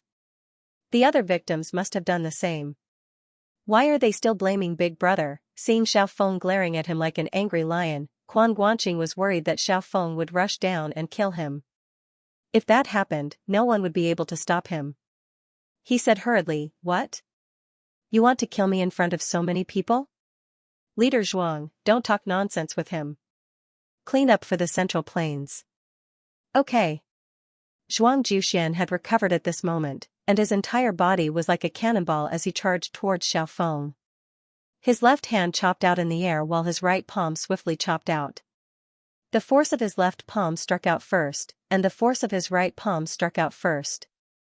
The two forces crisscrossed as they moved forward, and it was extremely strange. Xiaofeng had fought with him last time. He knew that Zhuang Juxian's internal energy was very deep. His internal energy was mixed with the iceworm's cold poison. It was very difficult to deal with him.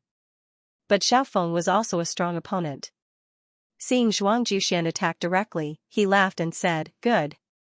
While he was speaking, he also activated the 18 dragon subduing palms, clashing head-on with his opponent's palms. The two powerful inner energies collided, causing the entire arena to shake. Su Liawu, who was watching the battle from the side, was secretly shocked. Everyone in the martial arts world of the Central Plains knows of North Chao Peak and South Morong. North Chao Peak truly lives up to his reputation. Then how terrifying is Song Qingshu, whose reputation has been above his all these years? On the southern Song dynasty's side, Shui Baochai couldn't help but frown as she looked at the situation on the stage. "I see that King Zhao's body trembles slightly after every palm strike. Could it be that this Zhuang Juxian's internal energy is actually so high that even the famous Xiaofeng isn't his match?" Song Qingshu casually replied, "The ice silkworm's cold poison in Zhuang Juxian's body has been cultivated by the Shinzu scripture's internal energy. Good and evil are complemented by water and fire. It has already become one of the most powerful internal energy in the world. Of course, in terms of pure internal energy, Xiaofeng is not weaker than Zhuang Juxian, but Zhuang Juxian's internal energy is mixed with first-class cold poison, so Xiaofeng is somewhat at a disadvantage." After he finished speaking, he added with a desire to live, "I've heard Sister Yang mention it before. So that's how it is." Hearing that it was the yellow-robed woman who said it, Shui Baochai didn't doubt it. At this moment, Song Qingshu's thoughts were scattered. He thought about how he also had the secret manual of the Shinzu scripture. He once taught it to his female friends, especially when he taught it to Qin Yuan. When he thought of that lively and fragrant scene, he felt his mouth go dry. At this moment, there was already a change on the stage. Xiaofeng, after all, had incomparably rich combat experience. He immediately fiercely sent out several palm strikes. Taking advantage of the moment when Zhuang Juxian raised his palm to block with all his strength, he suddenly swept his right leg horizontally. Zhuang Juxian's cultivation was the ice silkworm's cold poison and the Shinzu scripture's internal energy. His martial arts were all learned from Azi, so it was extremely sloppy and ordinary. Suddenly, he felt a sharp pain on his leg. With a ka-la sound, both of his calf bones broke at the same time. He immediately fell to the ground and screamed. In a loud and clear voice Xiao Feng said, "The beggar clan has always prioritized benevolence and chivalry. You are the clan leader, yet your attack is incomparably vicious. You have brought disgrace to the beggar clan's several hundred years of chivalry and good reputation." The crowd of heroes exclaimed in surprise. It turned out that when Zhuang Juxian fell to the ground, the veil on his face had fallen to one side. The spectators saw that the beggar clan's clan leader's face was concave and protruding, one part red, the other black, full of wounds and scars. His facial features were rotting. He looked extremely ugly and terrifying. Xiao Feng was originally prepared to end his life to rid the Wulin world of evil. But looking at his appearance, he could not help but be stunned. Hearing the surrounding people's discussion and their expressions of disdain and disgust, Zhuang Juxian's eyes were filled with tears. In a loud voice he said, "Dog thief, just kill me, just like how you killed my father and uncle at the Juxian Manor." Juxian Manor, Zhuang Juxian, Xiao Feng finally reacted. "You are Yutanji?" Yutanji raised his head and said, "That's right." Xiao Feng let out a long sigh. "Even though I did not kill your father and uncle, it can be said that they died because of me. Why should I harm their descendants? You may leave." After saying this, he waved his hand and walked out of the drill ground dejectedly. At this moment, he suddenly thought of all the things that had happened at the Juxian Manor. Only when he thought of Azu did a trace of warmth rise in his heart. The winner of the second match was decided. Yutanji was also carried away by Quan Guanqing's men for treatment. The third match was about to begin. Su Liaowu vs Qin Jialua. Qin Jialua had been disappointed in the Central Plains and left for the west. Fortunately, he was taken in by the Mu Zhuoluan tribe and had always wanted to repay this kindness. Moreover, he had fallen in love at first sight with Hu Qingtong's younger sister, Princess Fragrance. He hoped to make a great contribution to the Mu Zhuoluan tribe. If it had been any other opponent, with their legs broken, he might not have bothered to take advantage of them. However, Su Liaowu was a great enemy of the Mu Zhuoluan tribe. Moreover, he had a gun in his hand. He did not have such concerns. After the match began, Qin Jialua was wary of the power of the gun and kept moving. Even though the gun was powerful, its weakness was also very obvious. It could not be fired continuously. The time needed to reload after firing was enough for an expert to attack many times. Therefore, as long as he dodged the first shot, he would be in an invincible position. Bang! Su Liaowu fired. Qin Jialua hurriedly dodged to the side. Even so, he was almost hit. He thought to himself that it was difficult to defend against a martial arts expert's shot, be it from the angle or the timing. The power was much greater than a normal person's shot. However, the opponent's shot did not hit. It was destined that this victory would belong to him. Qin Jialua quickly charged at the opponent. However, he was also somewhat wary of Su Liaowu's inner strength. He planned to make use of his inconvenience. Just as he appeared at the side of the wheelchair, Su Liaowu's left hand suddenly raised. Looking at the black muzzle, Qin Jialua was instantly dumbfounded. Why was there another gun? At this moment, he also understood that the opponent had purposely fired the first shot to numb him. Otherwise, even if he had two guns, he would not have been hit so easily. Bang! Big brother Qin. Hu Qingtong and the others hurried over to check on him. Su Liaowu took the opportunity to retreat to the side, a hint of mockery on his face. Don't worry, I won't die. Qin Jialua opened his eyes weakly. He had managed to avoid being hit in his vitals in the nick of time, but he was still heavily injured. Hu Qingtong asked her companion to bandage Qin Jialua's wounds as she looked back at Su Liaowu angrily. You've already gone too far by using firearms, and now you're using such a despicable trick to injure people. Su Liaowu sneered. Miss Hu also came from the battlefield. Don't you think these words are ridiculous? Hu Qingtong bit her lip. On the battlefield, one could do anything. Strictly speaking, there was nothing wrong with Su Liaowu's actions. Fine, we'll settle this with His Highness sooner or later. Su Liaowu laughed loudly. I've heard too many meaningless threats like this over the years. In the end, didn't they all crawl under our Mongolian cavalry and beg for mercy? The people of the Luan tribe turned pale, but there was nothing they could do. Western Xia was worried that the two sides would clash, so they quickly sent people to mediate and announce the start of the fourth match. The fourth match was between Su Zhu of Shaolin Temple and Wang Baobao of Ruyang Palace. Song Qingshu was not sure what would happen if the two of them fought. Although Su Zhu's martial arts were strong, Wang Baobao seemed to have cheated as well. Coupled with Wang Baobao's killing intent, it was hard to say who would win. However, what surprised him was that Wang Baobao did not appear after Su Zhu went on stage. Only then did he realize that Wang Baobao's seat was empty. Where did he go? Everyone had the same question in their hearts. Because of Wang Baobao's absence, Su Zhu directly advanced to the next round. The audience, who had been waiting to see a fierce battle, was very disappointed. Although Wang Baobao was arrogant, his domineering aura attracted many people. Coupled with his tall and handsome appearance, everyone wanted him to win. Now that he was gone, other than Xiao Feng, who could barely get by, there was a cripple who liked to use dirty tricks, an ugly monk, and the most shameless Jia Baoyu. They actually let this kind of trash enter the top 4. The surrounding people kept pointing at Song Qingshu. This caused Song Qingshu to be dumbfounded. He didn't expect everyone to have such a strong opinion of him. After the competition ended, Song Qingshu followed Xue Baochai back to the hostel to show his face. When night fell, he used tiredness as an excuse and closed the door early to sleep. Afterwards, he quietly slipped out. In any case, with his lightness skill, he wouldn't even be able to detect the slightest hint of red in the central plains, so naturally he wouldn't reveal any flaws. After leaving the guest house, he directly changed his appearance and entered the imperial palace. Knowing that he had arrived, Li Qinglu threw herself into his arms with a wisp of fragrance. "You bad guy, you haven't come to see me for so long." Li Qinglu wrinkled her nose in dissatisfaction. Song Qingshu was stunned. "I think it's only been a few days. He's living a carefree and happy life outside. How would he remember us?" A cold voice sounded. It turned out that Mu Wanqing was also standing not far away. "How can I be as carefree and happy as I am? I am always thinking about you guys. Didn't I come to find you as soon as I have time?"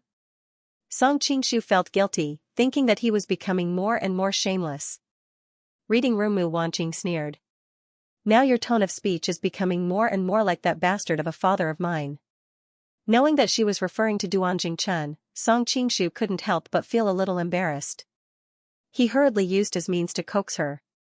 Li Qinglu knew that Mu Wanqing was famous for being tough on the outside but soft-hearted on the inside. Seeing that she was about to surrender, she hurriedly said, "Sister Mu, don't be fooled by him. Yesterday, the Tufan princess stayed in the southern Song hostel. He was most likely having fun there last night." Song Qingshu's old face heated up. The princess of Jincheng looked gentle and virtuous on the outside, but she was extremely passionate and unrestrained in her bones. Last night, she really let him enjoy all the gentleness he could muster. However, at this moment, of course, he couldn't admit it. "There's nothing going on between us. Don't think too much." "Nothing going on?" Li Qinglu didn't buy it. "I don't know who sent her back to Class 1 hall. I noticed that she clearly looked miserable before, but in the end, when you sent her back, her eyes were full of spring and her face was full of peach blossoms." Hee. Song Qingshu felt a headache and hurriedly changed the topic.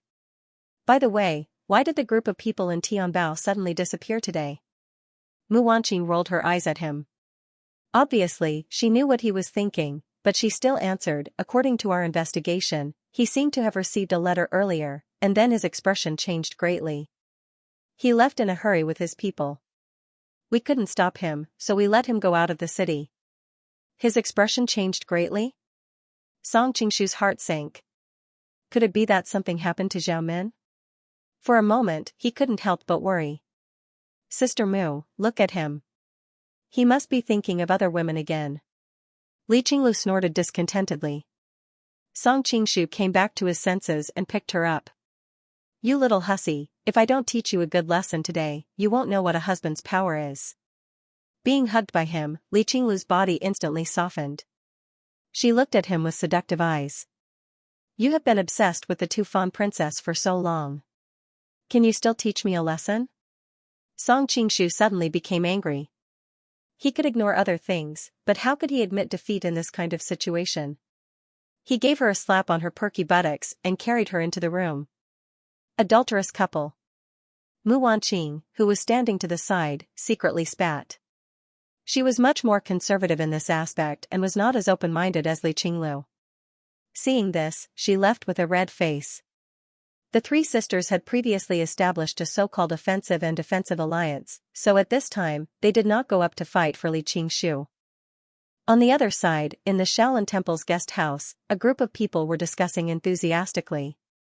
Kongwen said, "I was a little worried about Wang Baobao before. Today, he is not here, so Xiuzhu's chances of winning have increased a lot.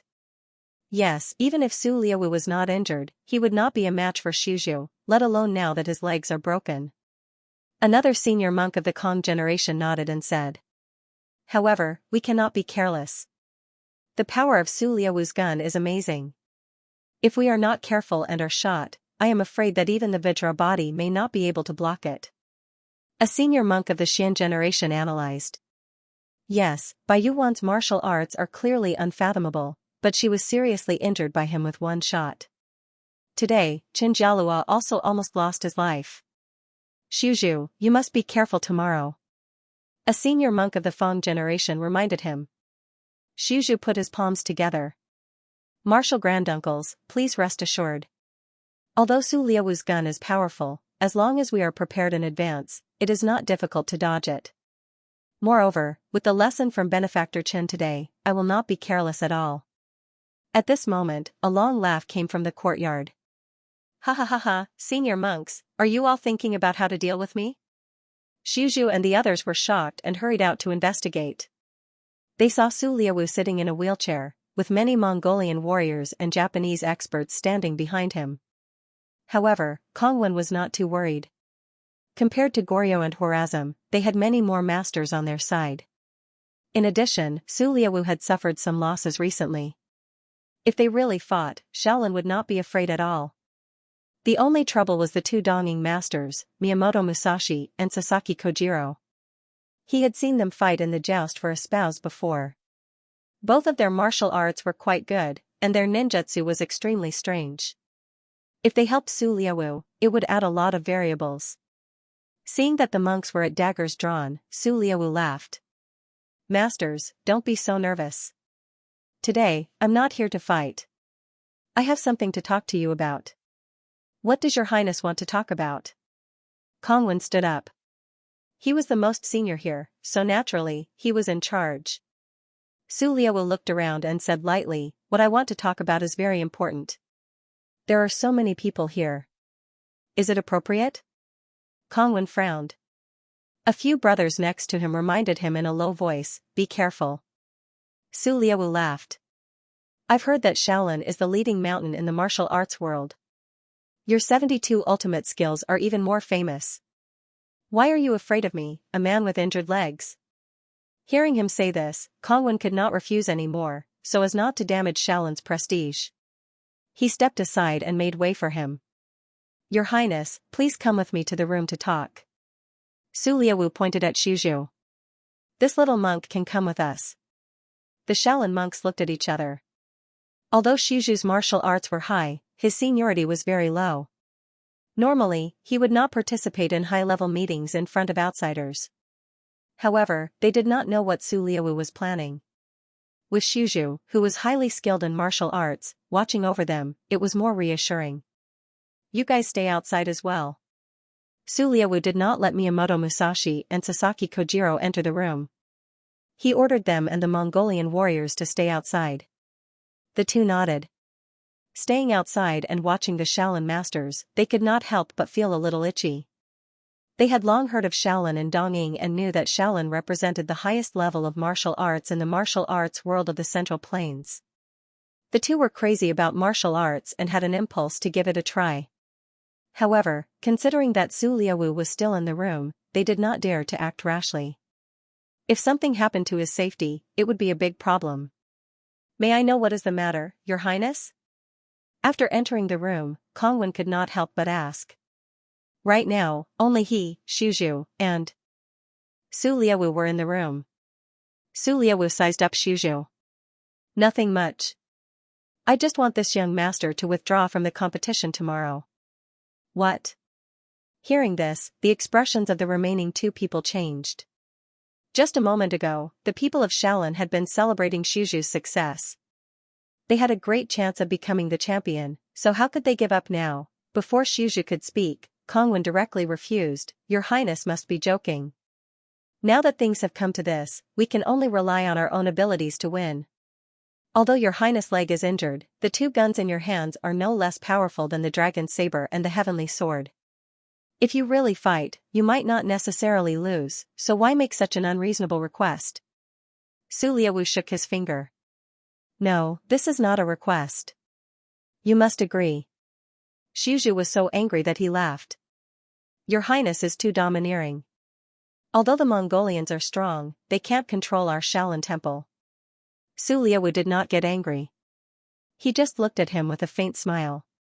Young master, do you have 9 scars on your back and 2 buttocks? Xiuju felt a chill run down his spine. How do you know? He had never mentioned the scars to anyone. Moreover, the scars were hidden in such a hidden place. Perhaps his fellow disciples in Shaolin Temple had accidentally seen the scars on his back, but they would never know that he had scars on his buttocks. The Mongolian Empire attaches great importance to the collection of information. There is nothing in the world that we don't know, Su Liawu said proudly. 24 years ago, a beautiful, gentle, and dignified girl was lured by a man with great martial arts skills. They met in the Purple Cloud Cave. Later, he called Granny Qiao to deliver the baby. Kongwen's expression changed dramatically. As a senior member of Shaolin Temple, he was one of the few people who knew about Xiuju's background. Your Highness's action is not honorable. Moreover, no one will believe your empty words. Empty words? I don't know if Granny Qiao can be counted as a witness. Is the cassock wrapped around the baby evidence? Su Liawu laughed. Besides, in order to win, we Mongolians will do anything. In our opinion, only the final winner is qualified to leave behind a voice. Xiuju was silent. In fact, he had vaguely guessed his background. Although he did not know who his biological father was, he was sure that he was one of the senior monks. Otherwise, he would not have received so much care since he was a child, and he would not have had so many adventures that other disciples of the Su generation could not have. Seeing the ugly expressions on their faces, Su Liawu stopped laughing. You two don't have to be sad. In my opinion, even if this young master becomes the emperor's son-in-law of Xianxia, it will not be a good thing. On the contrary, it will affect the reputation of Shaolin Temple. As long as you are on good terms with Mongolia and help us unify the world, in the future, Buddhism will be the national religion of Mongolia. Are you serious? Kongwen was instantly moved. It should be known that everything the Shaolin Temple had done over the years was just to promote its own ideas and win the support of the officials of various countries. For thousands of years, Buddhism and Taoism had been on the rise and fall, and Buddhism had experienced incomparable glory, but also the pain of the 3 martial arts destroying Buddhism. In the past, Emperor Huizong of Song had strongly advocated Taoism, and in addition, Chai Rong had destroyed Buddhism. Buddhism had been looking for an opportunity to revive. Today, among all the countries in the world, only Mongolia was the strongest. If it unified the world in the future and really made Buddhism the national religion, the efforts of those generations would finally bear fruit. Of course it's true. Su Liawu was smiling on the surface, but he was sneering inwardly. In any case, Tantric Buddhism was also Buddhism, so he was not lying. Kongwen's expression changed. After a long time, he nodded and said, "Okay, we promise you." Su Liawu smiled with satisfaction. In the future, we will need more help from the senior monks of your temple. After all, we Mongolians value merit the most. Only in this way can we convince other sections. Ba. Kongwen put his palms together and said, as long as it doesn't violate the commandments of our temple and the morality of Jianghu, we will naturally be duty-bound. After a private discussion about the relevant details, Su Liawu returned to the Mongolian guest house with satisfaction. The Liu brothers were already waiting there respectfully. What's going on with that Jiao Baoyu? How could he overcome all difficulties and reach the stage? Su Liawu asked in a deep voice. The Liu brothers looked at each other and said hurriedly, "Your Highness, you can rest assured. Jia Baoyu is famous for being ignorant and incompetent. His continuous advancement is purely a coincidence." Coincidence? Once or twice is a coincidence, but so many times, is it really a coincidence? Su Liawu said thoughtfully. After returning to his room, Song Qingshu fell asleep immediately. Shui Baochai didn't see him the next day, so she knocked on the door and said, "What time is it? Why don't you get up? The competition is about to start." She knocked on the door for a long time, but there was no response. If she didn't know from Zhongyu and Dian Hong that he was in the room, she would have already broken in. After a long time, the door was opened. Shui Baochai was shocked when she noticed the dark circles under his eyes and his listless appearance. "What's wrong with you?" Song Qingshu yawned and said, "Maybe I didn't sleep well." Shui Baochai looked suspicious and asked, "Didn't you go back to your room early last night?" "Really?" Song Qingshu smiled embarrassedly and said, "Maybe too many things have happened recently and I'm not used to the climate. I couldn't sleep last night and only fell asleep very late." He counted with his fingers and realized that he had not stopped sleeping recently. If he didn't have the Joyzen to protect himself, other strong men would have become dregs. "You are about to compete. How can you be in this state?" Shui Baochai frowned. Shui Pan, who passed by, couldn't help laughing and said, "Sister, you really take him seriously. Today, he is facing the king of the south courtyard of Liao, Xiaofeng. No matter how good he is, he has no chance." Shui Baochai came to her senses and couldn't help but laugh. Yes. I didn't react in time. He has come all the way, so I feel it's a pity to give up." It should be known that she only hoped to appear in the group before. At that time, she would have an explanation when she returned to Linen, so that she would not be a joke. Who expected that he did not know what kind of dog shit luck he stepped on and actually went all the way to the semi-final? Song Qingshu didn't take Shui Pan's words seriously. He knew that Shui Pan didn't have any malicious intentions and it was just a quarrel between bad friends. That's not necessarily true. What if I can advance? With Xiaofeng's strength, there was really no trick, so he could only show his martial arts. Fortunately, he had foreshadowed the matter on the Island of Heroes, so Shui Baochai and the others wouldn't be so abrupt. "You can defeat Xiaofeng? If you win, I'll pay for you to spend the next year drinking." Shui Pan laughed heartily. Song Qingshu's expression changed. Don't look for me to drink with girls. Are you kidding me? I'm already so busy at home. How could I have the mood to go to a brothel?" Shui Pan still wanted to say something, but his sister had already pulled his ear and dragged him to the side. "It's fine if you go to those filthy places, but why do you have to lead Baoyu astray?" Shui Pan wanted to cry, but no tears came out. "I led him astray? This guy is full of evil tricks. He's much more playful than me." Soon, the group arrived at the drill ground. Although the number of people competing was decreasing, the enthusiasm of the audience was increasing. "King Xiao, King Xiao." As soon as Song Qingshu stepped into the drill ground, he heard a tsunami of shouts calling out to Xiaofeng.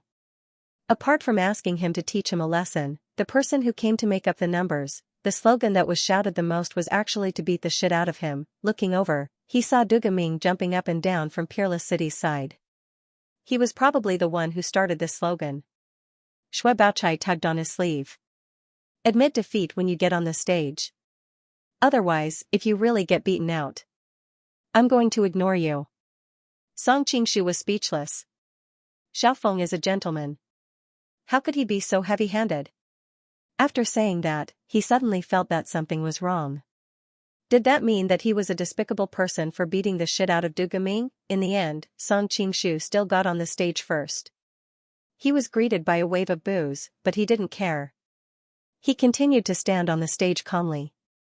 Watching Ye Lunanxian, Li Qinglu, and the others saw this and thought that Song Qingshu's temperament was extraordinary. However, in the eyes of others, they felt that he was a dead pig that didn't fear boiling water. Next, a group of people shouted for Xiaofeng to get on the stage, but they still didn't see him. Everyone looked in the direction of Liao and saw that Liao was also anxiously looking in the direction of the drill ground. Soon, a Liao warrior rushed over and handed him a letter. After reading it, his expression changed several times. In the end, he had no choice but to go on the stage and tell them that Xiaofeng had already left. It turned out that the battle with Yutanji yesterday had brought back memories of the virtuous gathering manner. He couldn't help but miss Azu. Moreover, he didn't care about marrying some Xianxia princess. There was no point in staying, so he left a farewell letter. Hearing that Xiaofeng had left, the crowd sighed with regret. However, what followed was a surge of anger. How could that ignorant playboy on the stage be lucky enough to advance to the finals? So you're blaming me? Song Qingshu shrugged. He didn't expect that Xiaofeng would leave without saying goodbye. He originally thought that there would be a huge battle today. After all, Li Qinglu had threatened him in every way possible last night, saying that he would definitely compete in the martial arts tournament so that she could gain face. Shameless. Many people were provoked to the point that they couldn't take it anymore. They were so angry that they rushed up the stage to beat him up. After all, in their eyes, anyone here could beat him up. Fortunately, the elites from Class 1 Hall had long since been on guard near the stage, and they blocked those people. Duan Yanqing quickly threw the hateful person off the stage. Damn it, you're the one who causes trouble every single time, and we have to clean up after you. Next, he had to quickly start another battle to divert attention. Congratulations. When Song Qingshu returned to his seat, Shui Baochai's eyes were like crescent moons. Which woman didn't want the person she loved to be more powerful? She didn't care how he won. Thank you. Song Qingshu couldn't help but look at Shui Pan, only to see the latter's dumbfounded expression. You're way too lucky. Why don't I have such luck? Shui Baochai ignored Ling Luan's brother and moved closer to Song Qingshu to ask, Baoyu, who do you think will win? She didn't know why, but she suddenly felt that Song Qingshu's words were very convincing. Looking at Xuzhu and Su Liawu, Song Qingshu said in a low voice, if nothing unexpected happens, Xuzhu will win. Even if Su Liawu holds a spear with both hands, it will be difficult for him to move. Xuzhu's martial arts are too high, and he's also on guard. He won't be like Chen Jialua and the others. However, things were just that unexpected. After Xuzhu went up the stage, he said, Ami, cough, I've thought about it, but I can't think of a way to defeat your highness Gun, so I admit defeat this time. If he pretended to lose after the fight started, it would be too damaging to Shaolin's reputation. He might as well admit defeat right from the start and leave a reputation for being magnanimous. Another one admits defeat? All the spectators were dumbfounded. They hadn't expected that the two semi-finals would end so dramatically. It's no wonder. The gun is so powerful, and anyone who touches it will either die or be seriously injured. This little monk is quite smart. Plus, it's easy to offend the powerful Mongolians. Most of the spectators thought the same. Only a few true experts frowned. They could see that Xuzhu's chances of winning were very high, so why would he admit defeat directly? The Xianxia side also hadn't expected that the competition would end like this, and they were all stunned. In the end, someone in the audience shouted, since we haven't fought a single match today, why don't we start the finals directly? Yes, yes, yes, kill that shameless guy with one shot. But he's so lucky. What if something happens to his opponent when he goes up the stage? Damn, if he can win, I'll never drink again. This isn't fair. The finals are clearly scheduled to be held tomorrow, so why do they have to fight today? Hearing that those people wanted to immediately start fighting, Shui Baochai immediately felt indignant. She naturally knew Jiao Baoyu's background. Even if Su Liawu had a broken leg, she still wouldn't be able to beat him, not to mention that he was holding 2 muskets. If they fought tomorrow, they would at least have a day to think of a countermeasure. Even if they couldn't do anything in the end, they could at least enjoy the joy of entering the finals. If they were beaten down right after they advanced, wouldn't they become the biggest joke in the world? Hearing her words, those people shouted even louder. Today, his opponent didn't even appear, and there's no such thing as exhaustion. Su Liawu at least said a few words to his opponent, so in the end, Su Liawu is still at a disadvantage. That's right, that's right. Pretty boy surnamed Jia, do you only know how to hide behind a woman? These people of the pugilistic world were all incomparably vulgar. In addition, Jiao Baoyu clearly didn't have any ability, but he had actually gotten lucky all the way to the finals. how could the people below be convinced? They couldn't wait for him to immediately go on stage and make a fool of himself. That group of people was very excited. Shui Baochai alone couldn't do much, and the voices of opposition were quickly drowned out.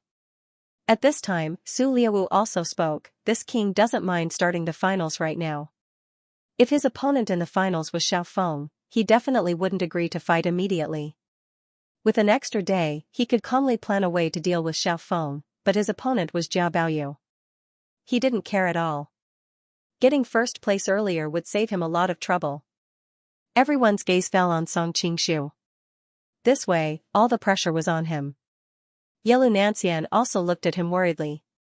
Now that things had reached this point, it wouldn't be easy for her to clean up. Song Qingshu calmly nodded his head.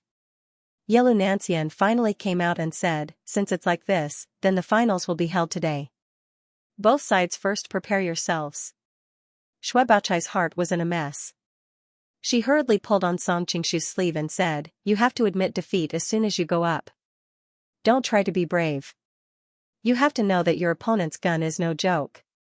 If someone was touched by the gun, he would be seriously injured, and it would be too late to save him. The Mongolians had always been arrogant, and they wouldn't care about the life of a playboy from the Song dynasty.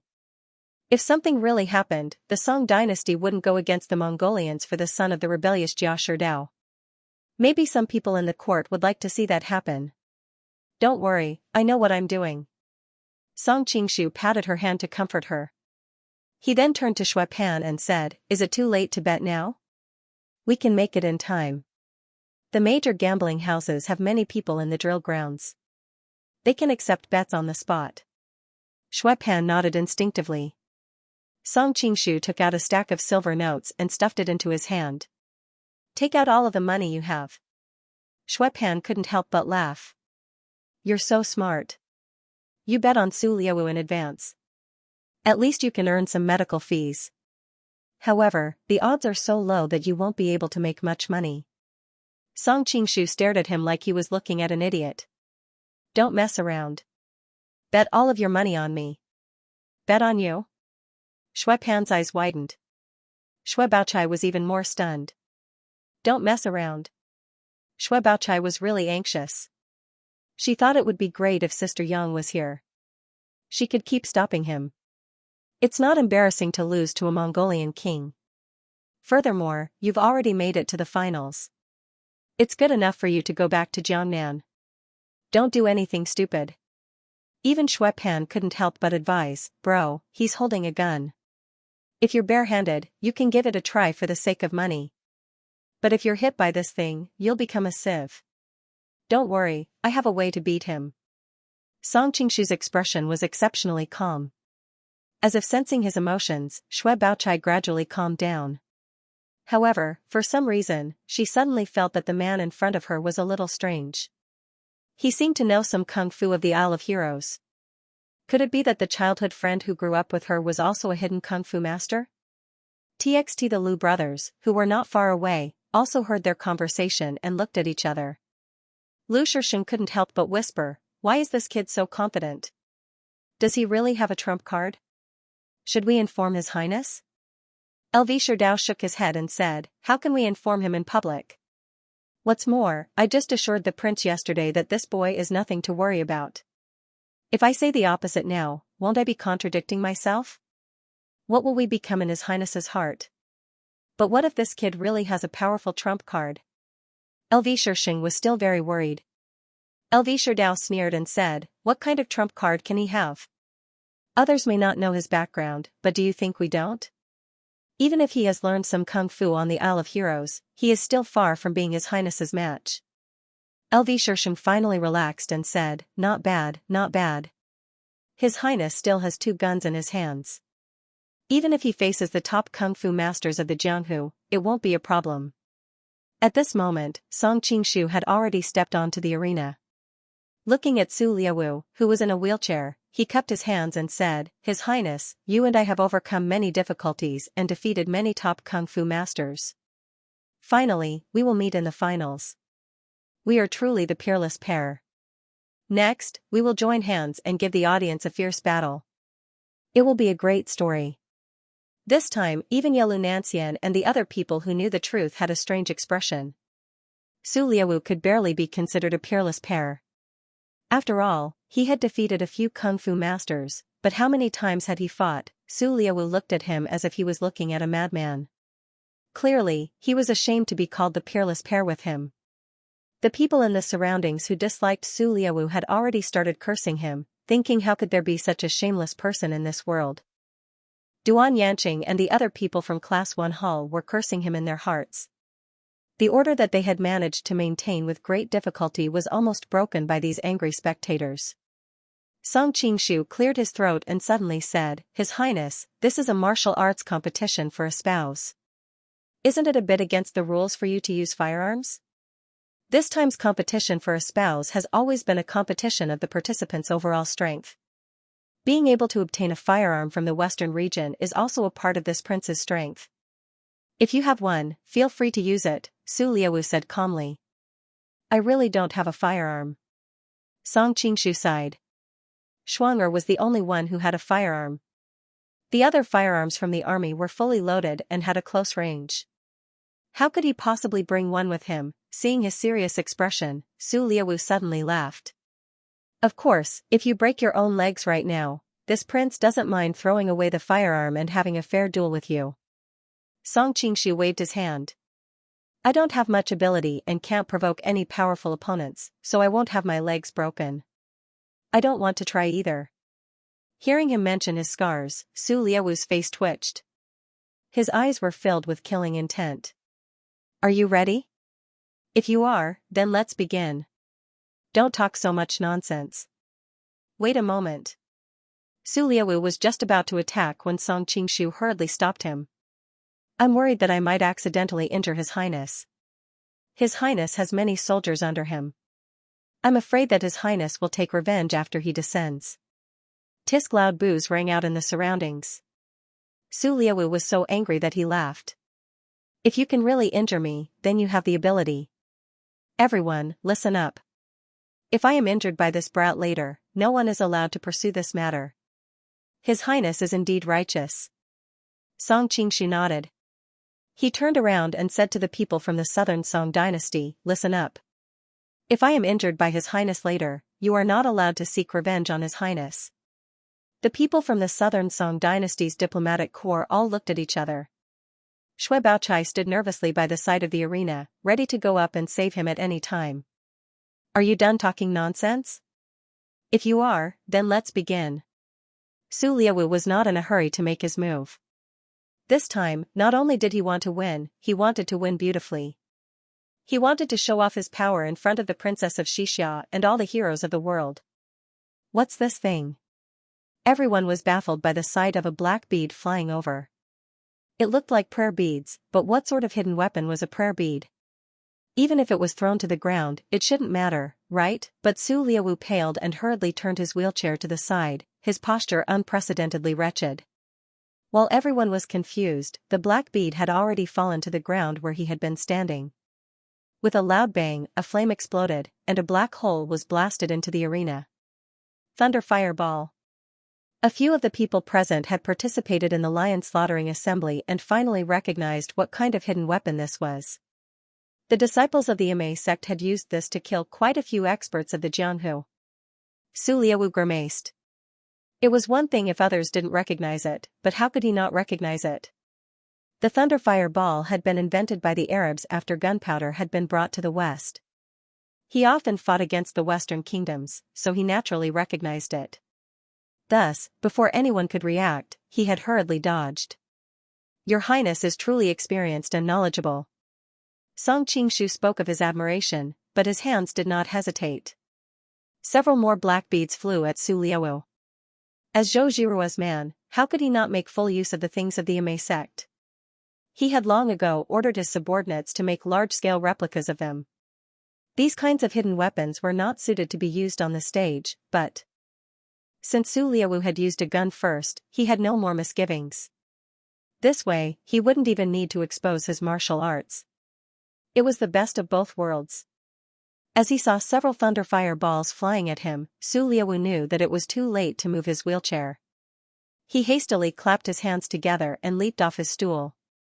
His martial arts had always been very high, and even though his legs were injured, he still had his internal energy. His leap was like the cry of a crane reaching the 9 heavens, and his posture was rather elegant. The cheers from the crowd even drowned out the sound of his wheelchair being blown to pieces. Su Liaowu knew that he could not go on like this, so he immediately took out his gun, wanting to shoot him dead before he could attack again. But in the next second, he was stunned, because more black pearls appeared in front of him. Now that he was in midair, there was no way he could dodge the attack. The only thing he could do was to curl up into a ball and circulate his inner force while using his hands to block the vital parts of his body. Bang, bang, bang, a series of explosions rang out. Although it was daytime, a series of dazzling fireworks could still be seen in the sky. Following that, a charred body fell powerlessly onto the stage. Its hair had long been burned off, and its body was smoking. The air was filled with a faint smell of meat. Roasted, everyone was dumbfounded. This was too tragic. The Mongolian warriors under Su Liawu's command had long since rushed onto the stage, all of them staring at Song Qingshu with bloodshot eyes. Despicable scum, how dare you use hidden weapons to injure others? Xue Baochai also recovered from her shock and hurriedly went up to protect him. Song Qingshu spread out his hands. Everyone heard it just now. Your Highness said that using firearms is not against the rules, and I can use them as I please. He also made an agreement with me that if there are any injuries or deaths during the competition, the other side cannot pursue it. Are you going to go against your master's orders? You. Those people's expressions flickered. They naturally remembered Su Liawu's words, but who would have thought that His Highness would lose? In the end, his words had dug a big hole for himself. The winner of the competition has already been decided. Moreover, both sides have made an agreement beforehand. Please do not break the rules. Duan Yanqing and the others received Yalu Nanshan's instructions, and they all went up onto the stage to prevent the two sides from actually fighting. At this time, Su Liaowu, who was lying on the ground, let out a weak groan. Seeing that he was still alive, his subordinates were overjoyed. How could they care about causing trouble for Song Qingshu? They hurriedly carried him away to find someone to treat him. Song Qingshu had long since noticed that Soliwu was wearing a golden silk armor.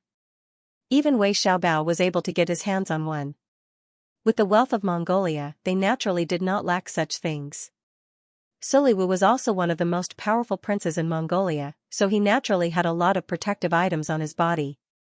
That thunderbolt flame ball was not enough to take his life, but it was unavoidable that his skin and flesh would be torn apart. Even though Yalu Nanxian wanted to laugh in her heart, with her current status, she had no choice but to immediately stop the doctor from treating Su Liawu's injuries. The crowd fell into chaos.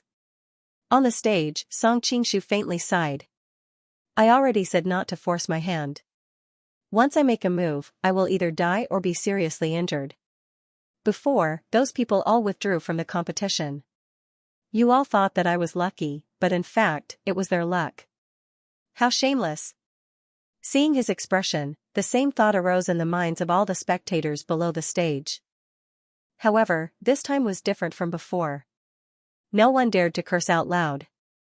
After all, they had personally witnessed the power of the Thunder Fire Ball. If they angered him, what would happen if he threw one at them? Even Du Gaming, who had cursed the most fiercely, felt extremely fortunate. Compared to Su Liaowu, being beaten until he sh*t didn't seem that big of a deal. The first thing Song Qingshu did when he got off the stage was to find Xue Pan. Did you place your bets just now? Yes, I did. I made a killing. Xue Pan was also beaming. In a moment, I will go to those gambling houses to collect the money. Suddenly, a resentful voice came from the side. Why do you have a thunder fire ball? Even though there were many people who did not get along with Jia Baoyu, they were all from the southern Song dynasty. Seeing him win the championship, they were mostly happy. Only the Lu brothers and Qiu Tongfu were not happy. You didn't ask me. Song Qingshu rolled his eyes at them. He had more or less guessed that they had colluded with the Mongols in secret. At this moment, the Lu brothers wanted to cry but had no tears. Yesterday, they had patted their chests in front of Su Liaowu and said that Jia Baoyu was not capable and was nothing to be afraid of. In the end, after what happened today, the first thing Su Liaowu would do when he recovered would probably be to settle the score with them.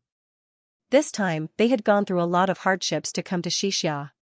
In the end, they had finally made contact with the Mongols. But in the end, the Mongols had broken off just like that. Moreover, judging from the situation, the Mongols would not tolerate them in the future. It seemed like they had to find another way. They did not know if it was too late to work hard to woo the princess of Xianxia. In any case, there was still a written examination after the martial examination. Who knew if the princess of Xianxia would prefer those who were talented and romantic? When it came to writing, who were the scholars of the great Song dynasty afraid of? The official of the Class 1 hall announced the end of the martial examination.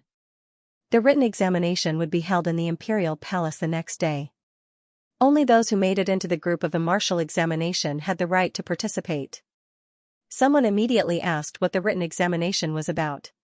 Was it a test of poetry or the art of warp and weft? The official of the Class 1 hall answered, the questions for the written examination were personally set by the princess.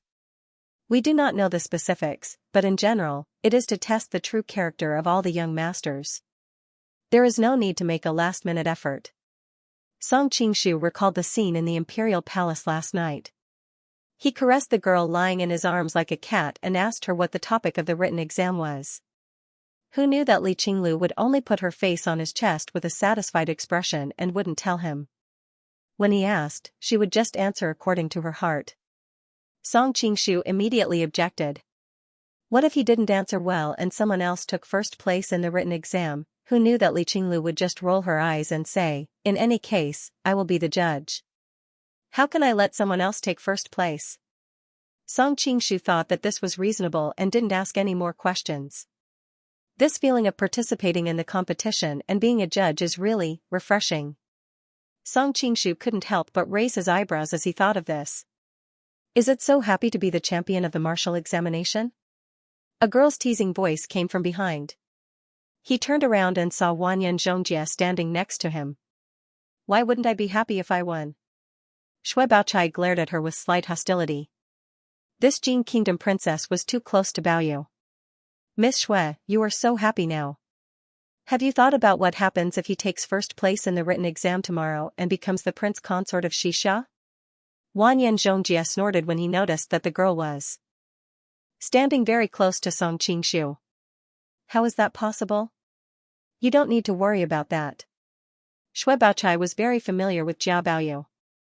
She knew that he was someone who would complain about having a headache whenever he touched the classics. How could he take first place in the written exam? Why not? Wanyan Xianxia suddenly looked at her with pity in his eyes. Did you think that he would take first place in the martial examination? Hearing his words, Shui Baochai couldn't help but be startled. The joy in her heart suddenly disappeared. At this moment, she didn't know what kind of complicated feelings she had. While she was in a daze, Wanyan Xianxia moved closer to Song Qingshu and said, I was worried about you. Who knew that you had such a card up your sleeve? I didn't want to use it before. After all, it is against the rules to use it in the martial arts arena. Who knew that Su Liaowu would break the rules first? I am sorry. Song Qingshu couldn't help but sigh. This opponent was really cooperative. Big brother, you're really bad. Wanyan Xianxia couldn't help but laugh. The Jin Kingdom and the Mongolians were mortal enemies. Seeing Su Liaowu in such a miserable state, she was clearly very happy. Ahem. Shui Baochai had already regained her composure. Seeing how intimate the two were, she couldn't help but feel a little jealous.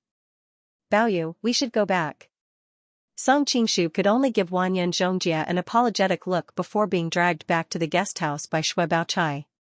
Ouyang Feng came to Wanyan Xianxia's side and couldn't help but say, no matter how many times this boy changes his identity, he always has beautiful women by his side. Wanyan Xianxia also sighed deeply.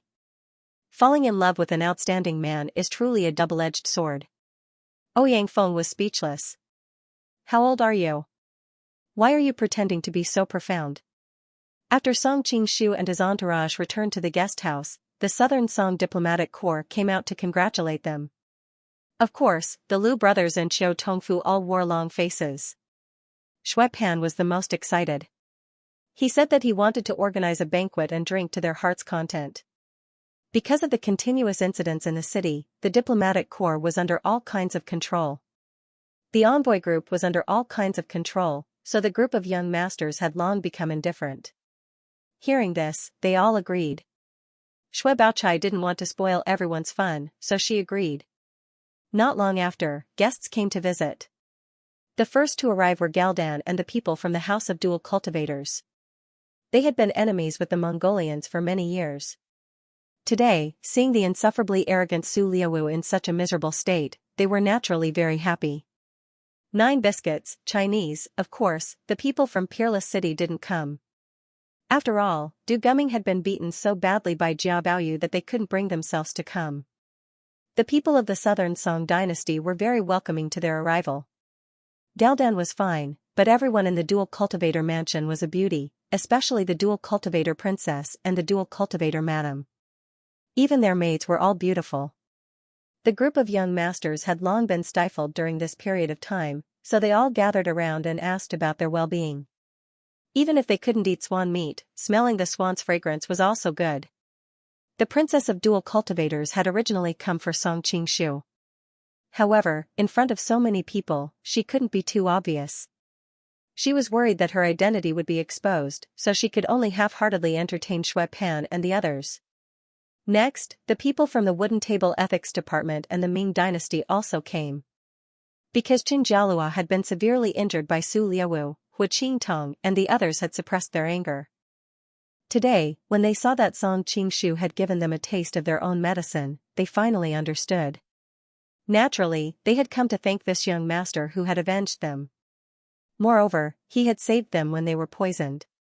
Therefore, they had specially prepared a generous gift when they came. Generous gift?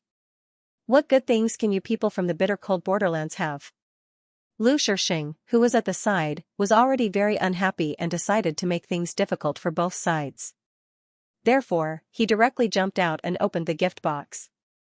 There was a dazzling treasure light, and in the box was a white jade bottle that was 1 foot and 2 inches tall. It was crystal clear and soft, and was incomparably clean. One look and one could tell that it was an extremely precious treasure. Everyone present quietened down. However, their attention was not on the jade bottle itself, but on the painting of a beauty on the bottle. This beauty had a long braid and a small hat. She was dressed in the attire of a Hui girl, and a short sword hung at her waist. Her beauty was unparalleled, and her radiance was oppressive. Her eyes flowed with intelligence, and her cherry lips moved as if she was about to walk out of the painting. Song Qingshu couldn't help but be stunned. The girl on the bottle not only had Qin Yuanyuan's peerless beauty, but also Xiaolong Nu's otherworldly aura. She was truly a woman who had the fortune of heaven and earth in one body. This should be that Princess Xianxia Bela. Everyone thought that when they saw Hu Qingtong, they thought that her figure was already rare in the Muzhuoluan tribe. Who knew that the person on the bottle was even more beautiful? Could it be that the Muzhuoluan tribe really had so many beauties? No wonder the Mongols had always wanted to conquer this tribe. However, they quickly realized that this was just a painting. How could there really be such a beautiful person in the world? As if she had seen through everyone's doubts, Hu Qingtong pursed her lips and smiled. This was painted by the most famous painter of my tribe, Xiying. This pair of jade bottles originally belonged to my younger sister, Kazli. The beauty in the painting is her portrait. Young Master Jia has done a great favor for my tribe, so this jade bottle is a gift to you. The people around him sucked in a sharp breath. It's actually a real person. The third mistress of the Muzhuoluan tribe? There really is such a beauty in the world. It turns out that the most beautiful Princess Xianxia Bela in the desert was not a lie. Song Qingshu was stunned and said hurriedly, since this is third mistress's favorite item, how can I snatch it away? Hu Qingtong smiled and said, my younger sister has always been troubled by not being able to contribute to the tribe. This time, when she found out that I came to contact the heroes from all over the world, she specially passed this bottle to me as a gift. Not only did you save my life, you also taught that dog Su Liaowu a lesson and helped us vent our anger. Naturally, you deserve it. Seeing the other party's enthusiasm, Song Qingshu had no choice but to accept it. In that case, it would be impolite of me to refuse. Shui Pan, who was at the side, snatched the bottle away. The group of young masters surrounded the beauty on the bottle and commented on it, swallowing their saliva. Compared to Miss Hua's gift, these from my tribe seem a little tacky. Yang Xiao smiled bitterly. The Ming dynasty was located in the west regions and was rich in gemstones. However, no matter how beautiful the gemstones were, how could they compare to the dazzling beauty of Princess Xianxia Bela? Thank you, left emissary Yang. Song Qingshu had a strange expression on his face. He did not expect the Ming dynasty to give him a gift one day. In the lion-slaying convention, Zhou Zhirua and the Amei faction had made a name for themselves, not only because of her Nining Sutra, but also because of the Thunderbolt Fireball. The people of the Ming dynasty had witnessed the power of the Thunderbolt Fireball, so they were impressed. Because of all the things in the past, and the fact that Zhou Zhirua fell in love with Song Qingshu, the people of the Ming dynasty didn't have a good impression of her. Yang Xiao was shrewd, so he didn't bring it up. However, Zhou Dian was a straightforward person, so he couldn't help but ask. This time everyone looked at Song Qingshu. Even Shui Baochai's eyes were a little suspicious. She had never known that Baoyu had a thunderbolt flame ball. Otherwise, she wouldn't have been so worried. Song Qingshu knew that he would be asked, so he explained calmly, my father knows that my kung fu is weak, and he's afraid that I'll be hurt, so he gave it to me to protect myself. I can't use it unless I'm in danger. Everyone understood. Jia Sherdao was powerful, and the army of the southern Song dynasty also had firearms. It wasn't hard to get something like the Thunderbolt Fireball. Shui Baochai knew more. Even if Jia Sherdao didn't use his official identity, the Isle of Heroes had many ways to get the Thunderbolt Fireball. We're preparing for a banquet. If you don't mind, stay and have a drink. As the host of the banquet, Shui Baochai started to make arrangements. Daldan, the Ming dynasty, and the Wooden Table Luan department wanted to take this opportunity to get to know the southern Song dynasty and discuss the alliance against the Mongols, so they didn't refuse. When he was drinking, he noticed that the princess of two cultivators winked at him, so he followed her out. As he was wondering why she wanted to see him, a fragrant wind rushed into his arms as soon as he went around the corridor. Song Qingshu, I don't want to leave you. The princess of two cultivators hugged him tightly, as if she would run away if she let go of him. What's wrong, Zixian? Feeling the girl's abnormal mood, Song Qingshu gently stroked her hair and asked. The wushu test is over. I'm afraid we'll have to return to the western region after the theory test tomorrow. There was a hint of sobbing in the princess's voice. Based on her previous judgment, both Galdan and Du Gaming had little hope of passing the written examination tomorrow. Moreover, the main purpose of Galdan's trip wasn't to find a bride, but to contact various potential anti-Ming forces. Now that he had achieved his goal, he would most likely leave after the written examination tomorrow. Song Qingshu comforted her softly, don't worry, I'll go to Peerless City to see you soon. Really? The dual cultivator princess widened her eyes in surprise. She had thought that this separation would be eternal. After all, Peerless City was thousands of miles away from the Central Plains. Of course it's true. I'm not the kind of person who runs away after eating. Song Qingshu said with a smile. Song Langwat greeted him was a passionate kiss. After a while, Song Qingshu felt that the body of the girl in his arms was getting softer and softer, and his eyes were about to drip water. He couldn't help but be shocked. Who knows when someone will come here? The dual cultivator princess bit her lips, and there was a hint of charm in her eyes. She said softly, actually, it's not impossible if we hurry up. The inner force that Song Qingshu cultivated had an irresistible attraction to the women of the Dual Cultivation Institute. How could the women of the Dual Cultivation Institute not have an indescribable attraction to Song Qingshu? If it was someone else, Song Qingshu might have hesitated. After all, his legs had been a little weak for the past 2 days, and he almost couldn't get up this morning. However, the dual cultivator princess was different. Her cultivation technique was the best nourishment for a man, and he didn't need to expend much effort from start to finish. Hilarious. Although this place could barely be considered secluded, it wasn't like no one would pass by. Thinking about the large group of people in the front hall, the two of them could be said to be extremely nervous. After a while, Song Qingshu's expression suddenly changed because he sensed that someone was nearby. If this matter was leaked, it would be troublesome. He reached to the side and grabbed the other person's neck, planning to subdue her and then use the soul transfer technique to erase her memory. Unexpectedly, a delicate cry rang out. When they saw the other person's appearance, all three of them were stunned. It turned out that the person who had been grabbed by the neck was the dual cultivator princess, Gu Ningqing. Song Qingshu awkwardly withdrew his hand. He could use force on others, but how could he use force on her? Gu Ningqing had just seen her daughter quietly leave the table, and vaguely guessed what was going on. She was worried that the two of them would make a mistake, so she followed them to take a look. Who knew that these two would be so bold? Mother Gu Zixian bit her lip tightly, and her entire head was almost lowered to the ground. This kind of situation was really too embarrassing. Gu Ningqing lowered her head to look at the two of them, and in an instant, two red clouds appeared on her oval face. This is simply nonsense. Quickly pack up and come out with me. Gu Zixian stuck out her tongue, and quickly tidied up her dress. Then, she was pulled out by Gu Ningqing by the hand. During the entire process, she kept turning back to look at Song Qingshu. The charm and lingering in her eyes was enough to soften a well-tempered steel. Song Qingshu's old face was also hot. From the beginning to the end, Gu Ningqing didn't say a single word to him.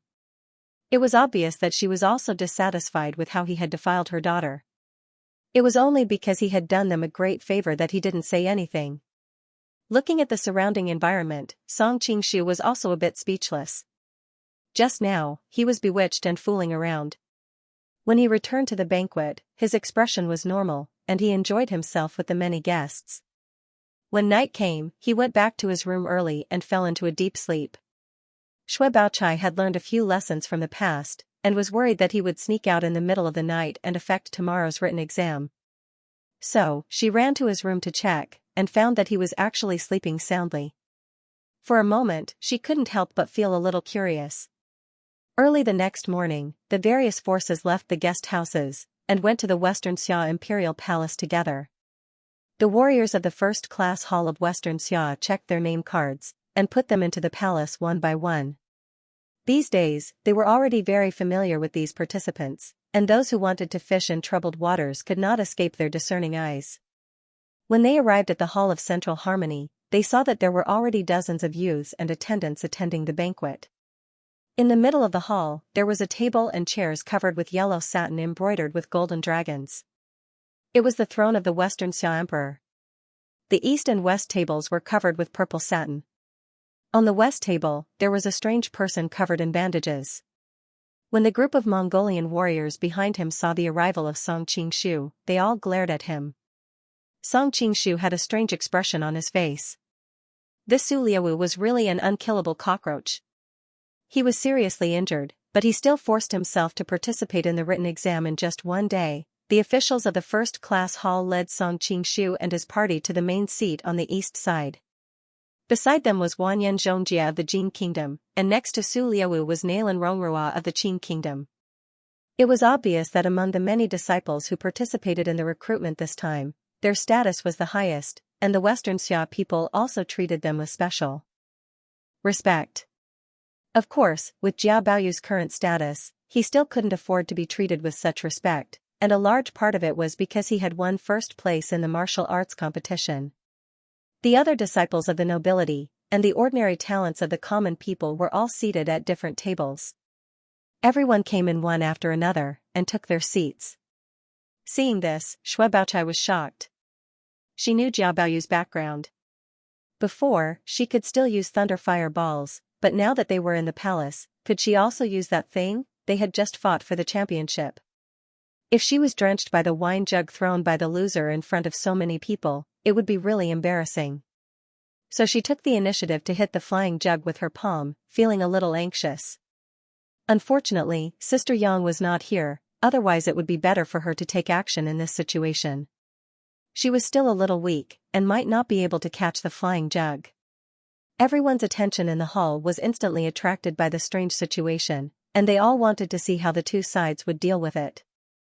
The wine jug seemed to have been blocked by an invisible wall of air, and then bounced back at an even faster speed. Seeing this, the Mongolian warriors around Su Liaowu all circulated their energy, wanting to send the wine jug back.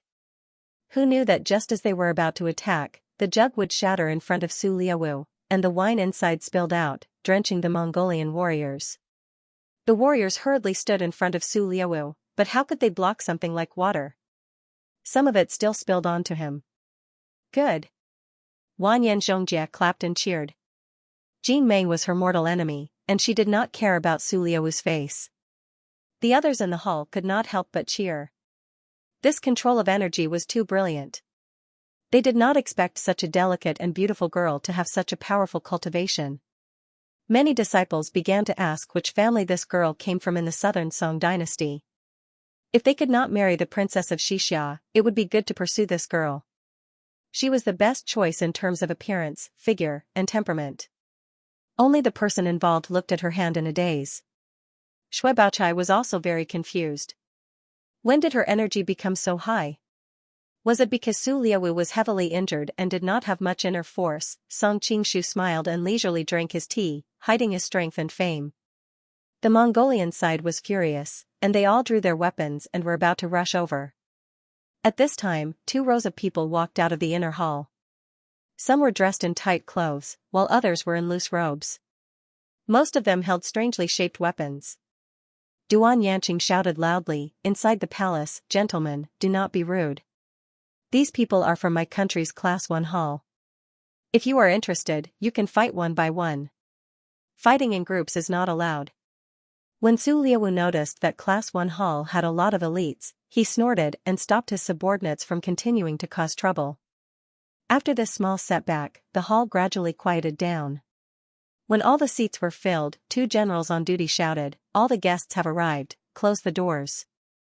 Amidst the music, 2 thick doors were slowly pushed open by 4 guards with halberds.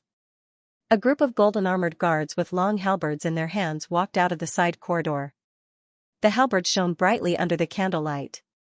Then, the drumming sounded again, and 2 groups of servants came out from the inner hall, each carrying a white jade incense burner, from which green smoke curled up. Everyone knew that the emperor of the Western Xia country was ill, and the empress was the one who dealt with the daily affairs. They thought that they could finally see the legendary empress, so they held their breath and didn't utter a word. The last 4 servants were dressed in embroidered robes. They were not holding anything in their hands, and they stood on either side of the throne. Seeing that the temples of these 4 men were bulging, they realized that the Western Xia was indeed worthy of having fought against the Southern Song for many years without falling. The martial arts skill of these imperial bodyguards in the palace was really not low. One of the servants shouted, "Her Majesty the Empress is here. Welcome." Everyone knelt down. Of course, many of them didn't kneel down, but just slightly bowed. A beautiful figure came out of the hall and sat down on the throne. The servant shouted again, "Rise." Everyone stood up. Everyone looked up. It was the first time for many of them to see the Empress at such a close distance. She was so young, and she was so beautiful. Everyone envied her, thinking that the Emperor of the Western Xia country was really lucky with women. But now the Emperor of the Western Xia country was sick, and the Empress was a widow at such a young age. What a waste! Some of the filthy people were eager to serve the Emperor of the Western Xia country, but they didn't dare to show the slightest disrespect to the Empress. Among the people in the hall, Duan Yu was the saddest. Looking at his sister, who used to call him Duan Lang, but now had become the noble mother of the country, and the way she looked at him was no different from the way she looked at other people. He suddenly felt a little empty in his heart, thinking, Sister Wang's appearance and temperament are not inferior to Miss Wang's. Why did I throw myself at Miss Wang? But as soon as this thought came to his mind, he immediately shook his head. Duan Yu, she is your sister. How can you have such messy thoughts? You are really a bastard. Chapter 100 Literature. At this time, the minister of the Ministry of Rights was standing next to the throne. He unfolded a scroll and read aloud, "The Emperor of the Great Xia country says, you have answered the summons and come from afar, and I am very pleased. You have been bestowed with wine." Although it was Mu Wanqing who appeared, she still acted in the name of the emperor. Everyone expressed their gratitude again. The servant shouted, "Rise." Everyone stood up. The minister of the Ministry of Rites said, "Everyone, please sit down. Please drink and eat as much as you want." The palace eunuchs brought out bowls of dishes. The western Xia country was a bitter and cold place in the northwest. Their daily diet was mainly cattle and sheep. Although it was a royal banquet, there were still large pieces of beef and mutton. Those who could enter the main hall were all rich and used to eating delicacies. All of them were worried about the written exam, so how could they have the mood to eat and drink? But seeing Mu Wanqing sitting upright and inviolable, they were worried that they would be rude, so they could only suppress their doubts. But Su Liaowu didn't care so much. He quickly said, "Empress, why didn't I see the princess come out?" Looking at this young empress from such a close distance, her skin was really delicate. "When I become the ruler of the western Xia country one day, I will definitely press her under my body and pamper her." Feeling the invasive look in his eyes, Mu Wanqing was unhappy. Her expression immediately turned cold. "The princess is in the Blue Phoenix Pavilion. Someone will take you there after the banquet." The reason she was here was to take a look at Song Qingshu. But now, Song Qingshu was wearing Jia Baoyu's appearance. The woman with the surname Shui next to him, and the Princess Wanya next to him, all looked intimate with him. Just looking at them made people angry. Now that she was disgusted by Su Liaowu, she simply got up and left. The crowd didn't expect this beautiful young empress to leave so quickly. They wanted to take a few more looks, but they didn't know how to make her stay. They could only eat and drink to their heart's content. After eating, they quickly went to the Blue Phoenix Pavilion to see the princess. Everyone was thinking the same thing. Even Duanyu, who had no intention of finding a husband, wanted to see what this legendary princess looked like. They quickly finished eating and said that they wanted to see the princess. Very quickly, the Minister of Rites led the crowd through a large garden, through a few winding corridors, and past a row of fake mountains. In the distance, they could see the corner of a pavilion hidden among the flowers and trees. 2 palace lanterns were picked out by the side of the pavilion. The Minister of Rites led the crowd to the front of the pavilion and said in a clear voice, "Guests from all over have come to see the princess." The pavilion door opened, and 4 palace maids came out. Each of them carried a lantern made of light muslin. Behind them was a female official dressed in purple. She said, "You have all come from afar. The princess invites you to enter the Blue Phoenix Pavilion to serve tea." Song Qingshu had a strange expression on his face. He thought, what the hell is Li Qinglu up to? Why is it so complicated? The crowd rushed in, all wanting to get a good seat. The closer they were to the princess, the better. Inside the pavilion was a large hall. The floor was covered with a thick woolen carpet. There were colorful flowers woven on the carpet, making it bright and eye-catching. Small tea tables were arranged in rows. On the tables were blue and white covered bowls. Next to each covered bowl was a blue and white plate. The plates were filled with cheese, pastries, and other pastries of 4 colors. At the end of the hall, there was a platform about 3 to 4 feet high. The floor was covered with a light yellow carpet. On the platform, there was a round stool with brocade cushions. Everyone thought that this must be the princess' seat. They pushed and shoved, trying to get closer to the platform to sit. People like Su Liaowu respected their status and did not want to compete with these people. Naturally, Song Qingshu was even more relaxed. After everyone was seated, the female official raised a small copper hammer and knocked it 3 times on a white jade cloud board. The hall immediately became silent, waiting quietly for the princess to come out. After a while, they heard the jingle of pendants. 8 palace maids in green walked out from the inner hall and stood on either side. Another moment later, a young girl in light green walked out with light footsteps. Everyone's eyes lit up. They saw that this young girl had a slender figure. Her movements were refined and elegant. Her face was even more beautiful. Everyone secretly cheered. People say that Princess Yingchuan's beauty is unparalleled. She really lives up to her reputation. Song Qingshu vaguely remembered that she was Li Qinglu's personal maid. She was called Xiaolei or something. The young girl slowly walked to the platform and bowed slightly, paying her respects to everyone. When she came in, everyone had already stood up. When they saw her bowing, they all bowed to return the greeting. Some people saw that the princess was so humble and did not have the least bit of arrogance. They clicked their tongues and praised her. The young girl's eyes were on her nose was on her heart. She did not meet anyone's gaze. She looked very shy. No one dared to breathe too loudly. They were afraid that they would startle her. They all thought, the princess is of noble birth and lives deep in the forbidden land. Suddenly seeing so many men, she must be like this. It suits her noble status. Only then did everyone realize that the girl in front of them was not a princess. They could not help but secretly rejoice.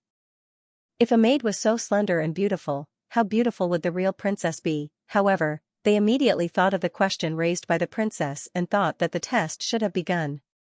They frowned and thought hard. Although Xianxia was not as good as Mongolia, Jin Kingdom, and Southern Song Dynasty, it was also a big country. As a princess, what kind of things had she not seen? It must be an extraordinary thing that could make the princess feel so magical. Song Qingshu almost laughed out loud. He thought that these women were really the same for thousands of years. Even their way of thinking was the same. Wasn't this question deliberately digging a pit for everyone to jump into? At this time, the maid served tea and cakes to the people in the room one by one. The tea was good, and the cakes were also exquisite. However, no one was in the mood to drink tea at this time. They were all thinking about the princess question. I think it's a beautiful bird. No, it should be a phoenix. Only a phoenix matches the princess. At this time, Cecilia rushed to say. In his view, the imperial palace was heavily guarded, and the princess's bedroom was one of the most important places in the palace. It was impossible for outsiders to enter. Therefore, the only thing that could get close to the princess's bedroom was a bird. It must be an extraordinary bird that could surprise the princess who was used to seeing rare birds and beasts. He was very satisfied with his answer, and even more satisfied that he said it one step ahead. As the saying goes, one step ahead, one step at a time. Those who answered later could only copy others' words. Thinking that he and Li Yuanhao had been fighting each other for more than 10 years, and now he had a good chance to marry the princess of Xianxia, he secretly felt happy. At that time, he must vent his anger against Li Yuanhao on the princess. When the people around heard his answer, they were very annoyed. They thought that why they didn't think of it and let him take the lead. I think it's a fish. It should be a koi that suddenly appeared in the pond, indicating that the princess will find a good son-in-law this time. Xianxia of Dongying immediately followed suit and said quickly. Seeing that he had said what he wanted to say first, the others did not dare to hesitate and shouted out similar answers. It could be said that they had said all the birds and beasts. After asking around, the maid looked at Nalan Rongrua and said, I have long heard of Child Nalan's talent. I wonder what Child Nalan thinks. Nalan Rongrua excelled in both the pen and the sword. He was also very handsome. There were many unmarried women from various countries who were his fans. Nalan Rongrua bowed and replied modestly, I don't dare to claim to be a brilliant opinion. I think Princess may have seen the clouds in the sky this morning, and it evoked the matter of choosing a son-in-law. When everyone heard this, they all nodded their heads. As expected of a gifted scholar, he had to be a little more ambitious. I think what the princess saw was the wind. Flowers bloom and wilt in front of the courtyard, not the wind or the trees, but the heart. Suju was inspired by him and thought of a Buddhist story. Quite a number of people felt that the little monk's speech was brilliant, but there were even more people who were dissatisfied. Hence, they pointed out that he was using a Buddhist gatha to fool people, and pointed out that he was actually a monk, in order to lower his image in the princess's heart. If it had been before, the people of Shaolin Temple would probably have rejected it. However, Su Liawu had already made a deal with them, and they had already achieved their goal for this trip. Thus, they did not care much about the position of emperor's son-in-law. Everyone, please don't make a ruckus. The maidservant softly comforted the crowd. She then asked Su Liawu, what is the prince's answer? Su Liawu sat in his wheelchair and proudly replied, Princess is the descendant of an ambitious and ruthless hero. As the saying goes, a tiger's daughter comes from a family of generals. How could she care about some birds, beasts, winds, and clouds? In this prince's opinion, Princess should be surprised to see the imperial chi of our Mongolian empire flourishing day by day. When the time comes, we will join forces and this prince will take Princess to see all the rivers and mountains in the world. His words made everyone who had previously replied look down on him. However, everyone was afraid of the might of the Mongolian Empire and did not dare to say anything. Wanyan Zhongjie did not care about that. Hearing this, he sneered and said, "Imperial Qi? You Mongolians believe in the everlasting heaven and boast that you are the descendants of a wolf and a white deer. Even if you have any Qi, it is wolf Qi. What Imperial Qi? You really know how to put gold on your face."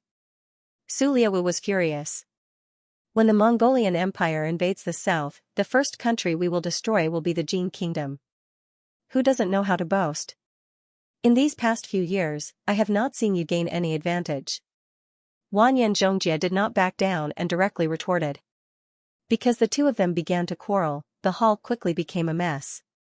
At this time, Shui Baochai saw that Song Qingshu was still leisurely drinking tea and eating snacks.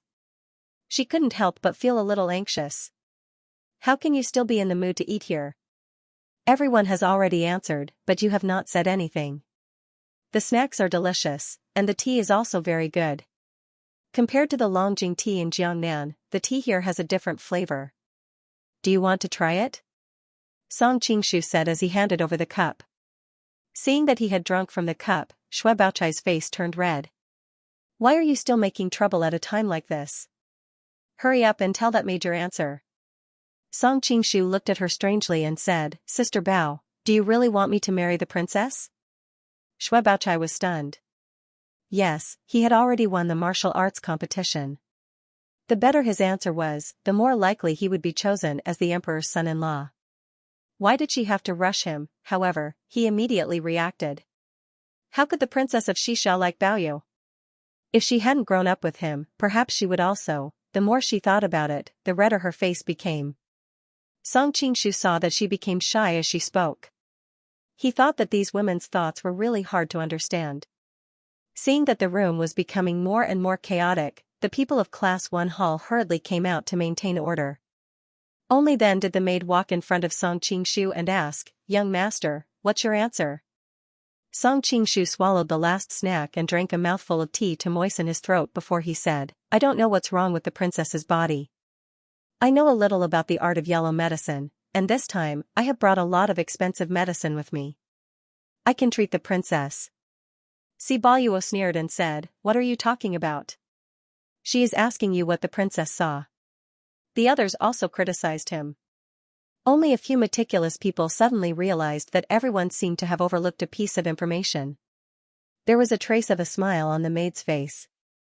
"Thank you for your concern, young master. The princess has just caught a cold. She will be fine after drinking some red bean porridge. By the way, young master, what's your answer?" Song Qingshu smiled slightly and said, "I think the princess must have seen wrongly. She thought that I came early, so she was pleasantly surprised."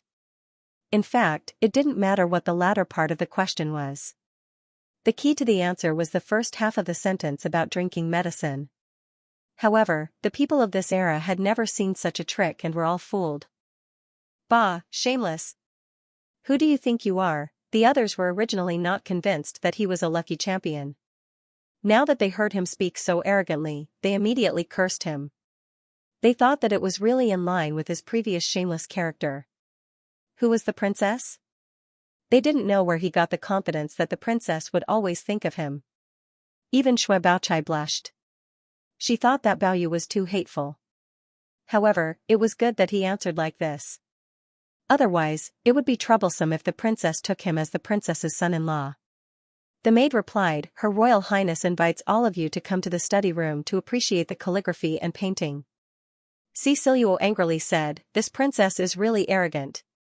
First she invited us to a banquet, then she invited us to drink tea, and now she wants to appreciate some calligraphy and painting. She won't come out to meet us. Does she look down on the heroes of the world?" Si Siluo and the Xianxia had been fighting for many years. He knew that the Xianxia would not choose him as their son-in-law, so he was not afraid of offending the princess. As soon as he started, many discontented childs began to clamor. "Please don't misunderstand. Our princess has no intention of neglecting you." The maid was so anxious that she was about to cry. But no matter how she explained, no one believed her. Duan Yu couldn't bear to see a little girl like her blushing face. He stepped forward and said, "Prince, you are wrong. Her Royal Highness first invited us to a banquet, then she invited us to drink tea, and now she wants to appreciate the calligraphy and painting. Obviously, she wants to test our character and literary talent. Maybe she has been recording our words and actions since just now. This way, she can show you your true self. Don't let the princess down." Hearing his analysis, everyone felt that it was reasonable. They had been anxious about why the written test hadn't started yet. But the princess didn't tell them how the written test would be conducted. Maybe the test had already started when they entered the hall. Thinking of this, the group of people regretted that they didn't think of it earlier. They hurriedly tidied up their clothes, corrected their appearance, and didn't dare to make a fuss like before. Seeing that no one responded, Xianxia could only snort resentfully.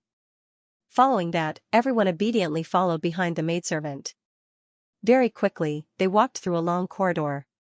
They were all secretly amazed. From the outside, this Blue Phoenix pavilion doesn't look very grand. Who would have thought that there's such a big place inside?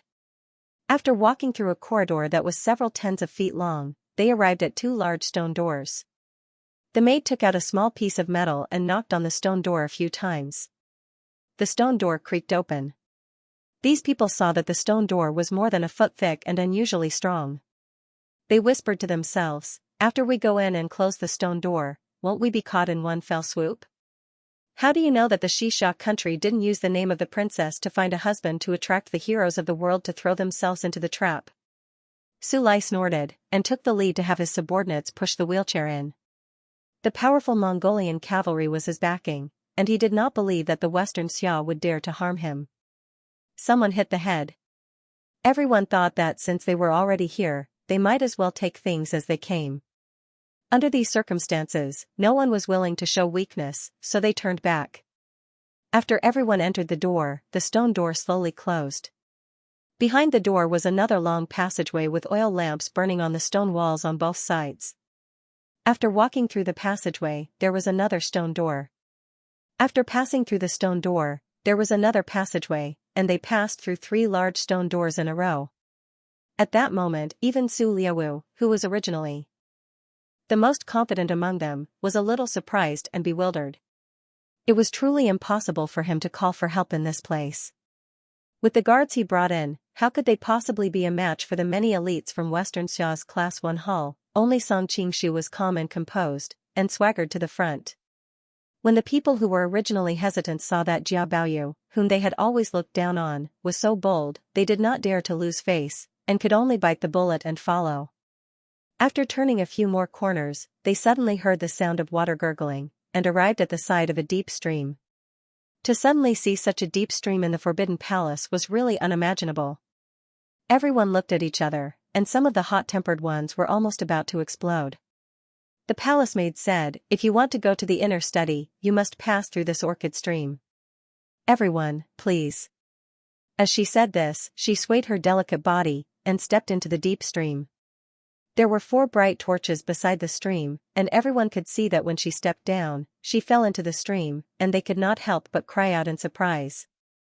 Who knew that the palace maid's figure was graceful, and she gracefully walked over the stream in the air? Everyone was surprised, and they all thought that there must be some kind of iron chain on the stream to step on, otherwise, there was no reason to walk in the air. When they took a closer look, they saw a steel wire from one side to the other, lying across the stream.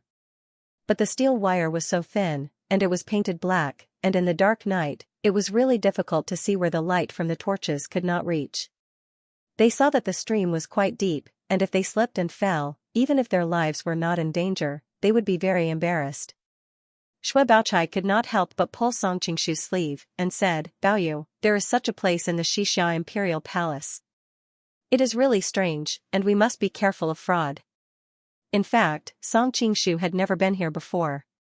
Before, he mostly went to Li Qinglu's boudoir, and the layout of this place looked more like the forbidden area of Jianghu, which was really incompatible with the temperament of the Imperial Palace. But when he thought of Li Qiushui's existence, he felt relieved. The layout of this place was somewhat similar to that of the Misty Peaks Vulture Palace. Take the iron chain in the deep stream for example. The Vulture Palace also had such a checkpoint, but there was a cliff at the bottom, and the distance between the two sides was much wider than the one in front of him. This place must have been built by Li Qiushui to reminisce about the days when he was in the Xiaoyao sect. 52 Literature. Knowing that there was a steel wire below, everyone calmed down a little. To be able to pass the wushu selection, except for the fake Jia Baoyu, these people's martial arts were not weak. Immediately, someone took the lead to use the lightness skill, and stepped on the steel wire to the other side.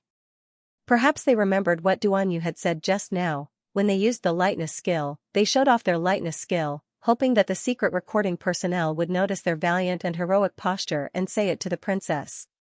Su Lai was in a wheelchair, and it was difficult for him to move, but two subordinates, each carrying one end of him, carried him over like a palanquin. Song Qingshu frowned slightly. That night, he had almost annihilated all the top experts of the Mongolian diplomatic mission. Who knew that these seemingly ordinary guards had such a foundation in martial arts, and the Mongolian strength could be seen clearly? Baoyu, hold my hand. At this time, Shui Baochai suddenly said to him in a low voice, and then a tender and soft little hand took his. Song Qingshu sighed inwardly. This Shui Baochai was really good to Jia Baoyu, giving him all kinds of advice and caring. If she found out that the childhood sweetheart she liked was long gone, who knew how sad she would be? While he was in a daze, Shui Baochai had already flown over, holding his hand. Seeing the two of them holding hands, Yu Chai Shoshing sneered, "Trash who only knows how to rely on women. Who are you calling trash? You are trash." Song Qingshu laughed, "Indeed, you are calling me trash." The surrounding people also laughed loudly. Although they did not like Jia Baoyu, they had always looked down on Woku people. Yu Chai Shoshing said angrily, "What's the use of hiding behind a woman's back? Come out and fight me if you have the ability. If you have the ability, you should also find a woman to rely on. But looking at your appearance and height, I'm afraid that you won't be able to find an excellent woman." Song Qingshu shrugged, "I'm different. I'm naturally charming, and girls like me. Maybe the Xixia princess will fall in love with me at first sight." Shui Baochai was a little angry when she heard him say that she liked him, but she couldn't help but smile when she heard his confidence.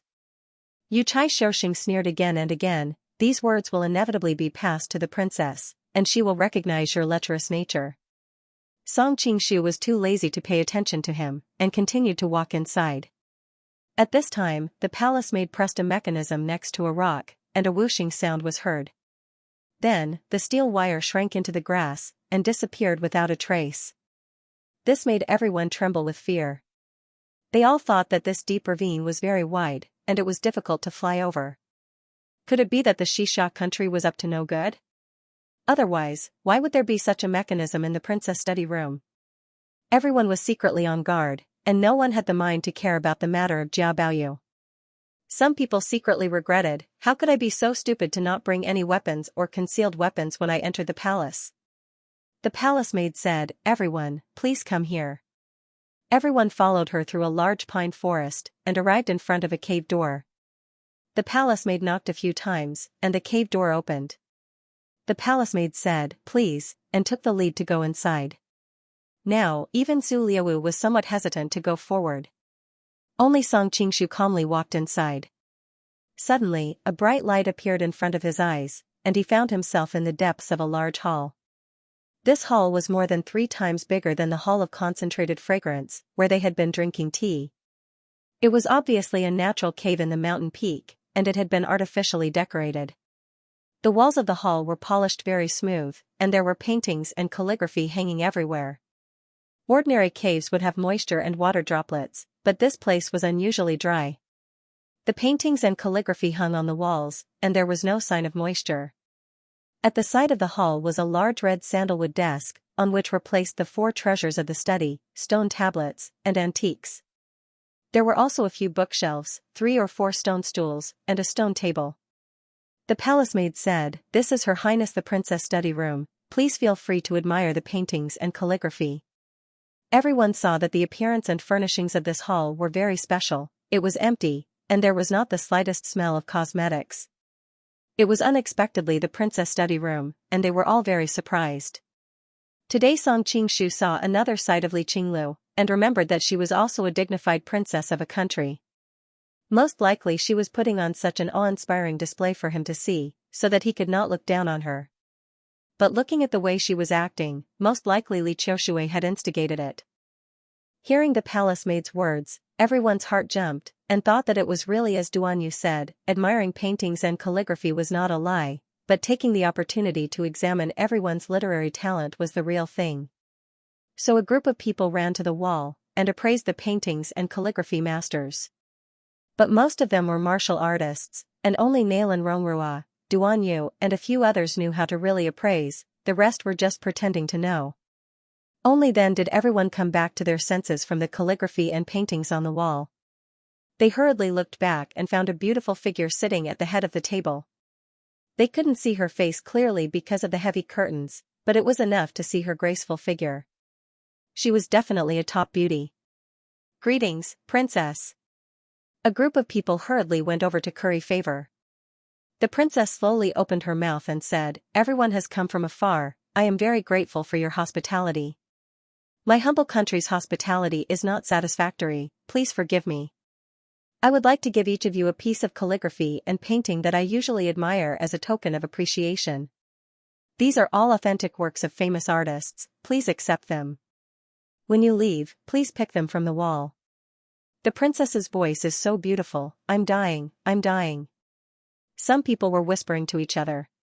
Originally, many people didn't have much hope when they came in, but when they saw the princess's graceful figure with their own eyes, and her voice was so pleasing to the ears, most of their bones immediately softened. No matter how slim the hope was, they all wanted to try their best. If they could really bring the beauty home, wouldn't that be great? The princess then repeated what she just said. "May I ask who is young Master Jia of the Great Song?" "I am." Shui Baochai pushed. Song Qingshu finally stood up and instantly became the target of public criticism. Even if the others looked down on him, they had to admit that he was indeed a good-looking man. In addition, he had a unique temperament, so he was really charming standing there. They were afraid that the princess would be temporarily deceived by his appearance and wanted to expose his true face. However, reporting such things had always been looked down upon. They were worried that it would affect their image in the princess's heart, so no one dared to speak up easily. The study suddenly became quiet. Song Qingshu had a headache. He thought to himself, this woman made such a big scene, how will it end later? "I heard that young master is proficient in the art of Qi Huang?" Li Qinglu's voice carried a hint of a smile. "I dare not say that I am proficient in it, but I know a little." Hearing Song Qingshu's words, Shui Baochai rolled her eyes. "Since when did he know the art of Qi Huang?" "I do have a slight problem recently. It's mainly manifested in the body's weakness, and I can't sleep at night." "Does young master have any treatment?" Li Qinglu asked. "Princess must be worried about your prince consort, so it's inevitable that you're a little afraid. Wait until everything is settled and you've found your prince consort, then your illness will naturally be cured without any medicine." Song Qingshu's words were serious, but he was secretly thinking that she was just beginning to feel amorous. "Thank you for your auspicious words," Li Qinglu replied. "I can treat patients like this," Wang Yao said. Seeing that the two of them were chatting more and more, the people around them finally couldn't stand it anymore. They were worried that if they continued chatting, the princess would really take a fancy to them. Even Su Liaowu opened his mouth and said, "Princess, this time, I have brought a few divine doctors with me. Some are from the Central Plains, and some are from the Western regions. All of them are top-notch medical experts. They will definitely be able to help Princess." "Thank you, Prince, for your good intentions. Prince suffered such heavy injuries yesterday, yet you're able to move around freely today. It's enough to show the brilliance of your country's doctors. However, this princess doesn't have any major problems, so there's no need to trouble your country's famous doctors." Li Qinglu tactfully declined. The expressions of the people in the surroundings instantly became strange. Some people almost laughed out loud. This Su Liaowu recovering so quickly did indeed prove the brilliance of the doctors under him. However, why did it sound so strange? Su Liaowu's expression darkened. This woman actually dared to poke at his scar. If it wasn't for the fact that her voice sounded sweet and innocent, as if she had done it unintentionally, he probably would have exploded on the spot. Xiaoxing, who was at the side, came out to divert everyone's attention. Princess, all of us have experienced untold hardships to come here. People like me have even traveled tens of thousands of miles to come here. Today, we've eaten, drank tea, and admired paintings. We've finally waited for Princess to come out, but she's behind a curtain. Can you come out and let us see Princess? That's right, that's right. We all want to see Princess. His words instantly resonated with everyone. Many people present knew that their chances of marrying Princess were slim. If they could see Princess's appearance, they would at least be able to brag about it. Li Qinglu said, I've lived in my own room since I was young and have never seen outsiders. I once swore that I would only let my future husband see my appearance, so I'm sorry. When the noisy crowd heard her say this, they momentarily found it too embarrassing to insist. Love Chinese Network Song Qingshu almost laughed out loud. He thought to himself, back then, you were like a demoness in Class 1 hall, showing your face everywhere, but now you're describing yourself as a daughter of a noble family. Duan Yu also smiled. He recalled that this rule was similar to Sister Wan's back then. However, he didn't know that Li Qinglu had learned this from Mu Wanqing. At this moment, Si Siluo opened his mouth and said, Princess, please quickly explain how the written examination will be conducted. When I become Princess's husband, I'll naturally be able to see Princess. His tone naturally attracted a lot of scolding. How arrogant. The Qingtang Empire is only located at the borders. Where does this confidence come from? Everyone, please don't hurt the harmony. Li Qinglu cleared her throat and said, I've prepared 3 questions here. Please answer them one by one. If we're fated to meet, we'll naturally meet. Alright. Princess, quickly ask the first question. Unexpectedly, Li Qinglu didn't speak at this moment. Her personal maid, Xiao Lei, spoke on her behalf. The questions that Princess wants to ask have already been told to me. The first question has already been asked. Everyone was startled. Only then did they remember that she had just asked the question in Ningxiang Hall. From the princess's reaction, it should be that brat Jia Baoyu's answer that suited her the best. All of them were extremely vexed. They wondered why they didn't notice the first half of the question and ended up being taken advantage of by Jia Baoyu. Su Liawu's expression was also somewhat ugly. He snorted and said, then what's the second question? Xiao Lei answered, when you're having a banquet with a group of friends, and one of your female friends gets drunk, will you send her home? Zhuang Juxian said in a low, muffled voice, that, men and women shouldn't touch each other. Naturally, I'll have her own maid send her home. Quan Guanqing, who hadn't had much of a presence earlier, was worried for him. So he quickly taught him an answer. Hua Qingtong's brother, Hua Ai, also hurriedly said, I only have the princess in my heart. Why would I send another lady home? Everyone expressed that they didn't care about beauties and were absolute gentlemen. I will send her home, Duan Yu, who was at the side, said in an unsociable manner. The palace maid, Xiao Lei, asked curiously, why? Duan Yu said, that female friend got drunk with me. If I don't personally send her home, if she encounters danger on the way and something happens to her, I won't be able to escape blame even if I die 100 times. Xiao Lei smiled and said, Crown Prince Duan is truly a modest gentleman and attentive. Duan Yu's face heated up. Miss, you flatter me. He thought that it was fortunate that Miss Wang wasn't here. Otherwise, she would think that he really wanted to be the son-in-law. What will His Highness do? Xiao Lei then turned to Su Liawu. Tisk the study was instantly filled with booze. At the same time, many people were secretly regretting that they had not thought of such an answer. Su Liawu was the smartest and had figured out the meaning of the princess's question. At this time, Hua Qingtong, who had been watching coldly from the side, suddenly said, Your Highness, don't you feel guilty saying this? As far as I know, Your Highness has many beautiful women in your residence. Many of them are princesses and princes that you have taken after destroying the Western countries. How could someone like Your Highness give up the rest for one woman? Seeing that she had publicly undermined him, Su Liawu could not help but feel hatred in his heart. In the future, after he destroyed the wooden table Luan tribe, he would definitely capture the two of them and bring them to his residence to be humiliated.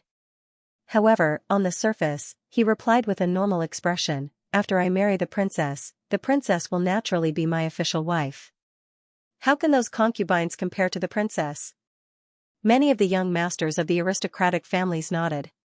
In this era, concubines were similar to servants. They could be given away as the master wished. Su Dongba, who was famous in the northern Song dynasty, still gave his pregnant concubine to his friend. At the same time, it did not prevent him from writing a poem about his wife, 10 Years of Life and Death. Everyone had the same understanding, so no one could criticize Su Liawu for saying that. At this time, the maid Xiao Lei turned to Song Qingshu and said, "May I ask what young Master Jia will do?" "Carry her to bed, of course," Song Qingshu replied as if it was a matter of course. Xiao Lei was startled. Thinking that she had not heard clearly, she asked, "Whose bed?" Song Qingshu replied, "If it is in my home, of course it will be my bed. If it is outside, of course it will be to find a nearby bed." When these words came out, everyone was in an uproar. Shui Baochai thought that Baoyu was crazy. How could he say such a thing? Wouldn't this make the princess hate him? She had wanted to go forward and dissuade him, but she suddenly stopped. She thought that it was good that the princess hated him. If she really did make him her son-in-law, it would be troublesome. As she thought about it, a smile gradually appeared on her lips. Could it be that Baoyu said this on purpose for me? Cultured scum, cultured scum. Some of the older people had already begun to scold him with righteous indignation. He really is shameless. He can even take advantage of someone when they are down. Even Hu Qingtong, who had received his kindness before, frowned in dissatisfaction. "Young Master Jia, what's the difference between your actions and those despicable perverts like Tian Buguang and Yun Zhonghe in the pugilistic world?" Song Qingshu smiled. "Of course it's different. Miss Hua, would you drink with a random man and get drunk?" Hu Qingtong replied, "Of course not. I will only drink with people I know very well, but I will never get drunk." "Why?" Song Qingshu asked. Hu Qingtong frowned slightly. "What else can there be? I'm a girl, so I have to pay attention to this." "That's right." Song Qingshu smiled and said, "Even someone as straightforward as Miss Hua would be careful not to get drunk when drinking with close friends.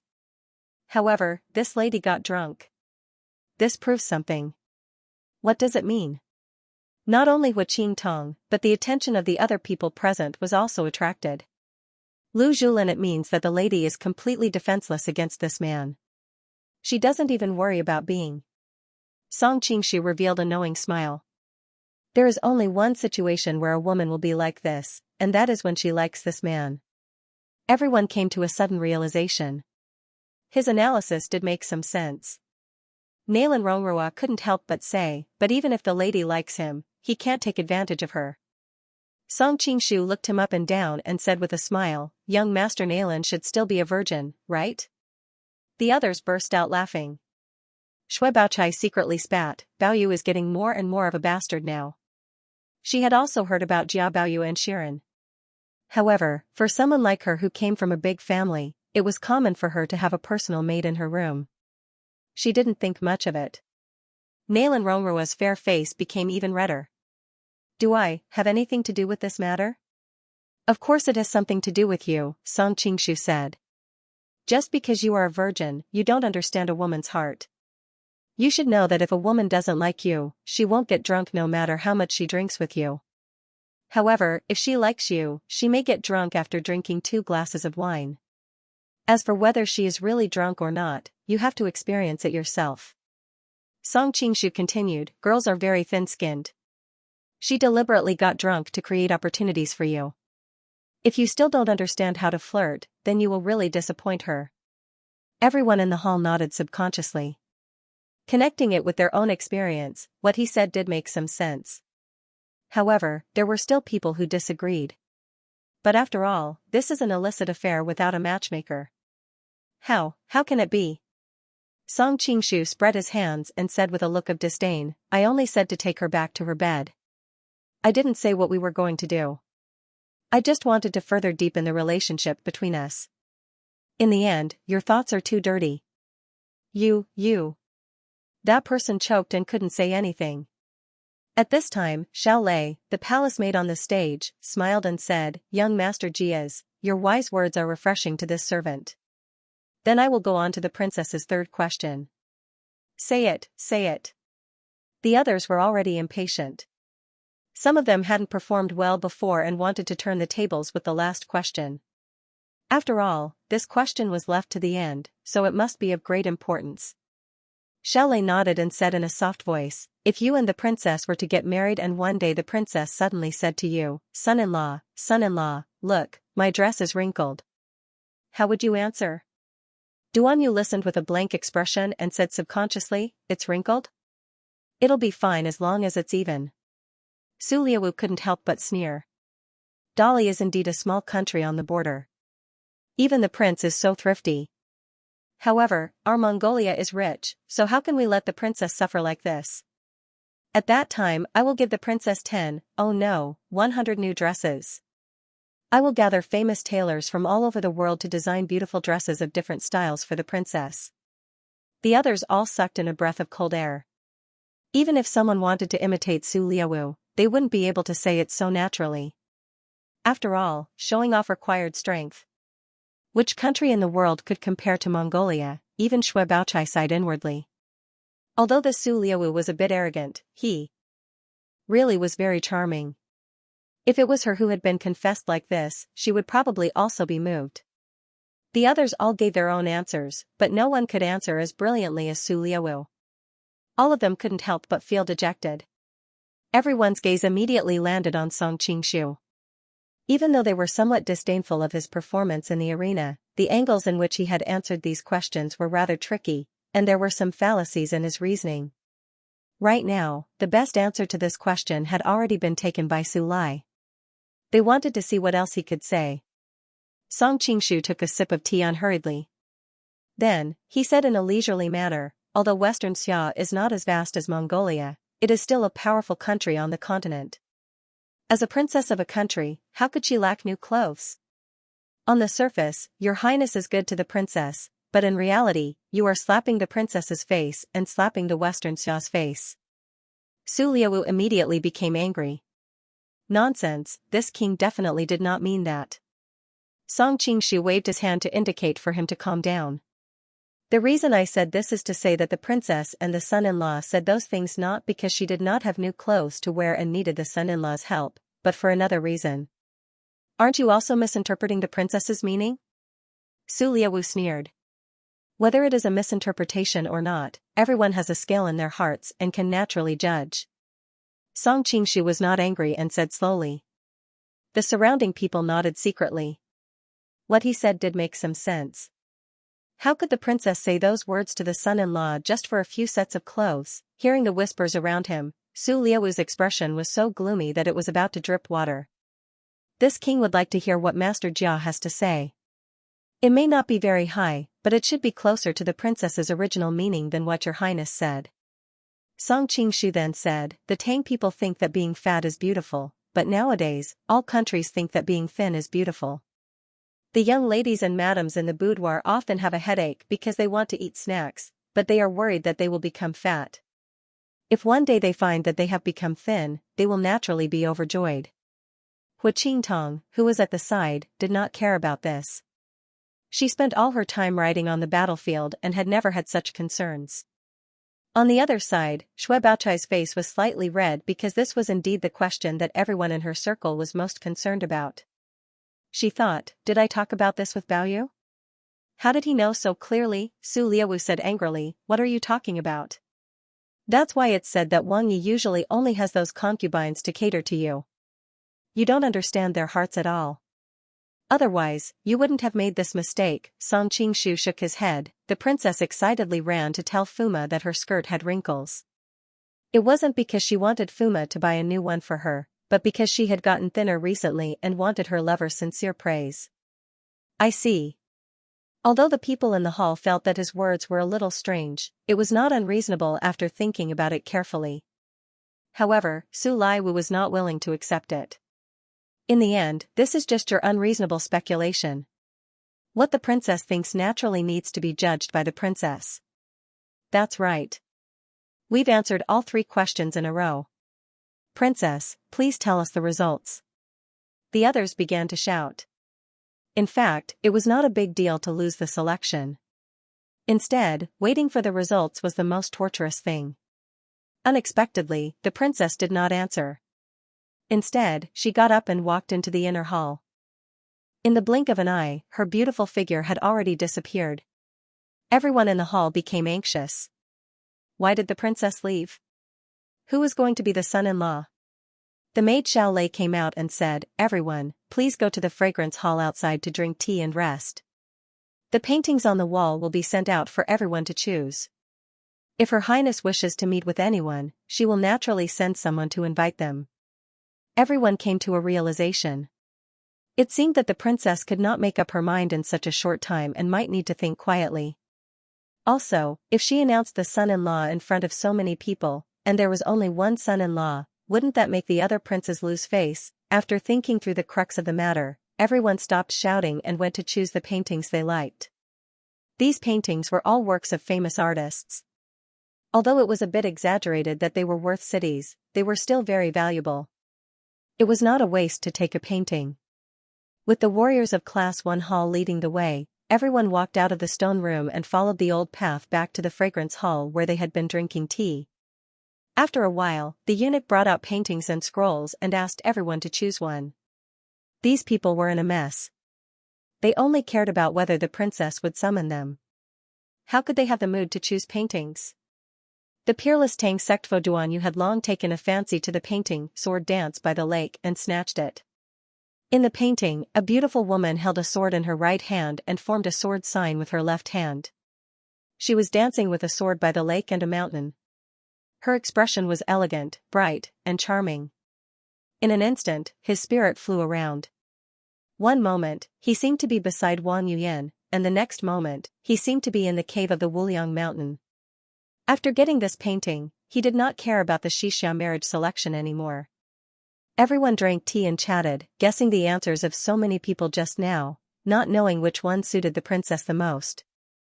After a long discussion, everyone agreed that Su Liawu and Jia Baoyu were more likely. Hearing their words, Su Liawu snorted. He was not worried about this at all. With his status as a Mongolian prince, even his own troops were stronger than Xixia's. How could Xixia let the princess marry someone else when he came personally to propose? These written and martial examinations were just an excuse for others to pretend to be fair. How can that playboy compete with me? Su Liawu sneered and subconsciously looked at Jia Baoyu. Suddenly, his eyes narrowed. Where is she? At this time, the others also noticed the abnormality. Why isn't Jia Baoyu here? Xue Baochai was shocked. She had been distracted and did not notice. Now, she realized that Jia Baoyu was not by her side. At this time, the maidservant Xiaolei came out with a slight smile. My humble country has already chosen the prince consort. I have troubled everyone to come all the way here. Other than the paintings, my humble country has also prepared some meager gifts. I hope everyone does not mind. What? The prince consort has been chosen? Who is it? A group of people surrounded her. Facing so many people at the same time, Xiaolei was so scared that she took 2 steps back. She looked embarrassed. The prince consort is Jia Baoyu, young master Jia. What? Su Liawu had been smiling as he waited for the other party to make the announcement. Who knew that the result would be so unexpected? Are you kidding me? That pretty boy surnamed Jia. I can beat 10 of him. Sigh, who asked him to be a pretty boy? Little girls just like to be handsome. F***ck, why didn't my parents give me a more handsome son? Xue Baochai felt her hands and feet go cold. She subconsciously walked over and grabbed Xiaolei's hand. Did you guys make a mistake? How could Jia Baoyu be the prince consort? Xiaolei looked confused. Young Master Jia got first place in the combat examination, and his answers in the theory examination were the most suitable for the princess. If he wasn't the prince consort, who else could it be? Xue Baochai felt her mind go blank. She stood there in a daze.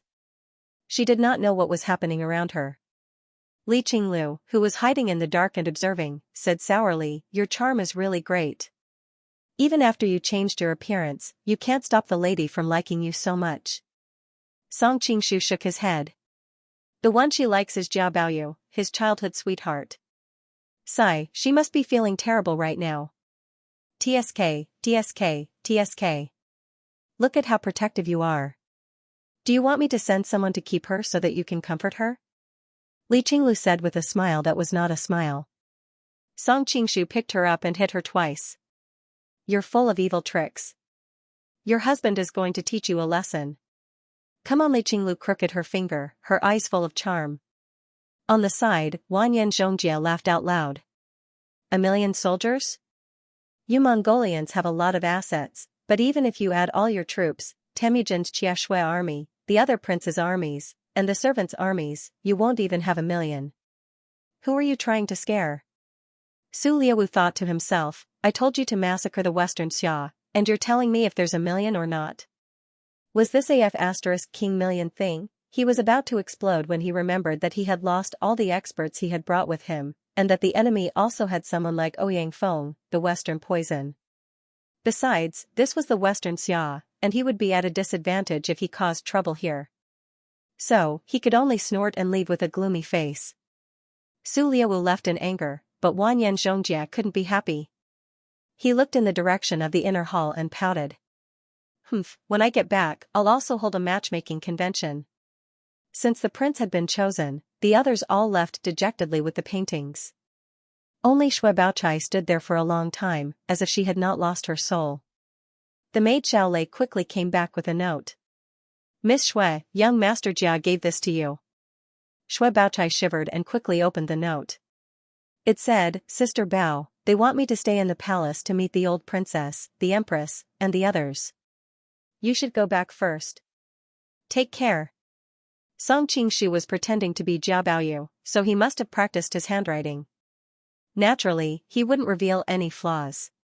Shui Baochai felt a sweetness in her throat, and a trace of blood flowed from the corner of her mouth. Her vision darkened, and she fainted. Southern Song's companions hurried to support her, and Xiaolei quickly found an imperial doctor to treat her.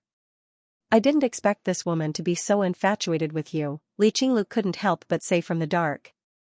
Not to me, but to her childhood sweetheart. Song Qingshu's figure moved slightly. He was about to go out and investigate, but he hesitated. There was nothing to say in this situation, so he stopped. Fortunately, the imperial doctor had checked that it was just a side effect of breathing. It wasn't anything serious, and she would be fine after a good rest. Xiaolei had originally asked the palace maids to carry her to a room in the palace to rest, but Shui Baochai slowly woke up. She didn't want to stay in the palace anymore and struggled to go back. Xiaolei had to arrange a carriage to escort her back.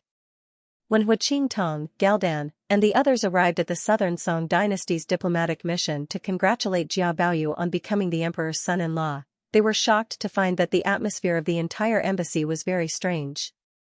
Shui Baochai, who had been in charge, was nowhere to be seen, and no joy could be seen on the faces of the others. The Lu brothers and Qiu Tongfu naturally didn't need to be mentioned. They had always looked down on the ignorant and incompetent Jia Baoyu, but in the end they didn't manage to get anything out of it. Instead, Jia Baoyu took advantage of them. Naturally, they were extremely displeased. Even Shui Pan, who was usually on good terms with Jia Baoyu, couldn't feel happy. After all, Jia Baoyu had always treated Shui Pan as his brother-in-law. But now, he had married another woman. What was going on? Hu Qingtong and the rest noticed the strange atmosphere. After staying for a while, they felt extremely uncomfortable and hurriedly left. The yellow-robed girl had just returned from sending off the princess of Jincheng. When she noticed this scene, she hurriedly grabbed Shui Pan and asked him what was going on. When she heard that Jia Baoyu had been chosen as the emperor's son-in-law, she was immediately flustered. Is the Xixia princess blind? Shui Pan was immediately dissatisfied. Baoyu's talent and appearance are the best of the best. How is he bad? Moreover, my younger sister has a good impression of him. Is she blind as well? The yellow-robed girl couldn't be bothered with him. She directly asked, where is Miss Shui? Shui Pan pouted in a certain direction. She locked herself in her room after returning from the palace. Before he could finish, he realized that the other party was nowhere to be seen.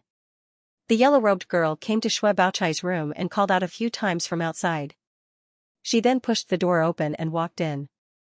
She found the other party leaning on the table in a daze. "Baochai, I've heard about the matter. You have to be more open-minded." The yellow-robed girl sighed and asked what love was in the world. "Sister Yang, you're back." Xue Baochai's eyes lit up when she saw the yellow-robed girl. "How can I be open-minded? I was the one who personally escorted him to the marriage contest. I even gave him advice along the way. Who would have thought that I would really push him into the arms of another woman?" The yellow-robed girl walked over and kissed her hand. "In fact, Baoyu isn't a good match. You can just get out of it." "Why not?" Xue Baochai shook her head. "I grew up with Baoyu. You won't understand this kind of feeling." Her tears fell as she spoke. The yellow-robed girl saw that Xue Baochai was getting sadder and sadder. She was worried that Xue Baochai would do something stupid. She changed her method of persuasion. "Don't you feel that there's something strange about this marriage contest in Xianxia?" "What do you mean?" Xue Baochai looked puzzled. The yellow-robed girl said, "You grew up with Jia Baoyu. Of course you know how good he is. But the Xianxia princess doesn't know him. Why did she choose him among so many young talents?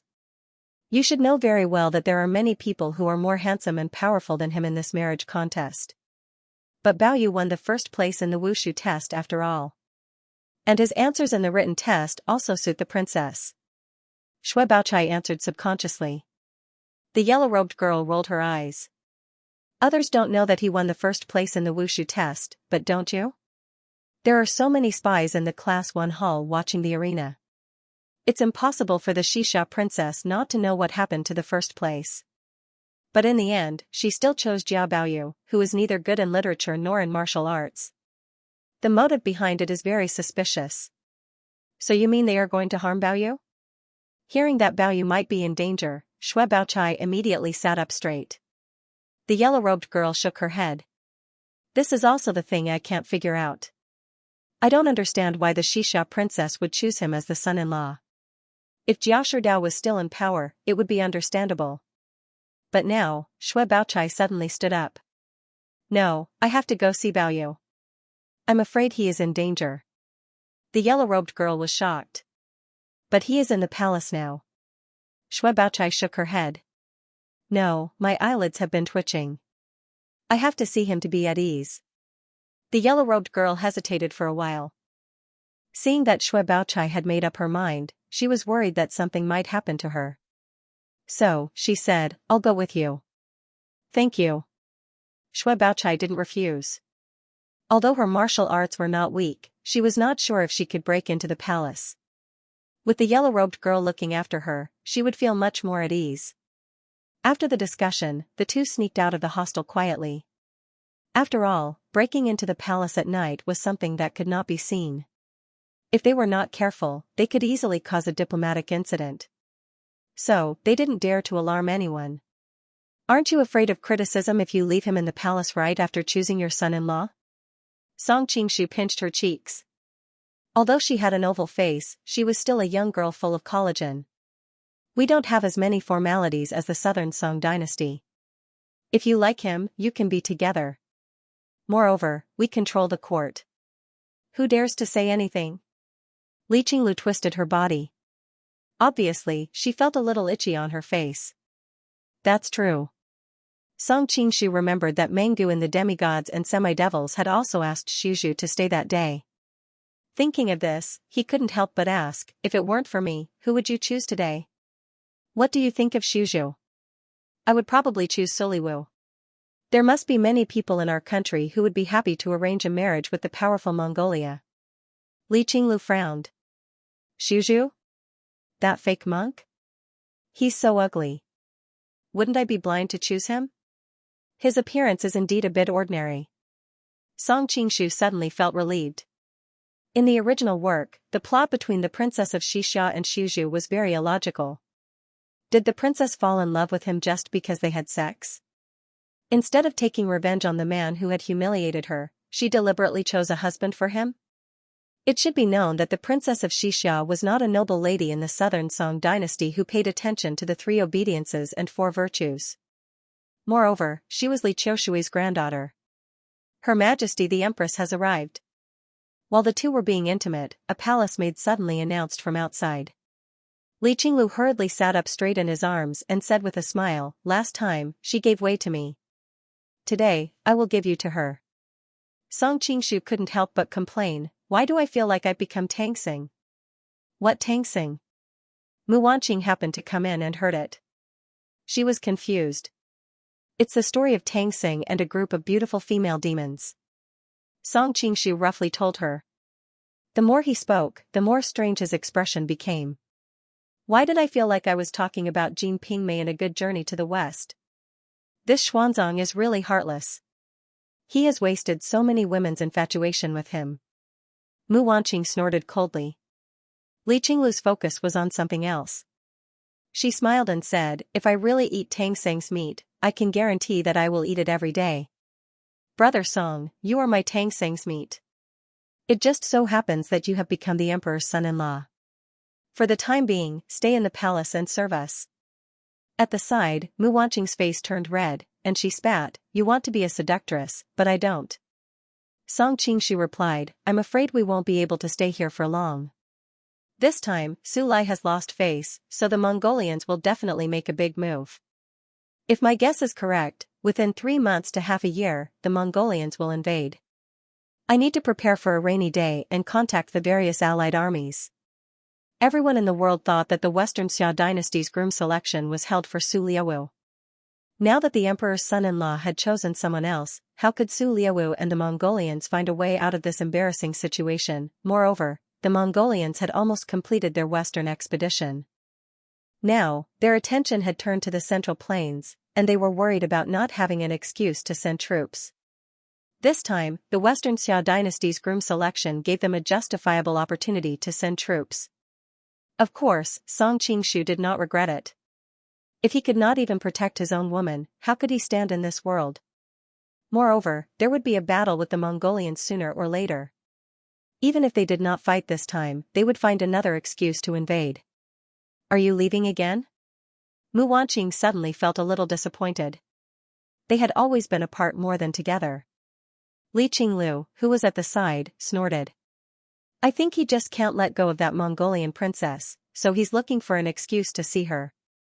Song Qingshu's face heated up. He said, "I think he just can't let go of that Mongolian princess, so he's looking for an excuse to see her." All right.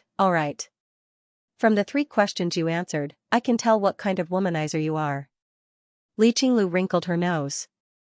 "Take advantage of the time you still have to accompany Sister Mu." As she spoke, she pushed Mu Wanqing into his arms. Mu Wanqing fell into Song Qingshu's arms.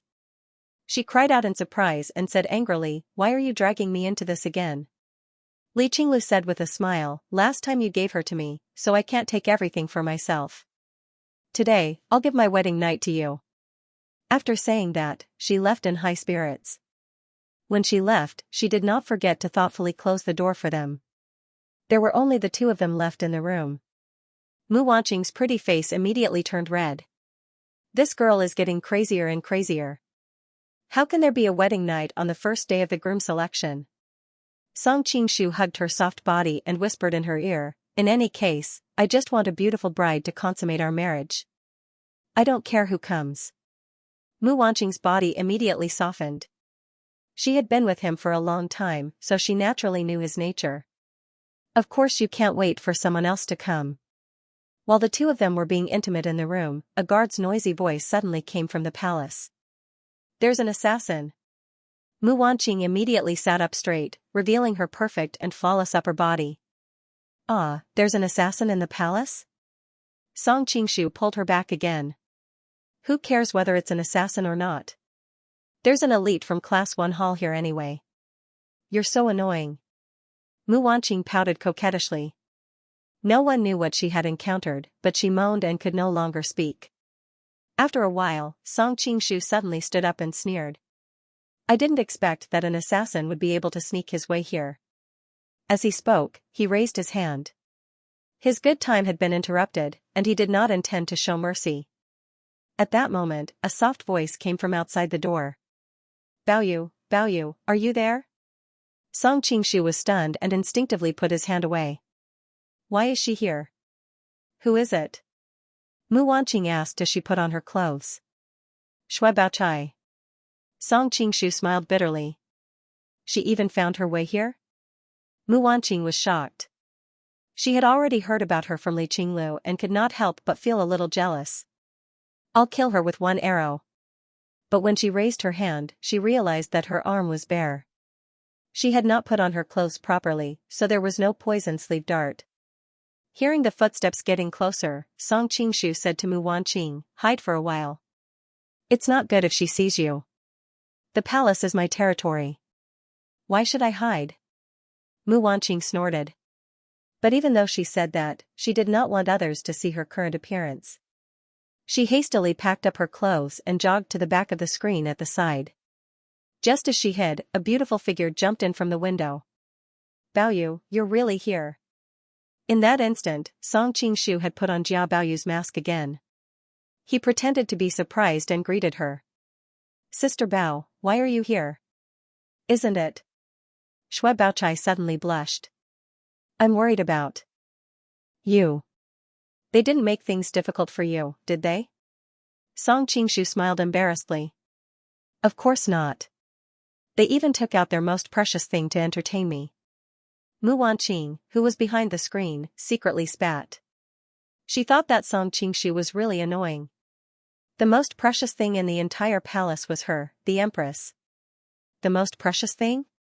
Shui Baochai was stunned. She did not understand what he was talking about. At this time, Li Qiushui's cold voice suddenly sounded in the palace. You dare to break into the palace at night? Do you think there's no one in Xianxia? What's wrong? Noticing that she was nervous, Song Qingshu came to her and asked. Sister Yang came with me. She distracted the pursuers from me so that I could sneak into the princess's bedchamber. Shui Baochai looked anxious. When we were in the Imperial City Department, we investigated the Class 1 Hall of Xianxia and knew that it was founded by the old princess of Xianxia. The old princess's kung fu is unfathomable. I'm afraid that Sister Yang is in danger. Why is she here? Song Qingshu didn't expect that the assassin was the yellow-robed woman. I was worried that you would be in danger here, and Sister Yang didn't trust me to come here alone. Shui Baochai bit her lips tightly. What should we do now? Don't worry. It's all right. Song Qingshu was also stunned. He wouldn't let anything happen to the yellow-robed woman, but he couldn't tell her the reason. How could it be all right? As expected, Shui Baochai didn't believe his comforting words. She grabbed his hand and said, let's go. I'll take you out first and then come back to help Sister Yang. Take me out? Song Qingshu was stunned. How should he answer? Feeling his hesitation, Shui Baochai's pretty face turned pale. Why? You don't want to go with me? It's not that I don't want to, but... Song Qingshu was thinking about how to explain. But you don't want to leave the princess of Xianxia and the glory and wealth of Xianxia? Shui Baochai looked at him coldly. Song Qingshu hesitated for a moment. It would be good to take this opportunity to end things with her, in case she kept thinking about Bao Yu and made more trouble later. Sister Bao Yu, you know the current situation of the Jia family. What future can I have if I go back to Linen? Shui Baochai opened her mouth but couldn't refute. Now the Jia family could still maintain its former glory largely because of the failure of the northern expedition and the rebellion in Sichuan. They didn't dare to touch the Jia family for the time being. However, after the situation was stabilized, they would definitely settle accounts with the Wutang Mountain. As the legitimate son of Jia Sherdao, how could Jia Baoyu escape? Song Qingshu continued, even if we don't consider those things, let's talk about your father. Will he agree to let you marry me? Shui Baochai's body swayed. It wasn't that she hadn't thought about these problems, but every time she thought about it, she would subconsciously avoid it to numb herself. Now that the other party had said it directly, she just realized that the two of them were destined to have no future. So, you came here to look for the princess of the Western Xia country this time? Shui Baochai bit her lips so hard that they almost bled. Seeing her heartbroken look, Song Qingshu couldn't bear to see her, but as the saying goes, it's better to get the pain over with. Otherwise, she might find out that Jia Baoyu was already dead in the future, so he nodded and said, yes. Shui Baochai's body swayed, and she smiled sadly. I'm so stupid. I'm actually helping you like a fool, saying that I'm fighting for your face. Sister Bao, now that things have come to this, you should quickly leave the palace. Otherwise, it will be troublesome if you are caught. Song Qingshu kindly reminded. I don't need you to teach me. Shui Baochai glared at him and was about to go out when Li Qinglu's voice came from outside. Brother Song, an assassin is coming. Shui Baochai recognized the princess's voice. Her first reaction was to subdue the assassin and then use her as a hostage to help the girl in the yellow dress out of trouble.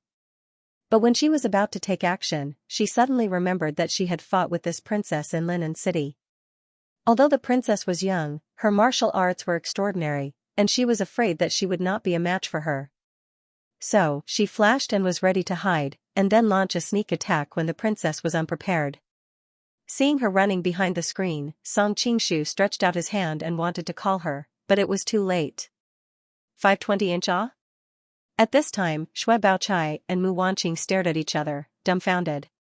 Mu Wanqing recognized that the other party was the empress of the Western Xia country, and her mind went blank for a moment. She thought, why is the empress in the princess's room, and staying alone with Baoyu? Noticing that the other party was a little disheveled, her expression suddenly became strange. When she first came to the Western Xia country to visit the empress, her woman's intuition told her that the empress of the Western Xia country treated Baoyu a little differently. But she didn't think about it at that time. After all, the two of them had nothing to do with each other. But now, the scene in front of her made her connect all the things. Baoyu and the empress of the Western Xia country seemed to have an affair. As a member of the Imperial City Guard, she had seen a lot of bizarre things, but the scene in front of her was still beyond her imagination. Mu Wanqing's embarrassed appearance was seen by the other party, and she was already ashamed and angry. She immediately attacked the other party. Unfortunately, she didn't wear the butterfly sleeve dart that she was best at. How could she be a match for Shui Baochai, who had been practicing in the Imperial City Guard? She was almost instantly countered. All this took a long time to describe, but from the two women facing each other to Mu Wanqing being countered, it happened in the blink of an eye. Perceiving what happened behind the screen, Song Qingshu had a headache. When he was about to dissuade her, Li Qinglu pushed the door open and came in. There is an assassin outside. His martial arts is very high. Even the old princess was alarmed. At this time, Shui Baochai, who was behind the screen, sealed Mu Wanqing's acupoints and motioned her not to make a sound. Oh, even the old princess was alarmed. That's quite high. Song Qingshu answered absent-mindedly. At this time, his attention was all behind the screen, for fear that something would happen to them. Seeing that he didn't care, Li Qinglu couldn't help laughing. That's right. It doesn't make much difference to you whether the assassin's martial arts is high or low. Shui Baochai, who was behind the screen, understood another meaning. With Jia Baoyu's martial arts, as long as it was an assassin, it would make no difference to him. At this time, she was wondering about another thing. Why did the princess's tone seem to be very familiar with him? Hey, why are you alone, Mu? Li Qinglu was looking around. Song Qingshu hurriedly stepped forward to stop her and change the topic.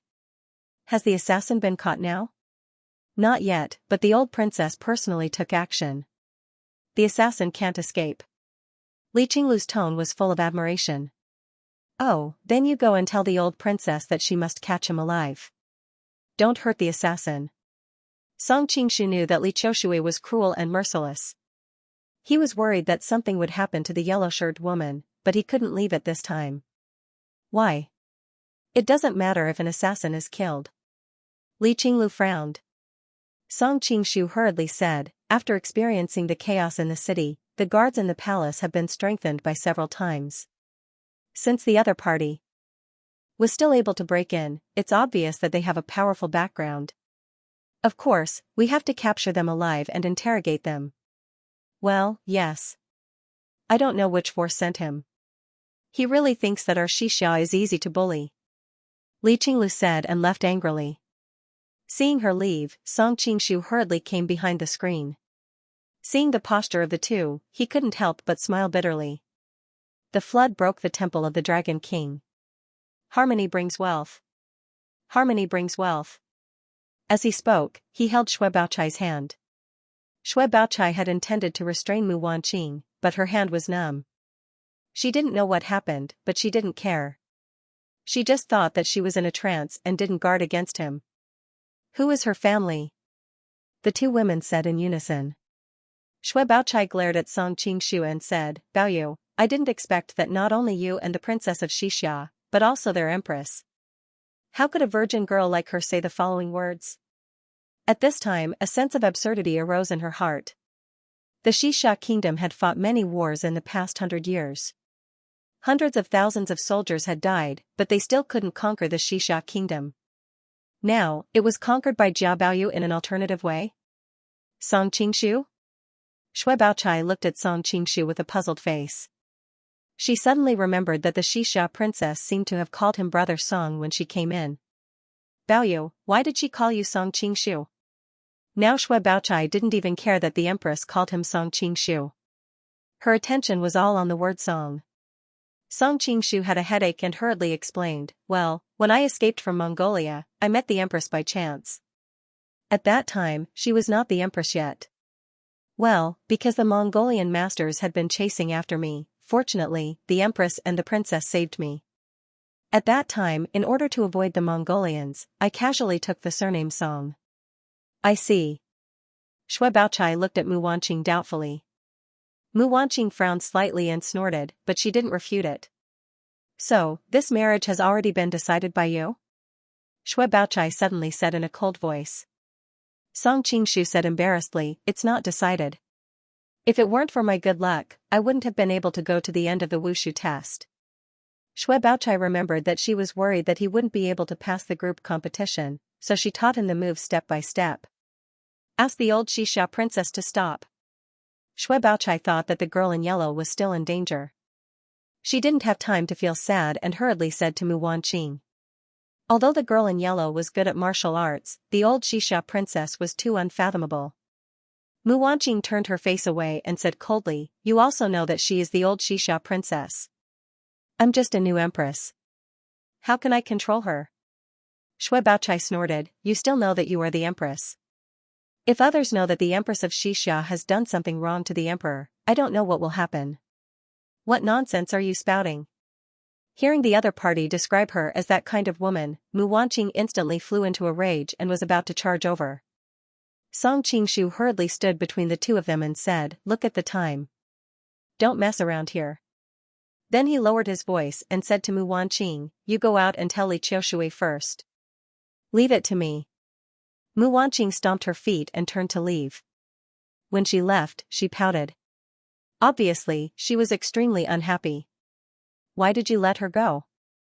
Xue Baochai was anxious and wanted to catch up with this important hostage. Song Qingshu grabbed her, don't worry, she will go out and plead with old princess, so Sister Yang will be fine. Only then did Xue Baochai look at him strangely. It seems that the empress is quite obedient to you. At this moment, she suddenly felt that the man who had grown up with her was a little strange. She didn't know him as well as she thought she did. I'm just considering the gains and losses. Song Qingshu awkwardly explained, I'll send you out first. Otherwise, if more people discover you, I'm afraid it will cause a dispute between the two countries. Xue Baochai was a little reluctant at first, but she was born in the Imperial City Department and had been deeply influenced by the ideology of loyalty and patriotism since childhood. She also didn't want to cause trouble for the court. The two were silent all the way until they reached the wall of the Imperial Palace. Xue Baochai then said, I originally wanted to take you out this time, but now that I see that you are like a fish in water in the Imperial Palace, you have a beautiful and noble empress and a lovely princess, I also can't bear to leave. Song Qingshu sighed, Sister Bao, I'm sorry, forget me. I hate you. Xue Baochai tiptoed and jumped out of the Imperial Palace. Her figure disappeared into the night sky. Song Qingshu raised his head and touched the water stains on his cheeks. He knew how sad she was at this time, but the real Jia Baoyu had died on the Island of Heroes. It was better for her to take this opportunity to forget him. 52 Literature. When the yellow-robed woman flew out of the imperial palace and arrived at the appointed place, she was shocked to find Shui Baochai crying. What's wrong? Did you see Baoyu? I saw him. Shui Baochai wiped the tears on her cheeks with her hand. What happened to him? The yellow-robed woman asked. Don't mention him anymore. Shui Baochai just shook her head. Sister Yang, are you okay? The yellow-robed woman smoothed her messy hair. It was okay at first, but then the old Xianxia princess's martial arts were too high. Fortunately, she retreated, otherwise it would have been a little troublesome. It seems that she is quite trustworthy, Shui Baochai said to herself. The yellow-robed woman was stunned. Her? Who are you talking about? Nothing, let's go back. Shui Baochai didn't tell her what she saw today.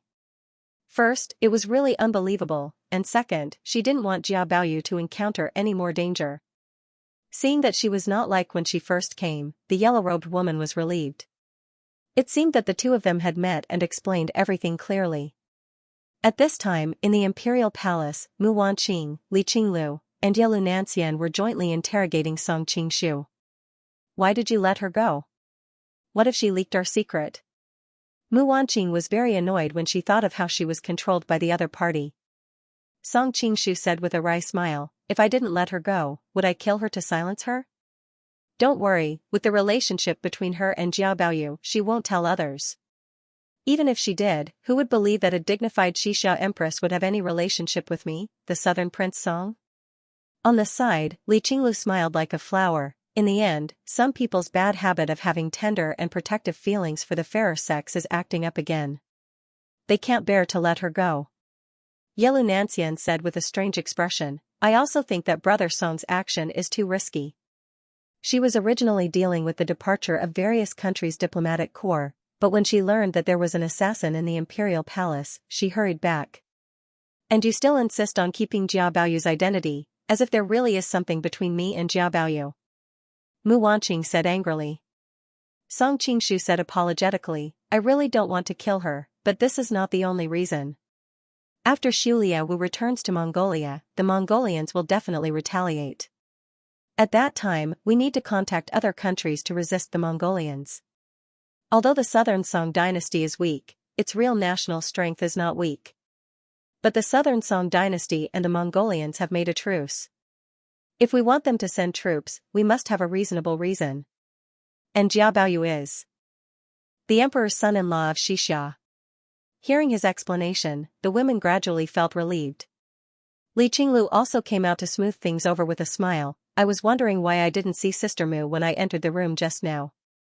It turns out that you were hiding behind the screen with Miss Shui.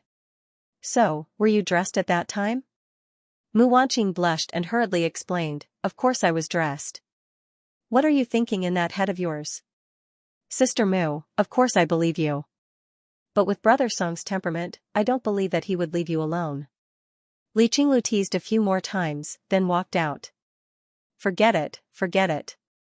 This princess will not disturb you to continue your wedding night. Yelu Nanxian's face heated up and she hurriedly stood up, I'll also leave first. Mu Wanqing was embarrassed and hurriedly reached out to grab the two of them, don't go. Ah. Mu Wanqing felt as if she was scalded and hurriedly flung her hand away. Girl, why do you always have such ridiculous thoughts in your head? How is it ridiculous for a lover to do something joyful? Don't be brainwashed by the Song people's etiquette. Li Qinglu said righteously. Song Qingshu didn't say anything, but his face was full of anticipation. Unfortunately, his hopes were dashed in the end. I can't be bothered to talk to you, I'll leave this place to you. Mu Wanqing spat, then grabbed her clothes and left as if she was fleeing. You're satisfied so quickly? Li Qinglu's beautiful eyes widened. She was obviously a little surprised. Yelu Nanxian couldn't bear to listen anymore. You're so young, aren't you a little too? She didn't know how to describe it. Li Qinglu didn't mind, she's a little temptress from elite hall. Since Big Sister Mu has left, I'll leave this womanizer to you. Leave it to me? Yelu Nanxian was about to leave when she was pushed back. That's right, I still have to go explain to the old princess about what happened just now. Li Qinglu looked at Song Qingshu with hidden bitterness. You still need me to deal with the aftermath. Yellow Nancian blushed, but today is your groom selection, Io, don't worry, I've had enough for the past 2 days, today I'll treat it as filial piety to big sister. Li Qinglu gave her a light push and pushed her into Song Qingshu's arms, leaving behind a string of bell-like laughter as she floated away. Qinglu just loves to mess around. Being held in his arms, feeling the man's broad chest, Yellow Nancian's heart beat faster. Yellow Nancian was tall and slender, giving off a different feeling when hugging her. Song Qingshu thought of her well-proportioned long legs and the perfect figure formed from long periods of sword training, and he couldn't help but feel a surge of heat in his lower abdomen. Feeling his change, Yellow Nancian bit her lip. Let's go to my room, on Qinglu's bed, it feels a little weird. Song Qingshu knew that she was shy and naturally agreed.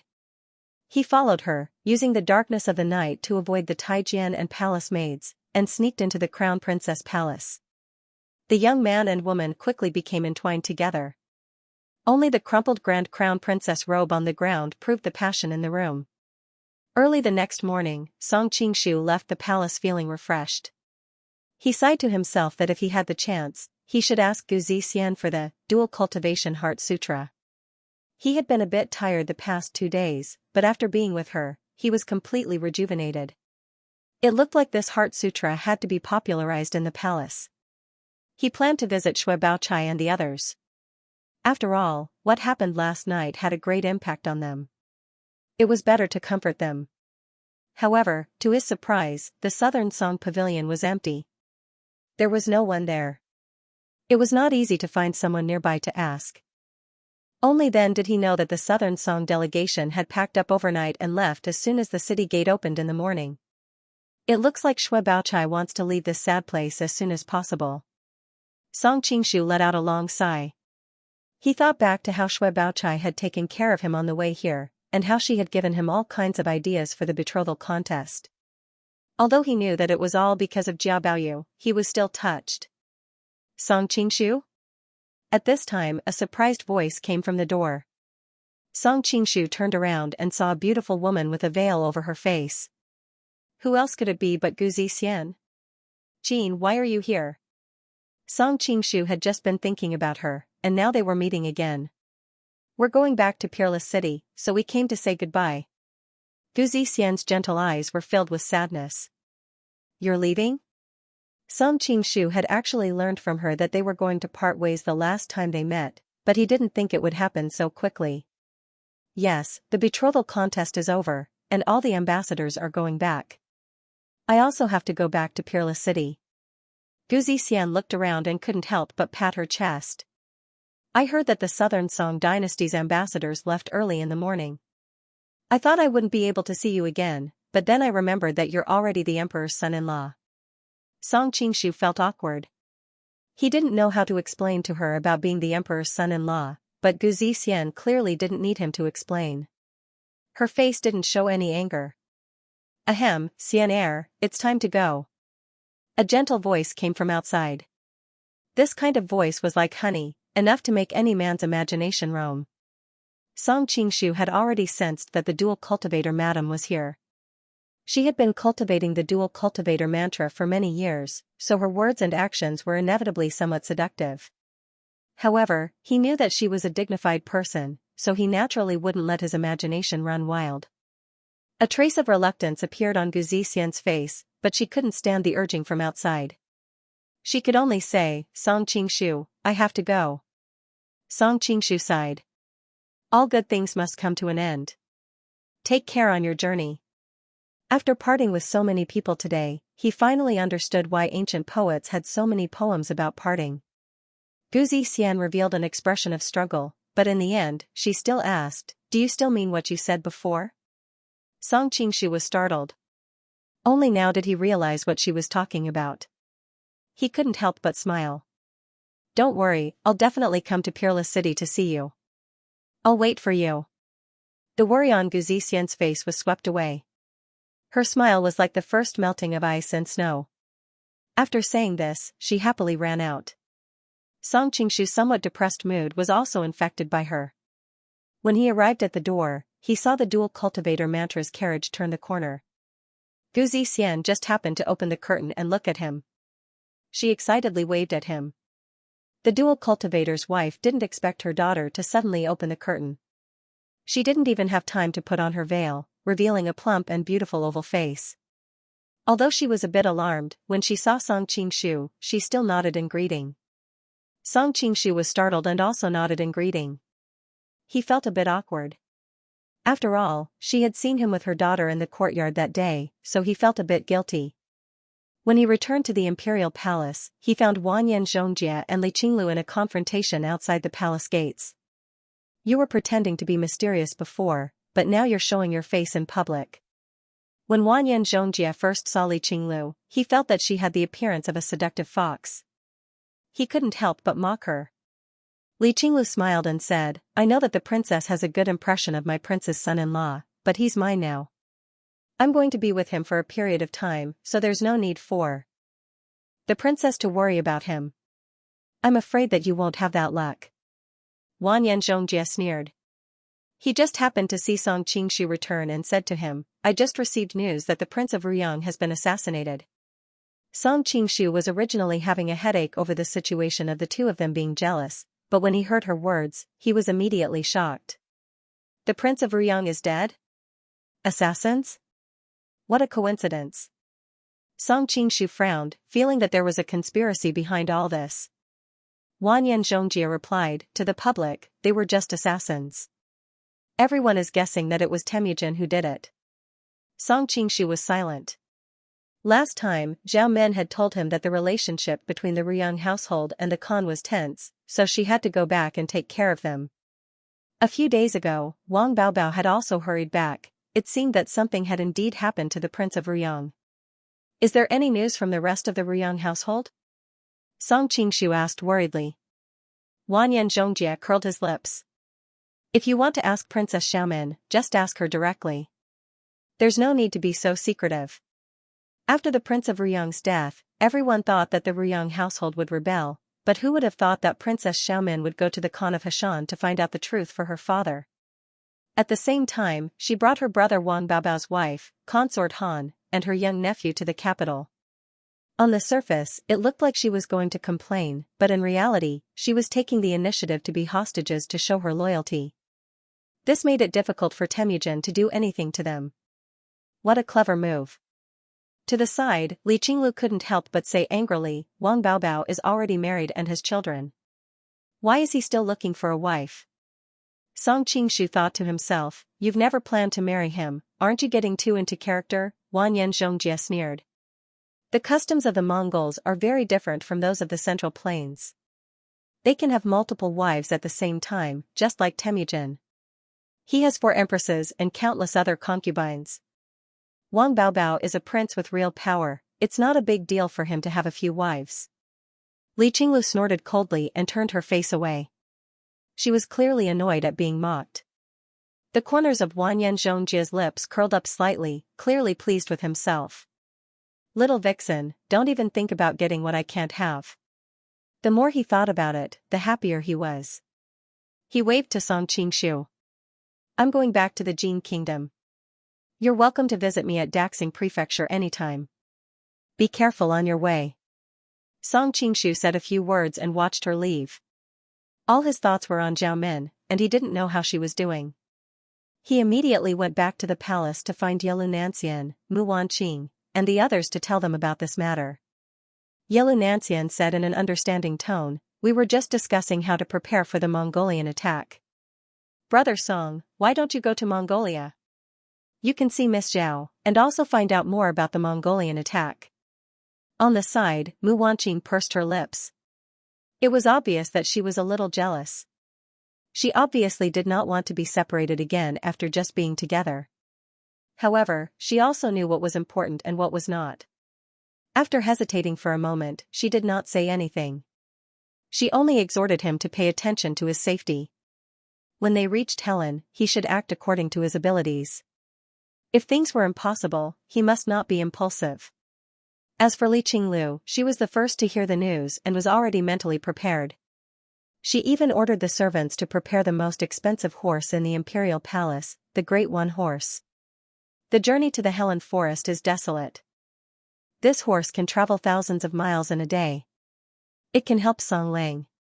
Song Qingshu did not expect the three women to be so easy to talk to. He had originally planned to accompany them for a day, but he was chased out by the three women. The three women could see that he was anxious and naturally did not want to waste his time at this time. Because the women's identities were sensitive, it was not convenient for them to send him off.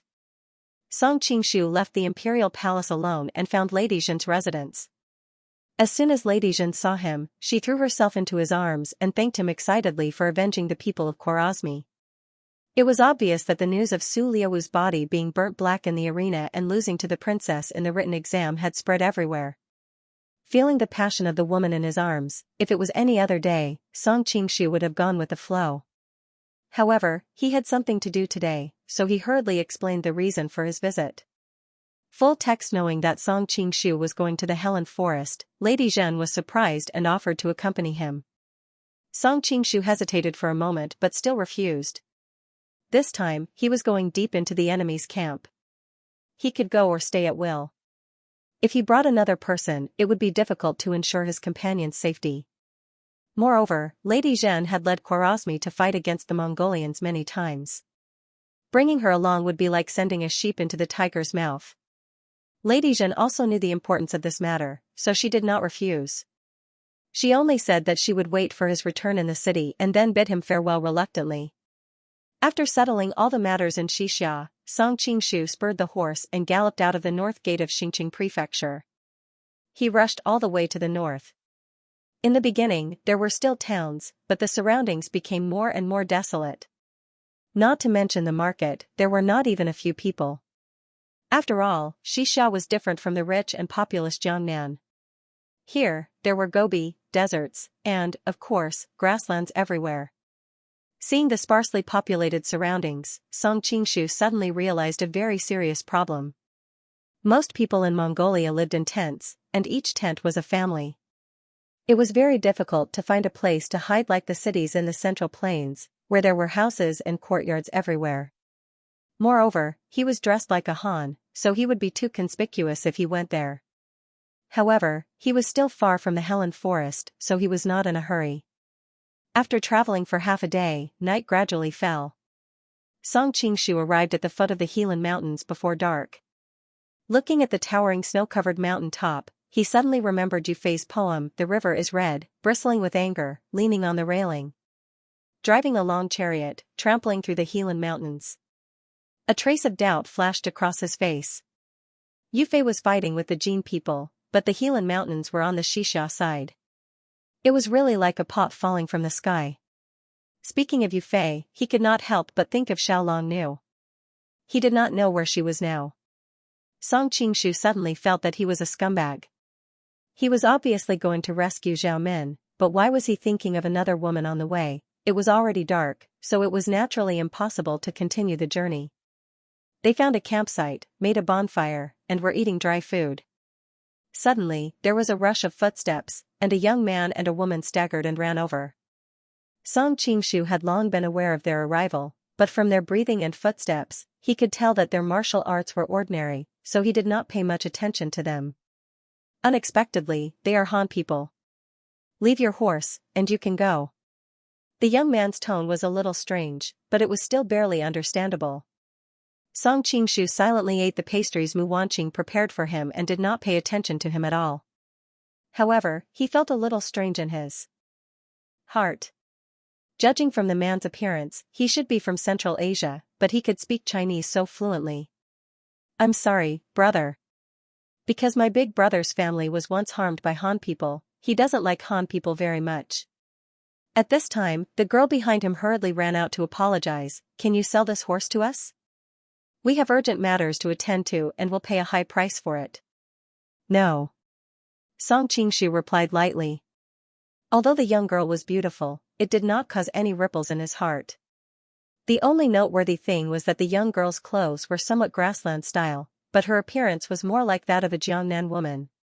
When she spoke, there was a hint of Wu Nong's soft voice, which was really strange. "Why are you talking so much nonsense with him? The horse belongs to whoever has the bigger fist," the young man said angrily. Hearing her words, the teenager frowned but did not refute. Song Qingshu was a little curious, is someone chasing you? The girl nodded, yes, there is someone. No, he is an evil ghost. His ability is too terrifying. Thanks to our good horsemanship, we temporarily got rid of him. But now the horse is dead of exhaustion, I am afraid he will soon catch up with us. The girl looked very sad when she mentioned the horse dead of exhaustion. It was obvious that she had a deep relationship with the horse. Are you going to help us? The girl's eyes suddenly flashed a glimmer of hope. No. Song Qingshu's answer was also very simple. The Han people are really hateful. The teenager next to him was furious. He rolled up his sleeves and was about to hit him. The girl stopped him, forget it, Su-Pu. This horse is so handsome, it must be very valuable.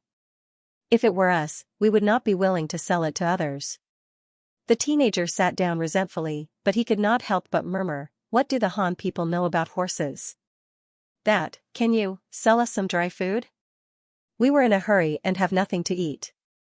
The girl was a little embarrassed when she spoke. Obviously, she felt that such a request was a little shameful. Song Qingshu was surprised and threw a bag over, eat it, it's free. The girl was overjoyed, thank you. She took it and handed it to her companion. The teenager frowned, the Han people are the most treacherous. Be careful, there is poison in it. The girl shook her head, we met by chance, and there is no hatred between us. Why would they harm me? Besides, if they really have evil intentions, they should be more enthusiastic, so you worry too much. After saying that, she looked at Song Qingshu apologetically, brother, I am sorry. Su-Pu's mother was killed by the Han people using despicable means, so I have prejudice against the Han people. Please forgive me. Song Qingshu nodded. He would not get angry over such a small matter. The girl hurriedly ate a few mouthfuls, showing a nostalgic expression, since I left Jiangnan, I have not eaten such exquisite pastries for a long time. Although Xianxia was located in the northwest, the imperial palace of a country had gathered chefs from all over the country. Mu Wanqing herself had lived in the south for a long time, and she was very clear about Song Qingshu's taste, so the pastries she prepared were naturally of the Jiangnan style. You're from Jiangnan? Song Qingshu was a little surprised. Yes. The girl obviously did not want to talk about her life. She helped her companion pick up a few cakes and carried them with her. Then, she returned the package to Song Qingshu. Thank you. We have to hurry up. Otherwise, the devil will catch up with us. Song Qingshu nodded. They had only met by chance, and he had no interest in caring about other people's affairs. That's right, you should also leave this place quickly. That person is very bad, maybe you will also be in danger. The girl walked a few steps, then turned around and reminded him. Song Qingshu smiled and said, you have a good heart. I'm not afraid of bad people. The young man urged, don't waste any more time. Otherwise, that person will catch up. At this moment, a burst of laughter came from the air, ha ha ha, we can't leave anymore. A dark figure fell to the ground with a bang, raising a cloud of dust. Song Qingshu frowned and found a person crawling up in a sorry state. He looked very fierce, but now he was cowering like a quail. Song Qingshu's attention was on another person on the side.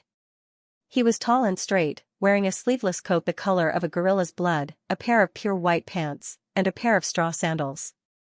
His thick snow-white hair hung over his broad shoulders. His eyes were like lightning, and his face was as sinister as an eagle's, without the slightest expression. His expression suddenly became a little interesting.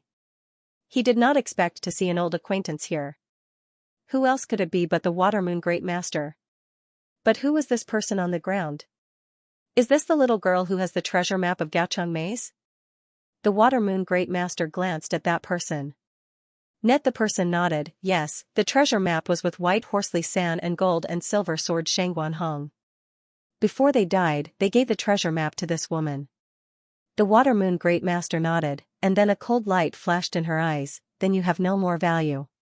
The person covered his throat, and his mouth made a gurgling sound, but he could not say anything. Finally, he fell to the ground unwillingly, and when he died, his eyes were wide open. The girl on the other side could not help but sigh, the arrogant three heroes of Luliang died so easily. Song Qingshu frowned.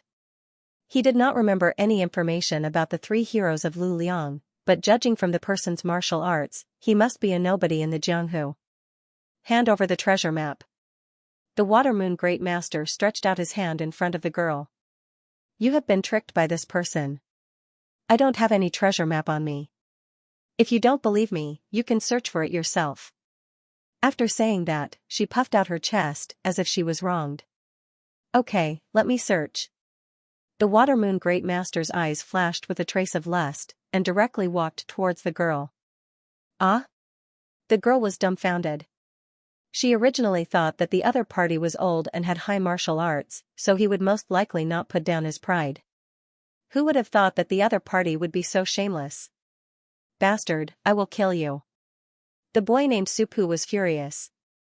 He waved his fist and rushed forward, but in the blink of an eye, his whole body was kicked to the ground. Let him go. The girl exclaimed, but she knew the difference in martial arts between them, so she wisely did not rush forward. The Water Moon Great Master stepped on Supu and said to the girl, Is this your lover? The girl's face turned red. Don't talk nonsense, I have a girl I love. Oh, so it is unrequited love. The Water Moon Great Master had a look of understanding. She pulled out the long sword in her hand and placed it on Supu's neck. Hand over the treasure map, and I will spare his life. The girl bit her lips tightly. It was obvious that she was having a fierce psychological struggle. The Water Moon Great Master couldn't wait any longer. She directly cut open a wound on Supu's neck with her sharp long saber. Supu didn't let out any sound of pain. But seeing the blood flowing along the long sword to the ground, the girl finally panicked. No, I will give you the treasure map. As she said that, she quickly took out a map from her pocket. It was obvious that she had carefully kept it. Even though it was a bit old, she had carefully wrapped it with a handkerchief. The Water Moon Great Master took a look, and sure enough, it was a map. He could not help but laugh. His luck was really good. With this legendary treasure, he would not have to suffer at the hands of the Mongolians anymore. Take off your clothes. The Water Moon Great Master put the treasure map in his pocket, and then looked at the delicate and beautiful girl greedily. How exciting it was to have her in front of her lover. Ah? The girl was stunned. She never thought that he would make such a shameless request. Do you still want his life? The Water Moon Great Master took the sword and made a cut on Supu's neck. The girl's eyes were filled with tears. You are not trustworthy. Cut the crap. The Water Moon Great Master coldly snorted. Wen Xiao, don't worry about me, run by yourself. Supu struggled with all his might, but how could his strength compare to the profound martial arts of the Water Moon Great Master? Kid, this has nothing to do with you. The Water Moon Great Master directly kicked his sleeping acupoint, and then looked at the young girl. Don't you like him? But he has a sweetheart, and normally, you have no chance at all, but if you make a huge sacrifice for him, as a man, he will definitely feel guilty towards you, and will definitely take responsibility for you. Then, won't you get what you want? Speaking of which, you should thank me. The girl's face turned green, and then white, but before she could say anything, a calm voice suddenly came from beside her. Bullying a junior like this, as a dignified sect leader, you really are getting worse and worse. Who is it? Master Shueiyue suddenly turned around and couldn't help but frown. He had actually seen this person when he arrived, but he didn't know why he had subconsciously ignored this person. It was as if he had forgotten that there was someone else here.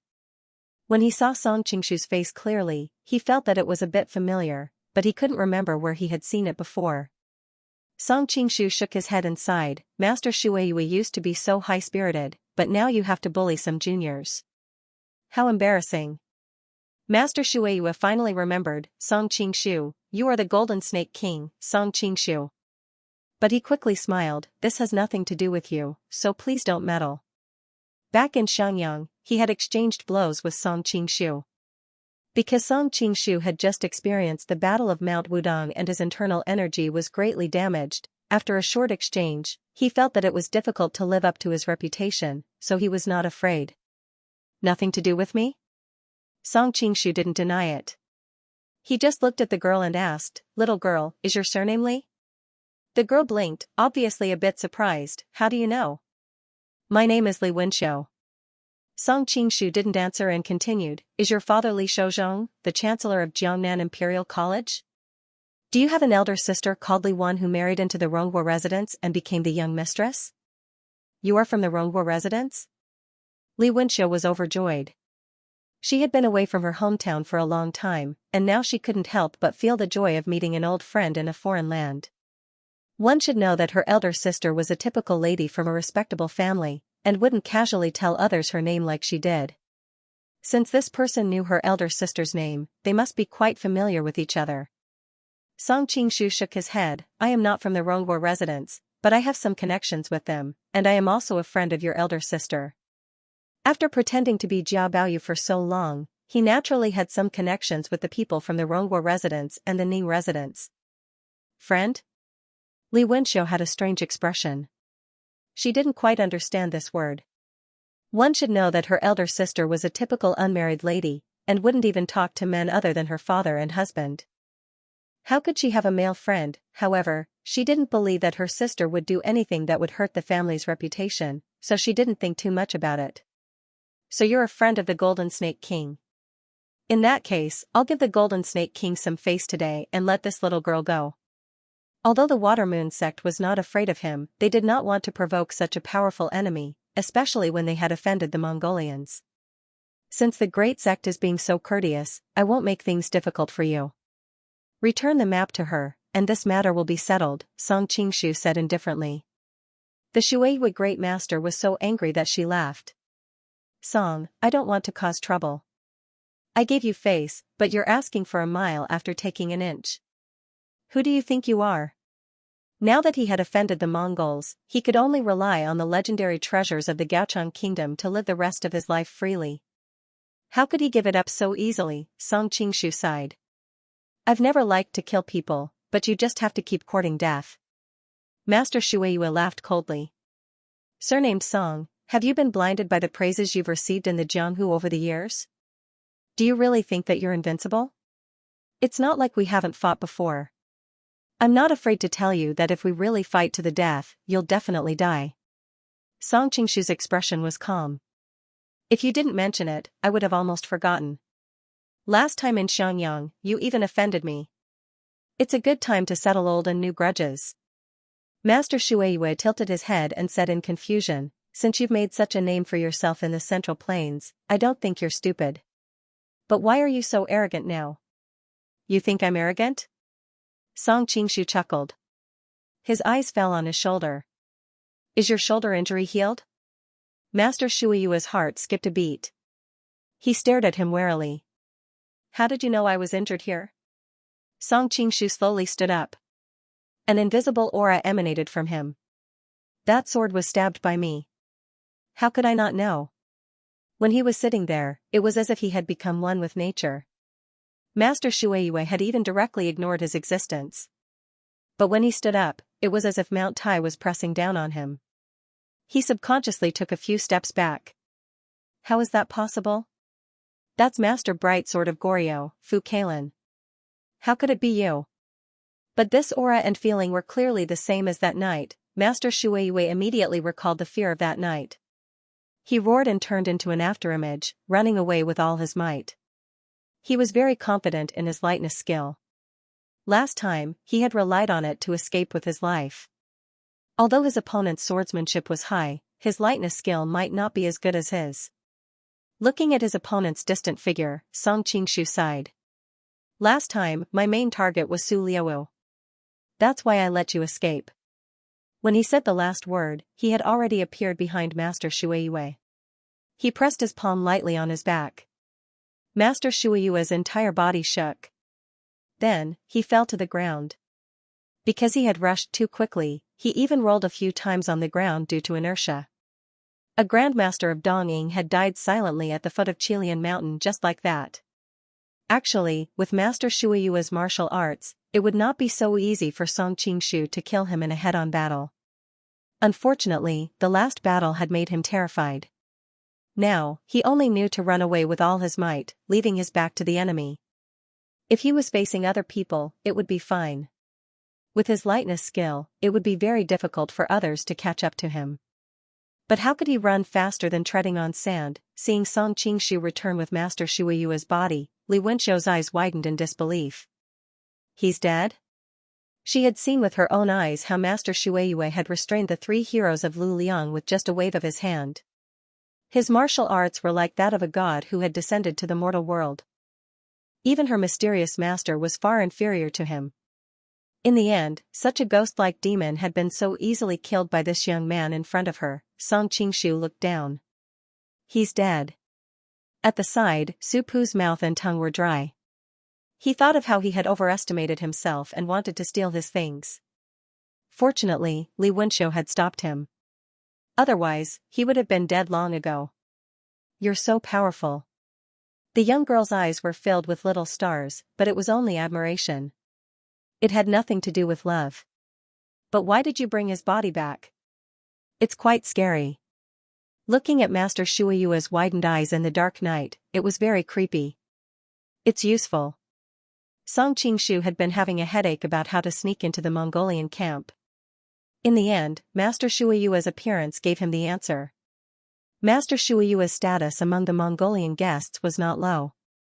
At the same time, he was born in Dongying, so he was especially eccentric. The guards of his disciples were also dead, so no one would be able to tell the truth. As for the fact that he had run away before, he had a reason to fool them. The young girl and her companion looked at each other. They could not think of any use for the body. Could it be that he wanted to eat it? All kinds of horrifying scenes appeared in their minds. The faces of the couple turned pale. Your sister? Song Qingshu thought for a moment. It was not convenient to talk about the things between him and Li Wan.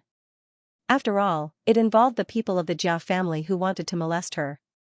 It would damage her reputation. Actually, I am more familiar with your elder sister. My elder sister? Li Wenqiu blinked her eyes and did not react for a moment. Your elder sister was lost when she was young and wandered in Jianghu. Later, she joined the ancient Tomb sect and became the Scarlet Serpent Fairy, who made Jianghu tremble with fear. Song Qingshu could not help but sigh at the good genes of the Li family. The three sisters each had their own characteristics. Li Macha was cold and arrogant, Li Wan was gentle and quiet, and Li Wenqiu was youthful and passionate. Each had their own beauty. Elder sister has been found. Li Wenqiu finally reacted. Ever since I could remember, I often noticed that mother washed her face with tears. Now that elder sister is still alive, she can finally rest assured. I really want to go back to Jiangnan to see elder sister. As she spoke, she subconsciously looked at Su Pu next to her, and a trace of red flashed across her face. I'm afraid your elder sister is not in Jiangnan now. You will see her in the future. Noticing her expression, Song Qingshu smiled knowingly. As someone who had been through the same thing, how could he not see that she had a great affection for this young man? However, this young man did not seem to have that kind of feeling for her. By the way, I heard from your father and sister that you like to travel around. Have you come to the desert to play? Song Qingshu asked. I have let brother Song see a joke. I am indeed a little playful. My father is probably very angry with me. Li Wenqiu stuck out her tongue. Recently, I have been in the area of the Taiyan tribe. The people of the Taiyan tribe are very hospitable. Brother Song, do you want to go and play with us? On the side, Su Pu frowned slightly. He subconsciously hated Han people and naturally did not want her to go. However, he was not stupid. The other party's martial arts were so high. Why would he say that he did not welcome her? Song Qingshu shook his head. I still have important things to do, so I will not go this time. By the way, what is this map of the Gaochang maze? Li Wenqiu replied, a few days ago, when I was traveling in the northwest, I met a couple, White Horsely San and Gold and Silver Sword Shangguan Hong. Later, after talking, I found out that they are from a side branch of our Li family. They can be counted as my uncles. One time, they coincidentally obtained this map. Legend has it that it records the treasure of the Gaochang ancient country. On the side, Su Pu hurriedly said, Gaochang country has perished for hundreds of years. And even in tribes, the tribe. Shangguan Hong tribe, Song Qingshu smiled. He knew that Li Wenxiu was worried that he would take the treasure map for himself. Li Wenxiu continued, later, the three heroes of Lu Liang somehow found out about this. Although they are called the three heroes, they are actually three bandits. They chased after Li San and his wife all the way. Although they killed Shi Zhongjuan of the three heroes, they were still outnumbered and were severely injured by the other two, Hui Yuanlong and Chen Dehai. Before they died, they happened to meet me and gave me the treasure map, instructing me not to let the treasure map fall into the hands of those traitors. So, Hui Yuanlong and Chen Dehai sent people to chase after me. Recently, Chen Dehai and his men caught up to us. I thought I would definitely die, but we met that Japanese warrior just now.